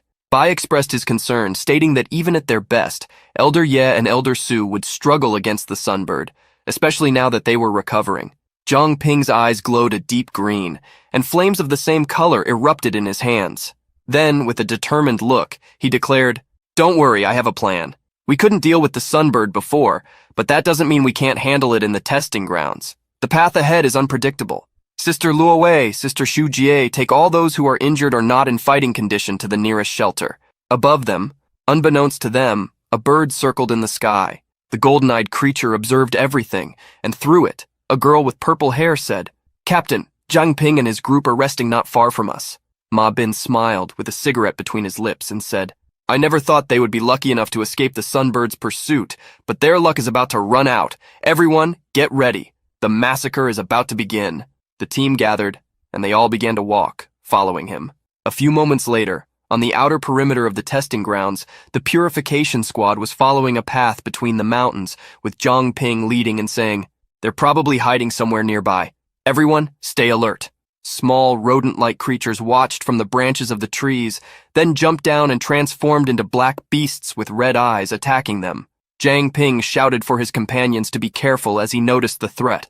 Instructor Bai turned immediately and jumped, dodging the paw of a creature that buried itself in the ground right where he had been standing. He retaliated with a punch to the beast's face, sending it flying and causing an explosion upon hitting the stone wall. Our protagonist exclaimed, "What the hell was that? A rat? A bear? That power is terrifying." Bai rubbed his wrist, which he had used to strike, and replied, "Probably some kind of mutant bear hamster. Its strength exceeds that of an ordinary awakened fighter. Unless your physical resistance is up to par, it's better not to face it head-on or you'll regret it." Zhang, who was standing behind him, raised his voice and shouted, pointing upwards, Is that the mountain ancestor? It's absurdly massive." A huge being stood before them, a creature with a reptilian face, stone-like skin, green eyes, and a purple tongue that unrolled from its mouth, revealing sharp teeth. One of them commented that he had expected a terrifying beast, but that was just a giant frog. Zhang Ping noticed someone crouched, watching from the branches of one of the trees. Without turning around, he called to Master Feng, who was beside him. Feng replied that he saw him and asked if they shouldn't give a welcome gift. Zhang Ping responded that he was thinking the same thing. Feng quickly turned and deftly threw a dagger, cutting the branch of the tree. The young man hiding jumped, dodging the attack and cursing for being seen. Zhang Ping appeared, leaping over him with his nethermist scythe in hand, saying, "Trying to warn your friends, not today." Our protagonist struck him with a slash from the scythe, gaining 30 nethermist for his reserves, and thought, "Wait, does this mean using the Fear Reaper to attack also charges my underworld mist? I need to figure out what this weapon can really do." A notification appeared for Zhang Ping describing his update. Underworld Mist Charge accumulated 10,000 points. Underworld Mist Body, Intermediate, upgraded to Underworld Mist Reaper. Underworld Mist now charges at double the rate, with its capacity increased from 300 to 1,000. Current Mist, 300 of 1,000. Where there is light, there is shadow. Where there are mountains, there are abysses. Steal the mist of the abyss of fear. Zhang Ping paused, holding his scythe and surrounded by shadows of nethermist, and said to himself, 1,000 underworld mists equate to a 10,000% power increase. More than 10,000 times my normal strength. Attack, defense, transformation. Each one just became insane. A massive upgrade. A short distance away, a woman said to Ma Bin, "Ah, Liu has fallen," the captain replied. "So, they've already noticed our ambush and are now trying to provoke us? Jusanchi, show no mercy. Let's make them taste their own medicine." Jusanchi clenched his fist and then jumped, his eyes burning with hatred, saying, "Since you're so eager to die, I'll be happy to oblige." He pulled out a small lance of golden lightning and threw it toward the group, shouting, "Take this!" The lance flew, leaving a golden trail heading toward Jiang Ping, who turned, laughing and asking, "Another cannon fodder?" He raised his hand and created a nethermist shield, spending 50 points from his reserve and saying, "Perfect moment to test my underworld mist reaper." The lance of golden lightning struck the shadow shield and was completely blocked. Jiang Ping gathered the black mass that formed the shield and saw the opponent land amidst the smoke. He asked if that was all, and Jusanchi gritted his teeth in irritation, thinking, "An intermediate awakened managed to block my attack with full force? He really is a bit skilled, as they say." The young man raised his voice and said to Jiang Ping, "So, this is an unlimited level awakened, a true monster of nature." Ma Bin approached with the rest of the group and said, "That's why we need to kill it before it gets stronger." Jiang Ping used his analysis skill and saw that it was Ma Bin, a level 36 awakened. Qingbo recognized him immediately and shouted from within the jewel, "Ma Bin! It's Ma Bin with the black blade. Should I come in?" Jiang Ping replied, "Mr. Su, please stay hidden for now. I have a plan." He then turned to his companions and declared, "There are 3 peak-level awakened among the enemies. I will take care of one. Master Feng will face the other 2. The 6 remaining high-level awakened are yours. Cece, do you think you can handle this?" Cece activated her ice sword along with Ming, who summoned his swords, and the rest of them responded, "If 7 of us can't take down 6 of them, then our purification squad has a serious problem. We'd need to go back and train again." Ma Bin held his cigarette between his lips and declared, "One Situ Shibai has already caused more than enough trouble for the Zhu family. If we let another unlimited level awakened arise, things will get even more out of control. Leave nothing behind. Immediately summon the divine sunbird." The girl beside him replied, "Yes, sir." And then Ma Bin advanced, holding his sword and shouting, "Listen up, everyone. We have one objective. Eliminate Jiang Ping at all costs." Everyone followed him, affirming that they understood, and both teams engaged in battle. The fight began. Jiang Ping dodged Ma Bin's first attack, holding his nethermist scythe. The girl who stayed behind raised her hand, creating a point of flames, and declared, "Spirit of the furious flames, hear the call of destiny and come into our sight." She began to dance with flames surrounding her and chanted, "Tear the heavens, burn everything to dust. Let the scorching sun guide you as it should. When darkness surrounds and hope begins to fade, only light can restore what the night has betrayed. Divine sunbird, rise and fly. Reveal your brilliance, dispel the night. Long live the divine sunbird." The phoenix appeared in the sky, shining and burning intensely. Ma Bin smiled maliciously, holding Jiang Ping with his sword. Our protagonist swung his scythe, throwing it away, and Ma Bin shouted for everyone to get back. Cece approached, asking if that was the sunbird. Jiang Ping questioned, "Wasn't the sunbird in a fury? How did they manage to summon it?" But there was no time to answer those questions. The bird was already conjuring a fireball between its wings, ready to throw it at the group. Jiang Ping raised his voice and shouted for everyone to be careful. The clash against the bird was about to restart. The bird hurled several fireballs in their direction, and the squad members jumped to dodge. Jiang Ping evaded the attacks, thinking, "These lunatics really managed to summon the divine sunbird, but it's in a state of fury now. Why isn't it attacking them?" Our protagonist had an idea as he looked at the opposing team and ran toward them. Ma Bin noticed and charged forward with his sword, saying, "You're asking for it." Jiang Ping activated the pure water body just at the moment of impact and managed to evade the strike. This drew the bird's attention toward the group. Ma Bin realized this as he saw a fireball falling toward them. He shouted for the group to disperse, and the meteor fell, causing a massive explosion. Ma Bin leaped away and fell to the ground, saying, "You think you're so clever, don't you?" Jiang Ping crossed the battlefield, which was being ravaged by fireballs, still in his water body form, saying, "Back at you. Aren't you worried about being killed for summoning the divine bird so recklessly?" The creature flew through the sky with its body ablaze, while Ma Bin regrouped with his team, saying, "The divine bird is the sacred beast of the Zhu family. If anyone is going to die here, it will be you." Jiang Ping returned to his normal form and shouted, "Guys, come here. Execute Plan B. Seniors, follow the plan." He then condensed a golden gem in his hand, the king's jewel, and from within came Qingbo and Changchun in their stone golem and tree forms. Jiang Ping activated the king's jewel, and the abilities of the contracted beasts were significantly amplified for a short period. Changchun and Qingbo shone brightly, facing off against the firebird, and then jumped, shouting, "You giant chicken, now you'll deal with us." Ma Bin's eyes widened and he yelled, Su Qingbo, you shouldn't be alive!" Qingbo, while delivering several blows to the bird, shouted back that they would settle their accounts later. Suddenly, the girl accompanying Ma Bin caught his attention, saying that Jiang Ping and the others had disappeared. The two looked ahead and saw only a field full of smoke. He turned around, seeing the beasts fighting the bird in a fierce battle, and shouted, "What? It's the draw the tiger out of the mountain tactic. Behind them. They can't have gone far." Meanwhile, Jiang Ping ran with the group, carrying the nethermist lantern that concealed their presence, saying, "This way, about 6 miles ahead." Cece followed him along with Ming and Jin Bo when she asked, "Even with all of you together, you couldn't scratch the divine bird. How long do you think those 2 old men can hold that thing?"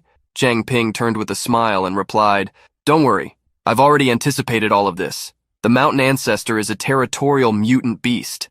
As soon as it senses a powerful presence like the divine sunbird, it will definitely react. We've already equipped the 2 elders with morning glory flowers. All they have to do is delay until the mountain ancestor appears. Then the morning glories will do their job. If we can provoke a confrontation between the mountain ancestor and the sunbird, we can escape safely." Cece, still worried, asked, "And the investigation team? If they interfere, will our plan still work?" Still running without slowing down, Jiang Ping replied, "I deliberately led them toward the divine sunbird minutes ago, but it didn't stop attacking, and the investigation team was too busy dodging. This means they have no control over the bird. They must have used some method to block its perception. That's why the sunbird isn't targeting them. They're staying out of it because they know that direct intervention would only make things worse. Regardless, they'll be behind us soon. We need to hurry." Back with Ma Bin's team, one of the members approached and announced, "Captain, we can't sense their presence." The captain then replied, "The only way to completely hide from peak-level awakened ones is with our Nightingale lantern from the Zhu family. But Huang Wu's group is only losing a lantern. How is Jiang Ping masking the presence of so many people? It doesn't matter. I know how to deal with them." He took out a small box that made everyone alert, as if they feared the object. The girl accompanying him questioned, "Captain, that thing will put a lot of pressure on your body. Are you sure you want to use it?" Another member agreed, saying, "Yes, Captain.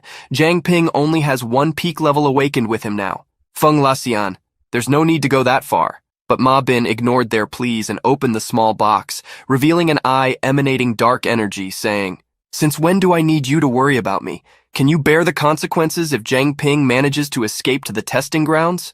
He took the black eye in his hands, and the others watched fearfully. Ma Bin swallowed the eye, which was engulfed in black flames, and clutched his chest. Feeling the effects surge through his body, he leaned back, screaming as the eye pulsed in his belly, releasing a massive amount of black flames and possessing him.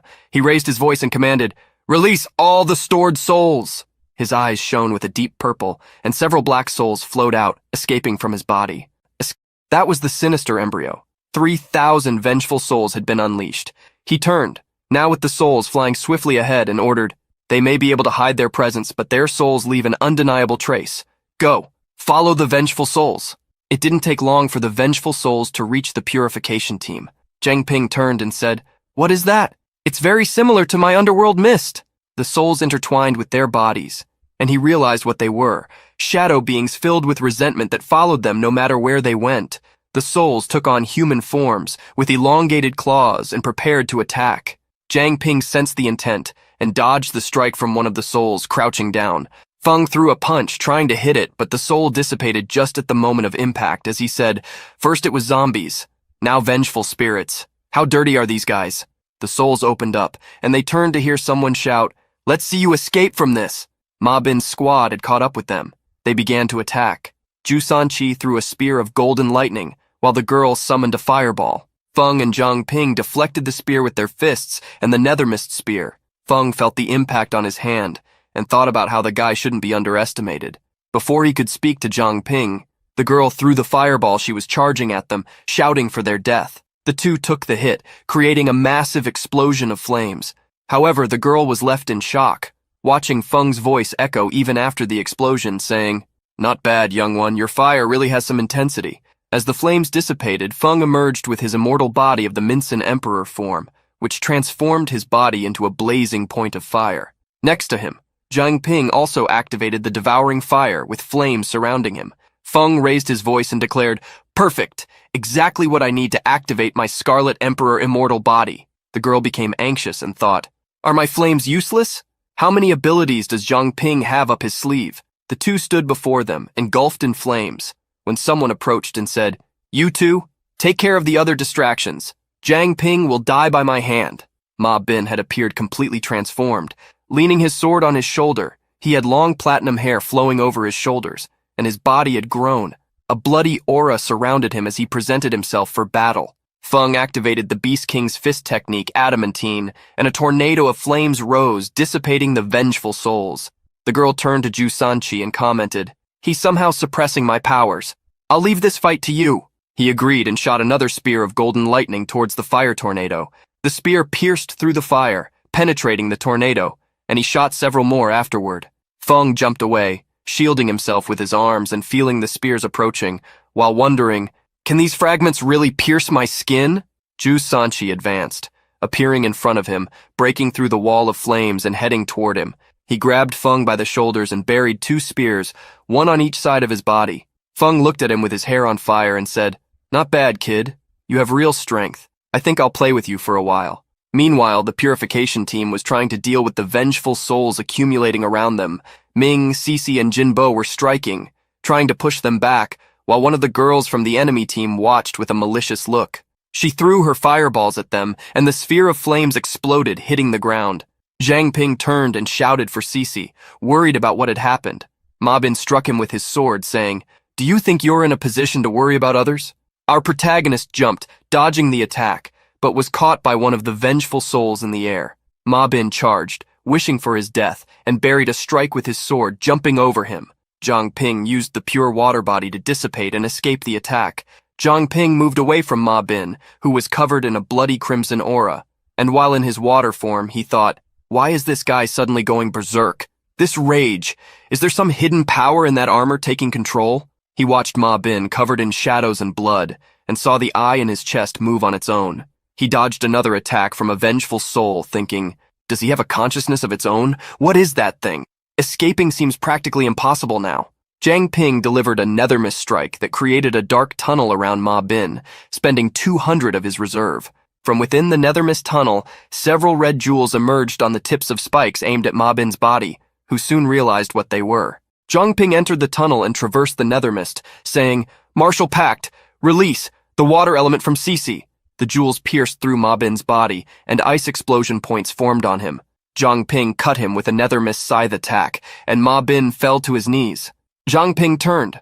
A notification appeared saying, "Reaper of Fear returned 160 points of Underworld Mist. Underworld Mist reserves, 760 out of 1,000. Our protagonist was impressed, thinking about how surprisingly easy it had been to bring him down, but soon he realized something was wrong. Ma Bin hadn't even tried to defend himself. The face of his opponent was now transmuted. Tentacles were emerging from his mouth, growing larger, his muscles inflating, and the eye in his chest rolling and glowing. Zhang Ping realized and thought, his body, is it under some kind of curse and now turning against him? A voice urged Zhang Ping to run, and he recognized it. It was Su Jingyao's voice. Ma Bin's body exploded into several vengeful souls. A being of pure darkness had emerged before him. Zhang Ping's nethermist reserves jumped from 760 to 870. Our protagonist watched the creature in front of him emanating an intense black aura and immediately recognized that the voice he had heard moments ago belonged to his friend Su Jingyao. He wondered if she could be trapped in that concentration of condemned souls and what the eyeball connected to the creature that radiated pure fear could be. Zhang Ping used 50 points from his nethermist reserve and created a shield in front of him. Then he looked more closely at the chest of the tentacled creature and used his analysis skill on the eyeball. The analysis was successful, and the replay of the memories involving the eyeball was initiated. Zhang Ping saw a group of people gathered around a hole in the ground, at the center of a circular mandala. Among these people, a small girl clung desperately to her mother, screaming, "Mommy, I'm scared!" The mother hugged her back with all her strength, replying, "Don't be afraid, my love. Mommy will protect you. Everything will be all right." One of those present, standing at the edge of the hole, turned to a hooded figure and shouted furiously, "You Jew family are nothing but scum! The three main factions of Pearl City won't let you get away with this." The hooded figure shouted back, "Enough of this nonsense!"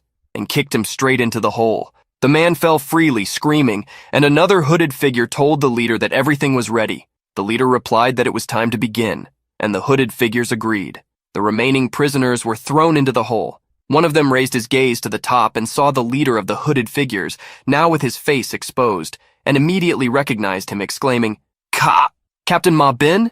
You are from the investigation team?" Ma Bin gave them no more time. All the hooded figures took their positions and touched the ground at different points, igniting the lines of the mandala with a bright crimson energy. The prisoners panicked and screamed, trying to understand what was happening. Hands rose from the ground inside the hole as a scarlet light burned.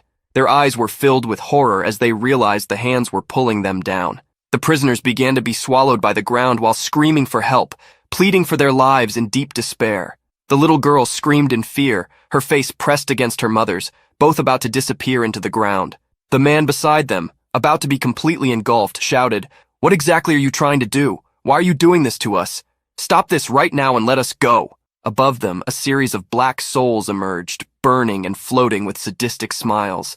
The prisoners screamed in despair again, not understanding what that was, and this would be the last time their screams would be heard by the world. The evil creatures pulled them completely. They sank into a sea of hands and malevolent spirits with sadistic smiles, disappearing while above them it was possible to see that the sun no longer shone the same way. The sky had turned a terrifying red, a scene reminiscent of the Berserk eclipse. The sun had now become a closed eye, studded with demonic smiles. The despair of the sacrificed fed the macabre ritual. Screams and pain were the fuel flowing into the eye, finally causing it to open, revealing in the center of its iris a yellow atom, wrapped in the agony of the prisoners who were now merely enslaved souls. Ma Bin let out a scream, and a purple eye grew in his chest just above his heart. Evil hands emerged from his body, dancing around him as he felt the cruel and cursed energy coursing through his being. Jiang Ping could read the description of what had been created there. It was called Eye of Malignant Resentment, Level 34, and had the following description. Born from the demonic scorpion and sealed with countless evil spirits, this eye of terror overflows with resentment and malignant energy. The malevolent and terrifying aura that emanates from it devours the souls of the living, attracting spirits that wander in an endless cycle. The souls trapped within it were once innocent, but their obsessive quest for revenge solidified them in this form. The depth of the world's sin is reflected in the empty eye of darkness. Jiang Ping read that and thought, it has a level? And it is a parasite just like the nethermist essence? The demonic creature that had once been Ma Bin stood before Jiang Ping, holding a large sword resting on its shoulders, with a series of tentacles dancing around it. Jiang Ping activated the king's jewel and said, "Sorry, Captain, but I have to deviate from the original plan." Captain Situ asked from within the bracelet, "What are you planning to do? Everyone is fighting to buy time for you. There's no need to waste it on him." Jiang Ping placed the jewel to his lips and replied, "I know, but this man's sins are too great to be forgiven." Jiang Ping swallowed the golden jewel, and it activated. The chosen contracted beast was enhanced, its connection with the nethermist intensified, and a black aura enveloped Jiang Ping, who with a fiery gaze declared, "I will execute him here right now." Our protagonist began to walk towards the creature, and then jumped over it. He held the scythe of terror, and wore a black cloak engulfed in dark flames. Jiang Ping made the first attack, swinging his scythe at Ma Bin, who ducked, immediately dodging, and then countered with a strike, making a cut in front of him. Jiang Ping was forced to throw himself back to evade. Ma Bin aimed his eye at the opponent and shot a laser beam in his direction. Jiang Ping bent backward and dodged the attack, but before he could return to his original position, Ma Bin appeared behind him, swinging his sword for another attack. The grotesque creature buried its sword into the ground, sinking Jiang Ping's body, who quickly used his water body skill, and liquefied. Jiang Ping projected himself again from the waves of water, transforming into the black energy of the nethermist and observing his opponent while thinking, did he gain some total power increase by transforming this way? Jiang Ping's scythe blazed with black flames, and the system informed him that by spending 500 nethermist, his attack power had increased by 500,000. Our protagonist observed that while still floating among the black flames and thought, an increase of 500,000, that's more than enough to deal with what's coming. Jiang Ping spun in the air and reappeared behind Ma Bin, piercing one of his tentacles with the blade of the scythe. The stinger on the tentacle was torn off, and Jiang Ping landed on the ground, walking while thinking, "Thanks to the enhancement of the King's Jewel, I can now control two abilities at the same time, and some of them can even be combined." Ma Bin held his sword in front, exploding his black aura around him. However, he felt the effects of exhaustion in his body compounded by Jiang Ping's strike, and fell to his knees on the ground, holding his face. Jiang Ping watched him from a distance, thinking, "This is the result of the fusion of the nether mist body and the devouring fire. I'll call it Nether Flame." Jiang Ping used 100 points of nether mist and 100 points of devouring fire. His aura burned in wide black flames made of nether mist that consumed the severed stinger in front of him. He extended his hand, believing that the eye in his chest must be his weak point, and sent a hand of black flames to rip it out. The nether mist fire hand pulled the evil eye from the creature's chest, leaving a bloody hole behind. And then, in a precise move, Jiang Ping clenched his fist around the eyeball, crushing it. The system showed him a notification confirming that he had defeated the so-called Eye of Malignant Resentment, and by exceeding the level limit, his own level increased to 20. Furthermore, Jiang Ping was now classified as a High Awakened.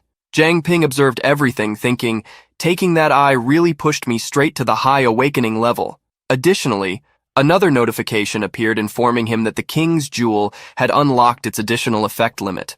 However, the user could no longer absorb new abilities through it. Jiang Ping looked at his arms after reading that and thought, "The enhanced ability is automatically assigned to the jewel. It seems my choice during the level up was really important. No wonder I haven't been able to obtain new abilities from the jewel lately. This might be the path to an even greater evolution. Obtaining new abilities through the omnivore still works, so it's not a big problem for me." Before him, Ma Bin had returned to his human form and was still kneeling. The hole in his chest bled. He extended his hands and leaned on his sword to rise. He coughed a few times and then spoke. "I never imagined that this thing would grow so much and become so powerful. But because of that, you won't get out of this either." Ma Bin gave a malicious smile looking at Jiang Ping and continued, "Now, the Eye of Malignant Resentment is completely out of my control." The sky above him turned into a vortex of malevolent energy. Jiang Ping watched everything in silence, wondering exactly where Su Jingyao's soul was. Then something happened. Condemned souls began to descend from the vortex, fallen spirits drawn directly to the reappeared evil eye, pulsating in a demonic crimson and expanding. Ma Bin raised his voice again and shouted, "You can't even comprehend the hell that's about to happen, kid. Just wait and suffer the consequences of your own actions." And before Jiang Ping, the spirit of Su Jingyao projected itself, shining amidst the malignant darkness that had materialized. The condemned souls advanced towards the team. Shou Zhong appeared next to Jiang Ping, shouting, "Oh man, come on! We just dealt with the last wave and now there's even more?" The rest of the purification squad joined in. Cece appeared and shouted alongside Manny, "Something feels strange about the aura of these souls. They're different from the previous ones." One of the souls passed through Jiang Ping's chest and went right through him. Our protagonist crossed his arms in front of himself to resist, but soon realized that nothing had happened. It was just as if a gust of wind had blown through him. However, that sensation didn't last. Jiang Ping's eyes widened as he noticed a change in the environment around him. He began to look around and realized he was alone in an empty black space. He wondered where he was, but before he could think further, he turned to hear a voice approaching, screaming, "Help! Someone help me!" A boy appeared, being chased by a pack of raging wolves while desperately shouting, "Is anyone there? Please, someone help me! Help me!" The boy passed through Jiang Ping and went right through him. Our protagonist felt the wolves pass by him and found himself unable to react. He wondered if what he was seeing were souls, and right before him, the worst happened. The wolves caught up to the boy and he fell to the ground, succumbing to their bites, screaming in pain as the animals tore at him. Jiang Ping felt his chest scream in agony, as if his own skin and muscles were being shredded. He fell to the ground, clutching his chest tightly, breathing heavily and thinking, "What happened? Am I experiencing the feelings of this soul?" The boy hit the ground hard, being thrown by the wolves, and Jiang Ping felt the impact on his back, screamed in pain, and then fell to the ground again, thinking, "I was pulled into this place by the power of the soul. Could it be that these are its memories, its last moments before death, which condemned it with unresolved pain?" The boy continued to scream in agony, his body writhing as he was attacked, and Jiang Ping clutched his chest again, sweating and trying to endure the pain of death while attempting to understand how to escape this situation. It was then he understood. That was the true power of the Eye of Malignant Resentment. Outside, the team fought while their bodies were consumed, disappearing into the air as if something were devouring them. Back in the black dimension, Jiang Ping lay on the ground, surrounded by blood while breathing heavily. More souls appeared around him, all reliving the moment of their death over and over, in an endless hell that extended to Jiang Ping. Our protagonist lifted his gaze upon noticing a change, a presence that differed from the others. He wondered what it could be, and upon realizing the shape before him, began to scream desperately, "No! No! No!"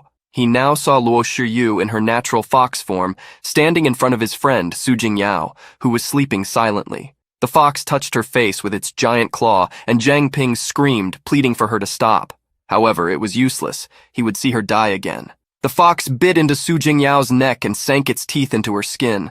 Jiang Ping felt the pain in his own flesh and screamed, engulfed in agony, feeling his muscles tear and understanding in his own flesh the pain of his friend. He screamed in fury, cursing the fox, and began to crawl towards the projection of the fox, saying, "A celestial fox like you?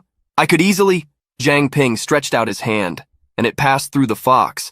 After all, it was nothing more than a projection of a memory. Jiang Ping's face sank into desolation upon realizing that he was once again powerless in the face of his friend's death. Our protagonist stretched out his hand again, desperation consuming him as he thought, making me relive her pain.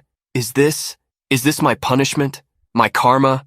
He lifted his gaze again and saw the spirit of the fox covering Su Jingyao's body. But just ahead, it was possible to see a projection of the girl, like a ghost watching the scene of her own death. Jiang Ping stood up, still with difficulty, and said, "Old Su was right. You really used your ability to separate your soul from your body before you died. You watched helplessly as your own body was devoured. What a moment of despair it must have been." Jiang Ping continued walking towards the girl and extended his hand to touch her face, saying, "I found your soul, but I can't save you. I'm sorry. I couldn't fulfill my promise." Jiang Ping was surprised to realize that his hand did not pass through the girl. He could actually touch her. His eyes opened with a desperate hope upon realizing this, and he quickly grabbed her by the shoulders, repeating that he could touch her. Then he stopped and began to analyze the situation. Her soul hasn't disappeared. On the contrary, it has become a fallen soul for overusing her power. If this is the world of souls, then she, just like me, should be a living soul. Jiang Ping looked up and saw a wine-red eye forming in the sky at the center of a vortex of malevolent energy. The eye of malignant resentment turned its gaze towards him as black flames surrounded it, and he thought, "This formation, it looks exactly like the last one. Don't tell me Ma Bin is trying to use the power of these wandering souls and us, the living, to feed the eye of malignant resentment again? To make it even stronger? Once you're sucked in, there's no chance to fight back."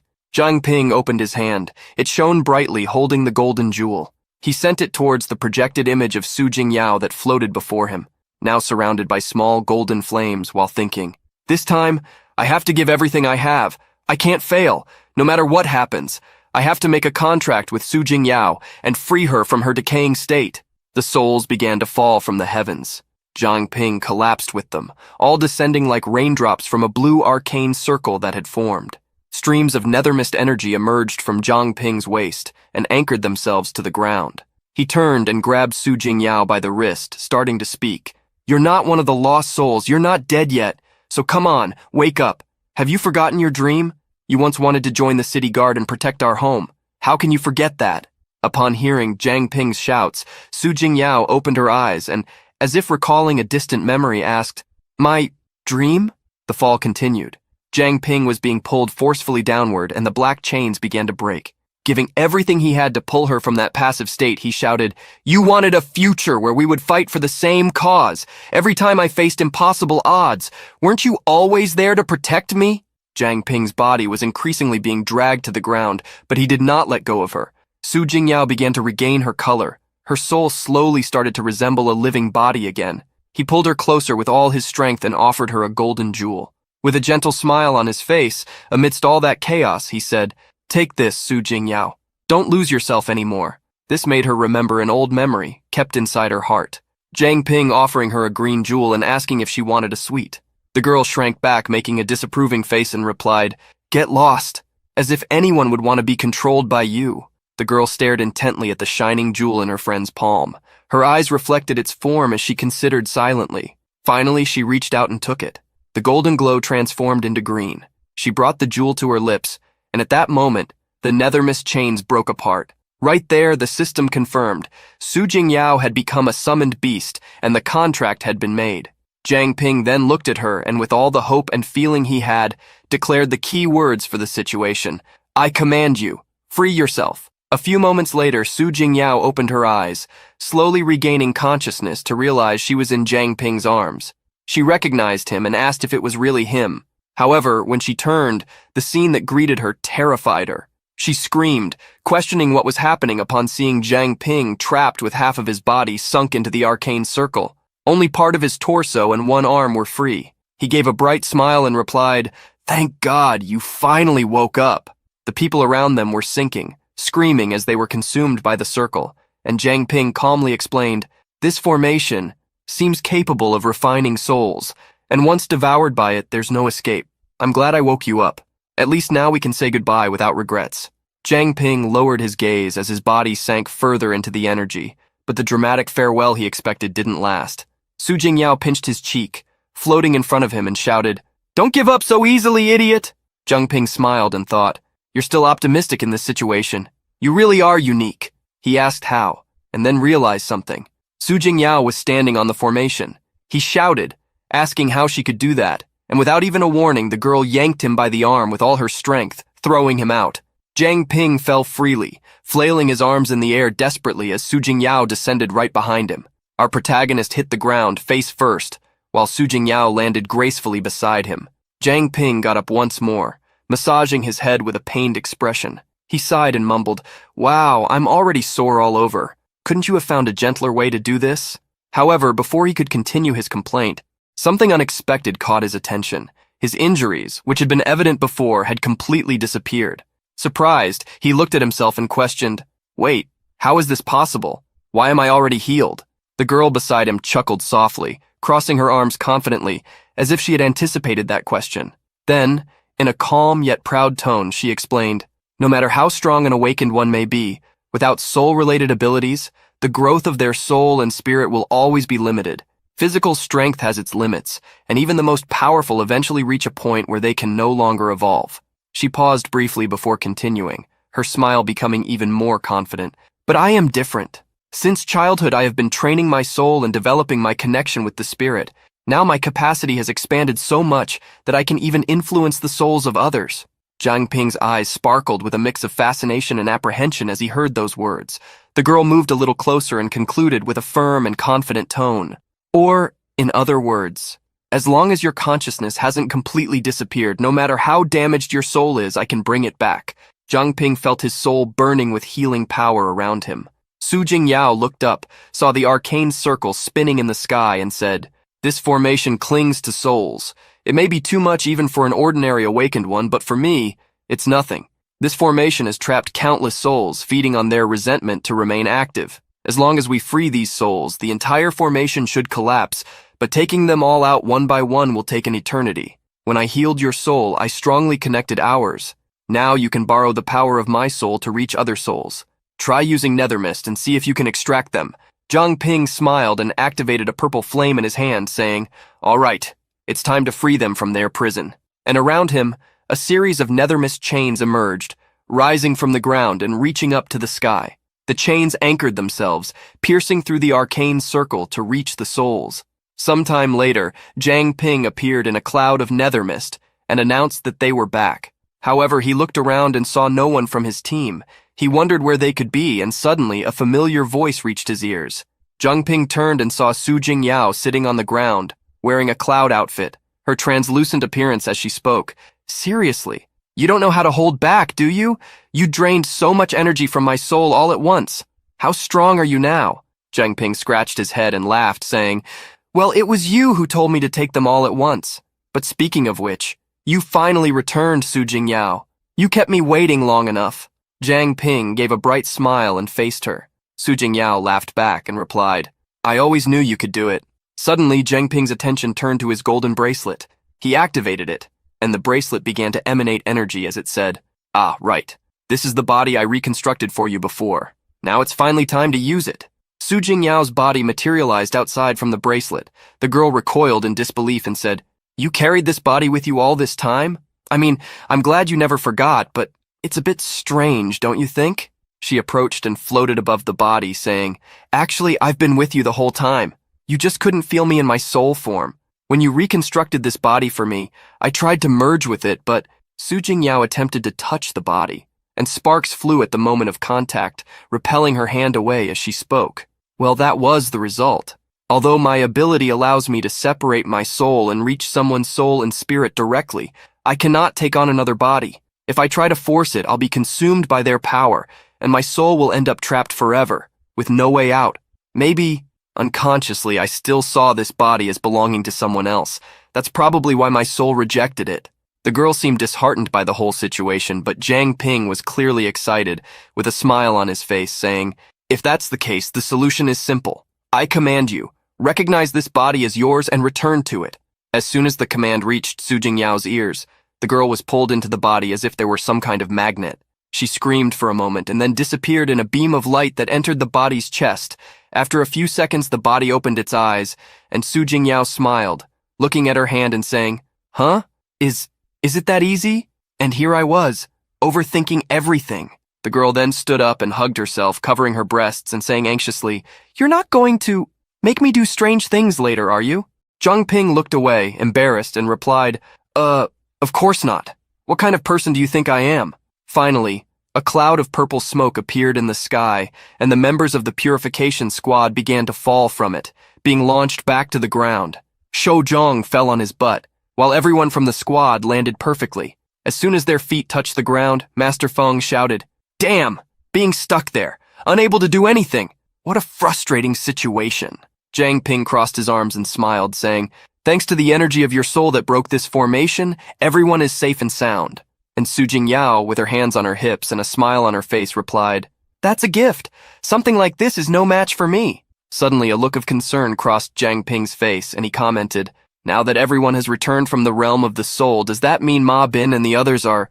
Su Jingyao turned to him with a wide smile and replied, "Don't worry about that. This type of formation usually works in conjunction for performance. He used himself as a sacrifice to force the opening just to trap all of you.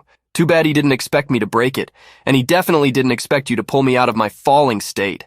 The two turned and saw Ma Bin's body sprawled on the ground, while the evil eye floated above him, sucking his dark energy. Zhang Ping approached him and said to Su Jingyao, "That guy had a rivalry with your grandfather. You could say he was destined to die by your hands today." Feng kicked one of the bodies of the squad that had attacked them and said, "We've already taken care of the others. Now there shouldn't be anyone left to stand in our way." Cici approached Jiang Ping and with a serious look asked, "This girl must be Su Jingyao, right? How did she suddenly wake up from her slumber?" Jiang Ping turned to her and began to respond, "Ah, that happened because..." But before he could finish speaking, a tremor shook the ground beneath their feet. Feng shouted, wondering if it was an earthquake, and Cici replied, "These tremors, something isn't right. It seems there's something underground." Jiang Ping turned with an intrigued look and asked if it could be the ancestral spirit of the mountain, and right in front of him, the answer appeared. The firebird appeared, struggling with a giant tree in the sky as it flew higher and higher. From the ground, a massive black creature emerged. Its gigantic circular body occupied the entire area around it.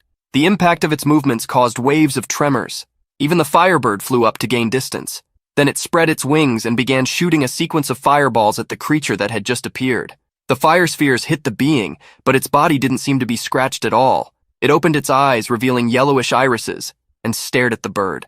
The creature, which had the shape of a fat frog, puffed out its cheeks, inhaling all the air, and then released a burp that sent everything nearby flying away. Chang Chun and Qing Bo flew away as if they were just leaves in the wind. The bird continued to shine intensely, concentrating its power until it created a series of fire spheres around it, burning with flames more intense than the sun itself. The ancestral frog stood still, watching as its brightness intensified.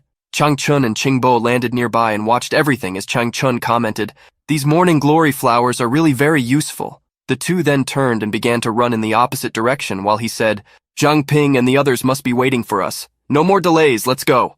Zhang Ping and his team approached a large crater in the ground.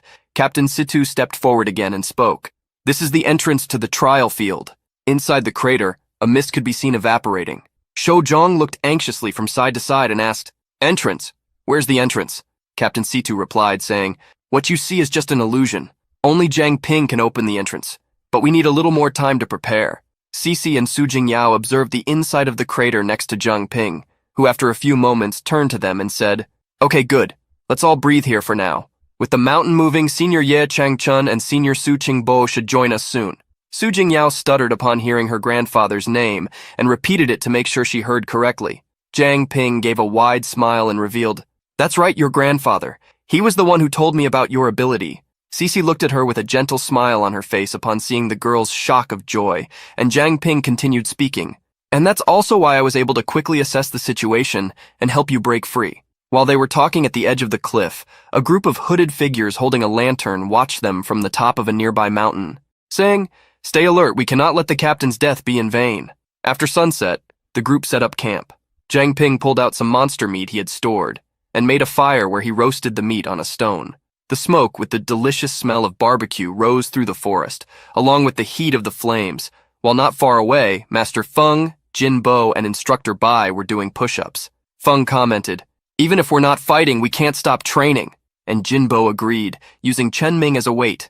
The swordsman, for his part, remained still, arms crossed with a serious expression, thinking, "Why am I always dragged into these things?" A skinny being, with bones practically showing, approached Zhang Ping. Shojong extended his hand with a thin skeletal face and pleaded, "Dude, I'm starving. Do you have anything to eat?" Zhang Ping was startled and turned around, shouting, "Whoa! Where did this zombie come from? Is the sacred ancestral village attacking us now?" The Zhao brothers appeared behind him and said, "This zombie hardly has any energy. It's pathetically weak. I wouldn't even accept it as a gift.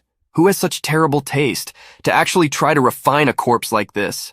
Shojong fell to the ground, sprawled out and nearly losing consciousness, and said, "At least a zombie can, walk. I'm literally just dead weight." Zhang Ping felt sorry for the kid and stretched out a giant thigh with plenty of meat towards him, smiling. All right, you worked hard. Here, eat. My pure blood can't replace all the fat you're burning after all." The kid's eyes widened in surprise, and he lifted his head towards the food. Meanwhile, inside the tent, a light emanated out, revealing the presence of someone. Cece and Manny were sitting side by side in front of Su Jingyao, who was seated in the center of the tent, while Chen Shuiji adjusted the entrance. Manny crossed her legs and commented, "By the way, I heard that Yao Yao and Zhang Ping are old classmates. Does that mean you also know Cece?" Su Jingyao smiled at Cece and replied, "Zhang Ping always talked about Cece when we were in school. I'm really happy to finally meet you." Cece smiled back and commented, "Yes, I left the orphanage before Zhang Ping started school, so we lost contact after that." Manny leaned towards Cece and with a voice full of insinuation said, "Oh? So you could say that Cece knew him even before that?" Cece's face turned red from her friend's tone and insinuation, but she was saved by Su Jingyao, who with a bright smile on her face declared, "Anyway, from now on we'll all fight together. Please take care of me, older sisters." Manny was in complete shock at being called older sister. Everyone always treated her as just a girl, and today she was truly being recognized. Manny snapped out of her shock and jumped onto Jingyao, hugging her tightly and saying, "Aw, dear, join our purification squad. Your older sister will make sure you're well taken care of." A voice echoed from outside, saying, "We finally found you." Su Jingyao immediately recognized it. It was her grandfather's voice. Zhang Ping approached Changchun and Qingbo and said, "Thank you for your hard work, seniors. You're not hurt, are you?" Changchun replied, "We're fine. That divine bird lost control and just started attacking everything in sight. It's probably still fighting with the ancestral spirit of the mountain. That won't bother us for a while." Zhang Ping responded that this was good for the bird, but before he could finish his sentence, a feminine voice echoed through the area calling for her grandfather. Su Jingyao appeared with a bright expression, running towards Qingbo with a wide smile. She was finally back with her family. Qingbo looked at her in disbelief and had just enough time to catch her in his arms as the girl leaped towards him. Qingbo remained in shock and asked, "Yao Yao, are you awake? Is it really you?" Zhang Ping silently watched the reunion for a few moments and then began to explain. "Ma Bin, or should I say Zhu Yan Bing. The formation he refined was attracting wandering souls from the area, and Su Jingyao's soul simply got trapped in it.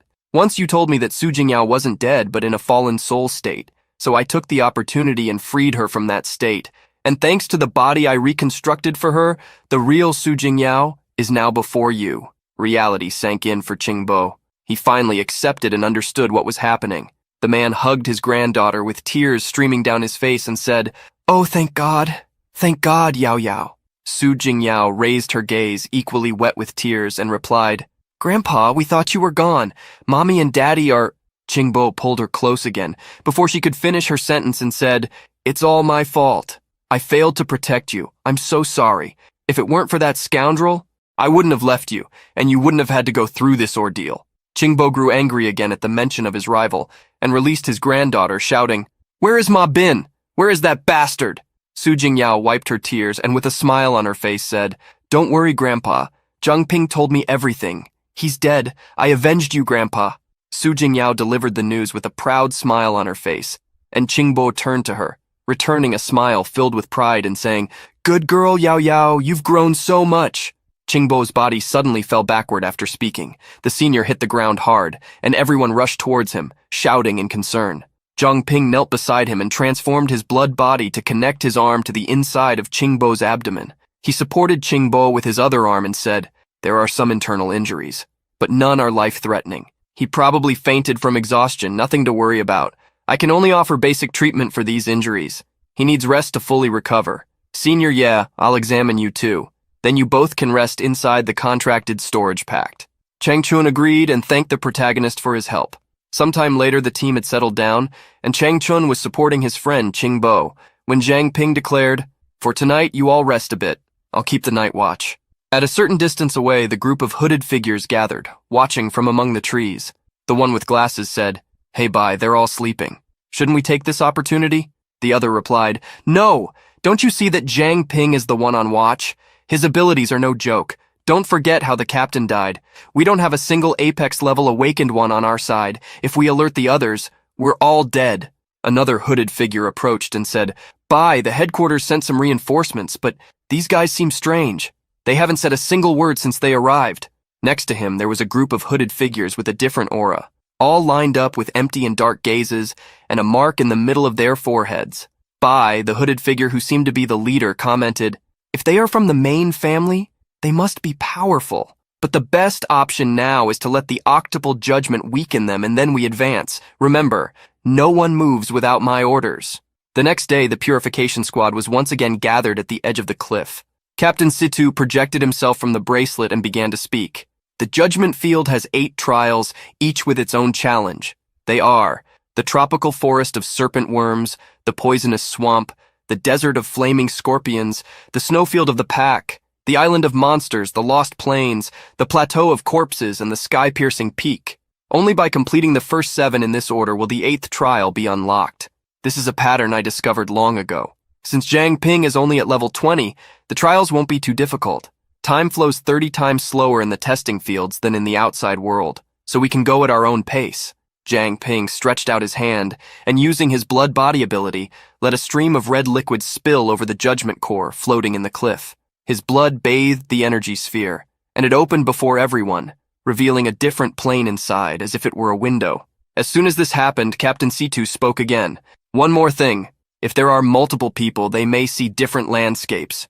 To enter a specific scene, take the person who sees it and let them enter first, then everyone else can follow." Cece commented that she saw the tropical forest, and Shou Zhong, apprehensive beside her, said, "I also see a forest, but I'm not sure if it's the tropical forest."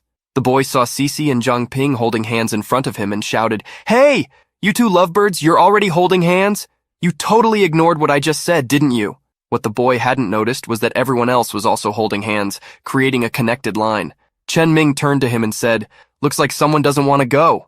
Well, you can stay here and wait. The captain said it won't take long anyway." Realizing his mistake, the chubby boy jumped over to Chen Ming shouting, "Wait for me! Seriously, you don't think I'm scared, do you? I'll show all of you how it's done when we get in there." He grabbed the desperate swordsman's hand, and Cece crossed through the sphere's passage. The others followed, and they were all transported, disappearing into the air. The portal remained open behind them, and the hooded figures followed, shouting, "Follow them! Don't let Zhang Ping escape!" If you enjoyed today's recap and want more manhwa content, subscribe to the channel. We're starting this journey now, and I hope that together we can strengthen this new community. So go ahead and like the video, comment for future parts, and share it with your friends. Thank you so much for joining us, and until next time.